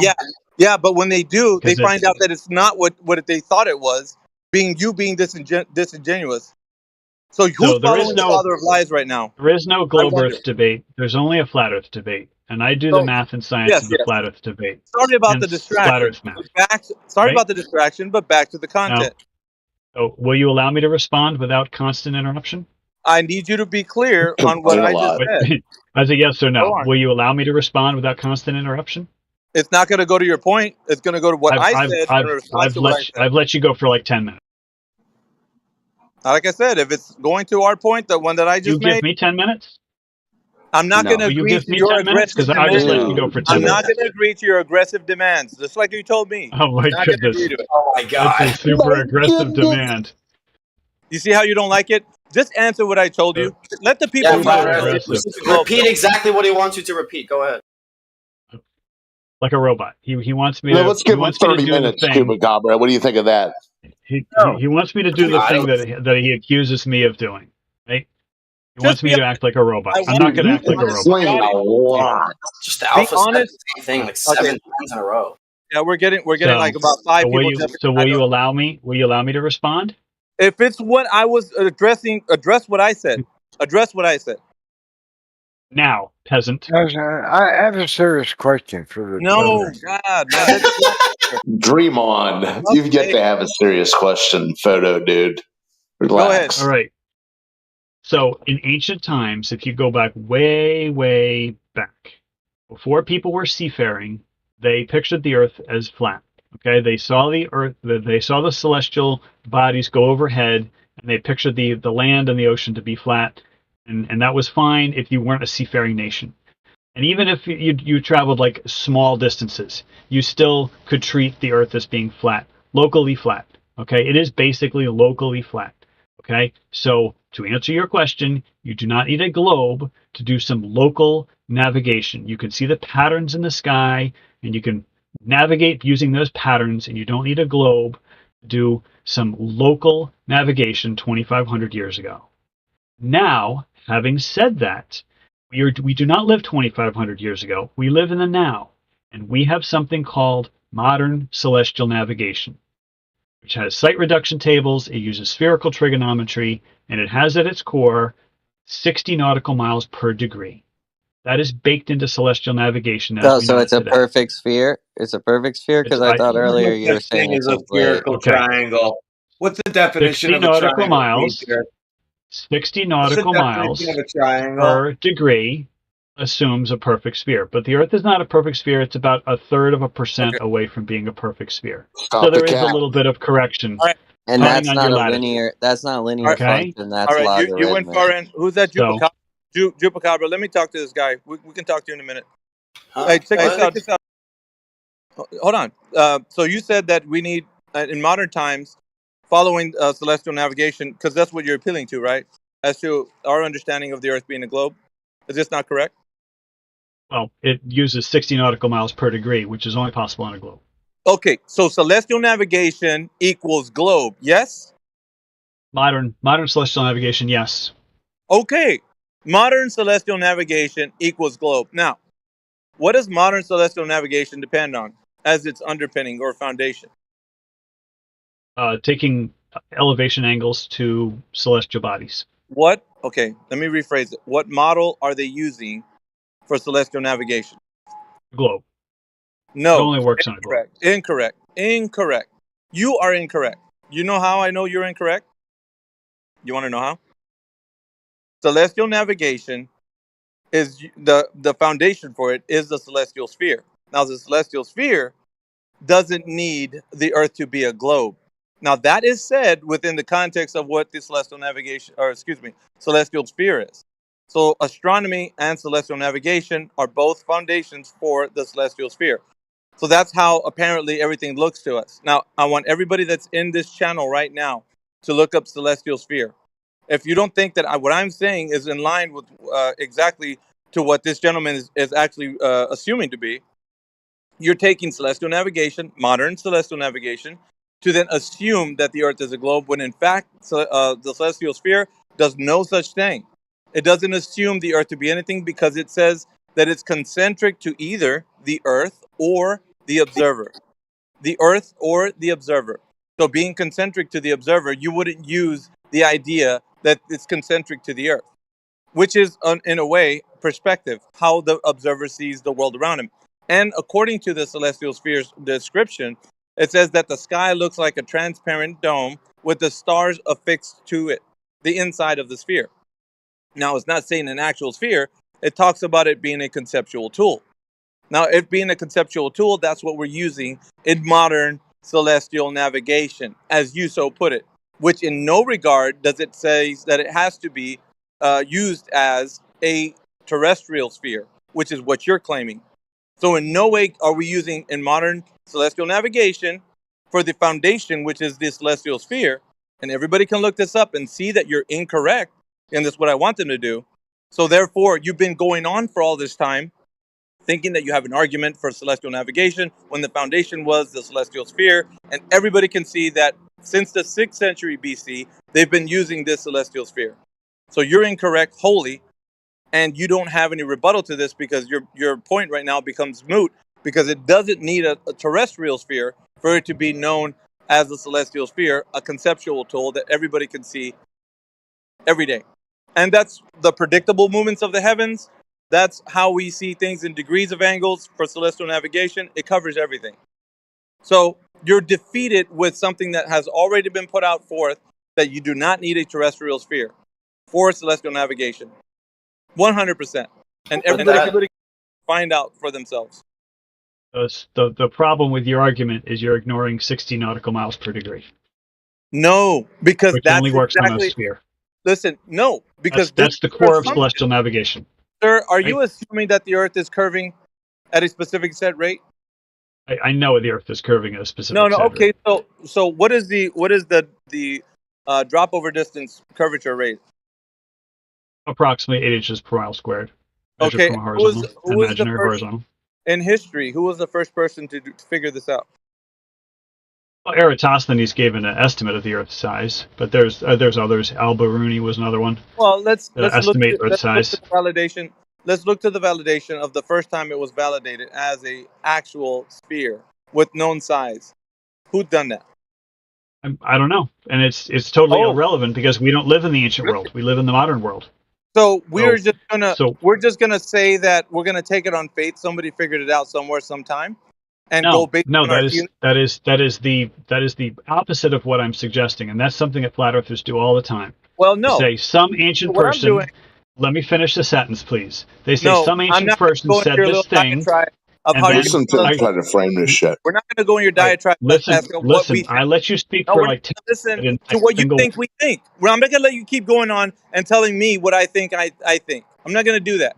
What we think is simple, right? You are super aggressive, dude. We're going to show. We're going to show. I'm not really sure why you're so wound up. Yeah, so you're a tap dancer, dude. When you refuse to allow someone to speak, that means you are afraid of what they're going to say. To what I think. You're a bullshit artist. You're afraid of what I'm going to say. That's why you cannot let me speak. You're going to straw man, and I'm going to let you continue. So it's your choice. If you straw man me, I'm going to stop you. How about that? Do you want to straw man me and tell me what I think? Because I know what I think.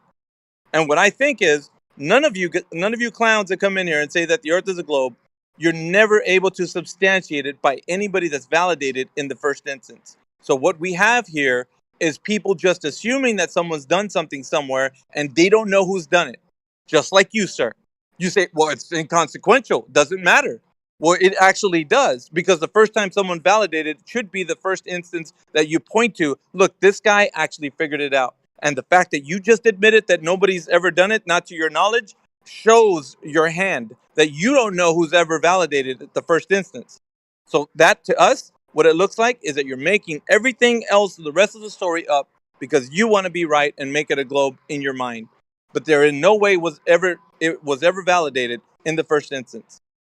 Now, I need you to chew on that because that's a little hard for you to swallow, as far as like you being in here thinking you're right and have a YouTube channel and all this other things. So when I eat a hamburger made of beef, I don't have to know the name of the person who first killed the cow. Dude. Right? Notice that you can't let me finish the sentence. Oh yeah, don't interrupt him, dude. Yeah, let's hear about beef slaughter, you imbecile. This is professional sophistry, bro. Okay, so Eratosthenes and Al-Biruni. Now we're in a cattle. You guys sound a little bit scared. Yeah. Okay, yeah. You can't let me speak. For the sake of people hearing this, we have to at least let them say it, and then we rebut it. Yeah. How about that? I'm just gonna say I'm gonna leave. So the gentleman is cooked, and I'm thoroughly. Yeah. Bye. See ya. Bye, Alpha. Thank God. Monologues for 20 minutes and then leaves. That hurt my soul. Coward. Oh my goodness. So I eat beef. I don't care who the first person was who decided to kill a cow and cook its meat. So the first principle, the first instance of eating beef is completely irrelevant if I eat beef today. So celestial navigation, regardless of what they did 2,000 years ago, modern celestial navigation with site reduction tables and sextants has been practiced by the last 200 years. Relies upon 60 nautical miles per degree. Any celestial body, any direction, any azimuth, any latitude. Okay. So you're inferring from that. I got you. You're inferring from that celestial nautical miles per degree the geometry of the Earth.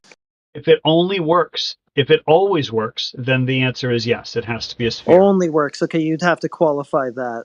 Okay, but so pick any celestial body, go anywhere on the location of the Earth, and have any angle of elevation, and you could estimate its GP with 60 nautical miles per degree. Okay, so you get a 1 degree drop per 60 nautical miles. Exactly. If you move away from a star's ground position. Yes. Yes. If you move away, it will drop and 1 what degree you're and then go telling me size. then is it's the geometry of the Earth that's physically getting in your way or blocking the view of these stars 1 degree per 60 nautical miles. Well, no, nothing's blocking your view, because you see the star in the sky. You see the star in the sky. Nothing's I know blocking you your still view. see it, but what I'm saying is it's declining on the horizon due to the physical. You're just measuring the angle of elevation. You don't even have to see the horizon. You can use a bubble sextant. Right. I'm telling you that it's declining in your perspective due to the geometry of the Earth. There's a physical curve, right, that's causing this.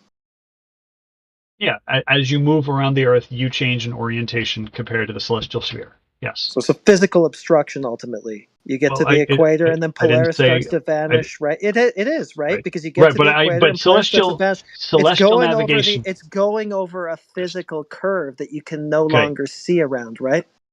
Okay. Celestial navigation does not use the word obstruction, bro. Ever. So don't talk about obstruction when we're talking about celestial navigation. You said that you were inferring the geometry of what you're standing on from these celestial observations, no? Yes. Did not talk about obstruction. Okay. About looking at elevated objects in the sky. Yeah, no obstruction. And what causes them to lose elevation? Is it the physical curvature of the Earth? No, it's the fact that they're pointed a different direction. So the land. Sorry, we're talking to Charles right now. You're not going to save him. So what's causing it to lose elevation? Apparent elevation. If you move towards a celestial body, you are going over the curve, and it increases in elevation. If you move away from it, you are also going over the curve. Little prick there was desperate to get you just off of saying that just in time, but you went there. Okay, good. That's the whole point I've been trying to make. Well, but the problem is the problem for you is that this works with every celestial body at every azimuth, at every latitude and longitude, which means it has to be a sphere. All right, so you're inferring the physical geometry of the Earth exactly like I've been saying from it. So then that reduces to what curvature rate? Approximately 8 inches per mile squared. Right, and that gives us a 1.2 mile geometric horizon distance for 1 foot observer. Who cares about the distance to the horizon? Well, wait a minute. No one cares about the distance to the horizon. Wait a minute. Celestial navigation certainly doesn't. Wait a minute. Sure. The horizon is what's actually going to be blocking these things, right? And it's dictated by that rate of curvature. Okay, when I'm looking up in the sky, there's nothing blocking. There's nothing blocking this. Okay, you're stuck on obstruction. Stop making observations. Well, there's nothing blocking horizon. it. Also, there's no there's nothing blocking it so when I'm at the equator and Polaris is at 0 degrees, and then I go further south of there's no physical curve blocking Polaris, right? We're no longer talking about celestial navigation now, are we? You're now changing the subject. We are talking about your inferences from celestial navigation, in particular 60 nautical miles per degree. I don't know the Earth is a globe because of celestial navigation. Celestial navigation works are we going to throw this in the bin? Or are we going to throw this in the bin? Oh, okay. Well, no, you made two it's just that you're putting you're putting words in my mouth. So how do you know, teacher? Well, listen. I've already gone over that like 5 times. I don't know. You're getting kind of squirmy, dude, because you've said that you've got the geometry of the ground worked out from what's going on in the sky and this 1 degree drop per 60 nautical miles and all this stuff. And you keep flip-flopping between, there's a physical curve and whatever that dictates this to, no, there's nothing actually blocking it. I mean, you're being kind of slimy with words at this point. Okay. Celestial navigation has nothing to do with obstruction. So every time we're talking about celestial navigation, you mentioned obstruction. You are making that up. You were literally making that up. Okay. It is not part of the declination of these luminaries then has nothing to do with what? The physical surface of the Earth? Well, the fact that it's a celestial sphere, right? And the Earth could be a cube, but we would still have a celestial sphere. Oh, okay. All right, no problem then. So, I thought that you were using this to tell us finish my thought without interrupting. Okay, without interrupting. But if it turns out that every time we move towards a celestial body, 60 nautical miles, it gets higher 1 degree, and that works for any celestial body in any direction at any latitude. Then the Earth has to be a sphere. Yeah, I'm going to stop you there. Is that because you're traversing over the physical curve of the ground? Yes, that is exactly right. Or it could be the Earth is rotating. You could be standing in one spot, and the Earth is rotating, and so the items will move in the sky. So you just repeated yourself then? What? Okay, the items will move in the sky. So you gave all right, If whatever. if So you you've if traversed you over are, the. Okay, so you've that's why traversed over the time is physical. very important. Time is a very Okay. important Yeah, I component to get it. I celestial know the navigation. stars move. I know the stars move, and you wanted to transfer that to the ground as well. So you've traversed over the physical curve of the Earth, and that's what's dictating the declination of these things. Well, no, the declination is set in the celestial sphere. What it changes Okay, is the angle of Charles. Listen, elevation. at this point, Notice you have to interrupt. You I'm have gonna to kick interrupt you out. I'm literally gonna every kick you. single No, sentence. I'm gonna kick you out of here at this point. This is getting Oh. ridiculous, dude. It's getting absolutely ridiculous because you've said that yes, it's the physical curve of the ground that you're traveling over that's causing the declination of these things in the sky. Then you go, no, no, no, no, no. It has nothing to do with that. It's just a celestial sphere. It's a virtual thing. Like you're being really Elevation. slimy with this. Okay. Well, you just making words up and pinning them on me. So He's if not. you Listen make to the something vocal up, burn. right? If you make something up and say Right? that I said it and you're wrong, right? Dude, you've You're been lying. talking out both sides of your mouth for 2 hours. Yeah, you are talking out of both sides of your mouth. I'm just trying to No. get it straight, and every single time I Declination do, has a you very flip flop. specific. Declination is a very specific meaning.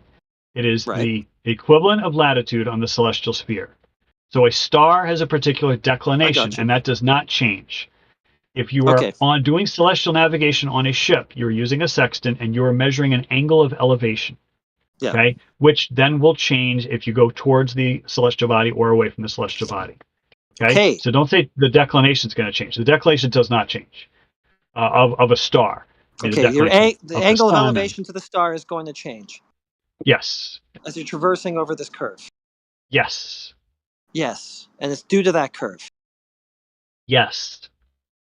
Okay, so then that would then equal out to a 1.2 mile geometric horizon. That's what's physically It causing has nothing this. to do with the horizon. Oh, You keep bringing so in what actually horizon. blocks There's it? nothing to do with horizon. Wait a minute. So there's a physical extent over this surface that you can actually see, right? Well, I'm not looking at the horizon. I'm looking up. I have an elevated Okay, view of I a don't celestial care, body. Charles. Right? You said that You it was should care. physical. You said it was a physical curve, right? That's causing this sky phenomena, right? Yes, that causes the 1 degree per 60 nautical miles Right, relationship. because there is a physical limit over this curve, which you can see, right? But we're not talking about right on the horizon. We're just saying it's a relationship. It's a linear Charles, relationship, there's and that a only is physical possible on a limit sphere. over this curve that you can see, right? So yeah, clearly you cannot see something that's below the horizon. But we're not talking about the horizon. We're not talking about anything anywhere near the horizon. Dude, there's We're a talking about physical limit over elevated. this. There's a physical limit over this surface that you can see because it's dropping away from you, and that is ultimately what's causing these elevation angles that you observe. Okay, but we're talking. You keep talking about a limit, so we're not talking about anything anywhere near the horizon. You have an elevation angle to say 3 different stars, and you can make a position Should I move fix to Chupacabra based on because it. he's been wanting to talk for a while, and you're just being evasive. Well, all I'm just saying is It that literally stop is talking about the horizon. between the observed object and the horizon. Dude, and even if you're not talking about the horizon, what you're inferring, right, would have geometric consequences that we should be able to observe and measure in reality. Did you say that's what geometric Heretic's pointing out? Yeah, he's that's being what really Heretic evasive. I is think that he realizes 60 that, nautical like, miles per degree only works on a sphere. That's the thing that you guys don't okay, understand. only works on a sphere. So you're transferring the stellar observations to the ground, and you're attributing what you see in the sky to the physical geometry of the ground, which would be that 8-inch per mile squared drop, that 1.2 mile geometric horizon distance. All of that stuff goes hand in hand with what you are claiming accounts for what we see in the sky. But I'm not making any observations on the horizon. I hope you guys understand. Okay, so you're going to throw out the physical geometry of the ground then, No, which I'm you not say accounts throwing for these anything out. sky I'm just saying observations? I am not looking at the horizon. You are, because you can't have it I am both not ways. looking. I You am can't have have an it. You can't have elevated it both view. ways. Relax, dude. You can't have it both ways. Yes, you are looking at the horizon. I am not. I'm looking up in the sky at a star or the moon or some other body. Right. A planet. Relative to what? Up in the sky. Relative to what? Horizontal. The horizon. Which could not relative to the horizon. Yes. Relative to horizontal. Yes, that's what the celestial sphere model is. No. Yes, it is. No. The horizon could be in a fog bank, right? Or I could be at a bay. I could be anchored at a bay, and I can't even see the horizon because there's a mountain in the way. You can still take an angle of elevation using a bubble sextant or using an artificial horizon. Oh, okay. That's parallel with the plane of the horizon, then. So, right, otherwise known as horizontal. So I'm measuring an angle of elevation from horizontal. Right. It has nothing to do with the Welcome horizon. to flat Earth. Welcome to flat Earth. Goodness. 60 nautical miles does not work. Game over right there.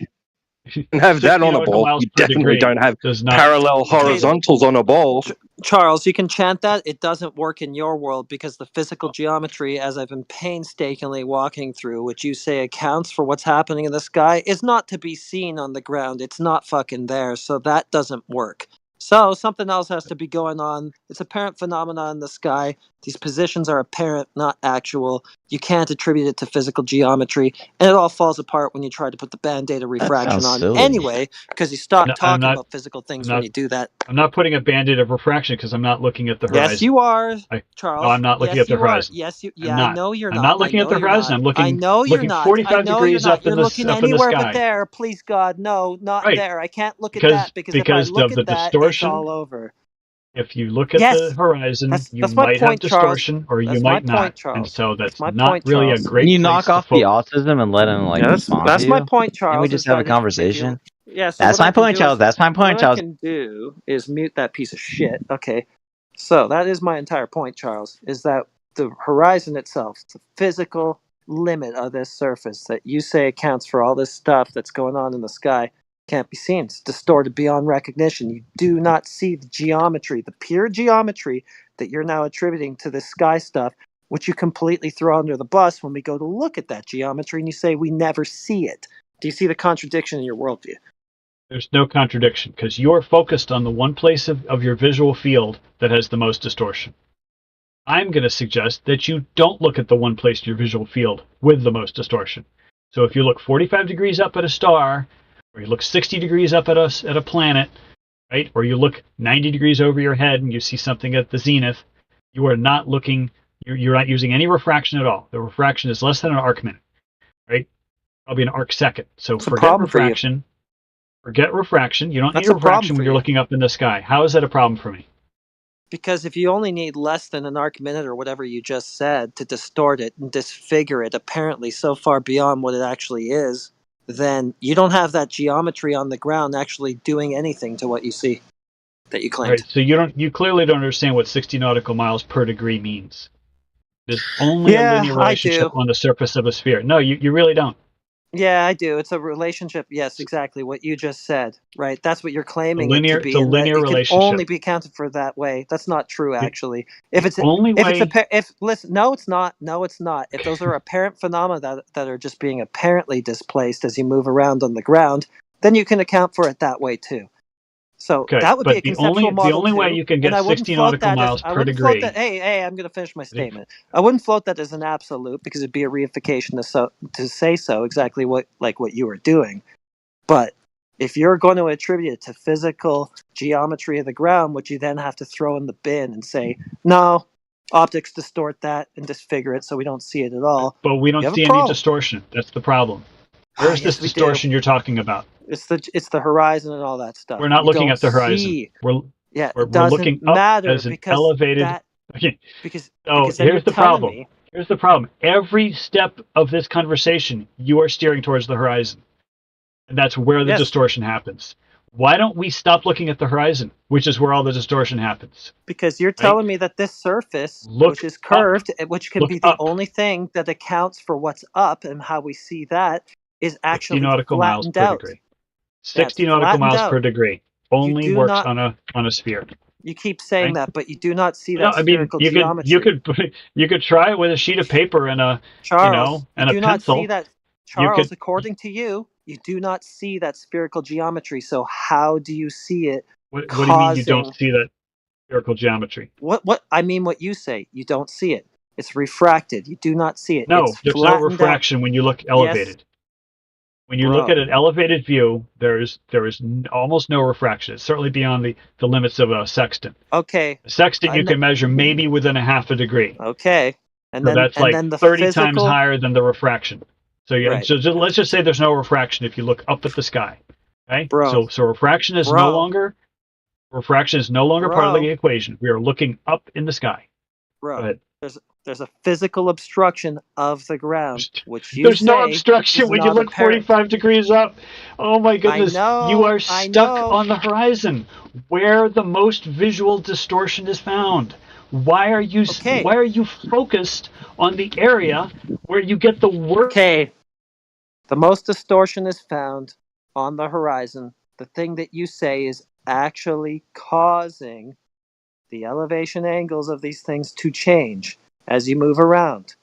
So when you're at the equator and you're trying to view Polaris, it's going to be at 0 degrees. Why? Because it's becoming physically obstructed by that geometry of the ground, which is the horizon, a physical location, the furthest extent over the surface that you can actually see.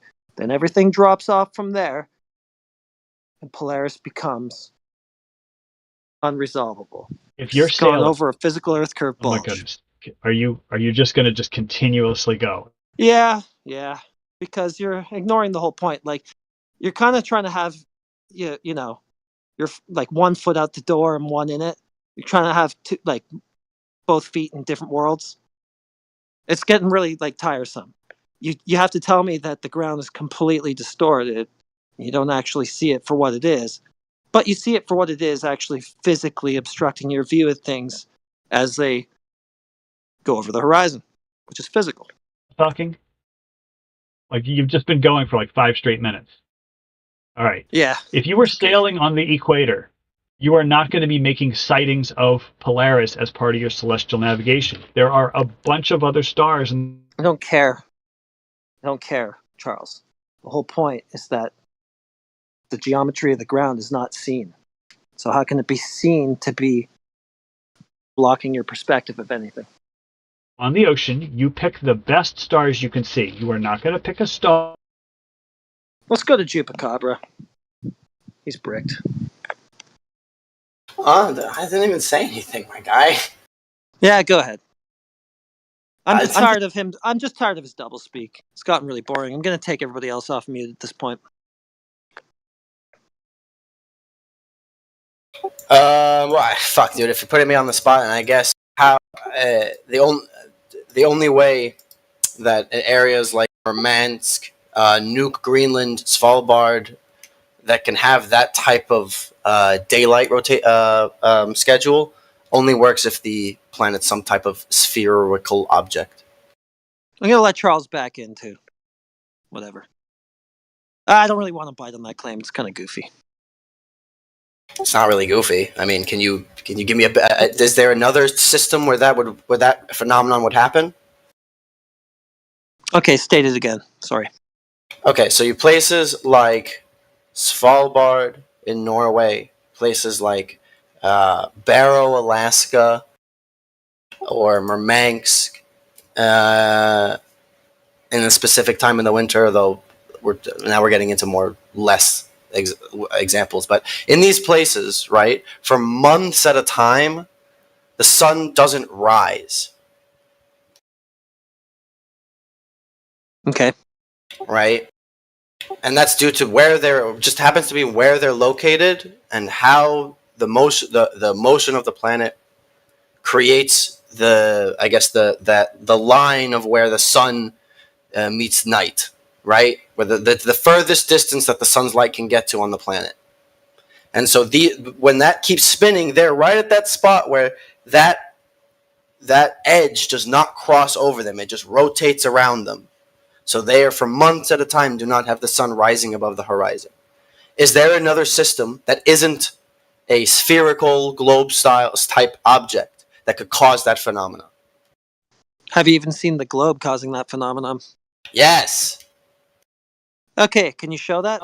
I mean, it's not that I don't believe it itself, but I think that you're just regurgitating rhetoric that you've heard in echo chambers. I don't think that you actually even know this to be a thing for yourself. I say the sun moves. So you want me just to get you video of Svalbard not having the sunrise? Like, is Well, that? why don't you demonstrate that you actually know this to be a geometrical fact and that you're not just regurgitating stuff you heard in echo chambers? What do you That'd mean be interesting. regurgitating stuff in echo Because chambers? one after the next of you comes out here and says this very thing. Like, have you actually tested it and looked at it for yourself and gone, yeah, that radius, that distance, all that stuff, yeah, that works.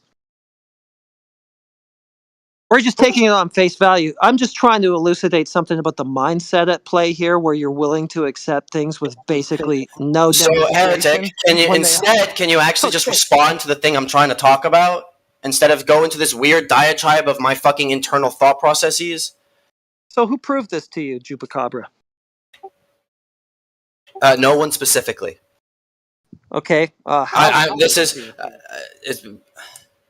off of looking at the various evidence of people who live there, the people who have documented this. No, that's fine. I accept the phenomenon, but how was the geometry claim that you made about it demonstrated to you? Through visual model, and as then people showing footage from satellites. Although I know you guys aren't going to take that, so I wasn't. Okay, forget about satellites. All right. Well, actually, just are you able to post anything that brought you to this conclusion in the chat that we can look at together? Sure. Hold on. Let me pull up a video.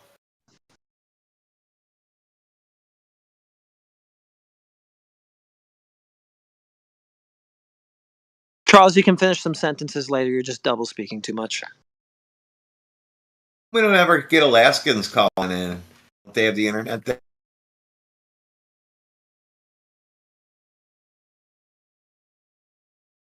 Oh, God, I gotta go find this fucking video now.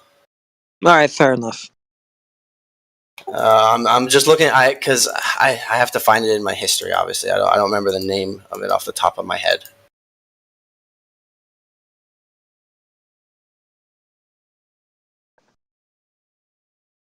Okay, Charles, thanks anyway for stopping in.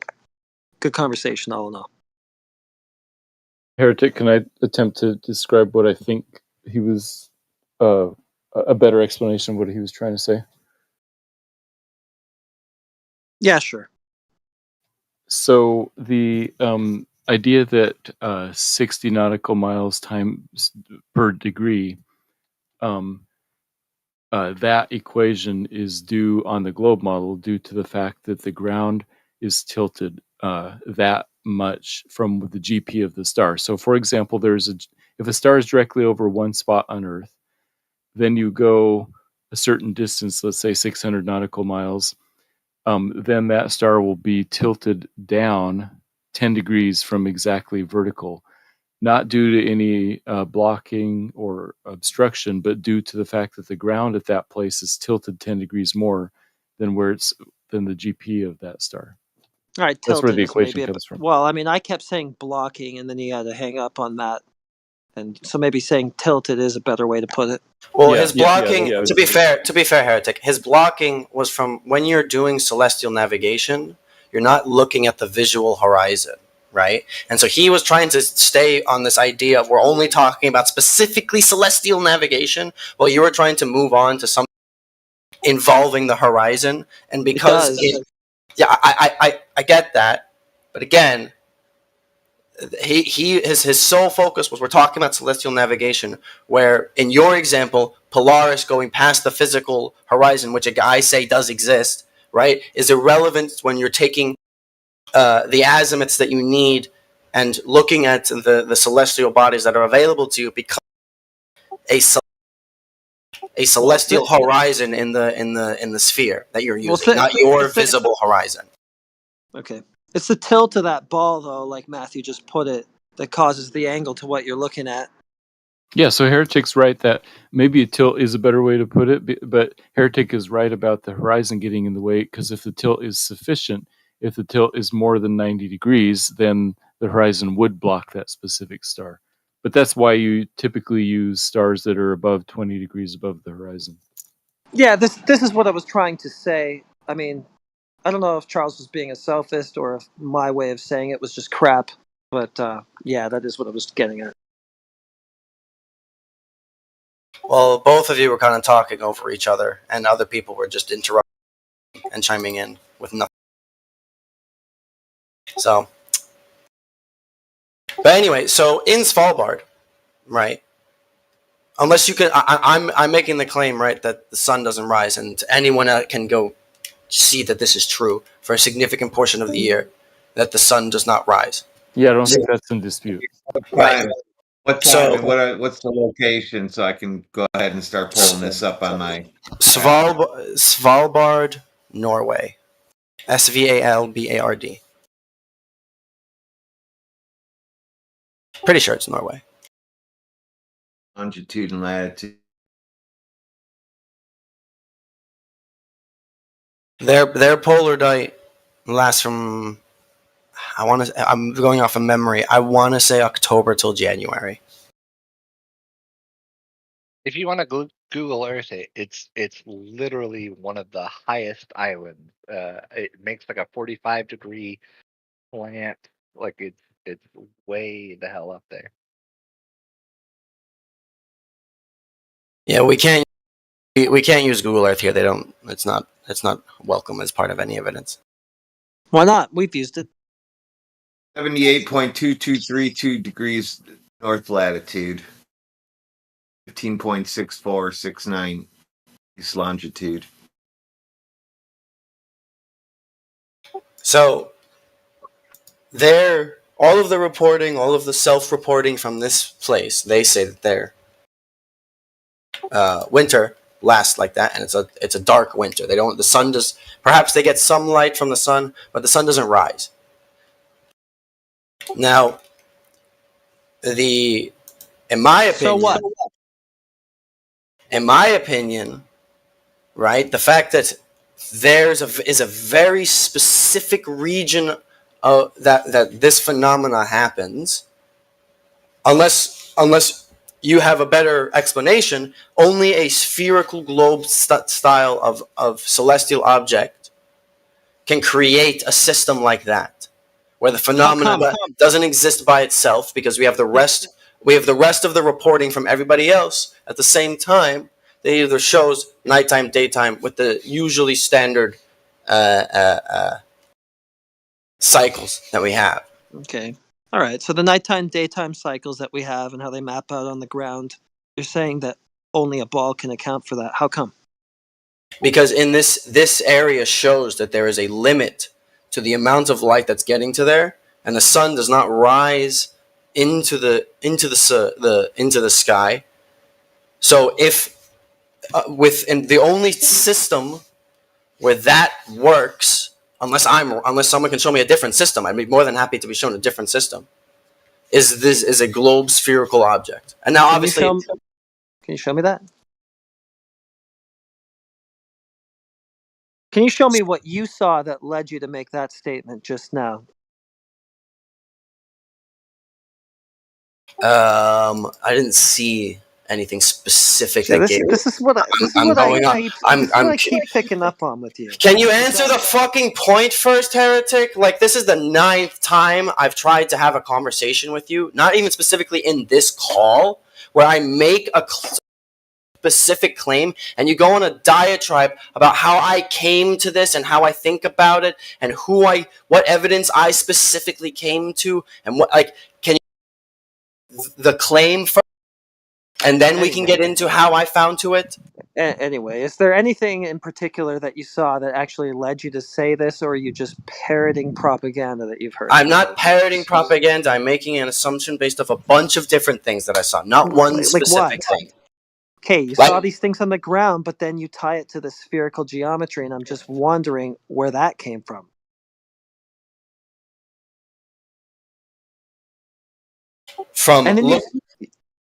Go ahead. I'll go through the fucking timeline of this thought process. Like, we have this conversation over and over and over. I saw a YouTube video about people in Svalbard saying that their winter lasted weeks and weeks long, where the sun doesn't rise. And I thought, wow, that's cool. Why does that happen? So I started looking up and trying to see, why would that happen? And so I found the explanation in a bunch of different places that was provided was because of the type of celestial system that we exist within. The sun Its light can only reach a certain distance across whatever celestial body we are on. Okay, the area where it doesn't reach is nighttime. So the system that's been proposed is that we're on a spinning something, and that's causing that. So and you so were that's told. Okay, so you were told this is what you just said, right? no, And I by did the way, not. by the way, Matthew, just as an aside, really quick. God. Sorry for calling you a prick earlier in the heat of the moment. Forgiven, thank you. My bad. Okay, go ahead, Mr. Chupacabra. I deleted my comment too. Yeah, that was just a little bit whatever, wound up. Yeah, I've been there.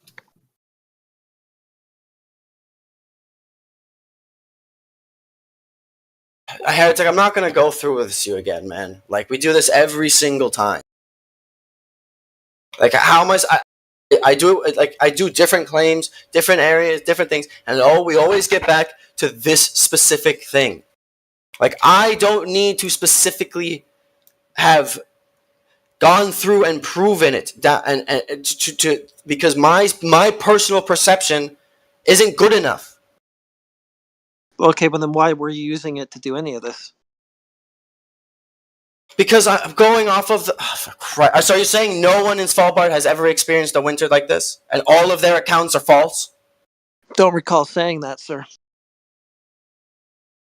So then how is me using that wide body of evidence? How is that me making a personal conclusion of something I would experience? Okay, winters where you don't see a sun, therefore the only geometry possible is ground as a ball. Okay, see, again, like, I'm talking about a various different elements here, not just ball, light, no, big ball in sky doesn't happen, have to be globe, because that's what you've done every single time I've tried to have a fucking conversation.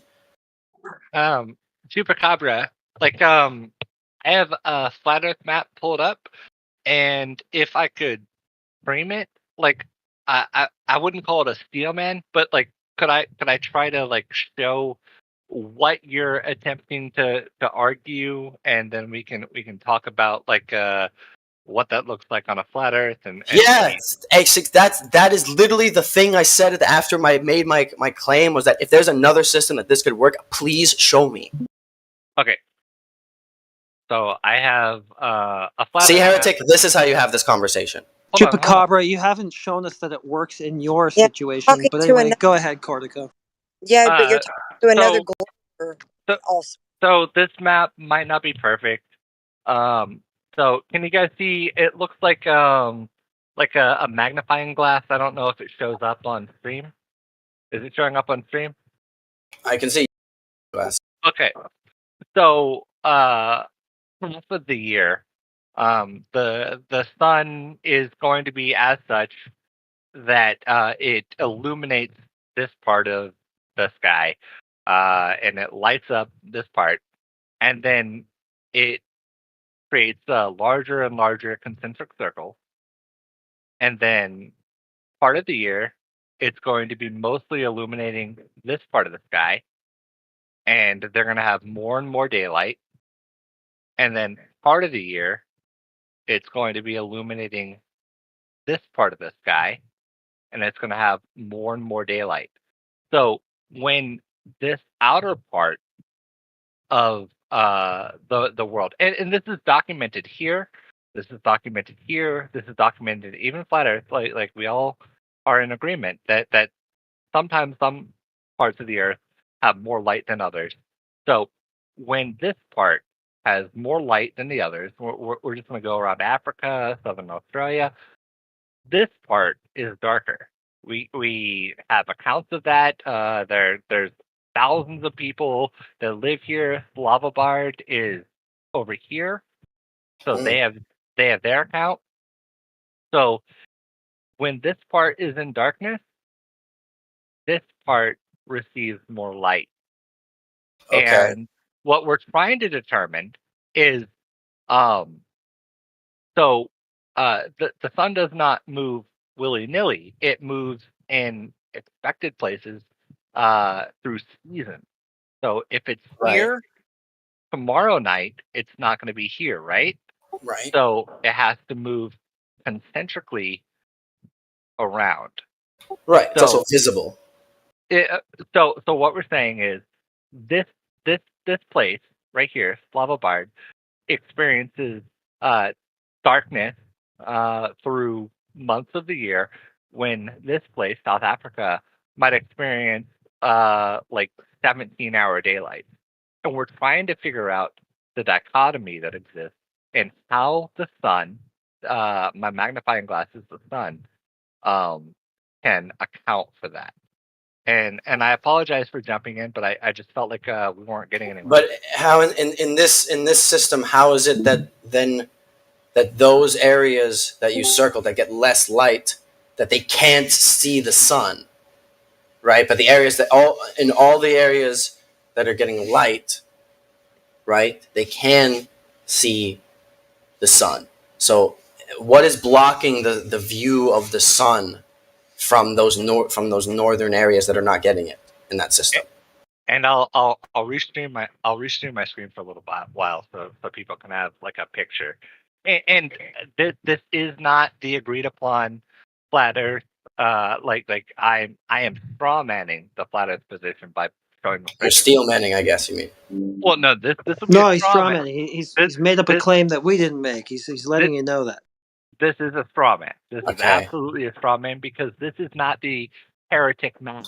Sure, you're trying to say an example of a system that wouldn't be a globe, but I mean I don't see how in that system that there's you have the similar phenomena of visibility of the actual sun itself changing. In that I mean it's basically saying that the areas that would be lit and unlit are because of, I guess, the outer edge of how much light the sun can put, I guess, like there'd be an edge to it or something, and there aren't really any other phenomena that we could point to that could replicate that kind of light from the sun. So maybe, but that doesn't. Mister, you still haven't actually even shown any of this happening on the ball. You just asserted that it does, and then you said it's the only way it can happen, and it's clear that you're being dogmatic because you haven't proven your point in the first instance.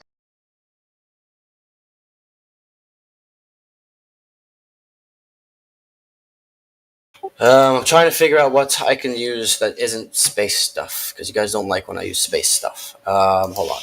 Well, I don't care. Use whatever you want. Just use space stuff. Just use space stuff. And I'm posting that image. I apologize if this image offends anyone because it talks about flat Earth or whatever, and this does not represent flat Earth views, but just because I stopped streaming, so I posted the picture.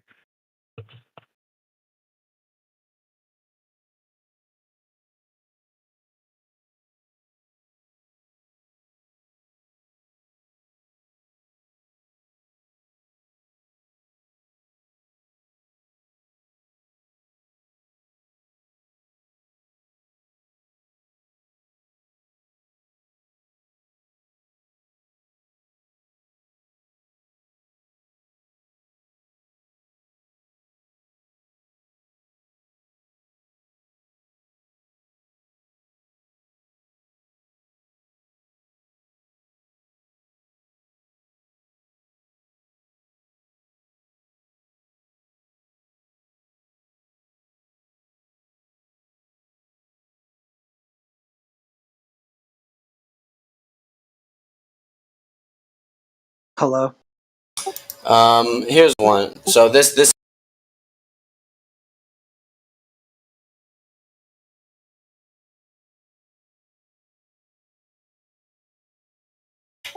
Which is a geosynchronous satellite. All right.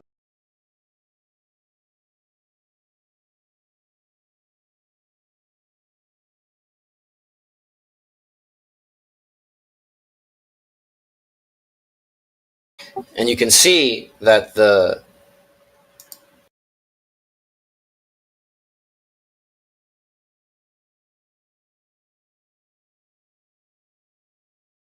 motion of that different that day night.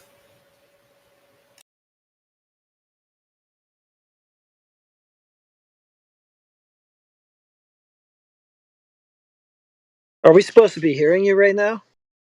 No, I'm just saying. In this is the video showing that motion of that day night line. Okay, take a look.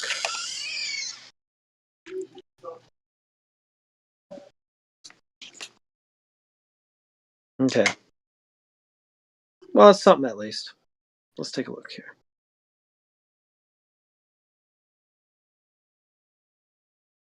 And you've related that to the reports. Okay, fine. I guess I'll stop grilling you on this angle. The only point of it was people come in here one after the other and make the same claim over and over again. And you get to a point where you wonder, have you even checked the geometry of that? Or are you just saying it? You know? Because 1,000 people before you said it. And you picked up from them to say it. Well, now I haven't picked it up from anyone specifically. Heretic, how All right. long have you been doing this in this channel? Well, this channel started in September 23. Well, okay, so maybe not this channel, but maybe Discord or debate. Debates. Well, not real life debates, like internet, like where people come specifically to talk about it. Arguing with people for I don't know, for years, but so you've kind of heard made more of a habit out of it around 2020, I guess. So you've heard it 10,000 times, maybe, or Well, 4,000 like times. I mean, one after the other comes in and they go like Arctic Sun only possible with this geometry, and then you ask them, did you even check that? You know, I don't even disagree with the geometric claim. I wonder, are they just coming from this place where they're just regurgitating stuff other people told them to say? What I think is funny when people think that they have the nail in the coffin, and it can never be the nail in the coffin, right? Yeah, I mean, a lot of the time they haven't even looked at the geometry of their own claim, and they're asserting this is the only way this can happen. So they haven't even checked the geometry of what they're saying, let alone any other possibility which they've already ruled out before looking at anything. I don't know. That was my only. That kind of was my purpose in the line of questioning that I chose with this guy. Well, by the way, I'm not just like rubbing Heretic's shoulders. Like I'm a globe earther. I just like we've had a little bit of back and forth, but yeah. Anyways. Yeah, I would say I already knew that. And Heretic has a way of just cutting through all the nonsense and getting to the point. No, Heretic is I apologize, Heretic, because you're in the room. If you could leave the room while I give you praise, like for 2 seconds. But no, Heretic's probably one of my favorite like people in this channel because he does cut through the bullshit. Like there's a lot of people that come in here either unprepared or they have zero knowledge or of how the channel works, and they waste everyone's time because we have 20 people in here, and they waste everyone's time with arguments that we've heard 1,000 times before, or they're not prepared to present their arguments, or they're just here to ridicule people. And Heretic cuts through all that and tries to get to the fucking meat of it. And that is like if you're here and you don't know your shit, or if you're just trying to fucking troll people or ridicule people, like we're done. Or you know. The only thing is I prefer to be the arbiter of what's bullshit when it isn't actually my argument, because if I'm the one debating, I mean, in principle, I feel like I shouldn't also be the one moderating. So if somebody is just wasting the VC's time, I should be like kind of a third party, you know? Well, I cut in the middle of a discussion, like like later on, if there's time. I've been like reading a little bit about like gas pressure, like if there's any interest in talking about gas pressure. But like I will I'll feed anything to the discussion that was going on. Well, I mean, with Charles, For example, the last conversation, I started moderating that myself, and then after I did that, I hated that. I was like, nah, I shouldn't have muted him. Like, it should always be an outside party that's doing the moderation, because you can't be as objective when it's you in there. I got muted for saying it's not. That's all I said. I got muted. But that's par for the course for me here. Because Charles is actually a pretty cordial interlocutor in this place. Like, he doesn't, really throw out too many insults. He gets passionate and he tries to overtalk you and stuff, but we do that too. I don't know. I kind of was like, bad move meeting him. Shouldn't have done that. Yeah, and you know what? Every day I write papers for my boss, and I fuck them up, and I want to email them like with tiny corrections. Like, if we could have a rewind machine, life would be good. But we don't, and we live with the consequences. Like, we had a communication breakdown as well. Like, I was saying something. I don't know if he was being a sophist or if the way I was saying it just wasn't good enough. It would have been better if I had actually passed it off at that point, because there were other people that were kind of wanting to articulate it in a way that might have gotten through, and I was like, no, shut up. The beauty of it is at the very end of the day, we are on a little Discord server in a small channel, and we can make mistakes, and the world will keep doing what the world does.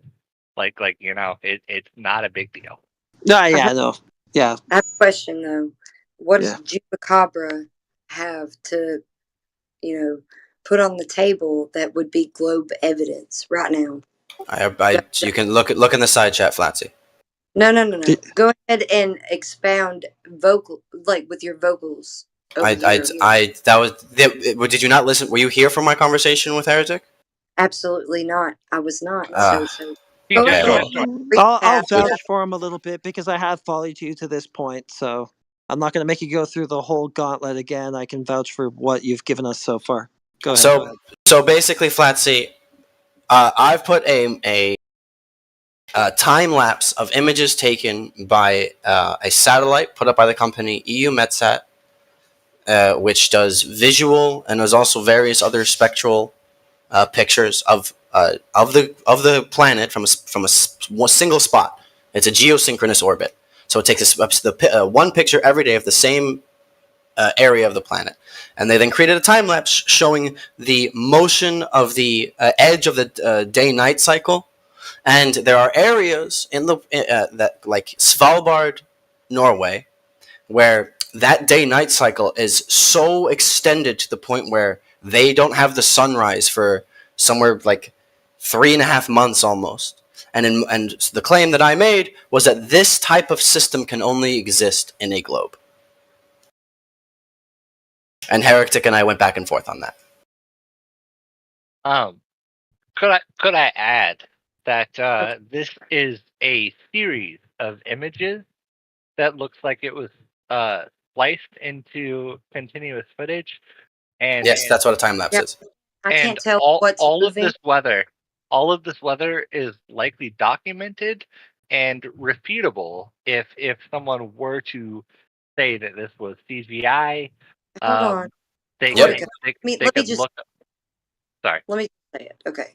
So I looked at it, but only for a second, because it was a time lapse. So we're gonna talk about how it just does half of the Earth, right? Yeah. So like I said, it takes a one picture every day. Yeah, but that's not actually something that you can verify. Yes, you can. You can go. The actual data itself, some of it is accessible by civilians. No, I'm talking about getting this kind of shot. You can't verify the shot that you're given. Oh, yes. She's right, though. Like any particular frame references a singular day that we cannot cross-verify without doing extrapolation. We could extrapolate, like you when want me that to photograph took place. On tape? You gave me some sort of time lapse of half the Earth being lit up, right? Yeah, and again, this time lapse was made using data. This looks fake. Honestly, let me just go ahead and say this: it already looks fake. What does that mean? It looks fake. Computer generated. One man's trash is another man's treasure. I think it Yeah, looks very real. Play like I need to accept this as reality. You just can't do that. I mean, It's I not. can. It's not fair for either position that we're like arguing from, because you know that this doesn't look real. It looks absolutely real to me, actually. Yeah, okay, but even if you think it is, you can't expect somebody else to think that it is. Well, I mean, can you provide any? Okay, so how about this? How far would I have to go, Flatsy? My skepticism of it. Just wait. No, Flatsy. How far, and what would you accept as evidence that this is real? My skepticism should be enough for you. It's not, because Flatsy. I'll tell you why. And it's important here that I make this distinction. Please stop talking. If my critique of it isn't enough for you, then you should be able to provide actual measurement of curvature. At least that. But this satellite doesn't measure curvature. Yeah, well, that's a problem because it's displaying like this is reality. So at the surface, we should be able to verify that. Right. And okay, so again, I'll say my question again. How far would I have to go, and what would you accept as evidence that this satellite is real and took these pictures? Chupacabra, I would need you to be able to verify that satellite doing what it says it's doing by measuring the surface and telling me that it would match up with the math of what I'm looking at in that time lapse. Okay, so there are two things here. First of all, Chupacabra, like a picture of the Earth is not going to satisfy anyone in this channel. Like we both know that. Because we've all been exposed. Most people in here are 50 or younger. We've been exposed to pictures of the Earth for our entire lives. We've been saturated with pictures of the Earth for our entire lives. So that's not going to do it. So what? And I don't present to show Flassy's case, but like what Flassy just said was like pictures from the Earth that corroborate like real life experiences, maybe so it's the weather patterns match like on the day, like that sort of thing. But we got a problem though. We got a big problem. I didn't really look at this too closely at first when he posted it. I was actually just kind of happy that he posted anything. At least that's kind of all I was going for. But anyway, that run up aside, it's only supposed to be. It's only supposed to be about 817 kilometers altitude, so that is absolutely not a vantage point to photograph the entire globe. Oh yeah, that were a thing. So what they have is like this is obviously a bunch of composite images stitched together into a time lapse. Well, and no, it doesn't. This time lapse does not come from one specific satellite. It comes from two. It comes from two imaging satellites and one. What would you call it? Fuck. That's all I needed to know. So it's not from a singular source. Let's click on it and let's look at the info. What are the altitudes of this? Well, so let's start with what the satellites are. Okay. Hold on. I found the link of the ImmuSat. ImmuSat, right, and that's a bunch of satellites, and they're generally around 817 kilometers altitude. Yeah, no, I'm pretty sure that's correct. So they're low orbit, big time low orbit, which is nowhere near sufficient altitude to actually get a whole. So these would be composite images, right? That were used to make. They're composites of two imaging satellites. Yes. So yeah, absolutely. 817. That's about twice the height of the ISS. Maybe they could do that with two. That you got to bring in a mathematician to tell me that could really do it with two. ISS is 3% of the surface you should be able to view from that altitude. Well, they're from maybe what, like 300? No, like maybe 400 kilometers. Yeah, Right? somewhere around there. Okay. So this is double that height, but like every ISS photo, like they seem pretty snug on the surface. So they've taken a bunch of pictures of the surface. Yeah, and it's stitched them together, right? That's what it's they've I done. just posted the different sections that they composited. Okay, so they've not only compiled them, but they've also had to manually contort them, which I don't think is a problem. Like I personally don't think is a problem, but they would have had to have contorted them to kind of wrap around, like Here, I've got Yeah, even they did. got, Exactly. Yeah, I know what he's saying. What they would have done is wrap them around a sphere, like Mr. Blue Marble says, right? Yeah, you would have had to. I don't know if this GIF is gonna work. Hold on. The thing is, Chupacabra is like. I don't think it worked. The thing is, Chupacabra is like mathematicians, science, like the people taking these photographs. Like, we have to assume that they're not interested in satisfying all of the claims that go against their science. Like, they make claims, and those claims. There we go. That GIF worked. So they can wrap these pictures around, and they don't have to worry about people denying their claims. In this channel, we do not just deny claims, but we examine claims. So we're doing a very different thing than most scientists do. Sure. Okay. But understand. You're having fun wearing the flat earther hat, eh, Cortico? This. Hey, I try to wear the objective hat, right? Like I try to do my best. All right, good stuff. And Heretic, by the way, I still have some things I've been reading up on gas pressure that, like, if you're up for it later, we can discuss. I'd like to. Yeah, I'd like to too. Okay. Anyways, go on.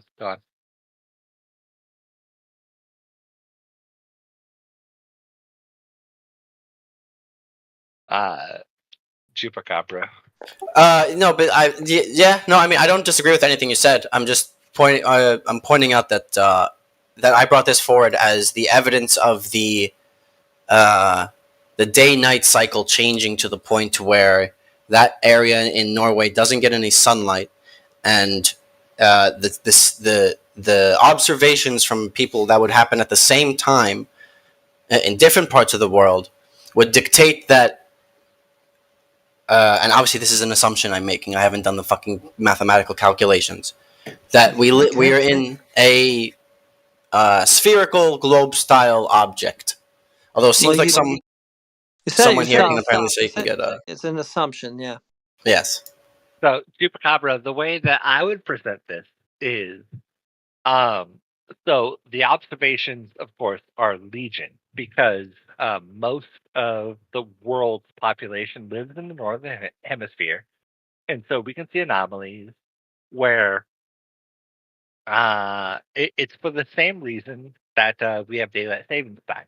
It seems to us that the sun does do different things at different times.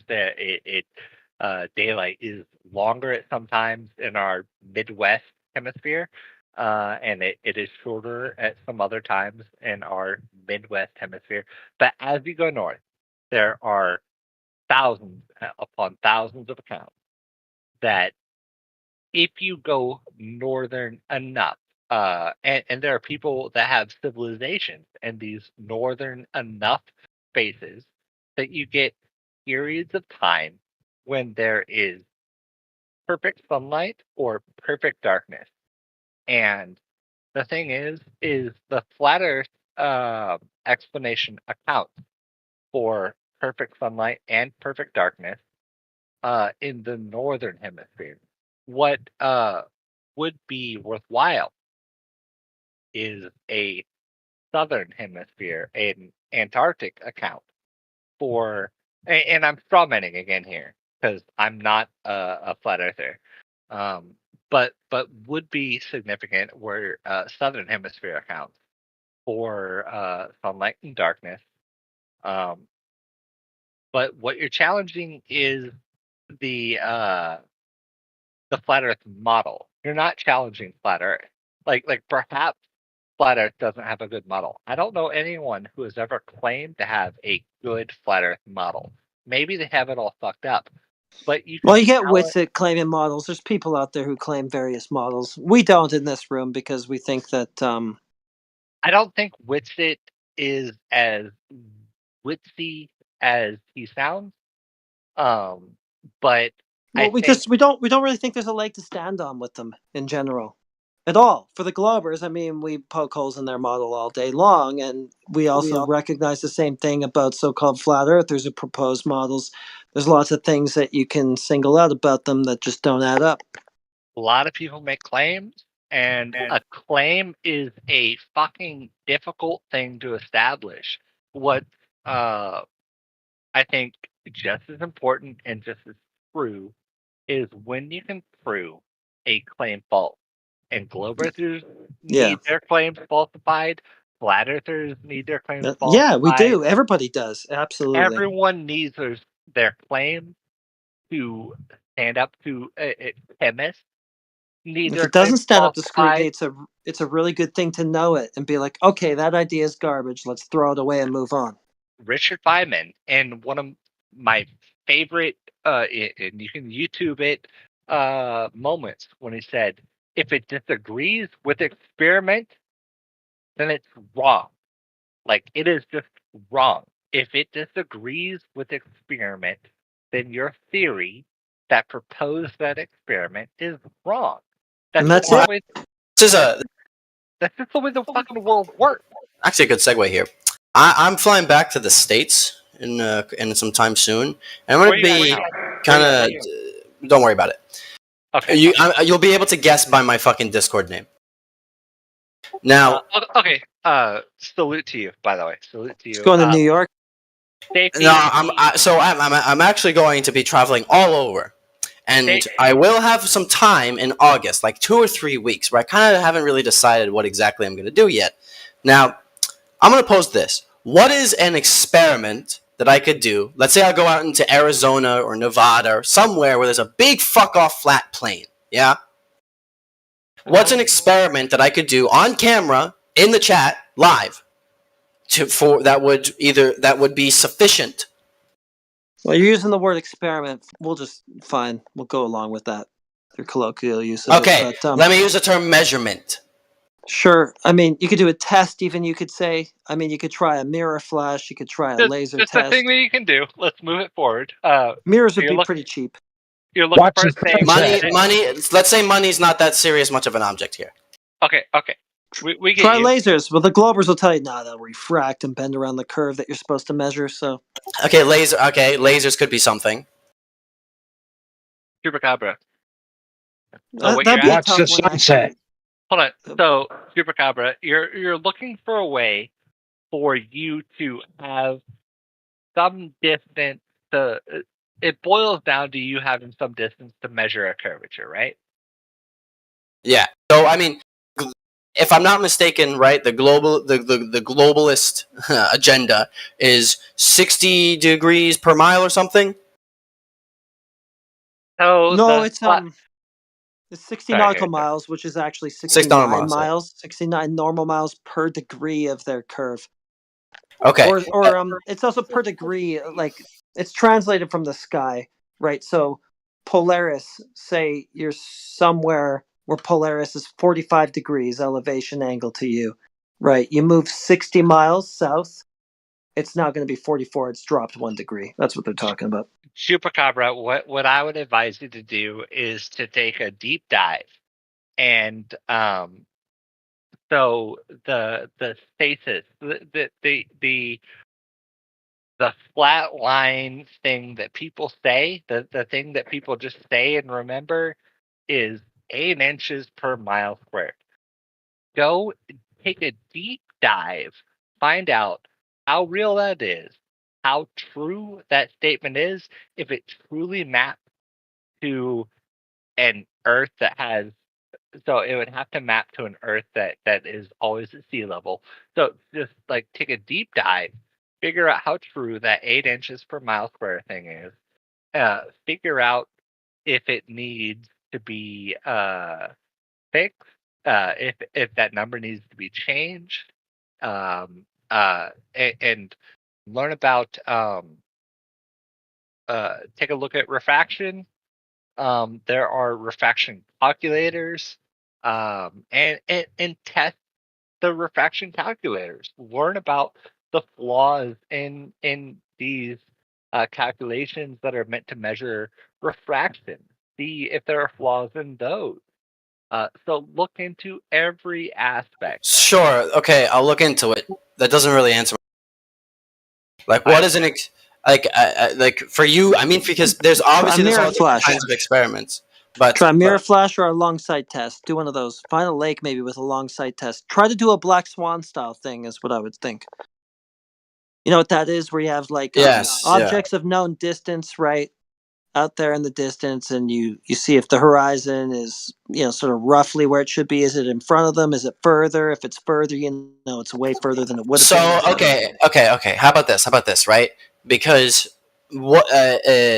Let's say, and obviously I'll have to do some deep dive, like Cortico said, to see how much refraction we'd get for a laser that's going. Because we don't necessarily need 1 full degree, right? We would need an approximate. But I guess we could figure out where the distance, where refraction doesn't really get involved here, but the curvature will still matter. So, like, let's say, for example, I point a laser at a square that's on a camera gimbal, okay? And that camera gimbal's on the back of a car. No, that's not good. It's on the back of a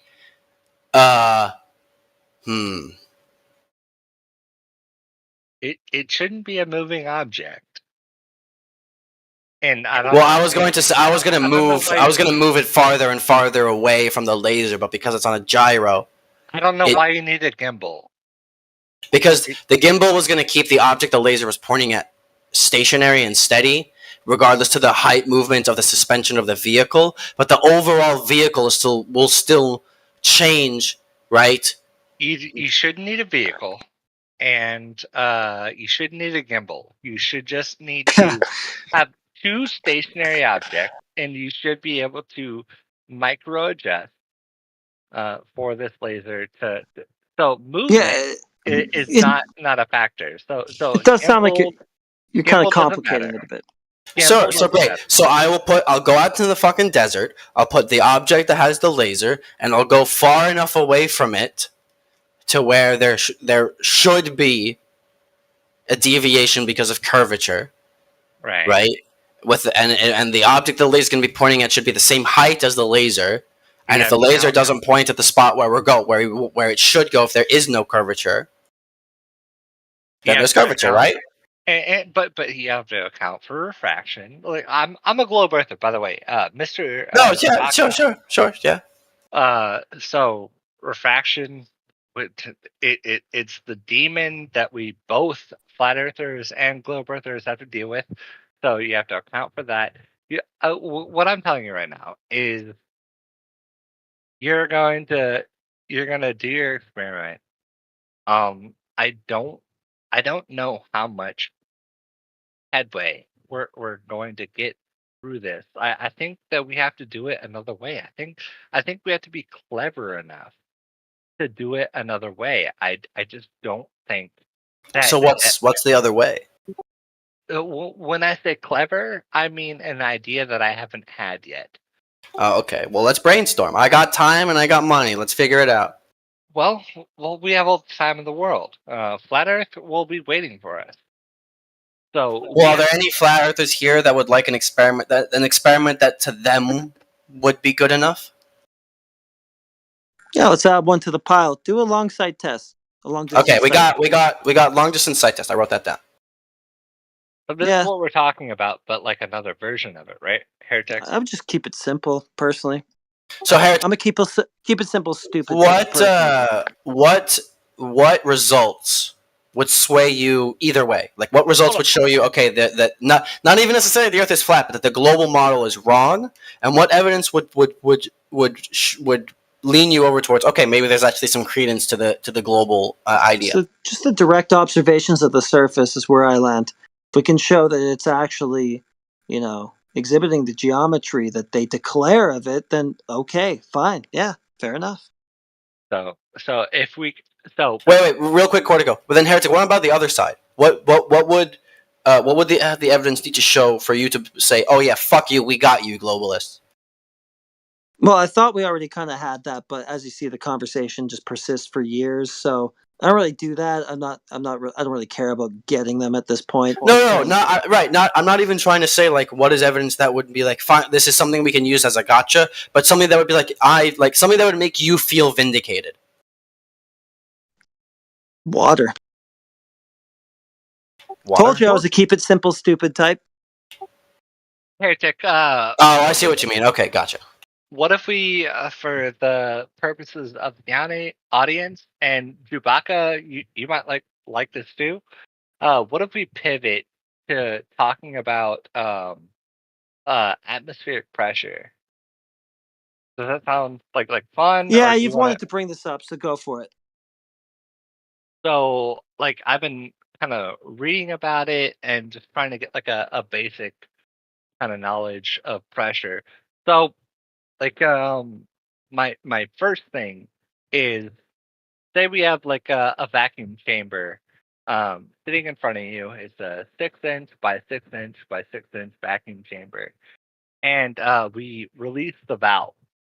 Now, is it the force of kind of the atmospheric pressure that we're kind of living under that forces air into the chamber, or is it its own force that sucks the air into the chamber?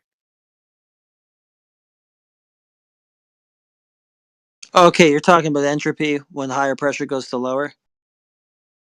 I took physics. I'm not that good with entropy.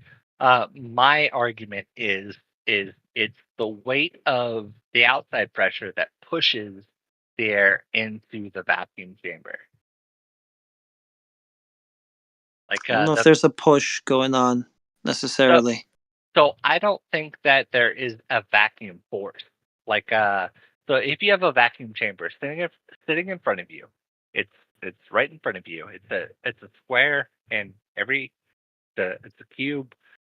I don't think that there is a force that vacuum chamber. If you release the valve, I don't think that the sucking force of that chamber is a real force. I think that it is only the outside pressure pushing air in to a vacuum space. It has no, the chamber itself has no pull. It is not doing any work. It is only the atmospheric pressure pushing air in. So the chamber, to be honest, is doing that. I don't know what's guiding that behavior. It's just a natural law where it's observed to happen all the time. It just does that, right? Okay. Why? Who fucking knows? Okay. So it's just the fact that it does it, right? If you expose an area of high pressure to lower pressure, it's just gonna fill it from high to low, right? It absolutely does. And so as we But why? I don't know, dude. She goes. The way she goes. We should have some background music to this channel. The way she goes. Yep.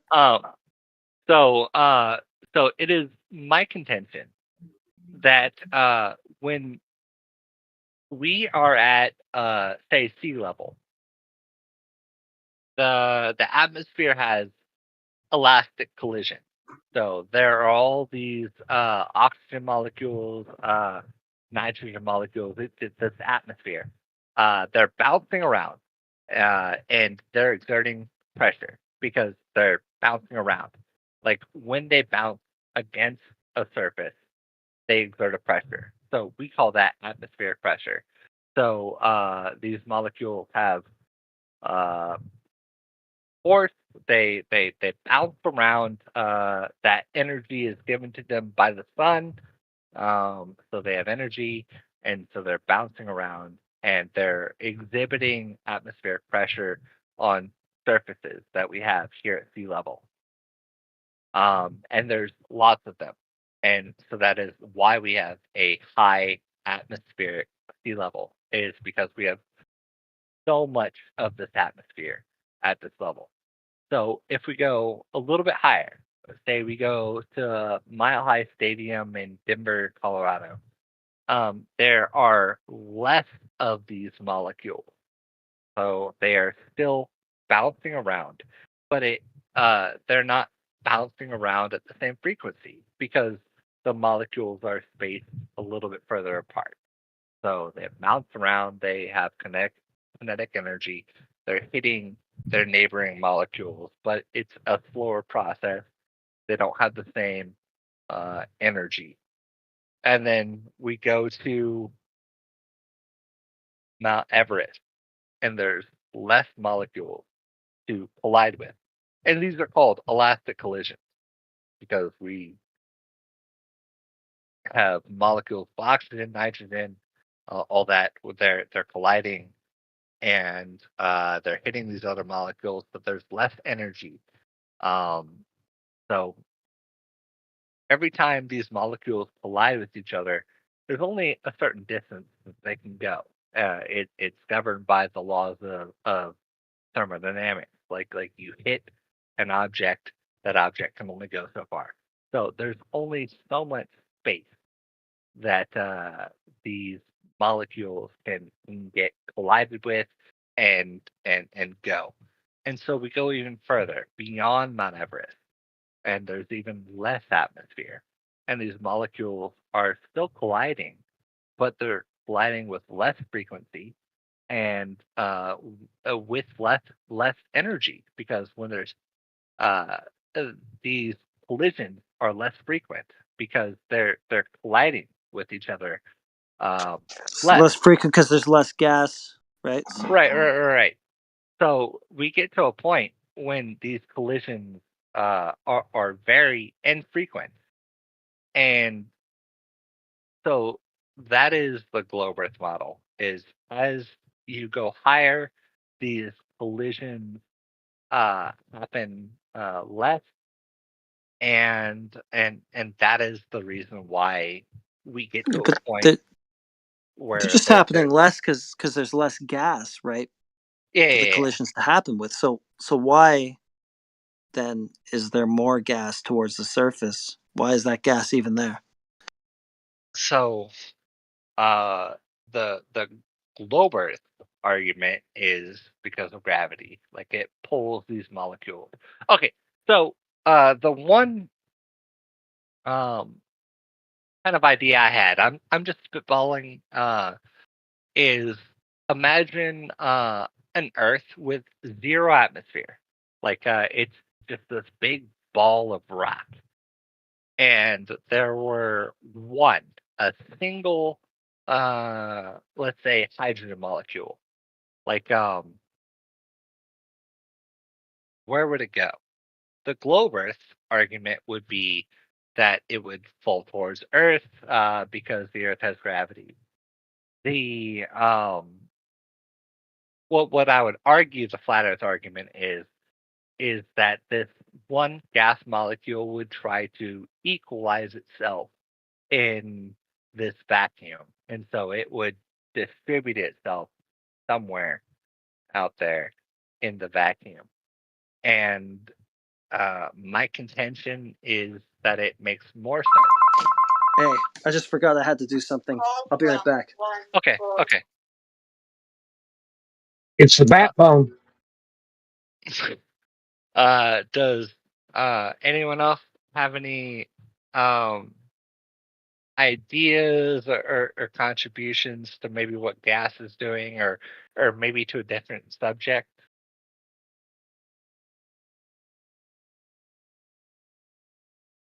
Because I've just been spitballing. Because I like Heretic a lot, and he's a good person to bounce ideas off of. And I was just trying to present my theory, see what he thought of it, and bounce it right back. Tell me if I'm stupid. Tell me if I'm wrong. That's what I was looking for.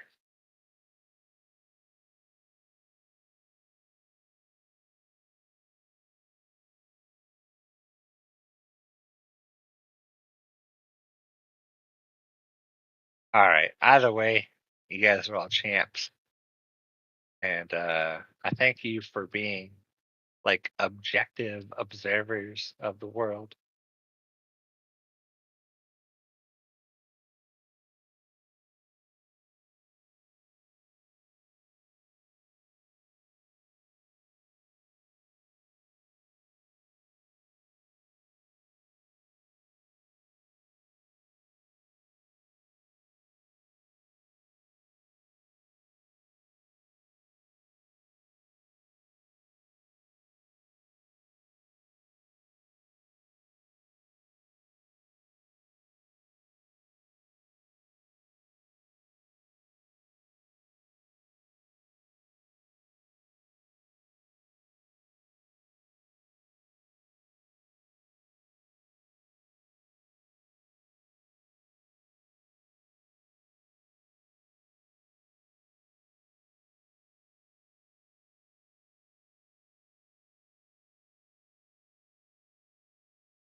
Uh, for the sake of the channel, does anyone else want to talk about like gas pressure or um, just any other topic related to flat Earth? Like I'm not knowledgeable about much, but like I will engage any topics.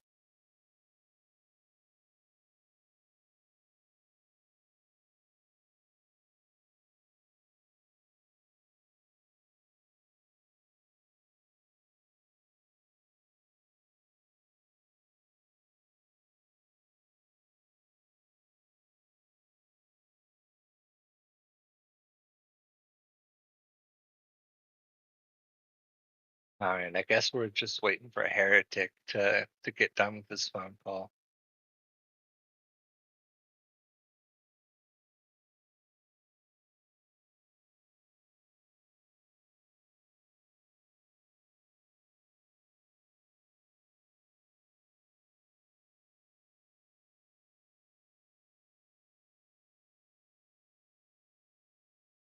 Hey, welcome to the channel. Like, do you have any claims, thoughts on flat Earth?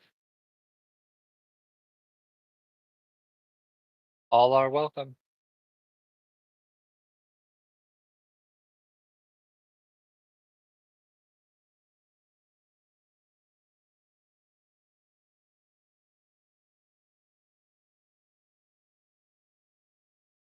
This is Flat Earth Friday. Any ideas? Any explanations? Any answers? We're looking forward to them. Hey, welcome. Any ideas, any explanations, any arguments? We're willing to hear them.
Cortico gone? What the heck happened?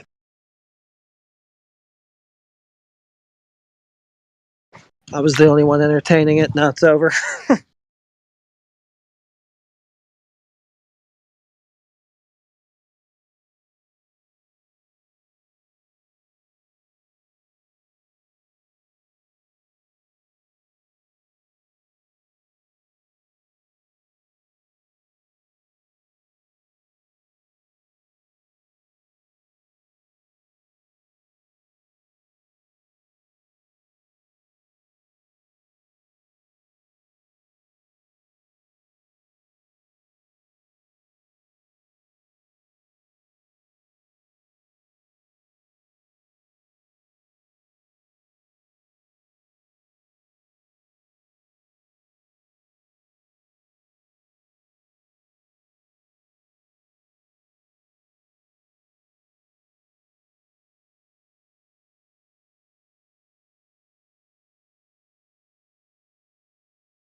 Yeah, I picked up on that.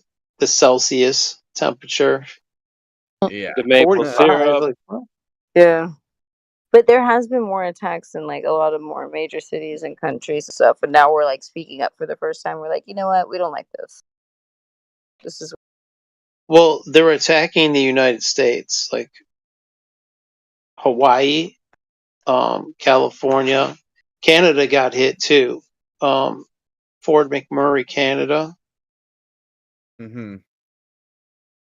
Better not attack my Putin. They're testing it, man. They're testing something. Well, no, even remember last summer, Canada was on fire. We're There was always on all fire these. every year, but they proved that in one day, like fires were like multiple fires around the area were started just like simultaneously. We're like, what? Like that's impossible.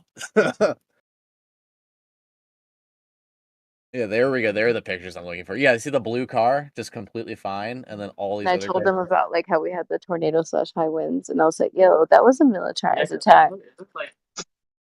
My God, this is like the No, 5G in did I California. tell you what happened? So I went one day, a few days after our high wind storm. I was getting supplies and stuff for the house and going to. Well, I don't know where everybody's from, but here in my country we have Sam's, and it's great.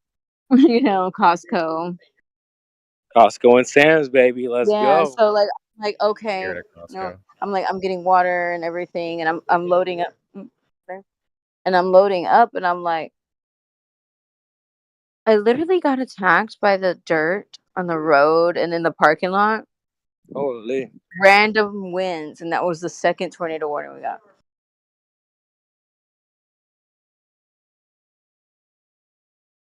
Damn. Right. I almost scooped you up. I was pissed off because first of all, I took a really good shower. When you have like toddlers and babies, like that's a hard thing to do. And like make time for it. And I just washed my hair and I'm literally getting the dirt from the road. The winds got so high and we just experienced our high winds and you could see everybody outside like, wait, the sky got black again and these winds are high and the dirt and the gravel became quite abusive. Like it didn't just lift up, it just got winded so hard. It was like getting thrown pebbles at you with a grass blower or Damn. something. Yeah, like you, or if somebody's like weed eating and that one rock hits you, but there was so many, I was like, oh my God, I didn't even want to load my car up anymore. I went in my car and I sat down there. I was like, okay, that was rude and weird. I almost took you off to Kansas. I mean, don't threaten me with a vacation. I'm gonna say. What do you guys think about CERN? Do you think it's like demonic? I'm concerned. No, I'm just kidding. I don't know. I don't know anything about it. What? CERN, CERN. I know nothing. Well, Definitely some shady shit. It's not what they say it is. Like they say it's a particle collider to study atoms. They collide single atoms together and they look at the fragments. That's their cover story. And they're looking for the God particle. So there's something very sus. If you look, it's in the shape of a ring, like a giant loop. So if you know your dad's in the military, have you ever heard of a rail gun? Mm-hmm. Okay, a rail gun it shoots a projectile, but it's a straight line. If you want to accelerate something, you go in a straight line. You would never go in a circle. You would go like a rail gun. You just want to go straight because when you get up to those speeds, if you start curving, it creates a lot of forces. It just wouldn't work to try and run something the speed of light in a circle unless it's going through like a fiber optic cable and it's actually light. You would never do something like that. If they wanted to go that speed, they'd just have a straight linear accelerator, right? Just boom, just like a rail gun. So what I think they're doing is they're creating a giant ring magnet, and it's manipulating the magnetic field of the Earth, and they're trying to make a portal in the center. This is just my theory, and I love It, all of this, but I have I to like agree with you go and a I'll be lot. back. It was so I nice have meeting that y'all. very Thanks for small thing allowing in me my to head. talk. Sorry. I was just saying what goodbye. I I gotta go. all I right. might be Well, back. Like, thanks for nice having me. hearing from you. Yes, and letting me talk. So it's really Oh yeah, if you intellectual. get those Enlightening. pics, if you get those pics of like the tornado damage, that really suspect shit, just Well, I sent drop it. Creation Bear what I could because I don't have Okay. access to post anything in the chat room. If you can get some more evidence and send it to him Oh, or I got me, all of and it. I'm tell you all day. yeah, I'll make because I'll look into it and I want to see all the evidence you have. Like if you can, the more you have, just message me. DM I it. do gotta go. All right. Yeah. Bye. Peace.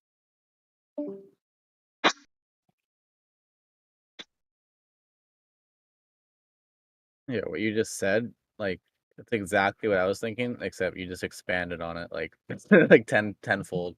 What's that? What were you thinking? Exactly the same as you. It's a yeah, they're trying to get a portal. That's Oh yeah, yeah, yeah. It makes sense. some demon type stuff. If there is an underworld, they're trying to let things pass through. So let's say they momentarily they can manipulate the magnetic field because that thing is massive. The CERN is a massive ring magnet, and you look at how sturdy, like how like beefy that fucking thing is built. It's like holy shit, this thing is so reinforced when they show like what it is, like how much effort went into building it, how it's bolted down to the concrete. It's like, does it really need to be this stout? What the fuck are they doing with this thing? Yeah, and then they open it up by showing you satanic, demonic, freaking dancing to, just to The show Shiva, everyone what they're there's a doing. statue. It's called Shiva the Destroyer, and it's like an Indian goddess or whatever that has multiple arms. Yeah, And it's like, yeah, it's the destroyer god. So they're letting something through that's going to destroy. it's so messed up, man. It's just like we go down these routes, and it's like, Shiva destroys illusions. Well, the people running the world destroy things like Maui.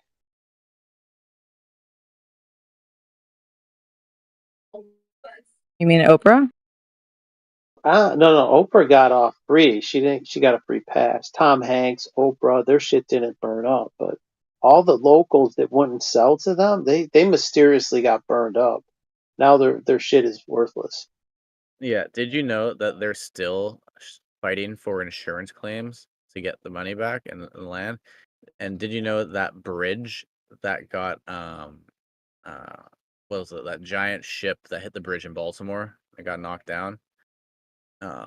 They got paid out immediately, like literally like days after, and they got Those paid people double. will never get paid. Like the people in paradise, guess what?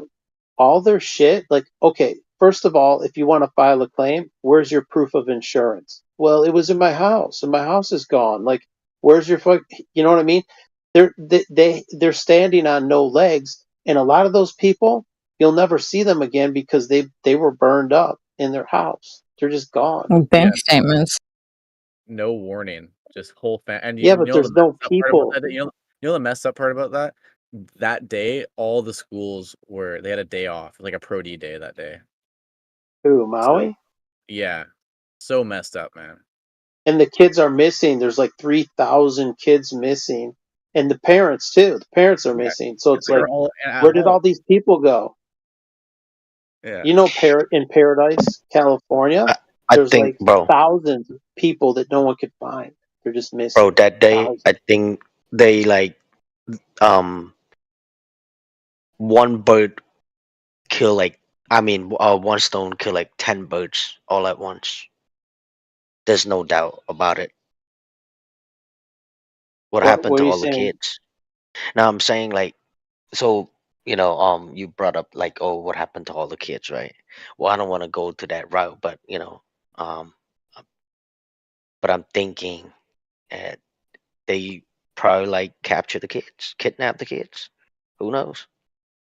It could have been that, but what happened to the parents too? Like there's straight up people, young and old, people missing, gone missing. Same thing happened in California in Paradise. There's literally thousands of people. No one can. They haven't logged into their Facebook, Twitter. They haven't paid their phone bills. They just went missing. Just thousands of people missing after the Do you think fire. they So got burned in the fire? they got burned the fuck up. Yes, they got incinerated. Yep. It ain't the first time it happened. The trees were fine. Everything else is fine, but nope. Anything with some aluminum to it and a freaking hydrometer, boom, you're toast. It's Right. happening all over. It happened. I don't think there's one place on Earth it didn't happen. It happened in Australia, maybe 2 years ago. It happened in. It's just going everywhere from place to place. It was all in Canada. Canada was on fire. Canada's been hit a lot. Yeah, my buddy's 'Cause house got burned down in Kelowna. He just built it, and then he literally was going there, toast. I can show you pictures of all of them, and they all look the same. Where the trees are the trees are the only thing that don't burn, man. Yeah, So doesn't basically, make sense. non-flammable shit doesn't burn, but non-flammable stuff burns, like glass. There's like glass is burned out of the windows are burned out of the cars, right? And then shit that's really flammable, like that grass roof building in Maui, that shit didn't catch fire. But concrete burned. Concrete and brick structures burned. When I say burned, that's only because I don't have another word to describe it. It's not burning. Burning Nope. takes oxygen. This is not burning. This is not a fire. This is something else. It's some other I think it's a reaction. microwave. It is something to do with that, is what I suspect. But if you place things in the microwave, they get hot. They will get hot. Right. It's some kind of magnetism, because you know what induction is? If you take a piece of iron and you pass like a magnetic field, you put it inside a magnetic field, you could create induction and you can get it red hot really fast, Okay. right? And then certain materials, you could put it in your microwave and they won't get hot, like plastic, like microwave safe plastic. So you find in these places, the big trash bins with the wheels on them, those things don't burn. Empty Gatorade bottles are not burned. There's leaves on the ground that didn't burn, but then there's a car where the aluminum engine is liquid and it's dripping down the driveway. And then guess what? The aluminum that was dripping down the driveway, it's got leaves in it. There's fucking leaves in the aluminum that was molten, and they didn't burn. So that What means the? that there's no heat involved. You can liquefy the metal without heat. Holy shit. Damn. You look at the one I posted in the chat. You could see like the leaves are embedded in the metal. I see that. Yeah. So explain that. If you took metal, aluminum, and you melted it, normally it would be 1200 degrees. If I took 1200-degree liquid aluminum, guess what would happen to the leaf? Poof. It would just go poof. It would flash instantly into soot. It would catch fire and there'd be nothing but soot.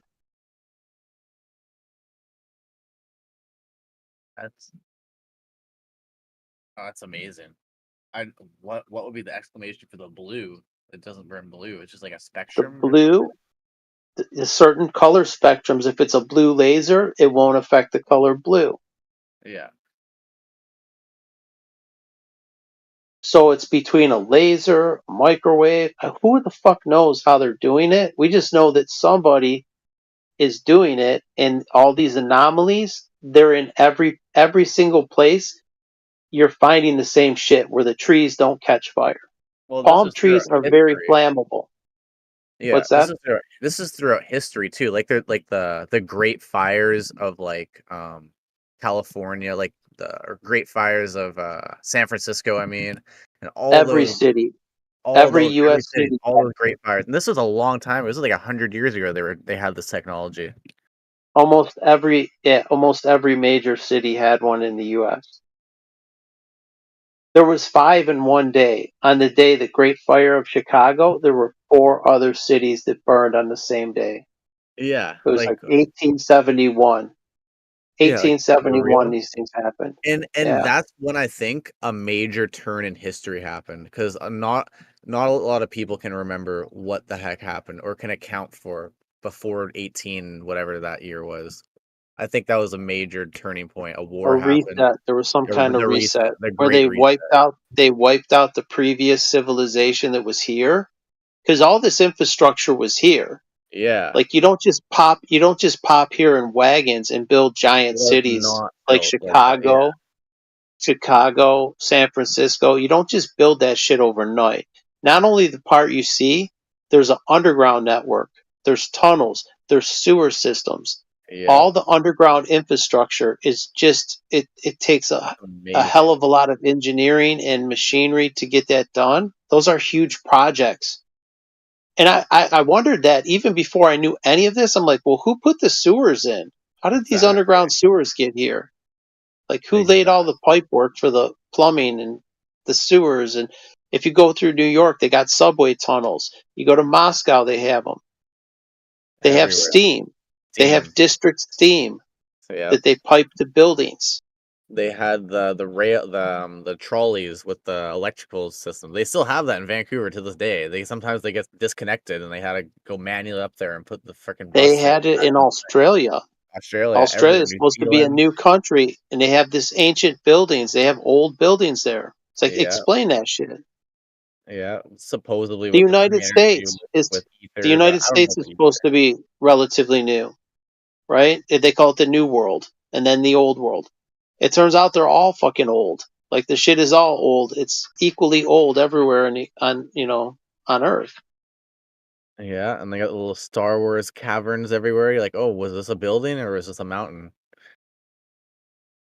All right. So Things are strange, man. If you tell people this shit, that there's weapons like this, then they don't want to believe it. The question is, who the fuck's doing it? Like we know people like Oprah and Tom Hanks, their shit didn't burn, right? It's clearly the very club. selective. If you're a Clearly, billionaire, your shit didn't burn. If you're just a local and you have some valuable land, guess what? It ain't yours no more. I think it's clearly Satan's children trying to, with the heart thing. I think they're trying to get Satan back on this earth. Like obviously, Look God what they defeated. did. Prime real estate in California, prime real estate in Maui. Like all these places, I think there was one in Vancouver. Vancouver has really high real estate. That shit got burned up. It was Yeah. called the Beast fires, and Yeah. they were in Fort McMurray and different parts of Canada. So all the most prime, expensive real estate is people are losing their. It happened in Colorado in the wintertime. All kind of fires like that. Colorado, that's where they have their fucking airport, the Denver airport, with that beast horse with the red eyes, and they have Yeah. their underground shit with some really strange paintings and shit. It's very weird. Yeah. So these people, they have their central places that they want. Like they want Maui, they're gonna get like New Zealand, Maui, like all the places that they already have. Like Mark Zuckerberg owns a fuck ton. All these billionaires, they own a fuck ton of these places anyway. The most expensive real estate, but they want the locals gone. They want everybody. And they're acquiring it cheap. If you looked at Agenda 21 and Agenda 2030, all those spots on the map where they don't want people living, So that's guess that's what? their Bill. That's the Bill Gates. He's picking up all that land, right? Well, no, like look at the Agenda 2021 map. Yeah, You could it's see on the there's parts outskirts where of they the USA. want no human, they don't want any people to live, Yeah, in the and center. they want smart cities, but they want people off of the land. No homesteads, no farms. They don't want. They're trying to pigeonhole everybody. So what they want to do is reduce the population, and then whoever's left, shove us into little cities where they control us. Yeah, you'll own nothing. You'll be happy. That's the thing. So you'll They already have the. eat I've bugs. seen the map of the thing, right? They're gonna have the California. They're gonna have the outskirts. They're gonna have then Texas and Florida. They're gonna go up the East Coast, and then they're gonna have the danger zone. Oh, you can't go past. That's the military zone. All No, not outlining. the danger zone. It's not for human habitation. No human habitation at all. Just like Right. That's the middle though. But there's a buffer zone. There's like the buffer zone and then the no human habitation, and that's like the whole like the middle it's of the USA. basically the whole country. There's like about 5% where they want everyone to live. Yes, correct. There's like these really bright city areas, and then there's parts that are like transition zones, but those are very minimal too. Those Yes, are the very transition. minimal. You're right. It's been like probably 5 years since I looked at the map, but yeah, you're right. So, what do you do with the people that live in the places, the outskirts where they're not supposed to? They're gonna fucking use this weapon. Yep, That's my they're gonna theory. be like, It's and everyone's tracked, right? They got cell phones. They're gonna have drones that are gonna be flying around, buzzing around, like AI stuff, like heat well, they sensors. got it all mapped out, dude. Look at Yeah, Google Earth. They got totally. everything mapped out. Yeah, they got that one guy on YouTube, the GeoGuessr guy. He has like the Earth mapped on his head, like. He's got what they show. Maybe he can map out what they actually What they show, but show. there's parts on Google Earth that they don't show you. There's parts of 100%. it. It's all whitewashed. 100%. You know, there was a guy. His name was John Levy, and he found a bunch of shit like in the Southwest where you could find patterns on Google Earth. You could see like roads, and it looked like subdivision streets how it was laid out in the middle of nowhere. There's like all this shit plotted out. It looks like roads or subdivisions or whatever. It's like what is this doing here in the middle of the desert? And there's nothing growing on the parts where there's like roadways. There's like no trees or shrubs or it's just there's still it almost looks like they've been paved because nothing's growing on these certain spots. Yeah, And it was visible. But then all that shit kind of got like pixelated out. They went and they touched it up so it's not there no more. I remember that. Do Things are you being scrubbed, dude. do you follow Michelle Gibson? No, I've never heard of her. Please, you are like one of the smartest people I've talked to in a while, and Michelle Gibson like blows my mind.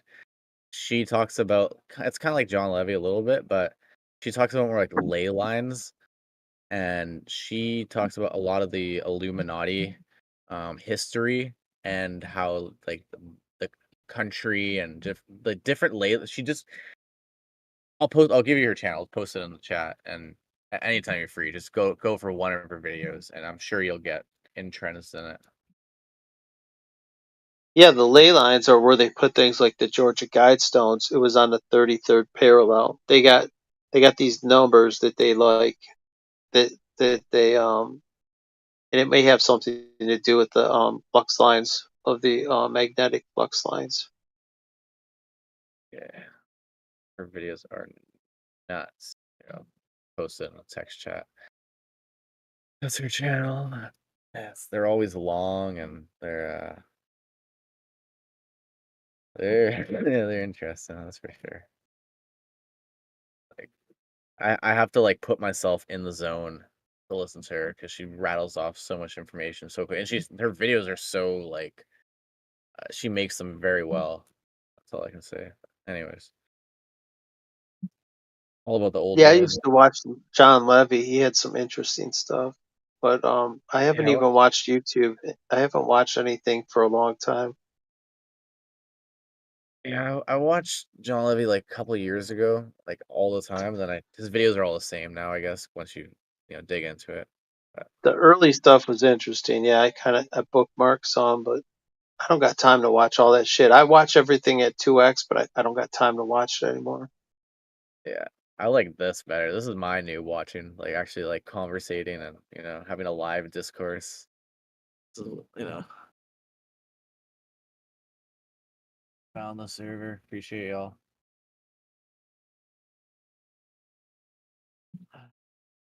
Yeah, I lost a lot of my pictures. I had so many pictures saved, and they're gone now. You know what? There's like when you post something on Discord, and if you delete it on your end, let's say you post it from whatever your phone, and then you delete it from your phone, there's like a kill switch on it. Like it'll disappear because there was shit that I had saved and it's gone. And you know, like it'll go like stuff that I posted. Let's say I posted something in the chat and then I delete it on my end. It'll show like that pile of dog shit. It'll be Yeah. like grayed out and that image will be gone. Yeah. Which is kind of, I guess that would be good. Like if you, oop, I didn't mean to post that, and you delete it on your end, then it cleans it up for you. But Good and inconvenient. The double-edged sword. no, well, I mean, because I lost a lot of shit. Yeah, I've done that before. I've had my stuff saved like on Twitter. I had some pictures on there and they're still there. I think. It's a good question actually. I should go check. That's actually a good question. I'll check it another time. Yeah, Twitter was talking about the fires, but everything just it died out. Like after a certain amount of time passes, like everyone forgot about Paradise. Yeah, the next thing comes up. You see, people are so short-sighted nowadays with the TV and because when you watch the TV show, every scene is like only lasts 1 to 3 seconds. Like the longest scene lasts maybe 2.5 seconds before it goes to a different angle, right? So they got you wanting to fishing for the next thing, and you like want more, so they're feeding you more, so you're just forgetting about all their stuff quickly, like goldfish mentality. They're doing a good job. They're the games that they're playing, obviously, I think it's obviously the Illuminati, or Freemasons, as you want to call them. So as history would dictate it, that's what I think. But if they can melt frickin', they have frickin' laser beams. That's frickin' scary.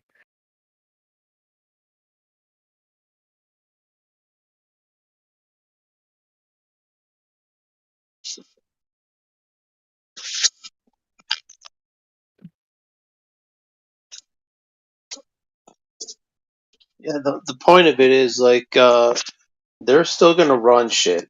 At the end of the day, whoever has this high tech shit is they're gonna call the shots. I mean, how do you dethrone somebody with this type of weapon and then plausible deniability? So as long as you're on their good side, like the billionaires like Oprah and Tom Hanks, their shit is safe. You know what I mean? Everybody else who's not them, who's not one of the billionaire class, um, they're at the mercy of the people that don't have any. They have no mercy. They have no sympathy. Yeah, it's scary because like, what do you number one, you're just an innocent bystander standing there the way their goal, and they're gonna crush you like a bug. Number two, you somehow get on their bad side, but then you'd have to think, how would you get on their bad side? And then number three, you'd have to think, if you even were on their bad side, would they even Nothing to retaliate? be afraid of, man. Like there ain't shit you can do, so why be afraid of it? There ain't a damn thing you can do. So don't sweat it. Yeah. It's like oh man, I might get hit by lightning, and I mean, like don't worry about things that are out of your control. Just it's a wasted emotion. Oh, If they're it's trying to gonna play happen, it God. happens. But like, don't sweat it. Yeah, all I know is they're trying to play God, but at the end of the day, there's only one God. Yeah.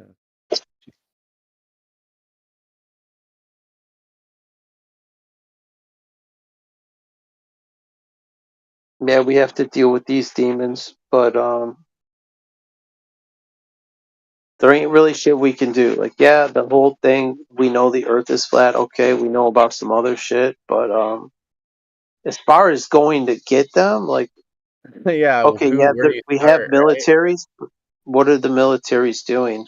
Right? They're not here for us. They're not here Yeah. for our safety. Yeah, what are you gonna do with your AR-15, right? No.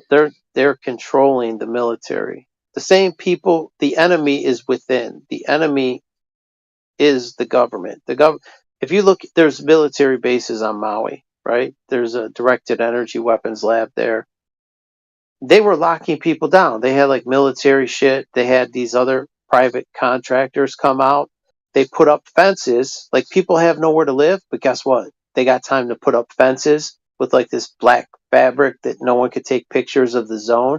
They have no fly zones for drones. So the people Right. that went and caught all the footage, they did it in the early days. They flew drones. So a couple people had them, and they filmed all the destruction. They mapped it out, they filmed it, they documented it.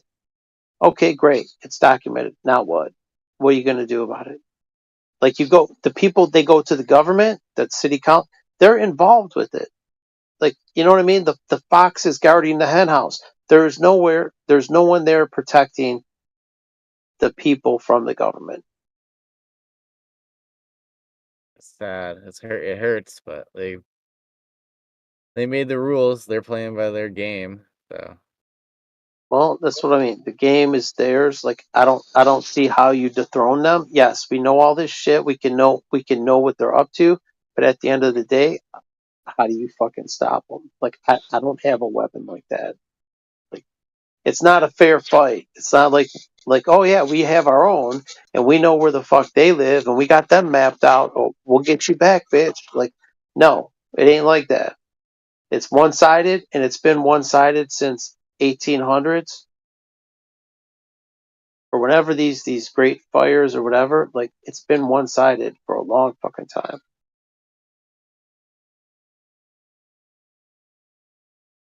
yeah, it hurts when they erase history and you're just trying to pick up the pieces, but you can clearly see there's like a level 10 over there. You're looking at a level 10 building, but you're building level 1s and 2s, and you're like, well, how do we equate this to get to level 10 building, right? It's like, Level 1000 skill level, and then you got a concrete Walmart, like a yeah, cinder block building that's like made to last 50 years max.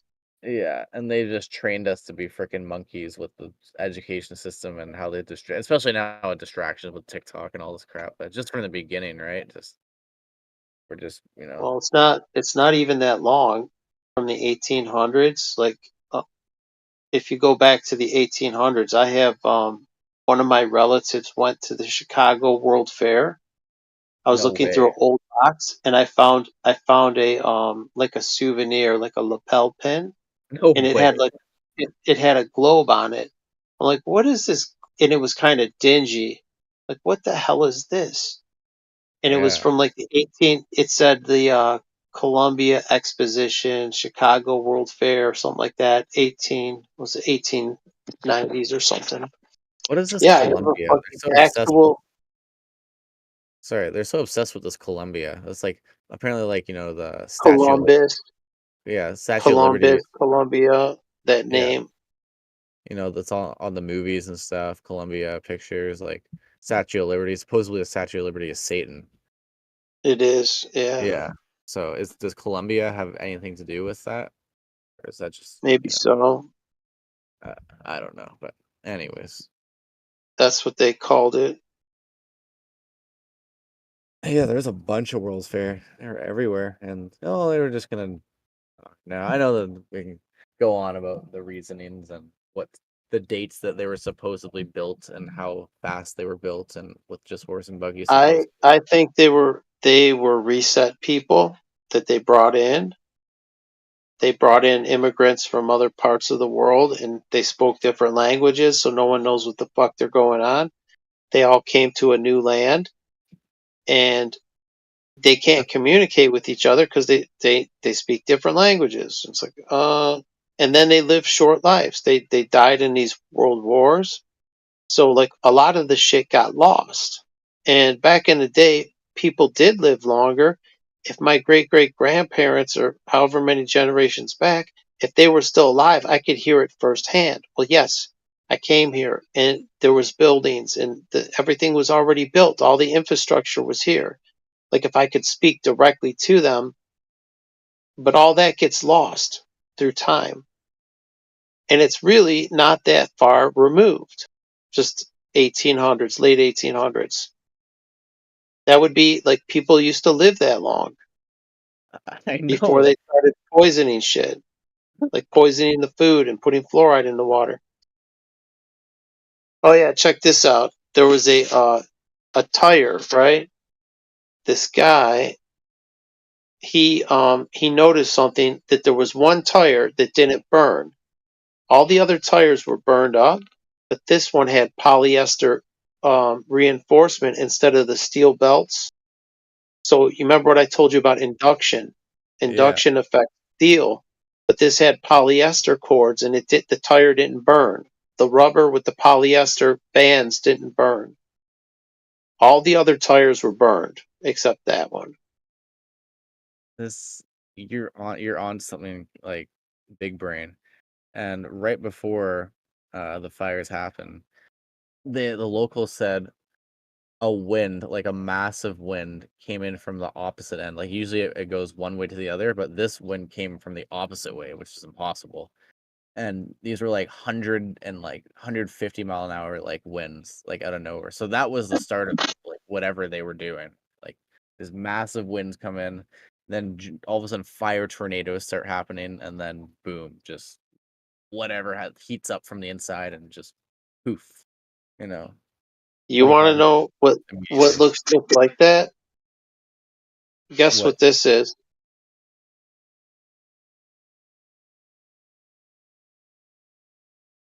is that? The Great Fire of Chicago? No, Of Cal that's Hiroshima. That Hiroshima. Yes, yes. Oh my Same goodness. weapon, same Yeah, fucking weapon.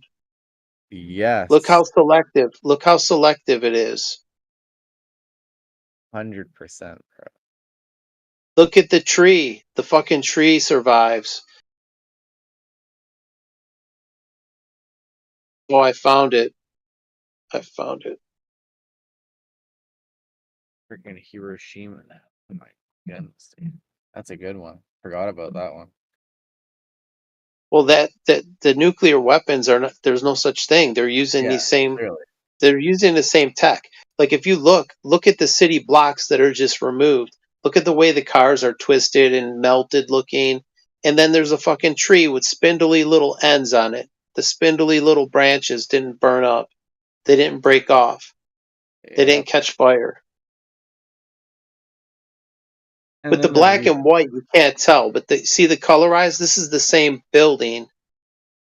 It's still there. And you look, the paint's not even burned off. The brick are not even blackened. And you know what was funny? There was a building in Hiroshima. It was 8 blocks away from Ground Zero, and it was completely undamaged. And guess what it was? Guess who owned it? like The a bank. fucking Jesuits. The fucking Jesuits. It was a Jesuit building. He said his building was spared. He was praying to Mary. It's like, okay. And you know Holy. what? Guess what one of the only buildings to survive in paradise was? It was a Freemason lodge, and it had vinyl siding. It was a fucking vinyl siding building, and it survived. Of So it's course. like, Of course. yeah, but paradise wasn't a nuke. This was a nuke, right? The nuke blast went around. It didn't break that spindly ass little tree. It twisted the cars. It only half baked the building, but none of the bricks were discolored. None of the paint scorched. That's still the building that survived. So it's like people don't have any reasoning skills. You know what I mean? They're not looking at it logically. Say, wait a minute, if this was an explosion, how did it not take out this little tree?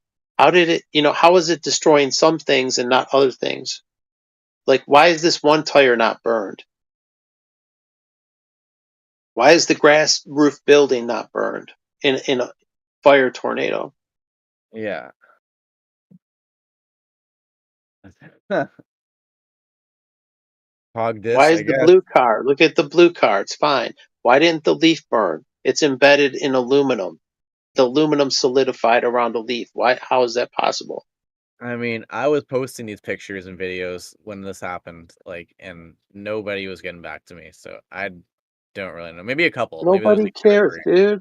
Yeah. It was people talked about it on Twitter, but that's it. You talk about it for a while and then they're off to talking on sports. That's just the way people are. I mean, Yeah. it is what it is, man. And even if you do care about it, like I care about it, but what can I can't do a damn thing about it, man. It's just No, there you ain't don't shit have I can money do. for the only way to get things out there is money for advertising, right? So as long as But it's not even that. The people had awareness, but then even though we know, like we know that the earth is flat, we know they're burning shit. What can we actually do? There's really nothing we could do because we can't identify who the fuck's doing this. Right? yeah, You can't like catch them red-handed. It's like I at the end of caught the you day, doing yes, it. I know it was you, motherfucker. Like you have correct. no how do you pin them down? You're We correct. just know who it is. It's friends of Oprah. It's friends of Tom Tell Hanks, 'em. right? It's their friends, Yeah. but we don't know which friends. You know what I mean? Friends in high places. Yeah, we don't know who they are, what they are, where they are exactly. So Well, it's you just know they're the elites. The elites yeah, are billionaires and trillionaires, and I think like Oprah and Tom Hanks are the lower, they're lower level on the whole scheme of things, but they're still friends of the so-called elites. yeah. You just gotta go back and look at like just history. It's easy to trace back, just like the founding, the Well, is it people that easy? founded- Or is it not so easy because all this shit is written by them? it's true, but like who it is, just where you can trace history, who the people were at the time. Like if you go to the big oil tree, right? That's scrubbed off YouTube. I can't find that anywhere. It just shows the history of oil and how it came to America and like the Oh, people that who was were yeah, Rockefellers and Rothschilds. yeah, but there was not just them. There was other royal families apparently that dated back. But then again, like you said, how do we know? They won the war. They're telling us stories, so we can. They're That's still at war. If you haven't noticed, they're still at this. This is warfare. Like, okay, that was Hiroshima and Maui and Paradise. That's war, man. yeah. Those are weapons. Do multiple people have this power going against each other? That's another Well, thing, who right? knows, man? Who knows? It seems it's a one world order. That's what it seems like, And if right? someone steps out of line, guess what you're dealing with? Like, you fucking know that you can't cross them. So it's like,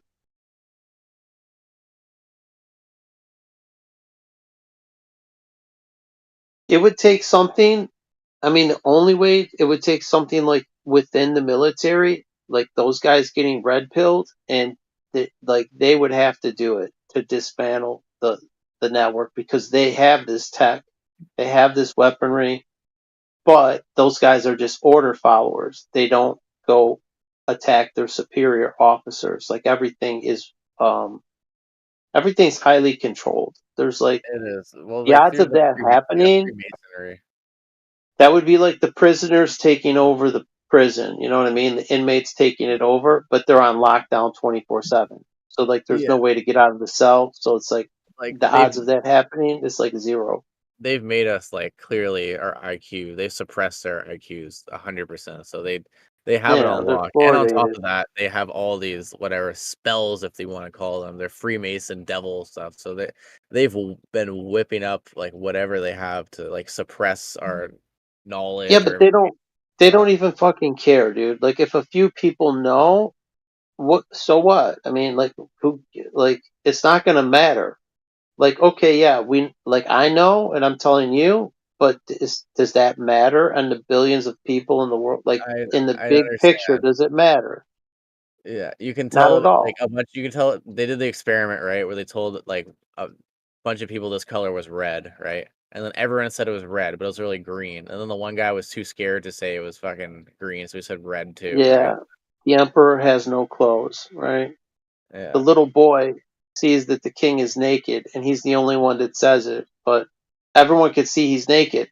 It's like you said about the eclipse. It's like I'm watching the eclipse with my naked eye, I'm watching it with my camera.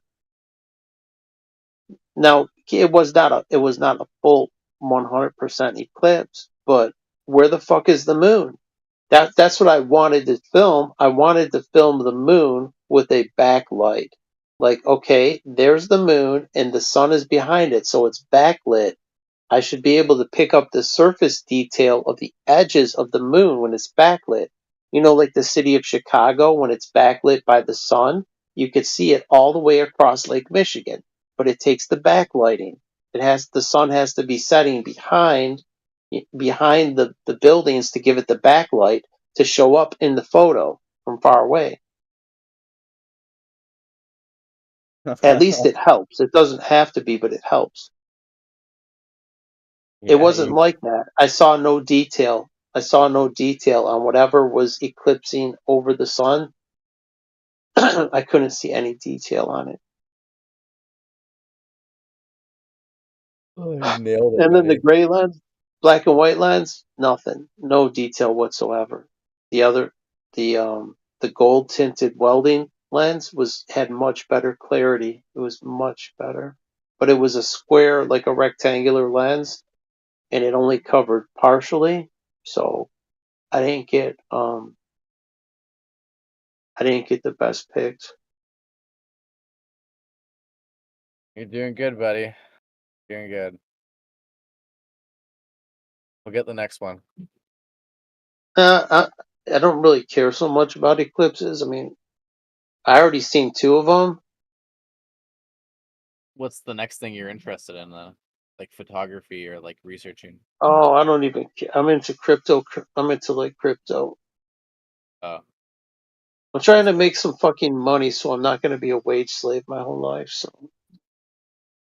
yeah. If you recommend I'm anything, trying to escape the matrix and just live outside of it. That's all I want.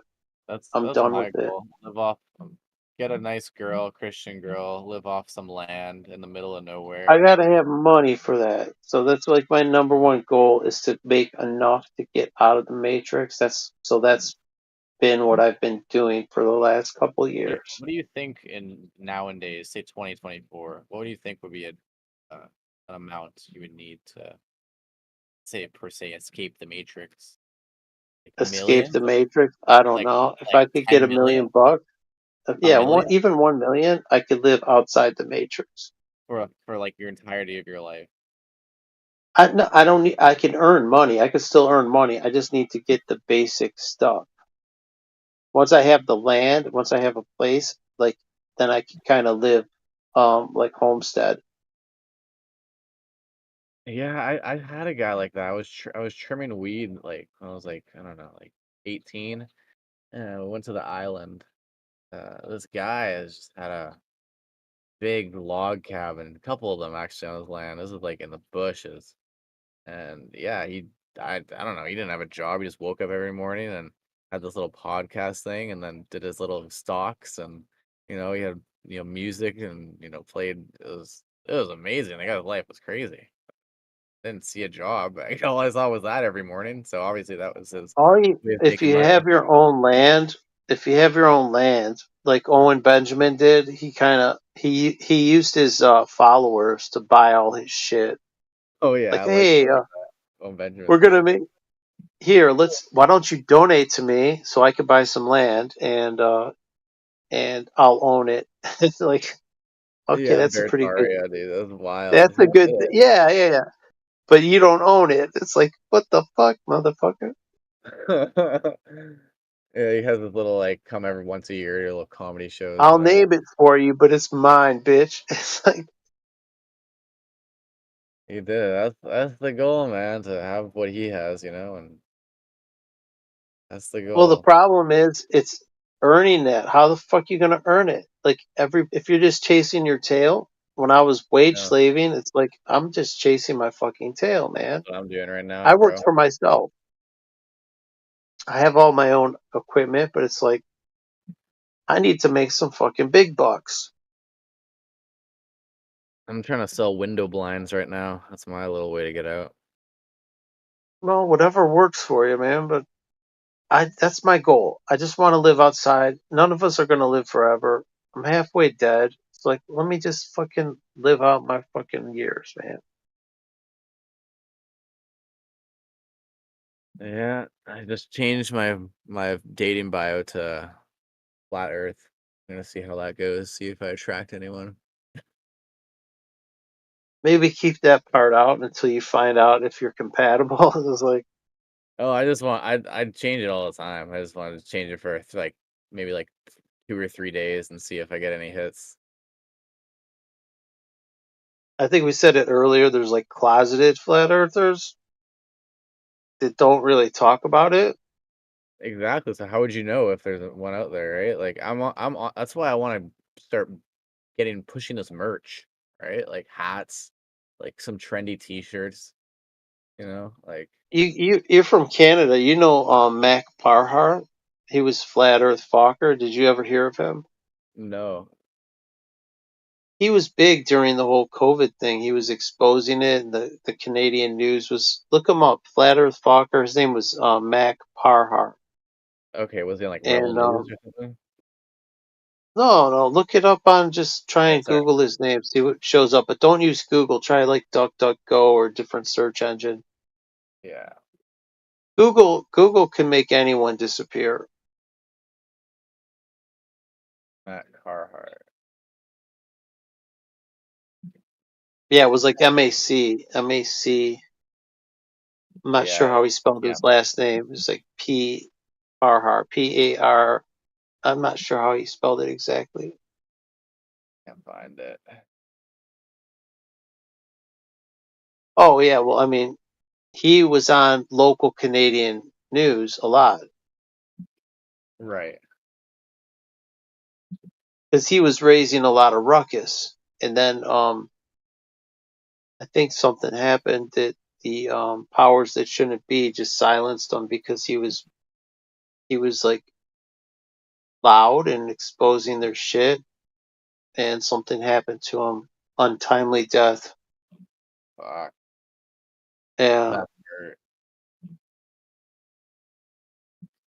Of course, shot He, himself in his the back of the head with It wasn't about the flat Earth shit. He was doing the flat. He had his car like flat. The Earth is flat, and all kind of stuff on his car. He went around talking to random people. Like he had documentation, like pictures and stuff, like what I'm showing you here. Oh, wow. Like if I Send had me all this shit on like on posters or like some kind of paper document, so I could point it out. I got like thousands of pictures I got off the internet, I and just saw a guy in my neighborhood, full truck with like all that stuff. Good.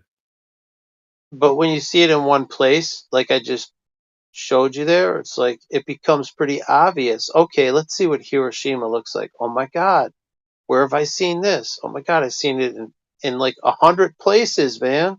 100 places I've seen the same fucking shit. All the trees, everything burned except the fucking trees.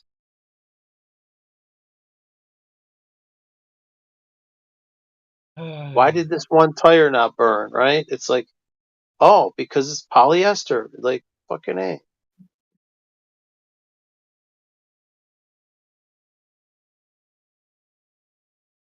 As much as I don't want to paint my house blue, I'm like, that's what I'm gonna have to do. People are just gonna have to Get suck it some up. lead. Get some leaded paint. Get the old leaded paint.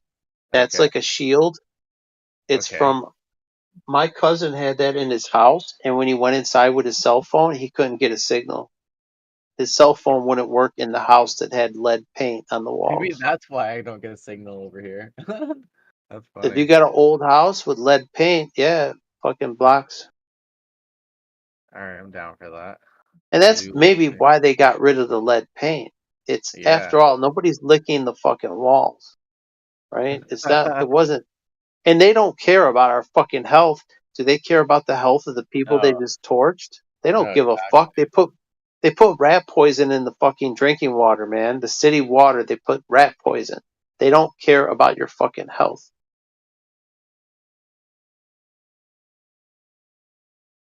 Yeah, McDonald's was open, gyms were closed. I remember those days. There's lead in your drinking water too. In Flint, Michigan, there's fucking lead, and Yeah, there's lead pipes. I'm gonna go to like ever since we're talking, tomorrow I'm going to the water shop. I'm gonna go buy my water machine again because I haven't been using my water machine the last like 3 or 4 years. So I've take a been look. drinking distilled. I distill it. So basically, I'll take the tap water and I'll distill it. It goes through a machine that boils it and it collects all the vapor and it recondenses into like liquid from the steam and it leaves behind all the solid, all the particulates that are in the water, the dissolved solids. So things like fluoride, you can't just run fluoride through a filter. It's it just comes through the other side of the filter. Once it's like something's dissolved in the water, like fluoride, it's almost impossible. But if you turn it into steam, it leaves it behind as this crust. There's a bunch of crust left behind. It's other minerals and stuff that are in the water that aren't necessarily toxic, but you could see all this stuff. It looks like dirt. Okay, it's a COZ. This is on Amazon. Looking for one because I'm gonna buy one now. Now that you said this, Maybe like a reverse osmosis would be okay. It would get rid of that shit. It's a lot faster than distilling. Distilling takes like 4 hours to make a oh, gallon. It takes a re long fucking time. osmosis water filter. Okay. Yeah, like a Oh, reverse bro, I osmosis. use this shit for my aquarium. All I'm right. an So idiot. I may be an idiot, but I think distilled water is actually bad for you because you're meant to consume water with a certain amount of minerals in it. And if you're consuming completely pure water, what it does is that water actually draws off the minerals within your body, and it kind of so you're pissing out minerals from within your body that you're not actually taking in because you're drinking such pure water. So I think you want to get the bad shit out, but you don't want to remove all of the minerals. Well, that's what they tell you, but it what it does, it could detox all the bad shit that you ingested. Like let's say you have you took the jab, right? And you got things like mercury that are in your blood system. The mercury and things that you don't want, the distilled water will bind with that and it will pull those things out. Like you can Yeah, but then you have to detoxify be it. supplementing on the Well, backside I because you do. Yeah, no, everybody no, takes no, some and I'm not minerals. saying you, I'm just saying in general, just for Oh, anyone else who's I listening, don't take right, supplements. and not understanding like the You full. take your multivitamins and things like that because you Correct. just replace what you're removing things and then you replace them. Are those So, real? I don't even know if vitamins are real. well, I you could don't know. take like things like vitamin C. It's not going to hurt you. I guess that's true. And they're They're not delicious. going to hurt. It tastes That's like the one industry, dude, the supplement industry that they wanted to get rid of. The pharmaceutical industry doesn't like natural supplements. They wanted to do away with it, and there was like years ago there was I think it was Suzanne Summers. She was like saying, "No, fuck that." They wanted to make it like Suzanne prescription Summer. drugs. I If bet. you wanted to get, let's say you wanted any vitamins, it would be like you would have to get a prescription to buy them. Well, now what they're doing is the prescription, like Pfizer, they're going into that game. So right now, what I just found, which is kind of crazy, vitamin C or vitamin, I don't know what it was, vitamin, at least the energy packs, whatever the frick they're called, vitamin whatever. They're very popular in sports world and anywhere you go. Your little package, put in your water, you got a shot of energy. I was just like, all right, let me read the ingredients, what's in here, and at the very back. Who is it by? Good old Pfizer. So I'm like, bro, I ain't Yeah, I touching wouldn't trust them. I ain't touching this stuff. Anybody who's a pharmaceutical, like some of the smaller places, like the mom and pops or the smaller vitamins ones, you could get like any vitamin, vitamin D, vitamin E, vitamin C, like all those vitamin B, vitamin B12, stuff like Okay. that. Those kind of supplements. I don't think that that's not like a pharmaceutical industry. Like the pharmaceutical industry has patented drugs, and that stuff is like chemical concoctions that someone made up in a lab, and none of it's good for you. Like, oh, you take one for your blood pressure, take one for your heartburn, take one, like all that shit Yeah. is very sus. And then when you mix them together, you're taking different drugs and mixing them as a cocktail. Who knows what the fuck the side effects of the combined drug We don't is? do that. Like, why would you ever do that though? Like, with a clear mind, you know, it Hold on. doesn't make What do you sense. mean? Like, because your doctor said you need this I'll drug go and you need there. this one and you need this one, Oh, and you yeah, start doctor layering them gave my in. mom these Okay, like sure. And then these I just put pills. them on my counter, and I just don't take them. I suppose I'm not, because I'm not into. I guess I don't go to the hospital unless like it's fucking critical, critical mass. You know what I'm saying?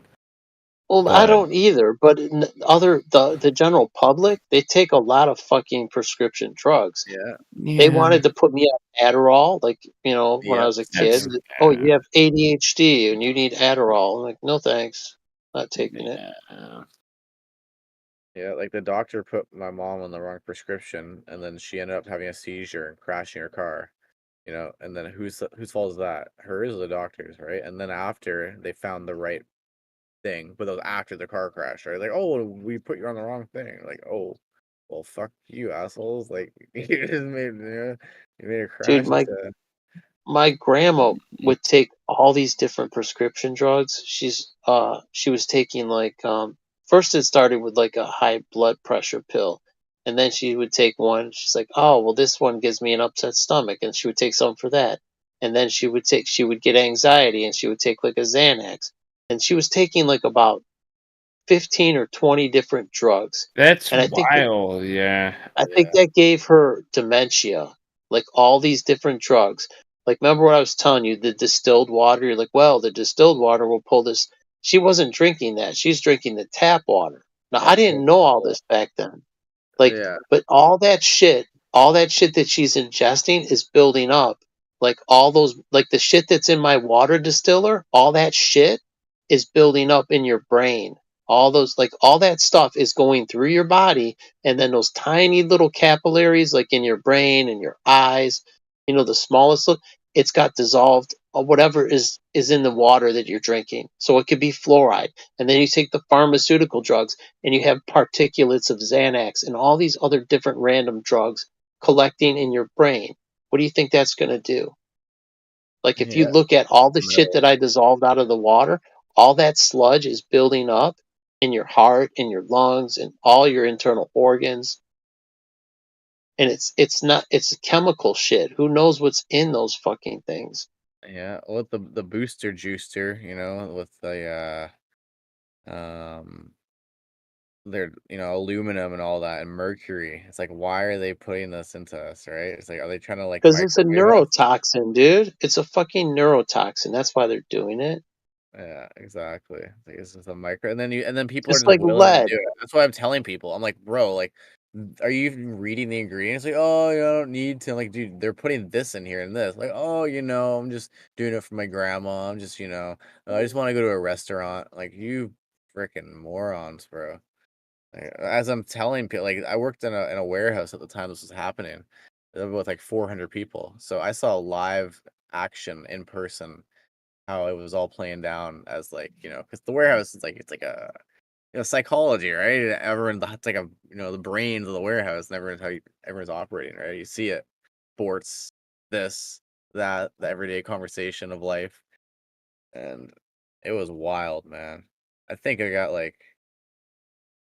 20 people got let go. I was one of them because I work for the government, obviously, and they Well, let me go. obviously, I didn't know Sorry. that. Sorry, not obviously. I didn't mean obviously. I mean they obviously let me go because I got the doom, the booster juice, you know. And Oh, you did get it or you didn't? no, I didn't. I didn't. Sorry. I'm losing it's late. It's 2 in the morning. I'm losing track of Yeah, it's later by me, dude. I'm East Coast. yeah, talking. I got work in the morning. No Like, shit. You work on Saturday? Bro, yeah. I don't know any flight authors out there that took that tippy jab. Oh no. I know a I would couple, but hope not. they were just late like bloomers. They like realized after. which is good Yeah. for them. Like at least they broke through. DJ, what's going on, brother? Hey, Kembo. Not much, bro. Woke up. Yeah. How you You're feeling? up. You good? I'm going to bed, Excellent, boys. brother. Yourself? I'm good, bro. I'm good. Just in here, listening to the brothers. So Yeah. I was just over in the other politics and religion server. People popped out, so I thought I'd jump over here, see what's going on. Good morning, yeah, Ozzy. you chill. That's my cue to get out of here. Aussies are waking up. I need to go to bed. I'm in Europe, but yeah, it sounds like what the heck? sounds like you got to work soon, man. That's harsh to stay up so late and then have to go to work. Yeah, that's all right. I probably gotta work like 5 hours, maybe putting up like I don't know, maybe 50, 60 blinds, window blinds. So Well, get should your be rest, man. You need a clear head for that shit. yeah. No, Put them up today, level. dude, my mind was just absolutely melted today. So with this talk, with the learning about evolution, like my mind has been freaking blown, dude. So today has been a lot. So I appreciate it, y'all. Y'all take it easy. Catch you later, You too, Neil. bro. Later. Have a good night. Cheers.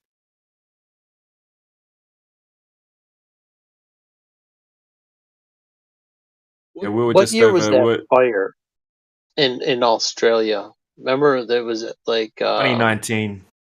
2019. Yeah, I thought it was just before the COVID thing. Yeah, it was crazy. I had fire I was in Newcastle around a big lake called Lake Macquarie, and there was fire all around our little suburb, and it was coming in, and it was just a matter of if the wind didn't change, it would have swept through the whole town that I was in. We would have had to jump in the lake, but right at the last second, the fire was just about to cross over there was a big section of forest that was all burning, and then there was a road, and there's another side of the forest. If the fire had got across that part of the forest, it would have gone through all the houses that were within that forest and lit up the whole town. Right at the last second, the wind changed to the opposite direction. It was pretty crazy stuff. The whole sky was like thick smoke, and for about a week, 2 weeks, the sun in the sky, like even when it was right above your head during the day, you could just stare at it, and it was like a deep red color. Very trippy. Did the blue things burn? Things that were blue? I don't know about that. I don't know. I wasn't even aware of that back then, so I didn't check that. But yeah, You it was. might, some of the shit like in Maui, if you compare it, people saw it like a lot of the same things. Like one house will be completely annihilated, and the one directly next door is perfect. There's no damage whatsoever. That's interesting stuff, isn't it? The plastic trash cans, the ones with the wheels on it, those are just none of those were damaged. It's just very selective. There was a tire, like all the tires on the cars completely burned, but somebody found one surviving tire, and he took a picture, and it had a polyester reinforcement instead of steel. You know, most tires have like steel belted radial tires. This had polyester, and it didn't burn. It's like, okay, that's plastic. Polyester is like plastic. So it's not really, it's the tire will ignite because there's steel. And if you've ever seen like the induction, how induction works with steel, the steel will get red hot. It's getting red hot, and those radial wires are inside the rubber. They're getting red hot, and that's what's making the tire catch fire. Yeah, that's Otherwise, the interesting. There's a tire lot. will be fine. Yeah. A lot of really interesting theories. Like some of the footage I saw, I'm not making any claims to any of it. I have no idea myself. But when they show footage where they're going over, like with a drone over a neighborhood, and it's just only the blue things that didn't burn, or they're showing footage of a giant highway filled with cars that are all burnt out except for the blue cars. It's interesting. I don't know what's going on there, but it's definitely food for thought. You might find if you look if you have a database of stuff from Australia from 2019, if you can look through, I'll try and see if I can find some. And you look, and then you take screenshots and you compare. Like if you have like a drone footage from 2019 over Australia, and if you could see like the houses completely destroyed, and then the surrounding trees, because the surrounding trees in Maui didn't burn. Like the palm trees are highly flammable, but there's things, if you look in the chat, I was posting there was a grass roof building. It was called the Old Lahaina. It didn't catch fire. And there was a fire tornado allegedly, but the building that is like a tinder box, it didn't catch fire. But there was like brick and steel buildings with glass, and the glass is melted, the steel, the concrete gone. Like a concrete building gone, like burned, it's turned to nothing. And yet the grass fucking building survives. It doesn't add up.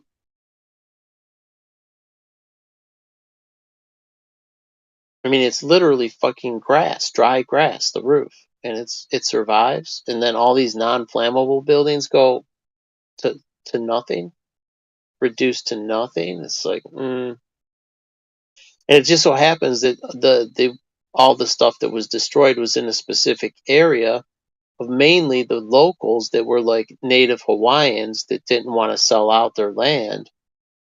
So their shit just got wrecked. And then all the people that were like the billionaire people, their shit is fine. And it's like right next to each other. The very distinct, a fire shouldn't discriminate, right? A fire wouldn't say, you know what, this grass building, I'm gonna leave this alone. But this concrete building, I'm gonna burn that fucker to nothing. I'm gonna leave this polyester tire alone. You know what I mean? Like I'm gonna leave the blue car alone.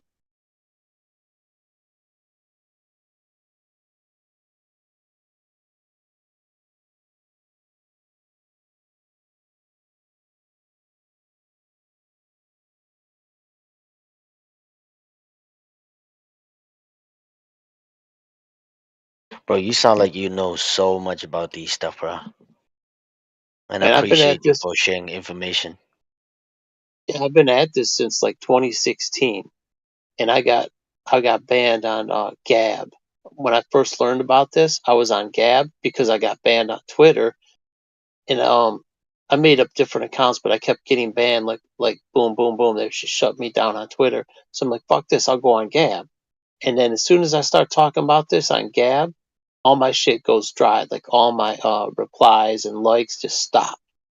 So anytime I put anything up, it just stopped. So they shadow banned me on Gab. So I stopped using that. It was So supposed to be free speech alternative to Twitter.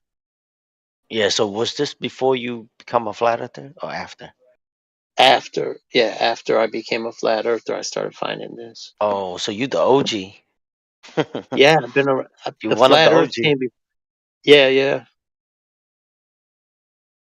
And before that, Sweet, it man. was 9/11. 9/11 was my red pill, the Federal Reserve. And even back then, before I found out the flat Earth, I was listening to people like even Alex Jones, and then he would give you certain terminology like, oh, it was a false flag attack, or it was like these certain words, right? And he's like, I know he's a 100% shill, but there's certain language, if you learn even just that as a first basic entry and then you leave his camp, like someone like that is useful to first get your eyes open to these concepts. Like they're putting fluoride in the water. Okay, yeah, they are. Okay, so he's good about certain shit like that. If you learn your basic shit, and then as long as you don't stay in his camp, like Joe Rogan, when Joe Rogan was like a moon hoax guy, he was like telling you the moon landing was a hoax. He was good, but too many people stayed in his camp, just like stayed in Alex Jones' camp. If you never get out of that camp, then it's a prison. You know what I mean? You stay in his prison because you think you found the truth, and you trust this fucker. So he's Yeah. he's a controlled op. I understand what you're saying completely, bro. I mean, I was on the same journey too. I came across Alex Jones. You remember him and Jesse Ventura did like an episode. Was I it about think it was about 9/11? not necessarily about 9/11, but I think it was about, I think, a bunch of coffins that they were getting ready for people in America. They transport FEMA. Yeah, the yeah, FEMA FEMA, ones. there you go. Yeah, it was FEMA. And man, but this was before I was a flat earther though. And yeah, I I used to hear it, man. Like I would yeah. listen and he would tell you shit. Now a lot of the stuff he would say is far fetched. But then some of the Right. shit, like, yeah, the Bohemian Grove and there's people doing this. Even like what's his name? David Icke. He'll give you a lot of good info. You just gotta know, you have to have discernment and say, you know what, this sounds like some bullshit, like the fluoride in the water, truth. The other stuff that he's giving you about Bohemian Grove, okay, that sounds plausible. Like I'm not on the ground over there, but that sounds completely plausible. You know what I mean? Right. I have no way to confirm it, but okay, I'm gonna put that on my. I'm gonna put that in this category here. That very sus. Agree, bro. Agree. But yeah, man. I knew. Well, look. When I first found Alex Jones, I mean, his information does make sense, but there's always something off about him, right? And then I figured out later, because he make like conspiracy theories look and sound crazy. So normal people would just listen to him, would just take some time to listen to him. They would turn away real quick because he sound like a nut job. He sound like he's crazy. That's what Kanye But did. yep. Remember when Yep. Kanye dropped all those red pills? And then he went on Alex Jones and he put a sock over his head, like a stocking, and he started acting like really silly. So now all those red pills he dropped are very suspect in the eyes of the general public. Well, that's crazy talk because Kanye said that, and he's obviously crazy because he puts a sock on his head. He acts like a crazy man. So now he discredited all those red pills. Damn. I see. I didn't look at it that way. Oh snap! But I get what you're saying. Yeah. At least Yeah, it's the a Yeah, good because point. Kanye situation. Yeah. yeah, that's what I mean. You have to maintain a certain level of respect, of credibility, man. So let's say there was a flat earther and then he comes out, he tells you the earth is flat.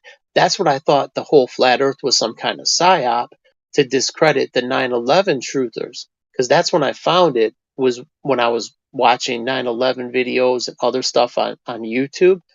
This is back in 2015. Actually, yeah, around 2015 is when I started seeing this flat Earth shit pop up. But I was researching other shit on there, like Sandy Hook back in 2012, and the 9/11 stuff. And but then when Trump was running for president in 2015, I started looking into stuff about Trump because Trump, he called out Obama about the fake birth certificate, right? And I thought, oh yeah, Trump's our guy, man. He's like, he called out Jeb Bush. He's like, those buildings came down when your brothers watched. I'm like, oh fuck, he knows, man, he knows. I thought, like, I thought he was gonna call out the Bushes. I'm like, this motherfucker, he's calling out Obama. He's calling out the Bushes. He's our fucking guy, man. He's our only hope. And I was still that naive because I hadn't put the pieces together. You know what I mean? Like You're once you right. learn the whole flat Earth, you know that it's fake, man. They're all fake. You know what I mean? Like all the politicians, they're all fucking working on Team New World Order. But I didn't know that Same because I club. hadn't found the final piece. Yeah, same club, man. They're in the same club. But yeah, oh, bro. I mean, your journey's a little bit similar to me when it comes to Donald Trump. I used to think the same way too. But then when like I really understood flat Earth, everything go out the window. Politics, other BS. Anything that's not necessary, right? Like I throw everything out the window. You know what I mean? The Space Force, the fucking Space Force, dude, that was hilarious. Right.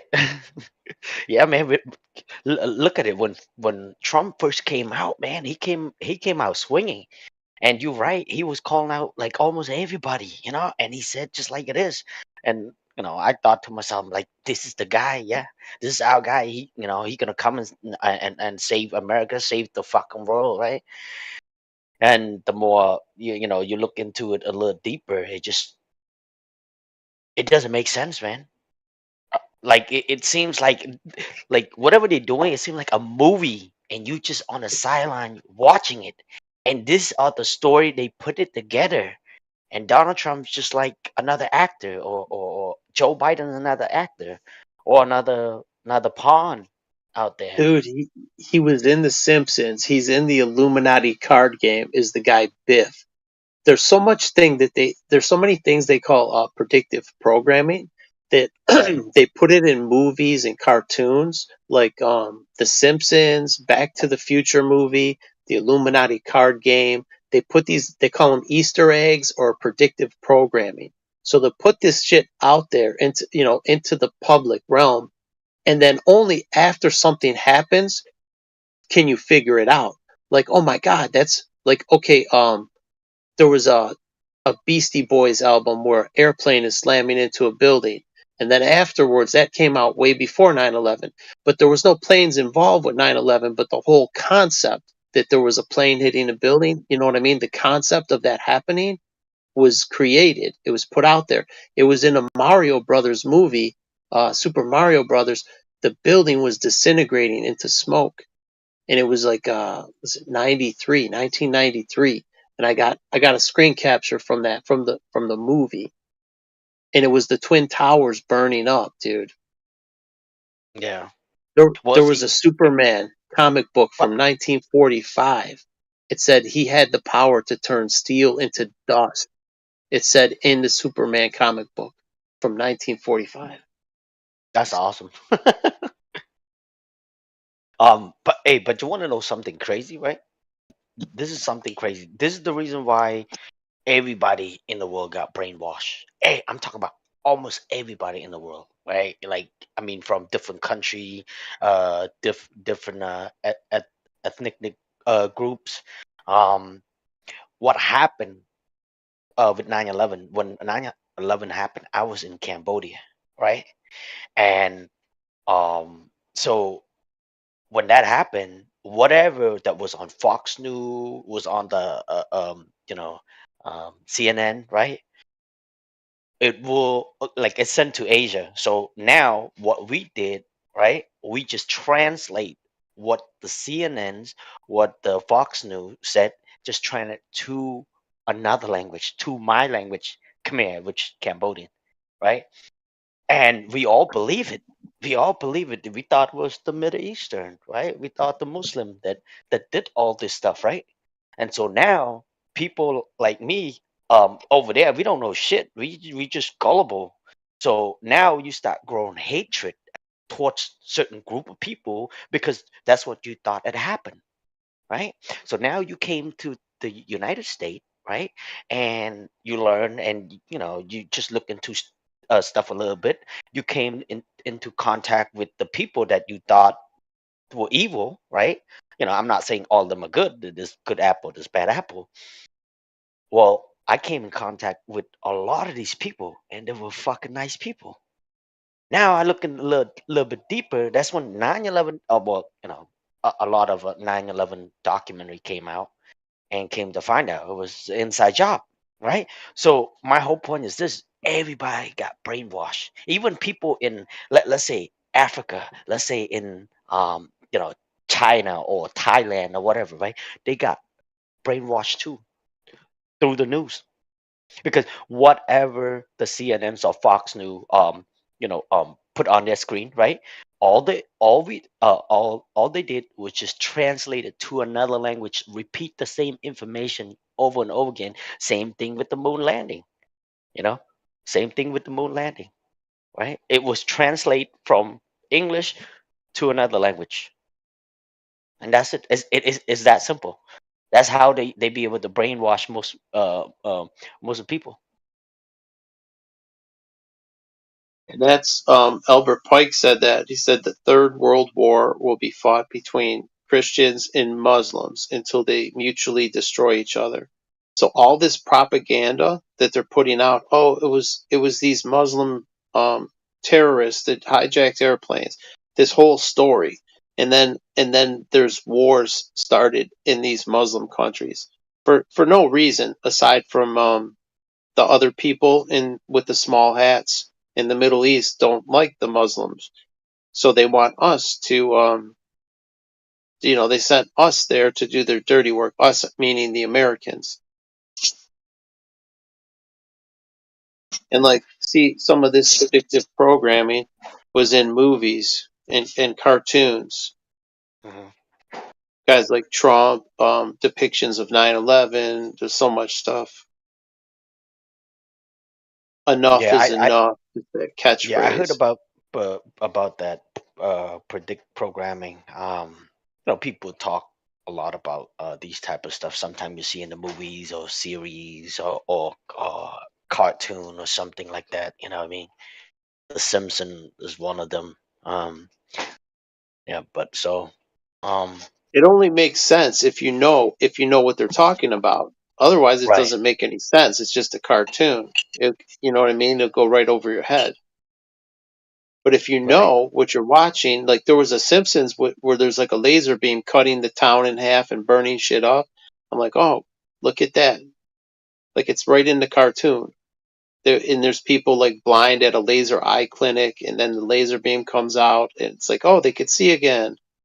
Like it's just, and then after Maui, what did Joe Biden say? We're going to be laser focused. Like just these, they're putting it Oh, right that's what in he your said. face. That's what he said. Oh, Yeah, snap! yeah, yeah. We're gonna Wow. be laser focused and get to the bottom of the problem. And then meanwhile, nobody can get shit. Like, oh yeah, we'll give you what was the $700 or something like that. There's Wow. the Superman comic. If you enlarge that, what does it say We're about gonna the laser enemy? focus to get to the No, bottom of the this problem. Superman That's about the enemy. crazy, bro. He Yeah. had a weapon that could turn steel into dust.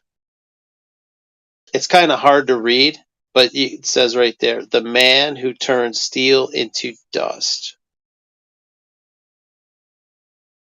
Let me check it out real 1940. quick. Do you post in the chat? I don't see. Yeah, it's in the live stream chat. I've been posting a bunch of shit. Like basically the stuff we're talking about, I've been posting some stuff related to it. Let's see. Let me check it out. I forgot we got this. Well, I know the live stream voice text is there, but I barely check it. I only check it sometime. I don't check it a lot either, but sometimes my eyes are like killing me because I've been staring at a monitor all day and like Yeah. my Oh, eyes I are had hurting. look. I had seen the footage way back then, right? I don't know what year was it. I would say 2012, 2013, maybe. Around that time, I seen one of the video, and um, I seen one of the video show that the freaking kind of like explosion went off from floors to floor. That's why the whole building fall in free speed, like in slow motion. I don't know if remember that correctly or not, but I think that's what I saw from the Oh yeah, you could um see it. You could see it turning into dust. If you remember, one of the buildings there was a piece on the top that broke off, like about 20 floors worth. It just broke. It was like snapped off. That piece right. never hit the ground. So if I were to go up into a tree and take a chainsaw and cut the top 20 feet off, that piece is going to hit the ground. This big chunk of building that was all bolted together, steel and concrete, should have hit the ground in one piece. It literally turned to dust before it hit the ground. It was turning, like here. Let me show you this. This is building number 6, right? The inside, all the exterior walls are intact, but the middle of the building is disintegrated. All the columns, all the steel columns are gone, the concrete, but the exterior Wow, walls are intact. It came from the top down. If you that's look, crazy. if you look to the right, you see the fire truck. Mm-hmm. You know what that building is? That's Oklahoma City. That was the building that they said a truck bomb blew up the building. But guess what? You see where the fire truck is? Mm-hmm. There should be a giant bomb crater in the pavement, and there's nothing. Oh, And it's the same. I could show you more about that. The building across the street, the cars were burned up in the parking lot. oh, so So you saying it that's what that's what it's the they use? same weapon, man. The same weapon as Oh, Maui. It's Maui, coming from California. it's coming from the roof down. Look at this one was in Russia. It was Oh, a children's indoor playground. It came from the top down. The beam comes from the top down. man, It was that's like a crazy. Chuck E. Cheese type building in Russia, and a bunch of children died in the fire. It happened so fast they couldn't get out. Right. That's Yeah. crazy. See, well, I came in contact with this information like a while back in um the wildfire in California, right? And I heard people was talking about the laser weapon, whatnot, and but I never deep dive into it, man. But the way you showing this and explain it, man, it's mind blowing right now. Oh yeah, Paradise, California. There's like thousands of people missing from that. No one could find them. And they brought snipers in, dude. There was snipers posted up with a 50 cal sniper rifle on top of a like a ambulance or something, some kind of truck, right? And there was two guys. There was a spotter and a sniper. I'm like, wait a minute. The place was destroyed by a fire. Why you got a sniper with a 50 cal? Is this a fucking war zone? You're gonna snipe motherfuckers that just had their life devastated? Any survivors get sniped? What is this about? They don't want Bringing in people they don't want any witness to tell what they saw I or what guess they had not. record, man. That's And some serious weapons. If you got a 50 cal, dude, that's some serious. You know what I mean? Like you could snipe your ass from a mile away. right, So what are they bringing in guys like that, right? Um, that just shows you the enemy is within. It's within the country. right. See, a lot of these guys that come in here, well, usually like I be in the politics and religion, and they come in here and they said, "Why are you guys talking about flat Earth, man? This is not important, you know. Oh, this other a lot of important stuff out there. Why are you talking just about the flat Earth? It shouldn't matter because just because the Earth is flat, man. But the Earth is not flat. They're trying to argue with us, and we try to explain to them, man. Flat Earth is just a first step, and flat Earth will open up to every little thing out there. And when you get flat Earth, man, everything else it's easy. But they It don't ties seem you to get in. it. Yeah, they don't seem Once to get it. once you get it, well, see, I knew a lot before the flat Earth. I knew a lot, right? A lot, but I was naive enough before flat Earth to think a guy like Trump could be someone to fix the problem. I'm like, dude, he knows, because I knew a lot of shit, like a lot more than a lot of people even know now. But I couldn't tie it all together because I couldn't see the big picture that they're all working on the same team. Only after I found it out, I'm like, this only works. The whole globe deception only works if everybody's on the same page. Like every single leader of the world is on the same page. Otherwise, someone's going to snitch. So that's the fucking eye awakening. Like, oh my God, everyone is a sellout. There are no independent nation states. Everybody's a sellout.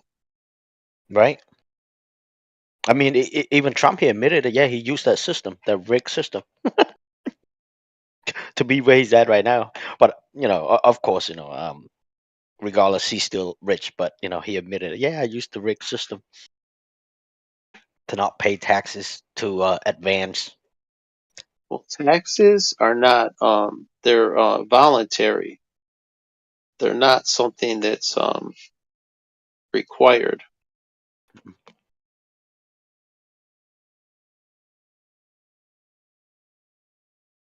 See, this is a picture So I just dropped. If you look look at the shape of that, right? And if you ever seen a toroidal field, right? You have the funnel on the top, and you have the donut shape, dust cloud, right? right. Like this, like this. You have the energy. So if you look at the first diagram, right? What do you have? Something coming from the top down. You have the green line, right? That's the disintegration. And you have I mean, you could visually see the shape of the dust. It's like a donut Right. shape. And then the inside of the donut is the funnel, like the vortex from the top. And then the plane is where everything's being pulverized between it. It's literally it's disintegrating from the top down. The beam is hitting it, whatever energy beam, and it's pulverizing it mid-air. None of that shit hit the ground, aside it was just dust by the time it hit the ground. Right. It looks crazy though. It is crazy, man. This is some crazy weapons, bro. Like here, this Well, this is a you mixture want to of know something things. crazy, bro? Sorry. Hmm. You want to know something crazy? When we trying to tell people to look into this information, right? They will reject it. They don't want to, look into it.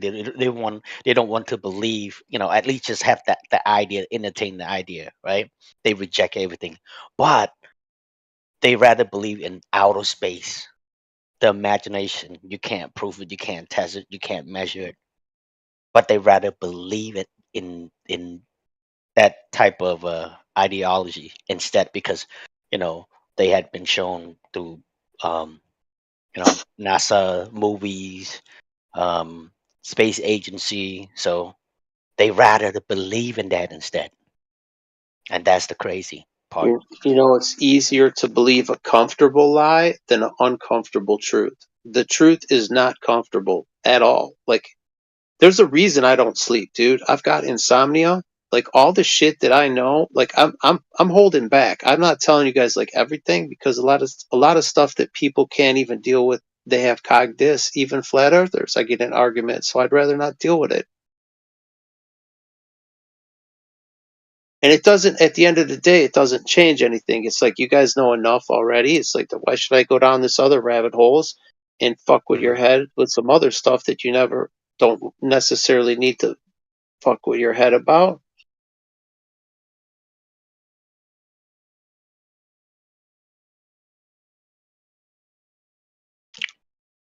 But you see the way the police car, the back half of it lines up with the front half of the van across the street. Perfect alignment. The plastic siren is not fucked up. It's not melted.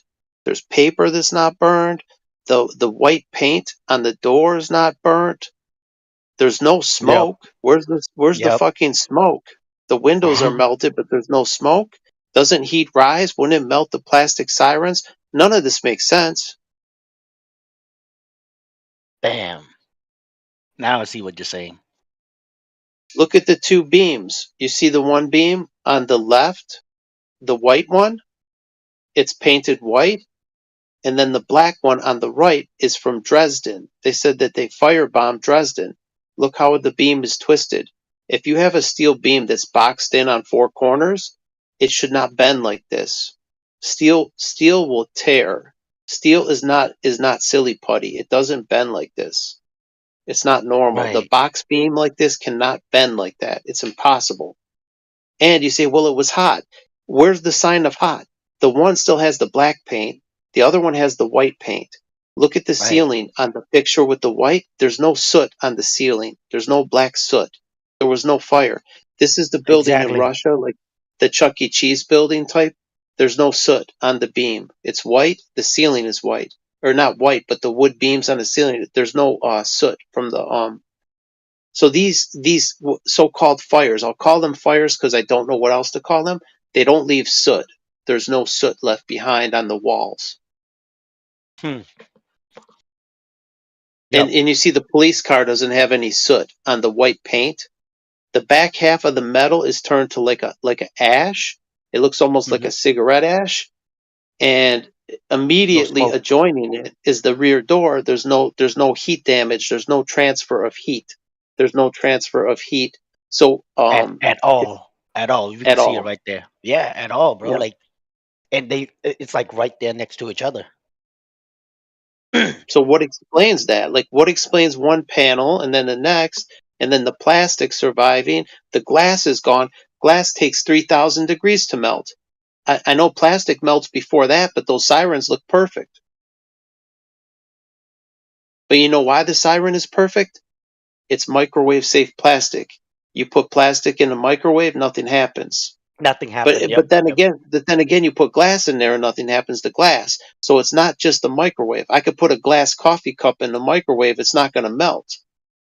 Something's melting that glass. It's not just the microwave. Something else going on. Damn. I mean, so paper, you put paper plate in the microwave, don't do shit. Put some aluminum foil, you get some fireworks. That shit will, you know what I mean? Like something like aluminum foil will It go will off. start fire. It will start to burn, and you would smell the burn and all that stuff. You're right. Man. So it's not as simple as just a microwave or just a laser. Like a laser will burn shit. You know what I mean? A laser will burn all kind of shit. So it's not. I don't know what the fuck's going on. I just know what it looks like afterwards. I know what the aftermath looks like. Right. How it's working, I'm not sure. I have a vague idea how it's working, but not sure. I know I it's got you, coming though. from the top. It's definitely coming from the top. The damage is always top down.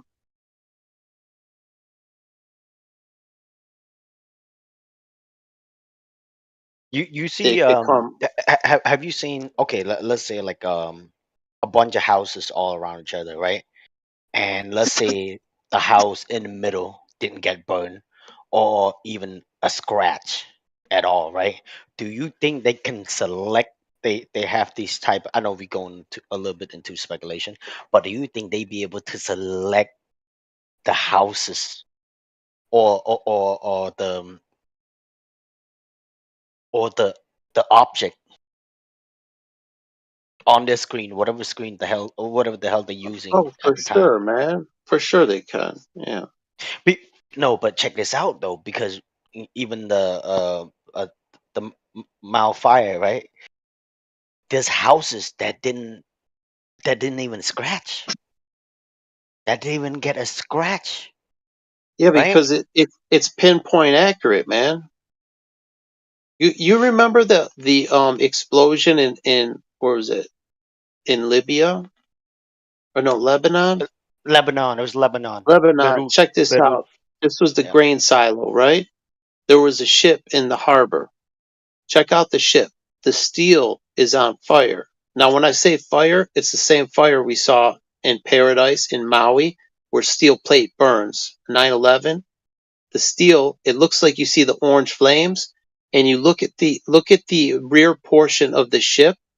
One panel that I circle with red is like ash, but then 1 millimeter away, the steel plate like touching it is fine.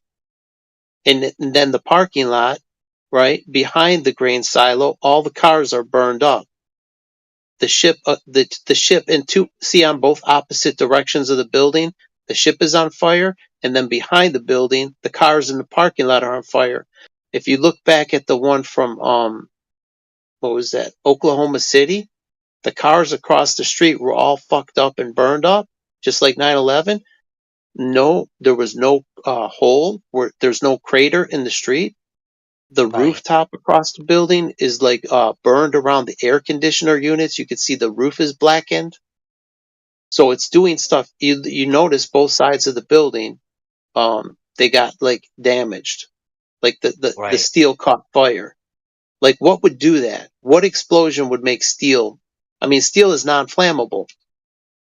right. So these are non-flammable materials that When I say burning, it's only because I don't have another word to use in place of what it looks like fire. We don't have another word to describe that. No, I got you though. I got you. Yeah, yeah. But hey, when when the supposedly something went off, in Lebanon, Beirut, right? Well, I thought that was also fireworks factory or something, or they have some type of explosion too. Well, what You, explains the steel ship catching fire and the no, no, cars no, no. behind I'm it? I'm saying yeah. Maybe they did use whatever that weapon and hit it. The explosion, which is right. When everything start to burn up or melt or whatever, the explosion just went off. But they did use it at the same time. But you can also see it. The bomb went off too in there. Well, I don't know. If it's a Well, bomb no, or these are the fireworks. side Yeah. effects. Like these are the side effects of the device. Like the device has different settings. They have some Hmm. that'll just burn shit, like on Maui. Those settings are just they're not all the same. Let's say you can Right. adjust the settings on this weapon. You could do things silent, like the burning in Maui, just silently burn things. And then you could have Hmm. like something like 9/11, where the building is like pulverized as it's coming down with like, you know what I mean? It's being pulverized. This Hmm. building had an explosion. It had the impulse, the explosion. And then this is the side effect where the Right. in other words, the energy blast comes down, and then it hit the stuff surrounding it, like the ship. The ship got hit with a secondary blast. The cop car on 9/11 was hit with the secondary blast. There was cars like almost a mile away in parking lots on 9/11, all burned up like Maui, a mile away. So these are Right. like secondary effects. They're not the main effect, but the secondary surrounding shit, it affects things in the whole general area. No, I Now if you got you go though. if you go Yeah. see the I dropped a lot of shit, but see the beams. If you go above the Hilton, this was a Hilton hotel. This was like the silent one, where the Hilton, it started on the roof and it burned down like a candle. And these are just screenshots I took from a video. And you look, the pine trees didn't burn, right? You know how flammable fucking pine tree is, right? Yeah, just a It's little all bit. It will start to burn like nothing. Oh, snap. it burned. So Look at what's on the last photo. Like, we know a hotel, this is more than one floor, so they have an elevator, they have stairs, they have toilets. Where's the elevator? Where's all that shit that they shouldn't burn? There's nothing left. There's literally nothing left except the tree. right. And then you look the photo on top.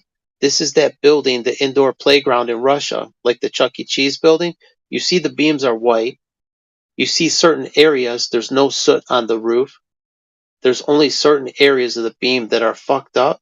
And then if you look the way they're twisted, you know what the right hand rule is, right? With electricity and things, it has a right hand twist. There's a right hand rule.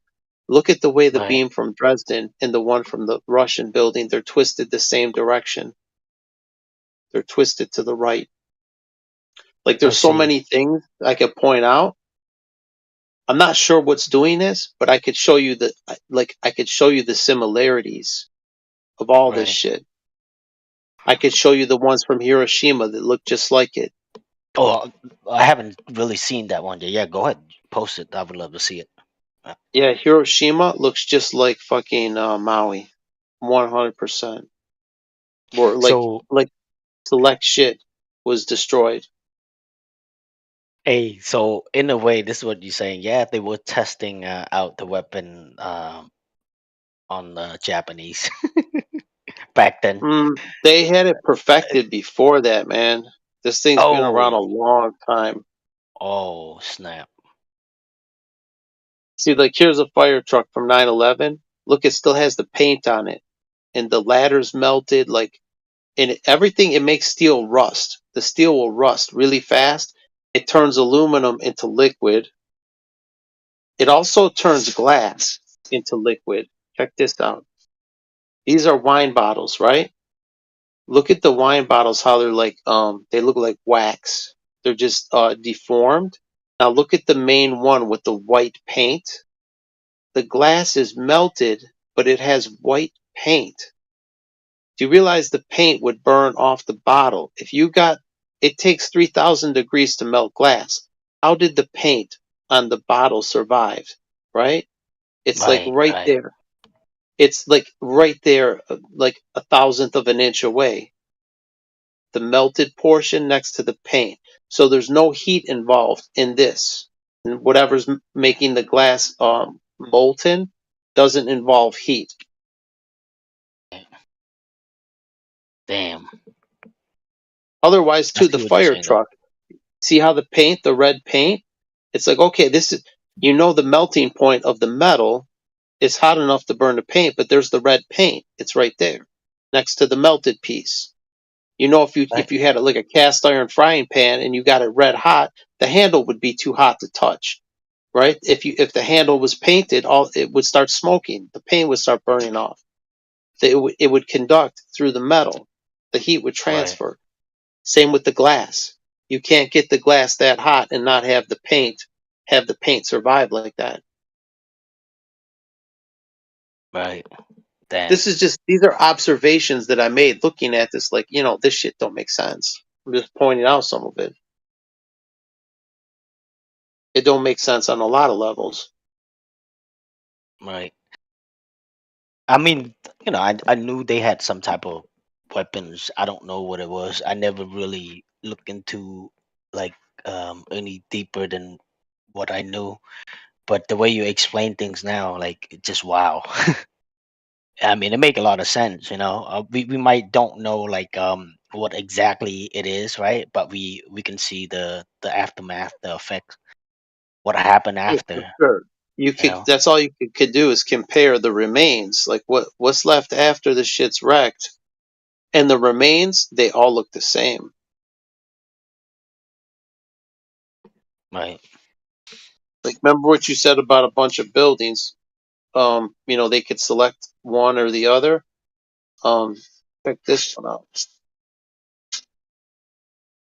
Okay, one of them is Hiroshima, and one of them is just a random neighborhood in California, where like that whole group of houses are completely destroyed, but the one, it looks like 10 feet away, plus the trees behind it, nothing.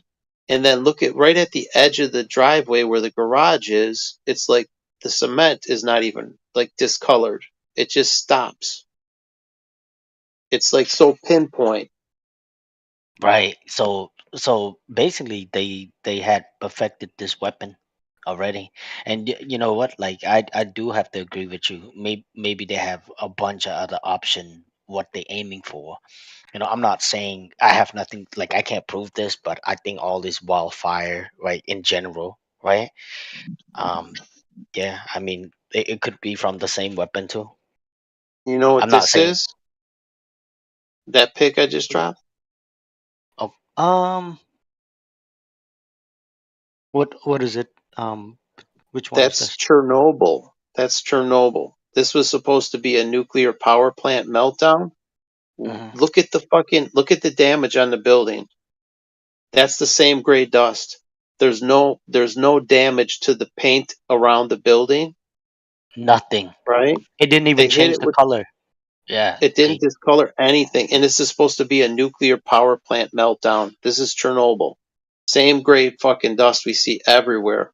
Same shit, damn. right? There's no soot on the walls, the interior walls, nothing. No soot. Concrete pulverized. Well, There's people I, still living in Chernobyl, right? There's people still living in Hiroshima. Where's the radiation? Where's the damage? Like, I heard they start growing everything like after like a month. they, st- I heard they Yeah, start the growing plants and stuff. wildlife apparently is flourishing. And yeah, like Fibonacci just said, there's old people living there since this happened, very close to the zone, and they're fine. there was a guy who would eat the uranium. His name is Galen Windsor. He would literally eat uranium with no ill effect. was a really interesting section in Hibbler's latest film, Old World Order, all about these weapons and how they may have used them actually in the past. Long time.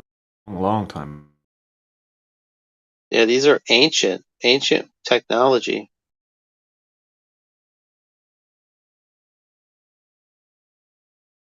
Here is something I found interesting. This is from the Hutchison effect, and these are metal samples of like a close up of what the metal looks like after the Hutchison effect. It like if you know how aluminum is made, it's not pure aluminum, it's an alloy. So they'll take like aluminum and they'll add other metals, they'll mix them in to make the metal stronger. And you could see it looks like the metals are separating from the pure form and the alloys are popping out. So like whatever impurities are in the metal, this is a close-up of the aluminum samples. And the metal would rip itself apart. It would rip itself apart like usually from the center. And if you look at a bar magnet, right? A bar magnet with a north and a south pole, in the middle of the bar is it's a neutral zone. So if you look under there's a certain film where you could see magnetic fields. You could see the inertial plane. The inertial plane is like a dead zone of magnetism. That's exactly where the bars are tearing apart in the center, right in the center. They're like literally tearing themselves apart. And then that picture I dropped earlier, you could see of 9/11, you could see like an inertial plane. You could see like a donut on the bottom. You could see like a funnel on the top. In the shape of the dust cloud, you could see the outline of it. Right. Damn. You It's went deep crazy, on man. this one. You went deep, bro. Probably too many things I'm saying at once, but like I'm trying to give a few bits because I don't know when I'll be on again. I'm just trying to give you a general idea of, and then you could take the ball and run with it. Yeah, thank you, bro. Appreciate it. Hey, you're welcome. That's what I mean. Like the enemy is within. Who's bringing a sniper rifle to the party? You know what I mean? Not the party, but the disaster. Hey, there was a disaster here. I'm gonna bring this 50 cal sniper rifle. What? And that's in America. That's in California. They don't give a fuck. They and like I said, there was a guy. He had a channel called A Plain Truth, and he tried to find like people that lived in Paradise, California. There's literally thousands of people missing. Like no one could find them. They haven't logged into Facebook or YouTube or anything like Twitter, none of that shit. They're just gone. Like it's hard to disappear, dude. There's cameras everywhere. It's hard to just disappear. But they did. They're gone. No one's heard So from them. so basically, well, if the weapons, right, that target the those homes or houses, right, then that means whatever is in there, it will be gone. Well, look at the house. There's no Yeah. remains of that building in what was it? The Hilton Hotel? What was left? There's like literally nothing left. That was made of like modern fire standards. They've all got sprinklers. There's literally nothing in that place that's flammable. The carpet is fire retardant, and then under the carpet there's a concrete floor. There's concrete walls. It's all made of non-flammable materials, but yet the whole building has been consumed. There's not a shred left of that building. There's no So toilets. There's nothing. so what do they say? Like, okay, now what did the expert say? Like the fucking expert that we They don't they we don't don't say believe. shit, man. They don't comment. There was one guy who commented, and you know what he was? He was an arborist. You know, like a person who trims trees.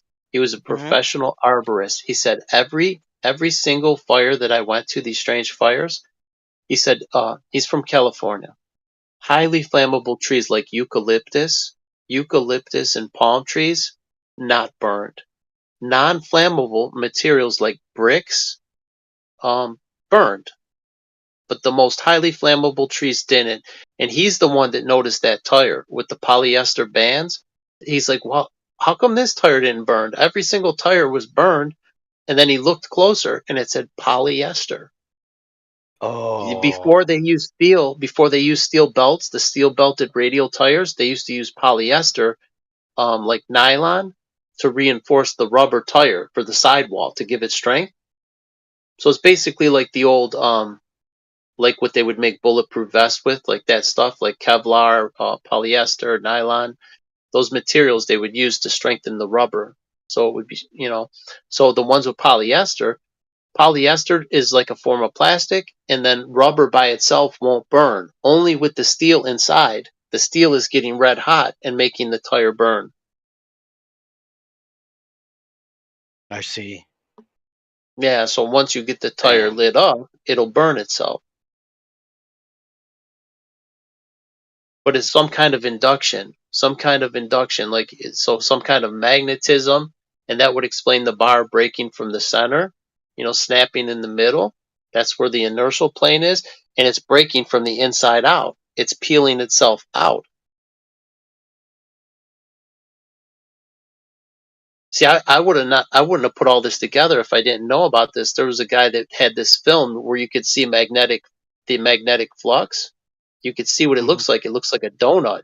And then down the center is like a funnel. You could see the shape of the magnetic field, all the flux lines with the right equipment. And then I'm looking at it and I could visualize, oh my God, there it is. I'm seeing that. I'm seeing that same thing in the dust cloud. I'm seeing it here. I'm seeing the bar break from the middle. It's like, you just got to put on your forensics hat and do some investigations, and then just compare all the crime scenes. Yeah, you went You know, deep. You went really deep on this one. I mean, I heard this topic before. People had explained, here and there, whatever. I get it, but I I'm didn't the get what you. OG. I'm Yeah, the you the OG on OG. this. I've been at this, like, they learned it from me. Whoever's talking about it probably learned it from me. I've been talking about this one for a long time. Yeah, I And think somebody was in here I too that talked about it. Somebody from I from 24/7. Well, that's good, because you know what? I want everyone to talk about it. Like, it doesn't do me any good to keep it to myself. If I don't tell someone else and then you don't tell someone else, it doesn't do us all any good if it doesn't get outside this room. You know what I mean? It just stays dead. No one's ever going Yeah, to I got figure you. this out. Because who else is going to put the pieces together? Like people are busy with their lives doing other shit. They've never heard of this shit. And they still might not believe it, dude. Some people, like, that's why there's other topics I don't even talk about, because like I don't feel like arguing. Yeah. Well, let's say if this topic, brought up somehow at work or something, right? And you start talking about this stuff, people gonna look at you like you crazy with the tinfoil hat, or you a conspiracy theorist. Oh, I know. It happened to me before when I talked about flat Earth years ago. That's why I could talk about it here, because most people here are already well informed. You know what I mean? I'm not dealing with a group of random people that are going to get triggered because they have no idea. Like, if you had no idea that this existed, um, Maui woke a lot of people up because they could see a motivation. They could see, like, hey, wait, this is the most valuable land on earth. Pretty much, this beachfront Maui land is very expensive, and it's a limited resource. There's only so much beachfront property in Maui, right? Anyway, the locals are like, hey, we're not selling for any price. We don't care. At 10 million, no, it's not for sale, right? They were not selling. Oh, And people could see, like, their shit was destroyed, but yet the billionaires like Oprah, their shit was fine. Like, you know what I mean? Only the people where they wanted that land, that shit was taken from the people who would not negotiate. They just did it. And a lot of people knew that the fire wouldn't work that way. It's like, no, this was not a normal fire. Because why are the blue cars not burned? this blue awning that's made of vinyl, it didn't burn. But yet this building is made of fucking concrete block, and there's nothing left of it. Glass is gone. The concrete block is like, Right. if you wanted to go So start a bonfire in your backyard, you wouldn't go get a stack of bricks. Hey, I'm gonna get this stack of bricks. Let's have a fire, right? You ain't yeah, never gonna get those bricks to catch fire. yeah, but hey, so those people well, I'm sure that they have um the insurance for the property, for the house, right? Yeah, but where was the paper? The papers were in the house, right? So it's like these people have nothing. If they survived, if they weren't in the house when this happened, where all the documentation, right? Like It's imagine gone. trying to prove it. Yeah, I own this piece of house right here. Well, prove it. Like, how do I know? You could be like, how do I know you own this? I mean, yeah, you should be on the record books or whatever, but filing a claim with the insurance company, they could drag their feet. They have the EPA. They have shit like that. They said that they can't rebuild because the ground is contaminated. That's what they said to people in Paradise. No, the ground is contaminated. You can't rebuild here. So basically, they've stolen the Oh, land from the people. They've stolen land in California, in Maui, and like countless other places. This is happening everywhere. It's happening in Canada. It's happening in the United States. It's happening everywhere.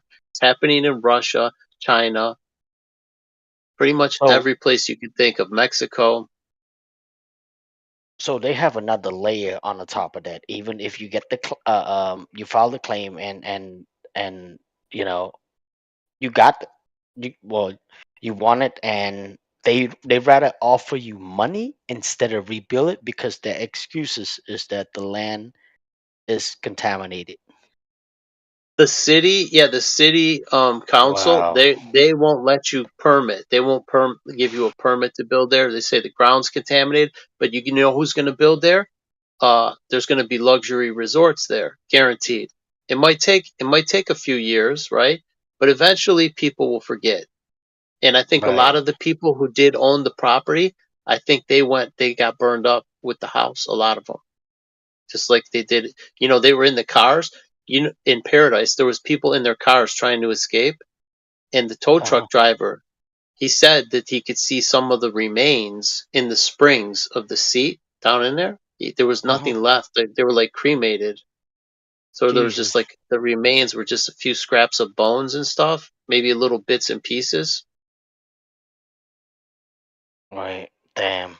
There was some other stuff. I don't know if it's fake or not, but the person, it's kind of graphic, so I don't want to post it. But the body Mhm. looked charred. It looked charred. And then the people, like the people from Mount Vesuvius, how they were like encased, it kind of looked like that. They said, "Oh, a Right. volcano from Mount Vesuvius, it turned these people into ash instantly."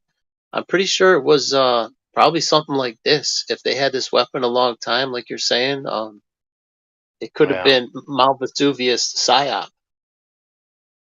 Jesus. But imagine to all the victims, right? Like the family that are alive, and they lost their loved ones, and the property, the house is gone, their home is gone. Man, I Yeah, couldn't yeah. imagine. I couldn't What if you're the imagine, like, survivor? You right? You go to right? visit the house and someone snipes your ass. There's a guy with a Oh, sniper rifle a mile away, ready to smoke you, man. You go back to your property to get some belongings. yeah. You seen the people was in the water? I seen certain clip. The people was in the water. They trying to get away from everything because everything just stopped. Well, a lot of stuff was just burning like crazy. Yeah, I've seen that. I've seen that. And the water was choppy with the wind. Every one of these incidents has high wind, right? There's high wind involved in all of these. Coincident, right? To the point you can't even see Fire shit. tornado, right? Yeah. Right. Oh man. And you know what?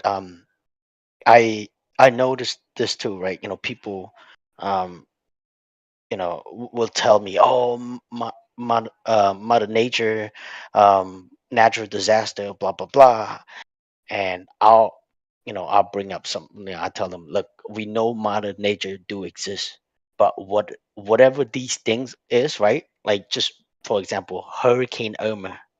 I left Florida, went to Mississippi, right? And it was still strong though. It was still strong, right? And a lot of places got destroyed too. I think especially South Florida. I was like in Tampa, St. Petersburg or whatever. It wasn't too bad, but we had to leave the state, right? But guess what happened? They made so much money. Every gas station ran out of gas. You go to Walmart, like most of all the stuff off the shelf. Or people go to Home Depot, Lowe's, right, buying all like the the supply to board their home and stuff, right, to protect their home. Basically, like just this disaster, this hurricane, just one hurricane, right? They make trillions of dollars in that region alone, right? And you know what? I start to notice they trying to normalize this stuff. Every year something happen. Every year, oh, the hurricane's coming, and every time um this event happened, right? Everything and most of everything in the store are gone, being bought like water, especially water. Right, I went to Walmart. I went to gas station. Most of the places don't have no water if you're a little late. You know what I mean? But yeah, they made so much money already. You know what Period. you said? Disaster. This guy called it disaster capitalism. Like these are man-made storms, and like you said, the big companies like Home Depot, Lowe's, they're selling the plywood to board up the windows, the tarps for the roof, like everything that the stores are cleaned out, all this stuff. So they're making money. Their stores don't get wrecked. Like if you looked on Maui, there was a supermarket, like I don't know what branch it was, but it was like a chain supermarket. Nothing, no damage whatsoever. So like all the gas station was not harmed. The same thing in California. The gas station, the corporate gas station, nope, that's fine. Something is very pinpoint accurate, and it hits certain things and it leaves other things, and I can't explain why. Like, I mean, I kind of can. Like, I know that somebody's pulling the trigger, somebody's aiming this. There was a picture I dropped where a house was cut in half. Like, it wasn't completely destroyed, it was like sliced, like you would slice Oh, a cake. It was just clean cut.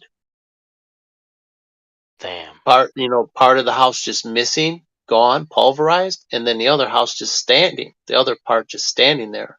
And there's no damage to where like the slice is. There's no scorch marks or anything. It should be That's in the pic. crazy. If you roll through the pics, you should see it in there. Okay, let me see. But I dropped so many pics, I don't want to keep spamming. No, well, I'm cool with that. I'm cool with that. So, Well, I mean, duplication. I don't want to have too much duplication if I keep spamming the same shit. Oh yeah, yeah. You scroll up a little ways, you can see it's above the Oklahoma City, and above there's a 9/11 where there's like a blue circle and then a green line and then the red lines. Go above, there's the Oklahoma City building. There's a random, I'm not sure, subdivision in Cali, and then there's the house that was sliced. You can see the shingles on the roof. It's hard to identify what it is, but there's like only one little slice of a house, maybe 10 feet wide, that survived, and it's man, a white house. It's painted white.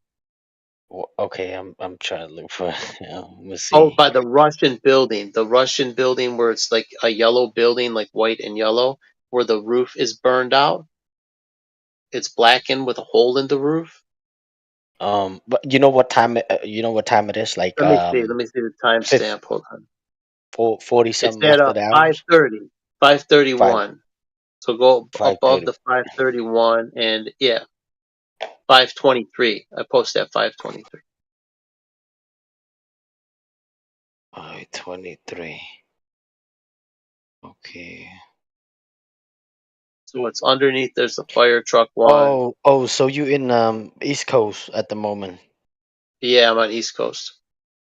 Fine. I stayed up all fucking night. Yeah, after this, you're gonna need some rest. Oh, Dude, I stay up all the time, man. I got insomnia.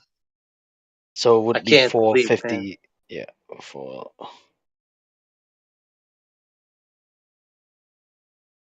before. You say, oh yeah, I see it right there. Holy shit! Yeah, you're right. How do you explain that, right? Right, bro. Like, look, if stuff start to burn, right? Like, even the parts that remaining, it would still like will darken the color, will change the color at least a little bit. Nothing, You right? want to see something? You mentioned Home Depot, right? There was a Home Yeah. Depot fire, where the whole building burned down, and there was some strange shit. Like inside the building, there was no soot, and then the lumber, there was a cart. I noticed the lumber. There was like 1x6 pine boards. I used to use these when I did roofing, a lot, and the pine boards looked like rubber. They were just sagging. Hmm. You see how that's just sagging down those boards? Let me see. It looks like a wet noodle. Oh, what? Yeah, that's lumber. And then there was a girl that was on. Oh But yeah, I what? don't think I should. Yeah, but how the hell is that even happen? I don't know. That's a good question. I don't know. I don't know what would Wow. do that to lumber. You know what I mean? Like lumber. Yeah. It didn't burn, but it looks like it lost all of its strength. It just turned to like a wet noodle. Yeah. Just sad. Like a wet noodle. That's the good word to put it. Where was this? Where was this one? I heard about That was something about Home that was in Depot. California, and Oh, okay. there was a girl in Geo server. She lives like right behind that in the apartments, right behind it. She saw this. She lives right by that Home Depot.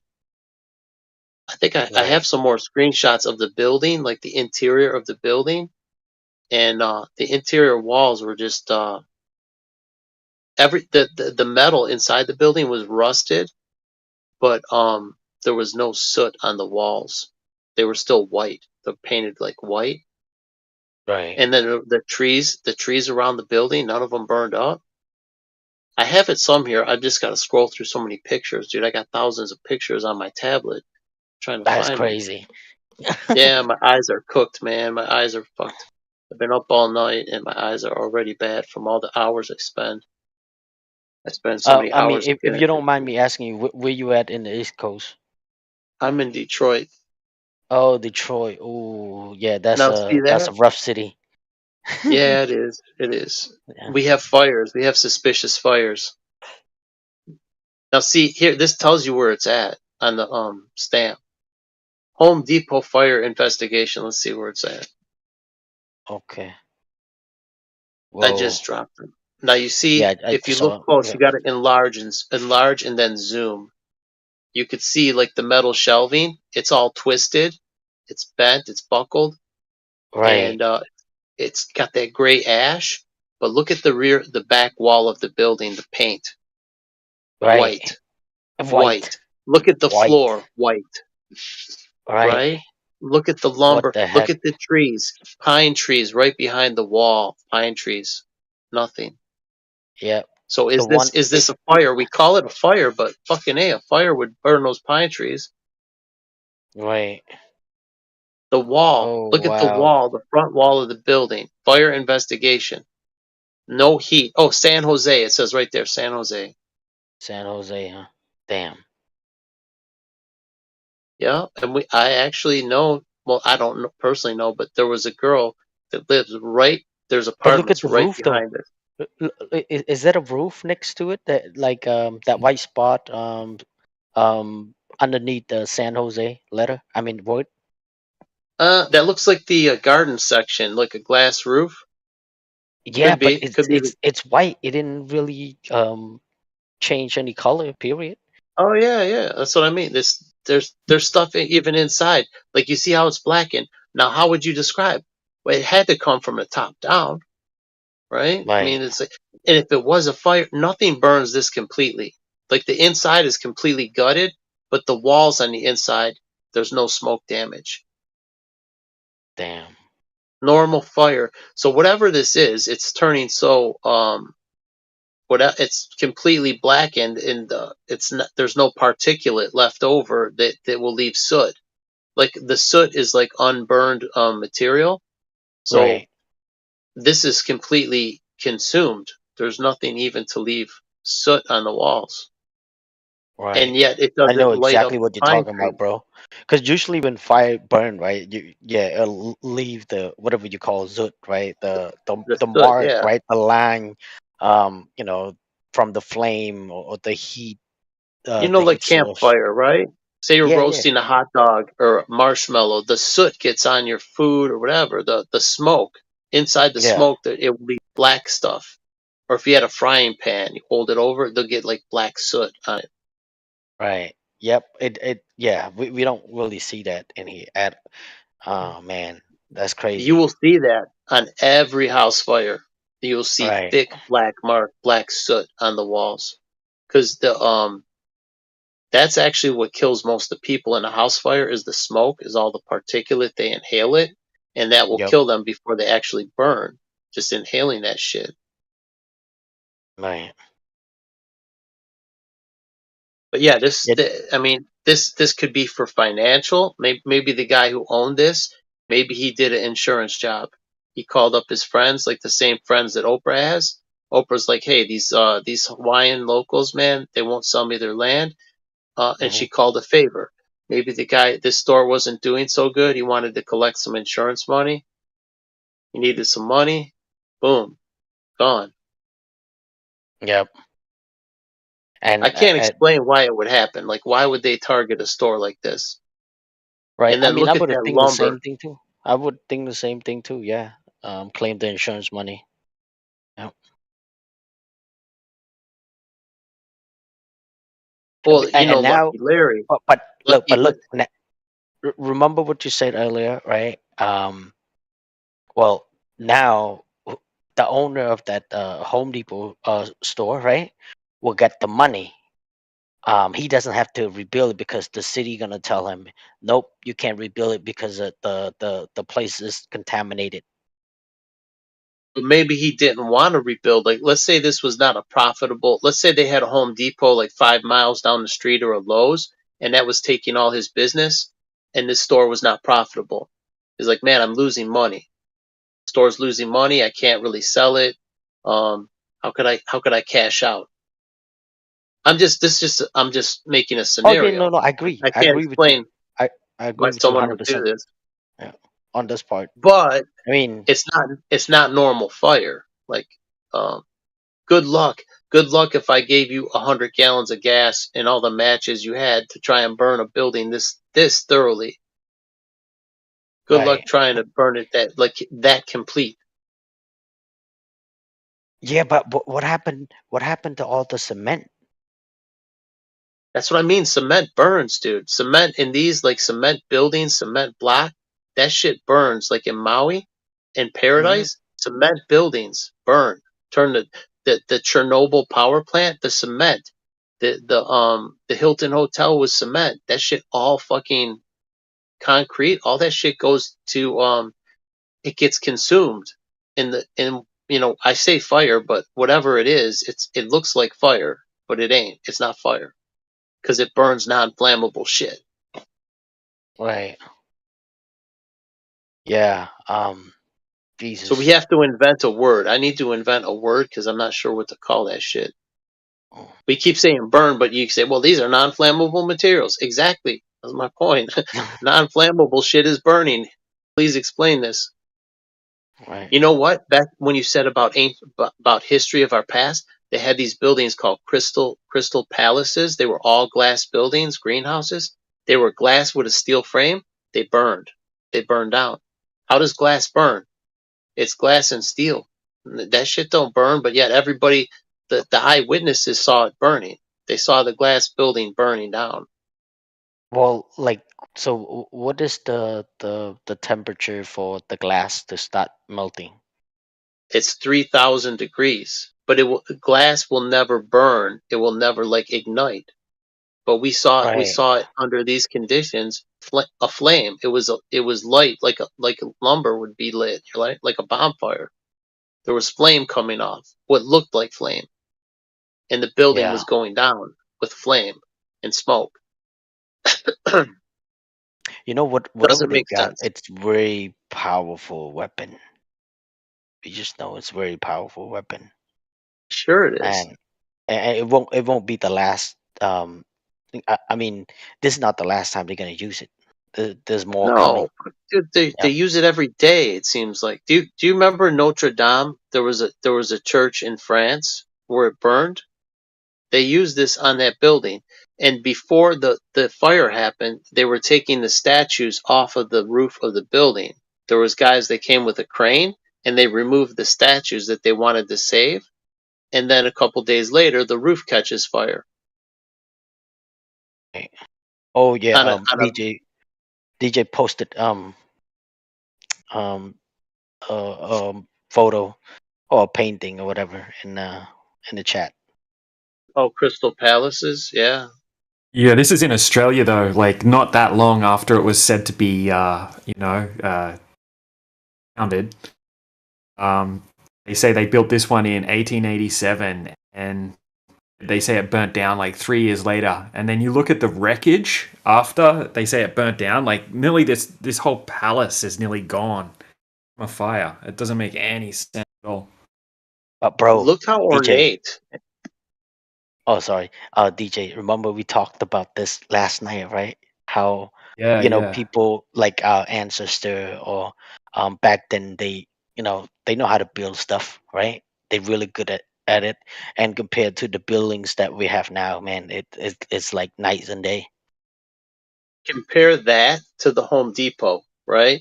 This Home Depot cinder block building, and look at that. Look at all the detail, all the materials that they use, the attention to detail. And then here's a photo after the fire. Look what's left. The statues. Wow. Very How can a sus, fire? man. Yeah, man. How can a fire do that much damage to like a building that's made out of those?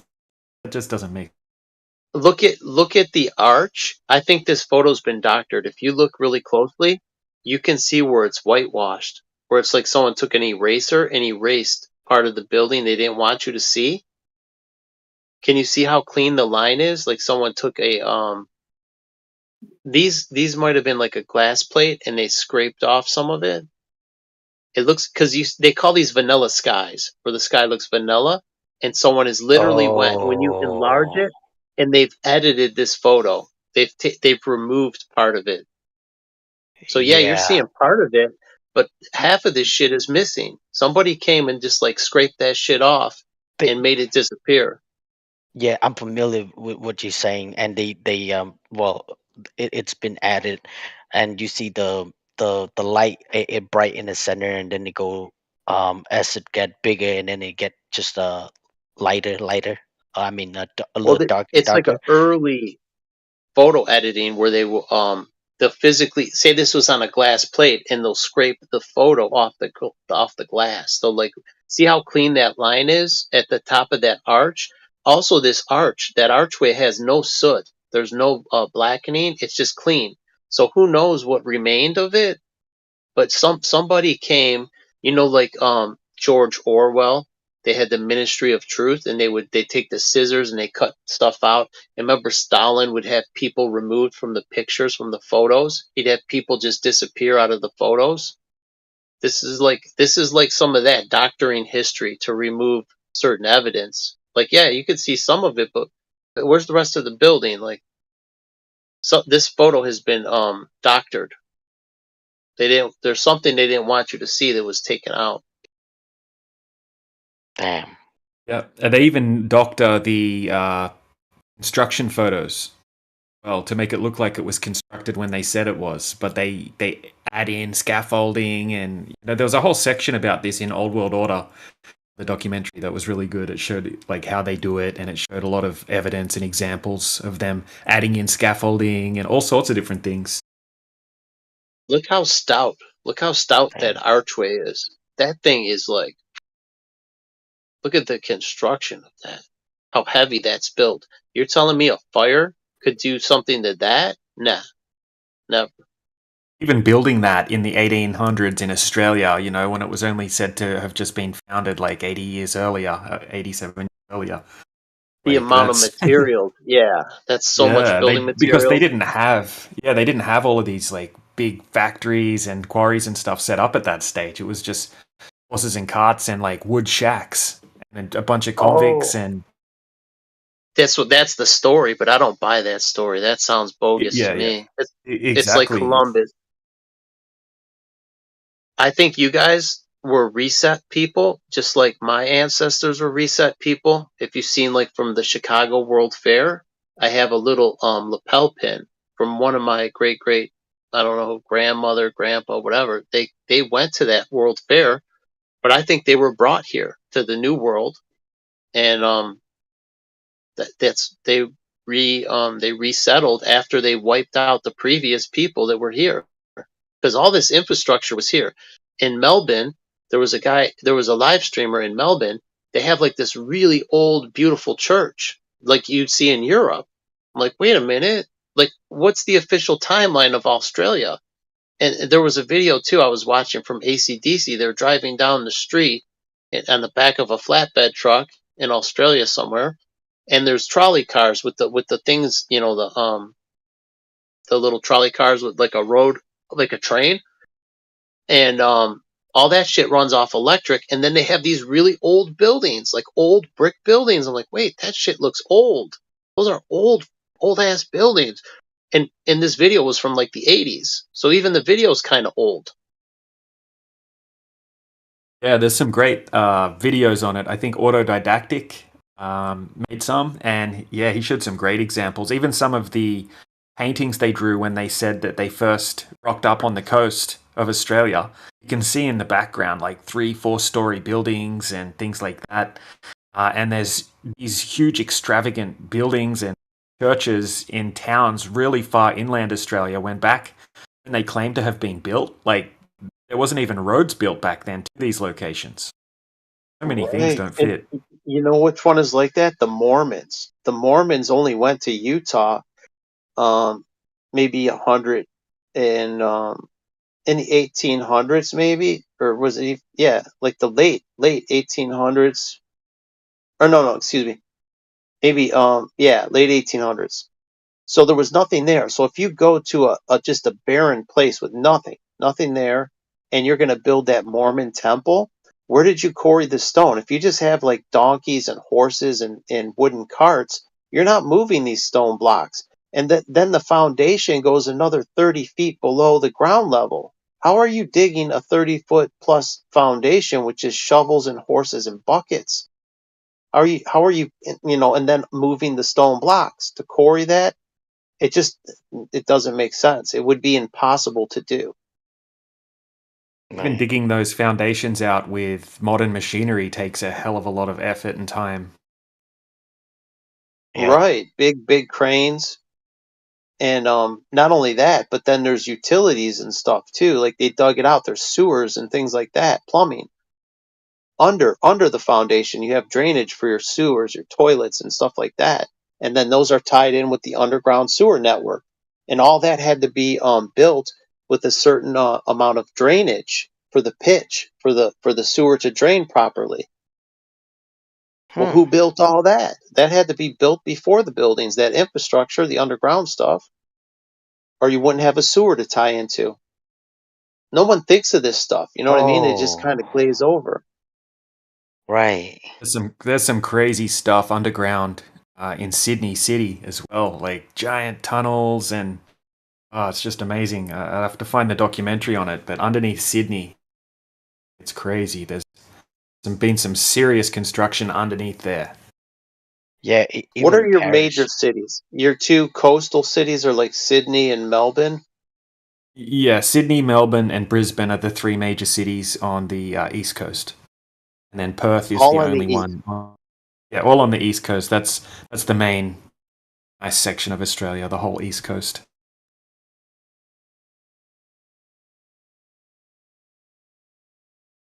That's like the coastal cities like New York and San Francisco. Like San Francisco was where a lot of these strange fires happened, and then New York, lots of it in New York, and then Chicago and cities in between. See, that's what the they don't even have to be like, they can be sloppy with their story. Like, oh yeah, yeah, how did we have to explain they came from New York, but then they traveled, how did they go west? Ah, I know, they found gold. They found gold and they went to San Francisco and then they built out from there. It was a gold rush. That's it. So a few ragtag gold miners built this entire infrastructure, like this metropolis, right? And a few Mormons built Salt Lake City, this giant, even just the Salt Lake, that temple, that Mormon temple, that thing is impressive. It's all old world stuff. You know what I mean? It's like, and I explained this to someone. I'm like, look, the Amish people are good craftsmen, but they can only work with materials like hammers and chisels and stuff like that. So they make wooden furniture. They don't work with stone because they can't cut it. They can't cut, they can't, you know what I mean? To cut stone, it takes a whole different set of equipment, and you need machine tools. Yeah, Somebody what had the some hell good did they have? machine tools. What the hell did they have it back then? What the hell did they use to cut this big stone? Not only cut, but they're polished. They're polished and they're cut so precisely they fit together with no gap.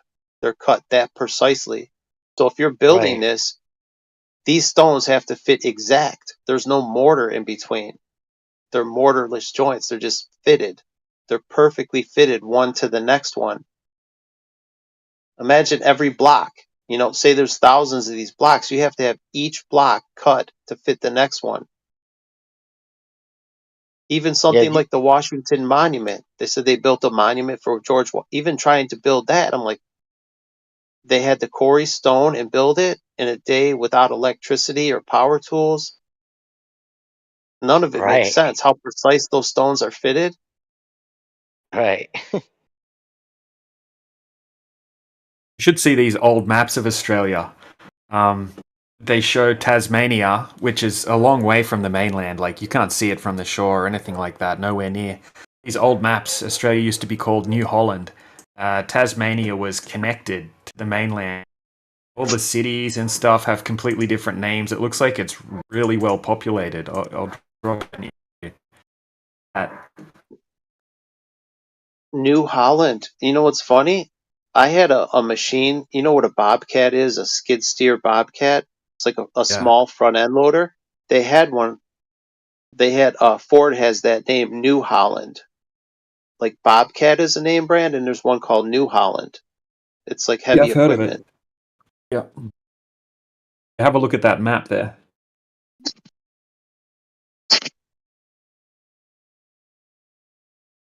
Oh wow! Look at the shape of it. Interesting. New Holland, New York. See, they're resettling these places. New Holland, New York. Interesting names too.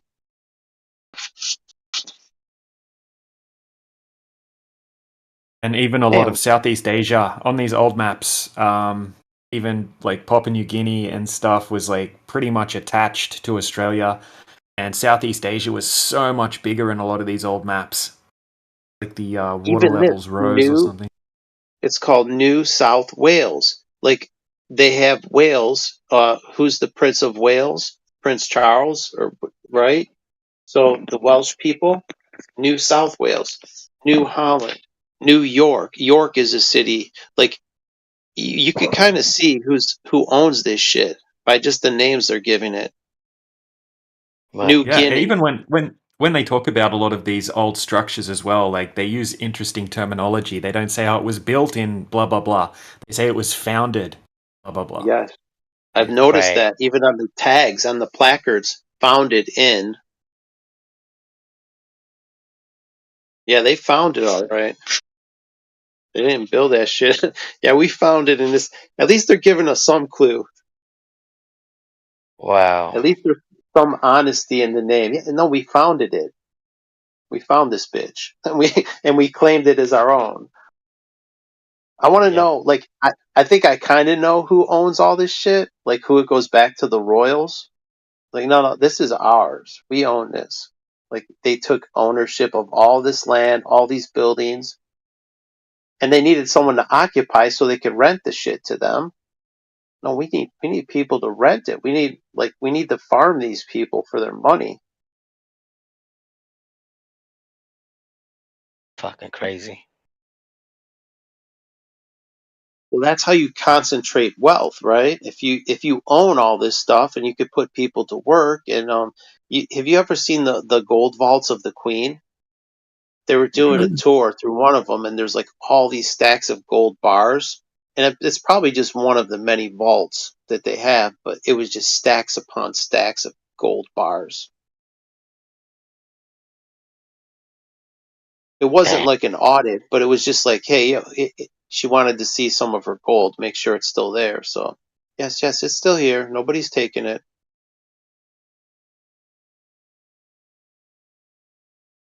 Not that they Thank could you. spend it all in a thousand lifetimes.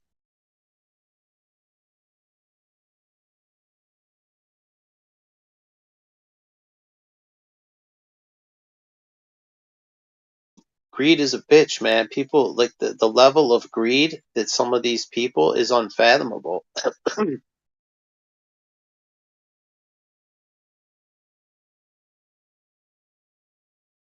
Yeah, I And got you.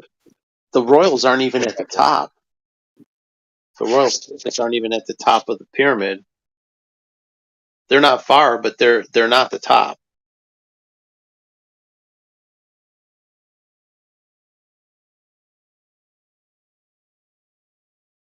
Yeah, definitely not at the top. Yep. Governments, these families, they're just kind of like mafia organizations for the real people in. Yeah, they might be the right hand man, so they're still doing well. They're still doing very well for themselves, and that's why they go along with it. They know they can't fight the people on top, so they're okay with their position.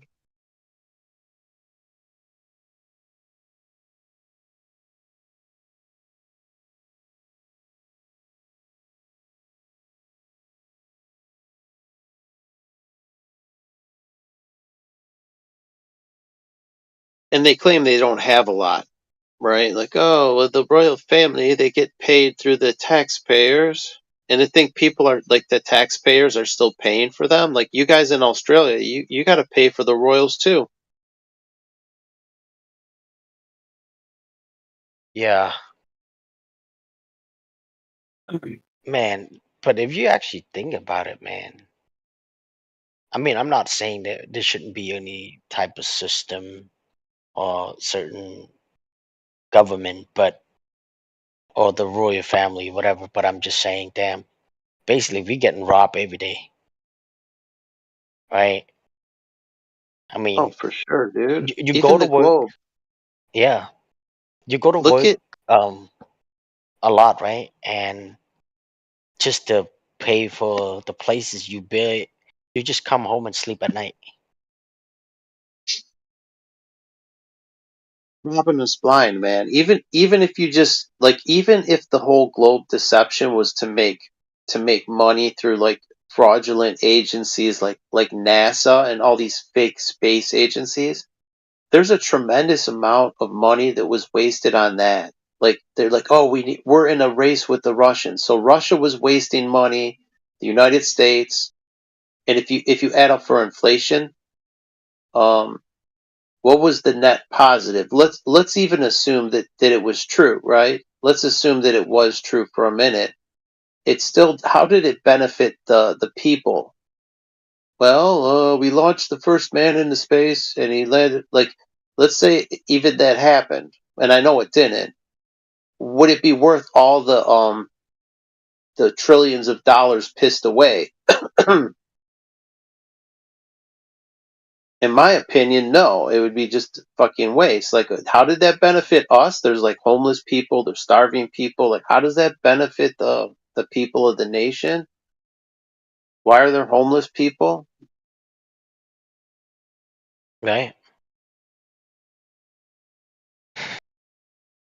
It's tough, man.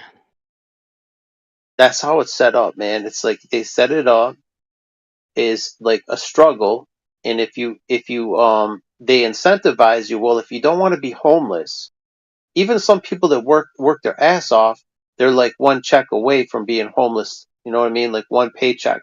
So say like this disaster or hurricane or something comes through or whatever, there's people that are going to be screwed. You know what I mean? Like nowhere to live, Yeah, and man. then they have Maybe no that's savings. why they don't get rid of places like Skid Row in America. You know, they're like, look at this place. That could be you. You better follow our rules, conform, or you're gonna be on Skid Row, bro. Yeah, that keeps people motivated to work harder. Better work harder, man, because you'll be homeless. You'll be starving and pushing a shopping cart. Be living with rats in a sewer tunnel somewhere. You notice Yeah. there was a documentary about people that live like under Las Vegas in these tunnels, and occasionally it does rain in Las Vegas, and then the tunnels flood, and some people drown. They wash all their shit that was stored in the tunnel gets flushed out and lost. So most of the people they were on meth, but still, aside from the fact they're drug users, a city like Las Vegas makes billions of dollars in revenue from gambling. They could have someplace set aside for people so they don't have to be on the street, like shitting on the street or whatever. Just like a basic place for them to live off of the streets. Yeah, but they don't want that. Well, it wouldn't even be expensive. Yeah, I know they want people to suffer. I think they get off on like the suffering of everybody. Even people that work are basically everything that you work for is going to the bank. You're paying interest on a house, you're paying property tax. So like you don't actually own the house. You only own it as long as you could pay them the tax so they don't repossess it. So you got people chasing their tail for their whole life, and then they try and save some money, and what happens to all the money they save? It gets worth it gets worth less because they inflate. They cause inflation with all this money printing. So let's say you thought you were good. You worked your whole life. You're like, man, I saved up. I got 200,000, and you blow through that. You blow through all your savings in just a couple years. You thought it would carry you 20 years, but it only lasts you like 5 because there's so much inflation with all the prices. Right.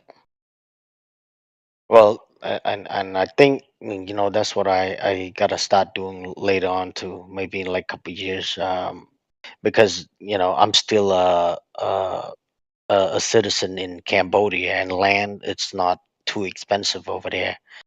I got family out there. My mom, my dad, they build like a couple houses, but that's for them though. But I need to go get some land in a couple years, and just to have a plan B. You might be better off over there because the people live off the grid. They have ways to live off the grid. They still have a farming culture and stuff. And a lot of the rural areas, like if you wanted some farmland or whatever, and then you could have a homestead, like a Owen Benjamin homestead type place, and then they're not going to tax the shit out of you. Yeah, if it hits the fan in a big city like Sydney or New York or something like that, and just say all of the power goes out and the major supermarkets can't get their supplies, within a very short amount of time, it's going to be absolute chaos. But if you go to somewhere like Cambodia or Thailand or Sri Lanka or something like that, and all of the supermarkets shut down, it's not really even a big problem. Most people don't even rely on the supermarkets. There's market culture. You just go down to the markets. The markets aren't going to stop because the power goes out. They're not going to, they get their supplies there, with a little scooter and a cart or something like that. It's a huge difference. Yeah, Yeah, they yeah. got I'm really chickens and fish. Like they're like everything they do is like they have farmers markets. It's local. Yeah, yeah, At bro. least some of cultures. these small places like that. I don't know about where he's from. Might be a city area, but if you live in the country, that's how it is. The country folks, it's all farmers markets. Yeah, we pretty much plan all kind of stuff, even when I was in Cambodia. And but yeah, most of the people that live in the countryside, right? Everybody got vegetable, everybody got plants, got herbs, and you know whatever they plant on the land. So like it's not even that hard. And a lot of time you don't even go to the market. You only go there if you want to get some like some beef or some chicken, or even sometime I kill a chicken and cook right there. We used to raise chicken too, so. That's what I mean. I live Chickens in are easy to raise. You don't need a lot of like cows would be more expensive, and then you got to refrigerate all the meat. But chickens are like one meal. You could have the eggs, or you could have the chicken, or both. You know what I mean? Like sometimes when the chicken's old, you get chickens.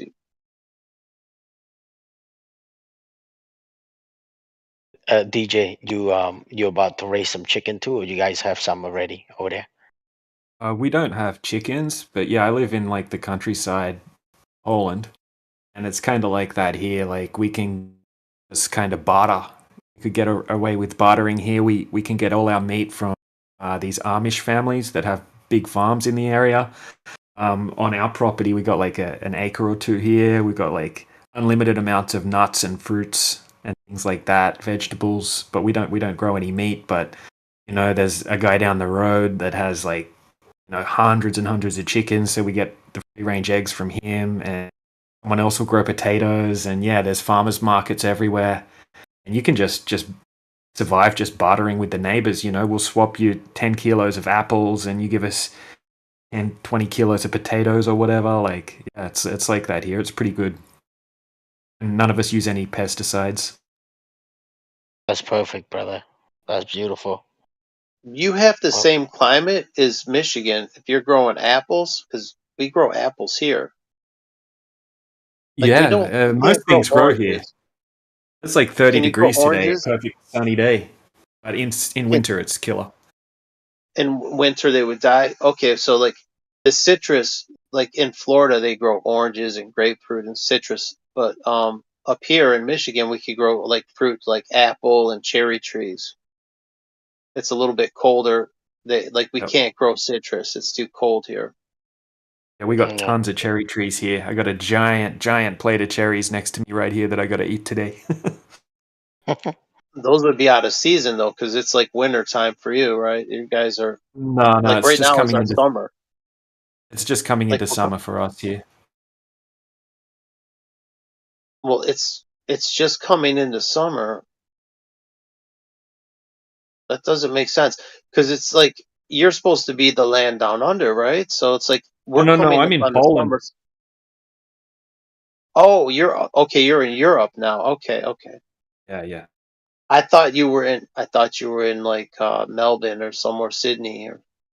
No. I grew up there. I grew up in near Brisbane, east coast of Australia, but I've been in Poland for the last 3 years. Did you say Poland or Holland? Yeah, Poland.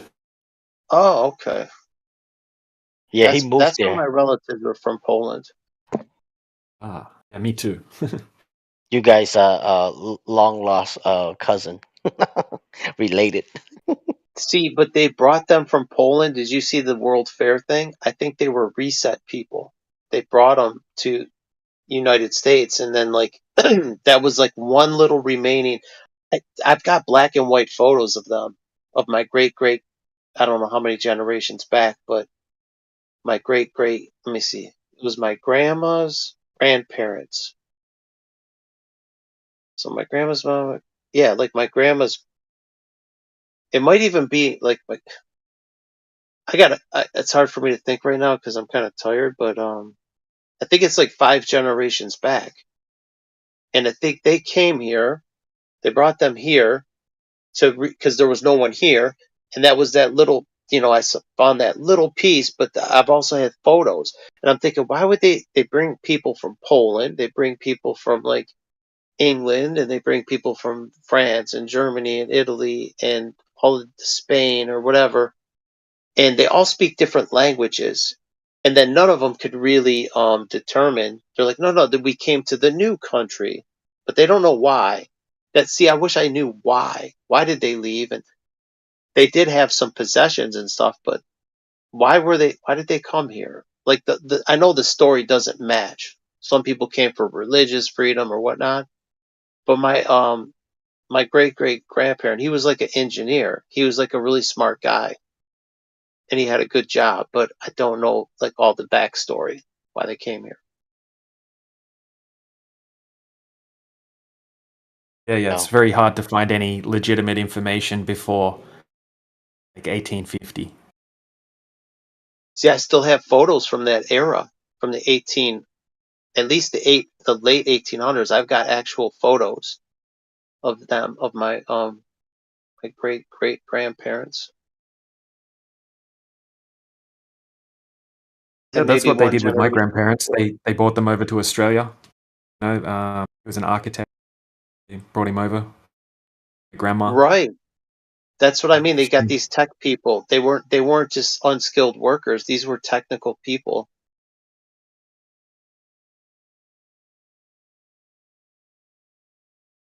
They're like, oh yeah, the Irish. They built all the tunnels. I was like, well, how many Irishmen were there? They built all the tunnels under New York. They built them like they built the the canal systems. Like, I don't think there's that many Irish to do all that. That's a lot of damn work.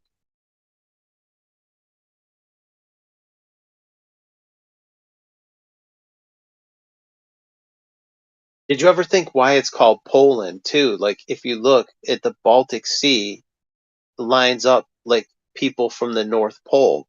Like if they came from the pole, and you look at the name Sweden, southwest of Eden. Let's say like Eden was at the north, right? So you have these Nordic states that are close to the North Pole, and they're still living in that general area where they get the 24-hour sunlight, like the Swedes and the Norwegians and such up there. But all that Baltic area, like Poland and all those Russian bloc states, right there, they may have came from the pole. We're not allowed to go Yeah. there. That to It's me is interesting. more interesting because it's not as remote as going to the south. That seems something doable because there's people living like not that far away from the North Pole. If you're in Greenland, or there's a guy from Iceland, or you're in those northern like Sweden, even you could go from Poland, you could go straight up there, right up the Baltic Sea. Yeah, and Poland used to be actually one of the biggest countries, I think the biggest country in Europe. It spanned across a huge section. It had the biggest, most prestigious universities. People would come from all over the world to study in Poland back in the old You want to days. know something? The most impressive thing is underground. Those salt caverns that are carved out. That was like it goes for like miles and miles underground. They're like salt tunnels, caverns underground, and the floor looks like marble, but it's salt, and they have statues carved Wow. out of the salt. Where's that? Yeah, you got. It's in Poland somewhere. I don't know. It goes for miles. It goes for like 70 miles underground. It's huge. I have to Maybe check not that that out. big, but yeah, you got to check it out. Underground. I'm not sure what the name of it is, but if you type it in, underground salt mines in Poland, it's a huge underground network, and it's like it's on the historical record thing, whatever. It The might be under architecture the here is city. out of control. You should see the architecture, even in just in this little small towns. Anything that wasn't destroyed in the war is just out of control. And the houses, like every house down the street, you go to a little town, and every house is like a freaking giant mansion, like an old world mansion. Every single house, amazing. Do they have the tall ceilings? I seen like two in Son of a bitch. Here we go. there was the war with Ukraine, and there's a lot of Ukrainians in Poland, but they have the same architecture. And I think that in Ukraine, they're destroying a lot of those old buildings. They're using the false war thing as an excuse to destroy some of the older architecture. Like, how do we get rid of Absolutely. this? Yeah, DJ, show Banachi the picture that you showed me yesterday or the day before. Remember those buildings? Those Oh yeah, man, there's buildings cathedral? like that everywhere here. Crazy. I'd Yeah. have to find it again. I mean, only if you can at the moment.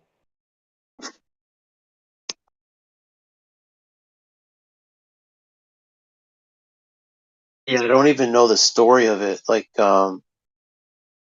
my grandma died quite a while ago, and I was looking through some of her old pictures that she had of her parents and her grandparents, and even I think one grandpa before that, like my great grandpa's dad.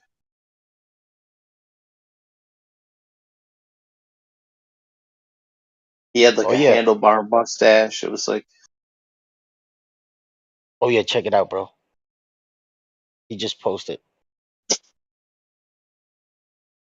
oh That wow, looks crazy, bro. look at that detail. Damn, no, that almost looks like with like the Islamic type, the blue.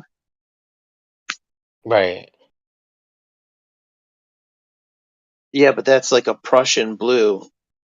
Prussia, Russia, like that whole area between Russia, Ukraine, and Poland had like some of the similar stuff. It's a similar type of architecture, but look at how ornate that is. All the detail. That's beautiful though. You took this yourself, this picture? Oh no, I didn't take that one, but it's in Krakow. It was one of the cities that wasn't affected by the war, and if you go look through Krakow, it's absolutely amazing. Like these buildings are everywhere. Look at the chandelier on a chain. What are the odds that they had electricity back in this era? Like this is part of, let's say that's part of the original lighting system, that they had some kind of free energy, or like I don't see how they add that in. Let's add some conduit and some I mean maybe they did. It does, but it doesn't look out of place. It looks of the era. Right. Well, according to the history of the globe, right? When did we? Well, who discovered who discovered the electricity? Came up with the light bulb, all that stuff, right? And what year Oh, was it? You Edison. remember? Yeah, Edison Uh, invented the light bulb. And what year was it? Do you remember? Uh, I'm not sure exactly, but it was hmm, I don't know, but the World Fair, one of the Chicago World Fairs was lit up at night, and that was allegedly before the invention of the light bulb or whatever. And they're like, well, no, this was the high tech. They were just showing their new highest technology, and they had light bulbs, but they just didn't last long until Edison invented a tungsten filament. oh, okay. I mean, that's the cover story, because like when they get caught in a lie, they just move the goalpost. Oh yeah, well yeah, they had generators and DC generators and only for the fair, but it was the newest technology. It was a prototype, or like they just move the goalpost a little bit, and that's why they scrub these pictures. You know what I mean? Like, let's say that the picture that was edited, they had lighting. Like, wait, this is from 1700, and there's lights on the building. What's going on? Oh, Hmm. let's just erase that. Here, let's get that part out of there. We'll save the photo, but we gotta edit it. 1880. It would be nice to actually know the history of like how, like what, like how was this shit actually built? What happened to the people who did build it? Like they've been long gone, but they had some high tech machinery to build that. Mhm. Not only that, but the skilled labor. I do construction, and I have no idea. Like, I just cut 2x4s, and I use a nail gun. I sometimes hand nail it, but I mean, I have tools, but only to work with like wood, and I got some tools to work with metal. I do some welding, but those guys working with materials like stone is like, yeah, I couldn't imagine dealing with something like that.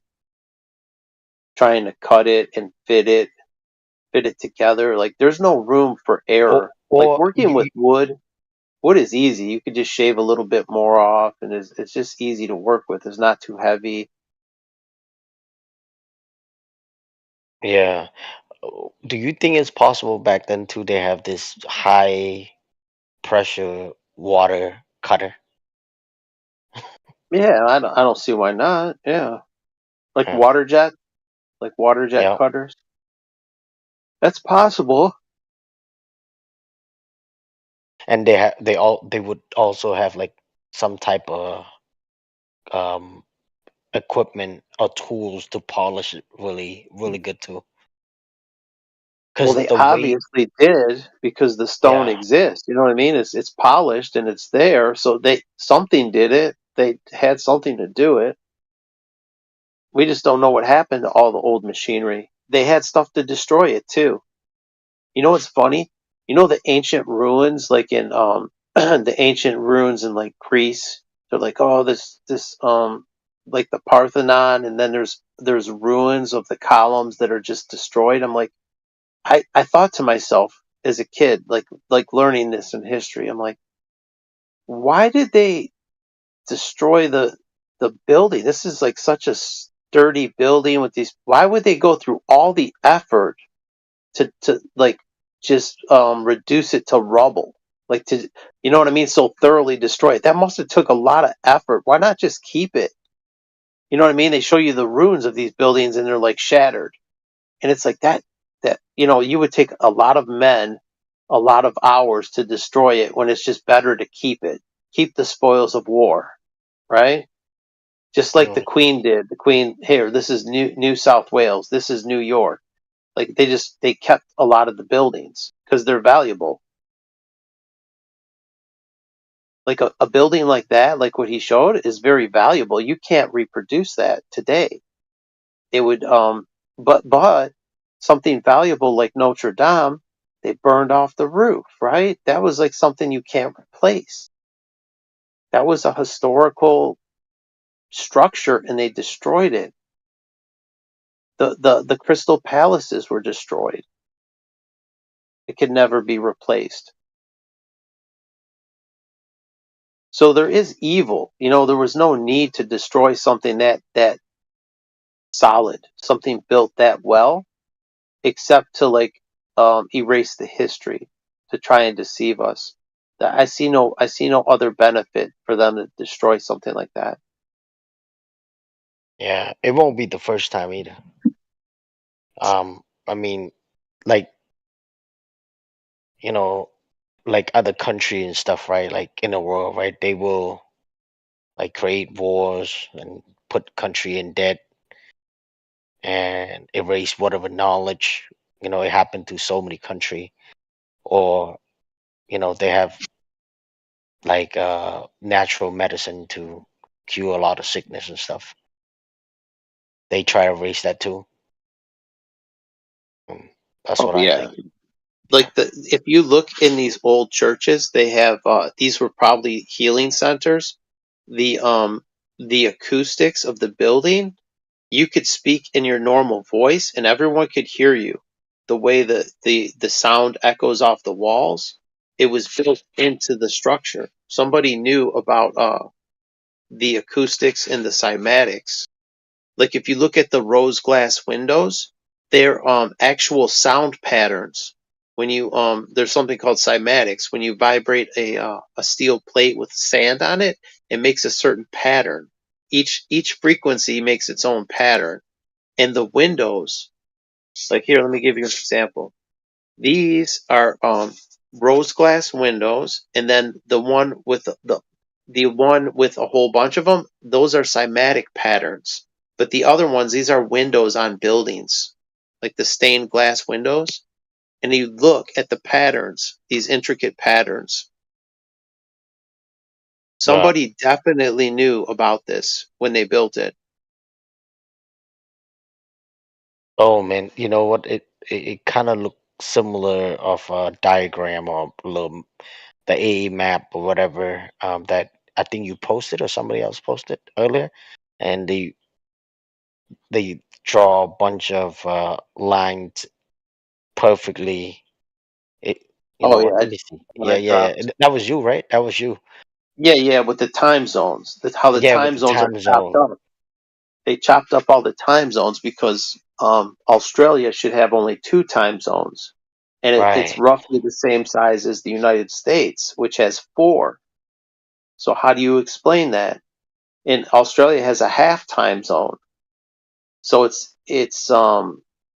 they're just arbitrarily cutting up the time zones.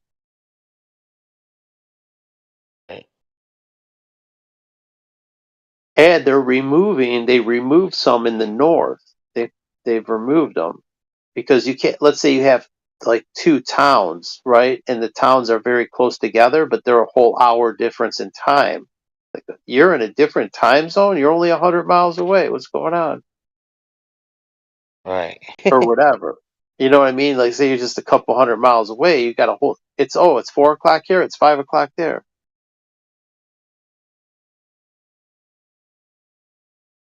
Yeah, the time zone And doesn't make sense on the globe, right? When you look at it. also the sun, that you could see the sun for 24 hours in those regions. And then if you look, the in Alaska, they're growing the biggest vegetables in the world, like cabbage and pumpkins and other vegetables, carrots. They grow world record size vegetables because they have the 24-hour sun. The sun doesn't set, so the plants are constantly growing night and day. They're exposed to sunlight, so they just grow massive. So usually, Right. at nighttime, the plant's not growing, so it needs the sunlight. But over there, you think Alaska, what? How's that growing world record size vegetables? I didn't know that. Oh yeah, look it up. Look up the world record, Alaska world record vegetables. They basically own them all. You would think somewhere on the equator, at least I would, like, oh yeah, where they got a nice temperate year round. They have more year round growing season, but up there they have the 24-hour sun, and I don't think anywhere else gets that.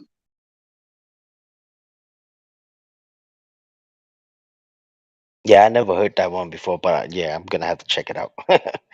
That's crazy. Yeah, you should see there was a picture of one. They had 135-pound cabbage. It weighed one head of cabbage weighed 135 pounds.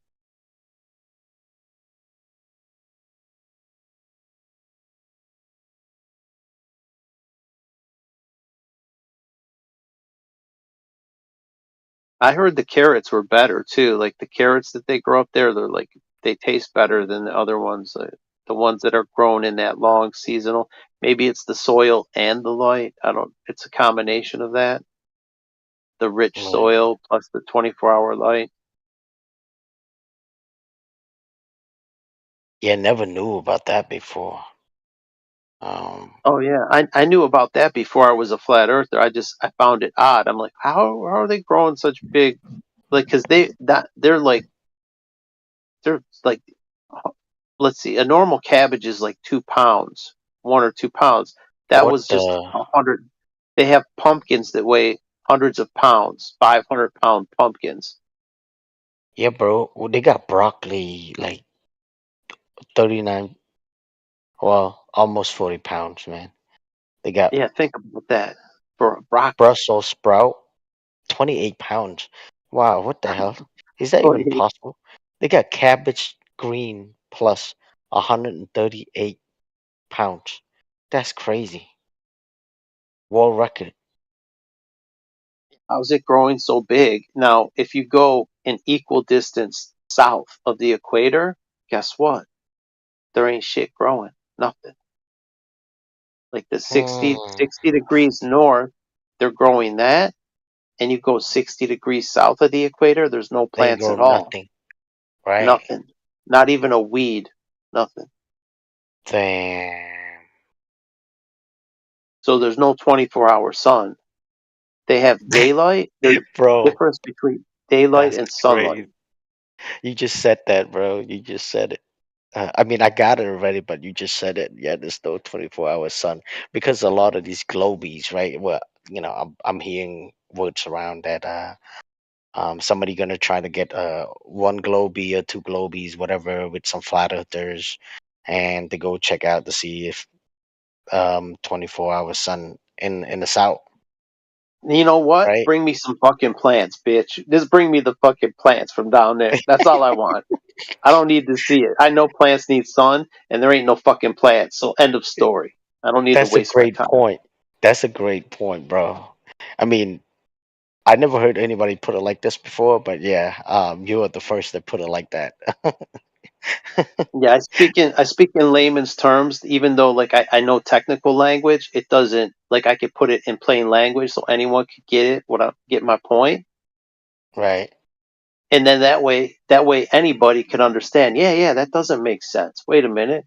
This Alaska is growing this far north. So if we live on an equal ball, like it's equal sides, if you go the opposite side of the equator, the opposite distance, there should be the similar results. But yet there's no plants at all. Nothing, nada. Yeah, There's you know what something they tell you? hugely different. You know Huge. what they're gonna tell you? They're gonna say, "Oh, because of the tilt, 23.4 degree." No, but That's what make the it tilt different. in the winter and summer it flips, right? So it's changing the axis. And then we're in the winter time we're closer. See, but we have a summer and winter on both sides. Like right now I'm near the summer solstice in the north. We're coming up on it. And you know these holidays like the 4th of July, that's not even an arbitrary day. If you look, it's 180 days until the end of the year. And you have 365 days in a year. So you're right in the center of the year of the solstice, right? The 4th of July. Mhm. And I think there's more. I mean, at least for where I'm at, it seems like the sun is a little bit. We have a longer twilight on the 4th than we do on June 21st. Because once I became a flat earther, I started watching this shit. And on the 4th of July, my friend who lives in Florida, like where you did, he was in Tampa. He's like right down there in that area. I think Right. he's in Tampa. Anyway, he's like, it was the 4th of July, right? Now think about it when you lived in Tampa on the 4th of July, right? It was about 8, maybe 8:30. And I was telling him, I'm like, yo, I bought all these fireworks, man. I can't wait to light them off. He's like, well, why aren't you lighting them? I'm like, what do you mean? It's not even dark. He's like, yeah, it is. I'm like, what are you talking about? It's not. I could see the sun right now. Now, keep in mind, I'm in Michigan. He's in Florida. I'm like directly north of him down I-75, like north and south. We're right in the same thing, and we're in the same time zone. It's just I'm further north and he's south. The sun had already set for him in Florida. And I'm talking to him, and I still see the sun an hour and a half later. It's like 9:30 up here. I'm like, it's not even dark yet, man. The sun is still out. It's like, no, it's not. Mm. You get it? That's why. That's why time zone is messed up. Bad on the But globe. we're Like just really north bad. south of each other. We're just both north. Yeah. He's like 35 degrees north. I'm 42 degrees north. But the difference is the 4th of July and the solstice. The sun is further up here, and that's why Alaska's growing those big ass crops. The sun is further Yeah. north. It's Yeah, we grow circling a some pretty tighter circle amazing. than they tell us. We grow some pretty amazing stuff here in Poland, and here during the growing season, or at the moment, it gets dark at like 11 p.m. at night, and it gets light at like 3 in the morning. Oh Oh, man, 3 in you're the far. morning. Whoa. So you're a lot further north than me. Yeah. What Yeah, I guess latitude so. are But you at? I'm not sure. Near the I'm city about of 42. Krakow. Lublin is the city that I'm closest to.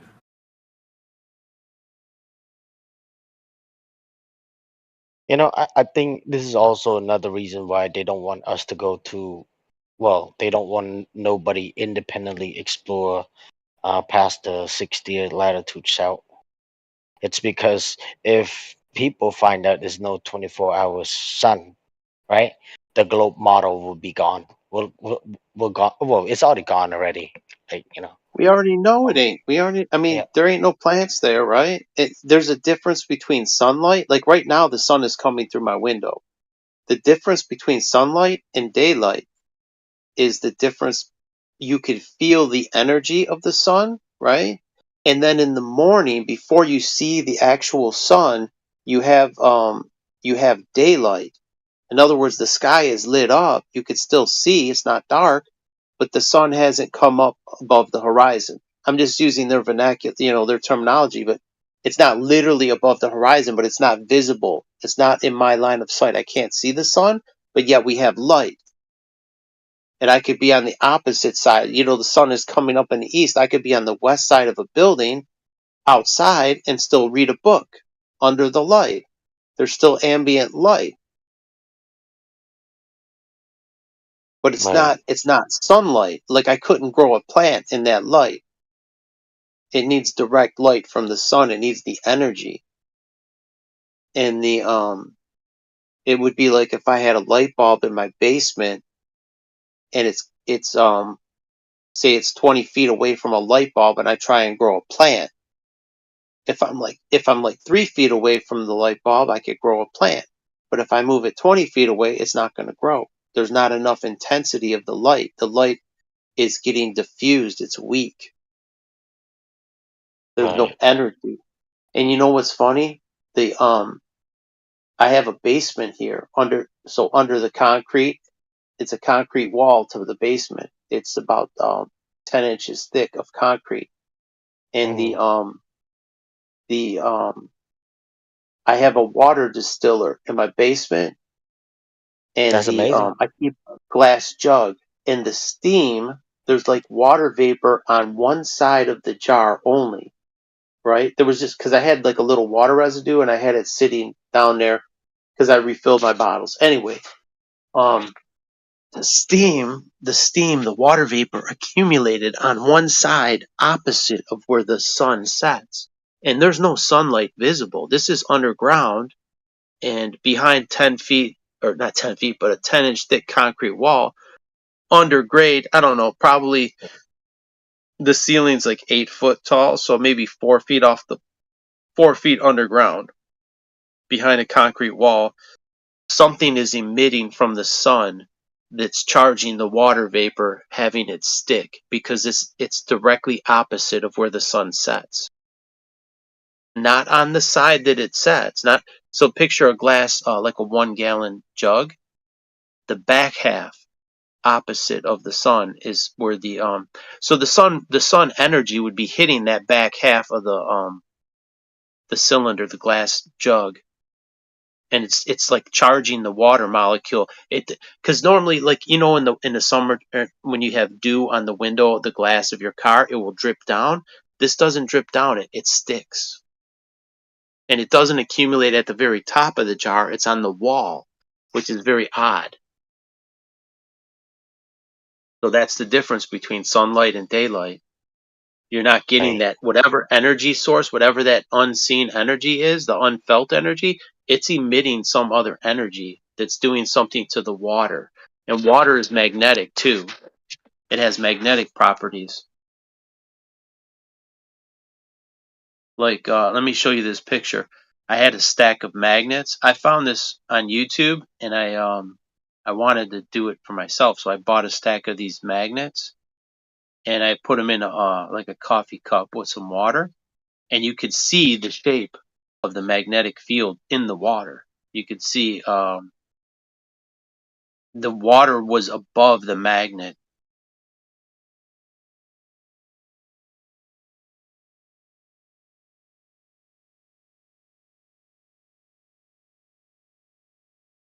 me show you what I mean now. I gotta scroll through so much shit to find this.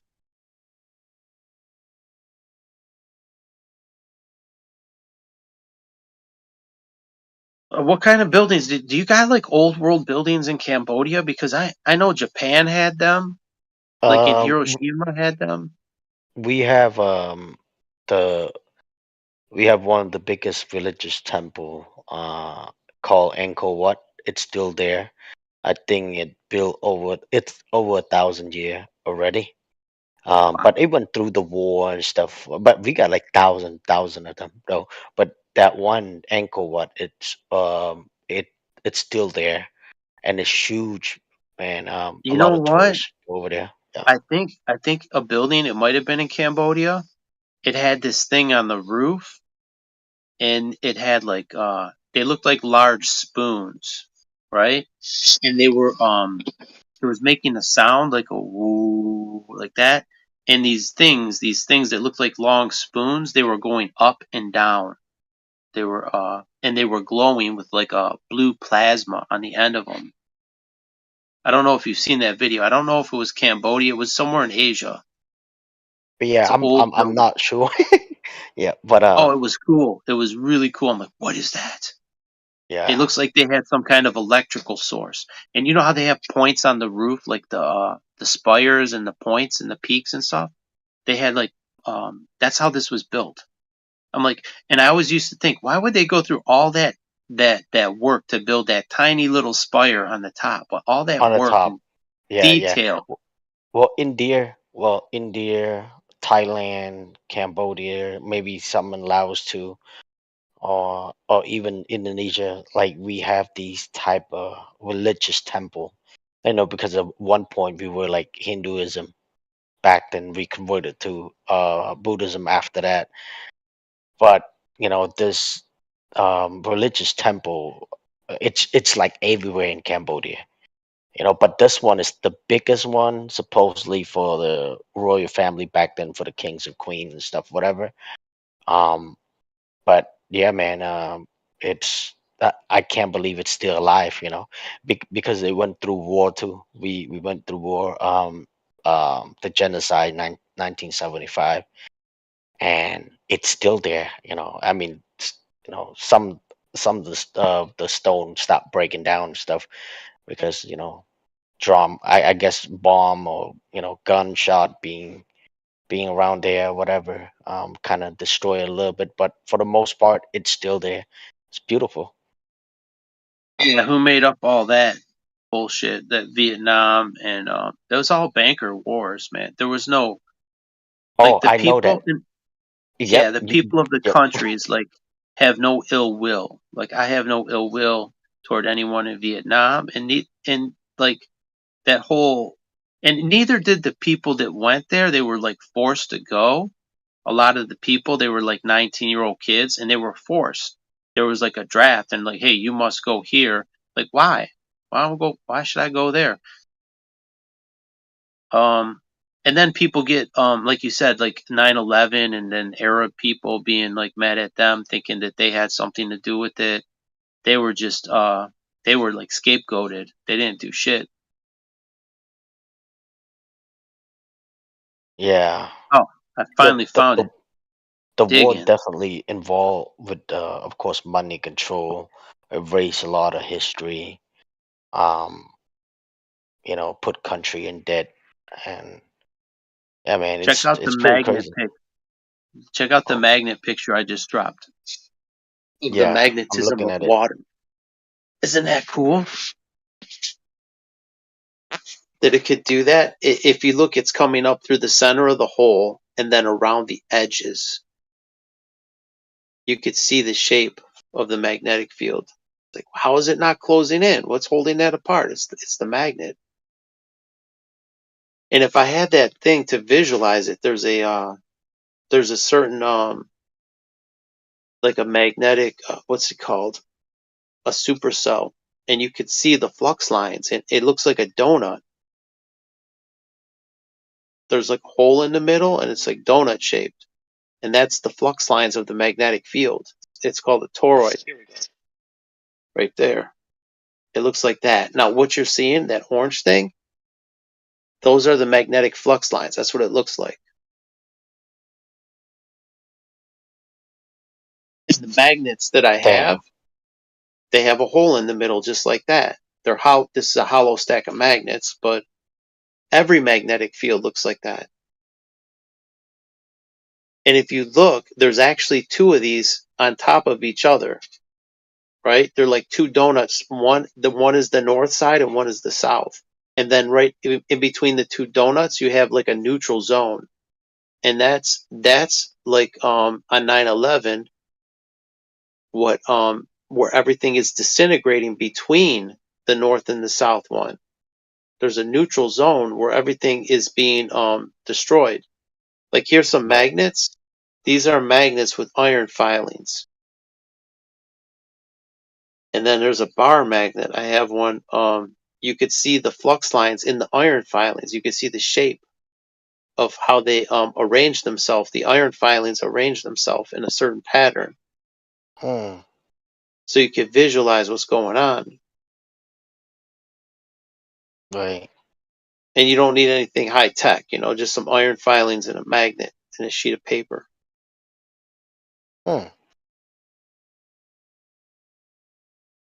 It sucks having so many things and not arranged. Like for Discord, I gotta scroll through the whole fucking list, and I got so many thousand pictures in here.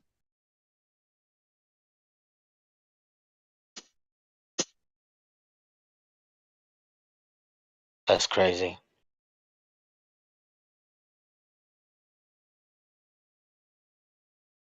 But hey, DJ, did you? I thought debate was yesterday, right? Somebody was debating Professor Dave and what's it? It's today. Anybody see it? Five, Oh, it was 5:30. today.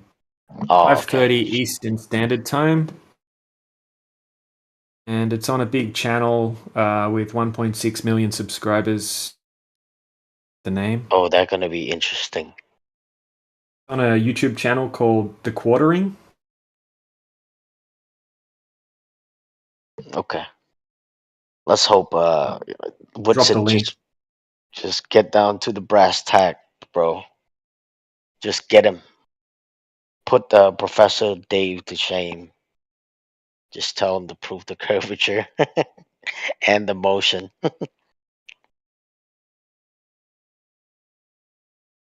And this is some interesting stuff that Fibonacci's sharing. Put my mind in overload. Yeah, bro. I mean, like I heard these stuff before, man, but I didn't like I never really hear people when this deep, like at least in Discord, maybe I seen some stuff where people explain, but maybe I didn't get it. I didn't go um through everything. But I heard this subject before. But man, Banaji just like basically break everything down to pieces. I did it myself. Like I wanted to see, like when I seen these Zoom pictures of the P900, I had to go buy one to make. I'm like, what? This is basically on my journey. I'm like, maybe they're faking. The Black Swan. That was an early YouTube video. That's like really early shit. The guy had a camera, a P900. He goes down to the beach and he's got it like 1 foot off the water, and he starts zooming, like zzz, he's zooming out, and you could see the fucking oil rigs. And then he goes up on the stairs and he zooms in even further, like he could see further out. I'm like, maybe these people are faking. It's probably more likely they're faking this Zoom footage than NASA and all these other space agencies faking it. I was like 90+%.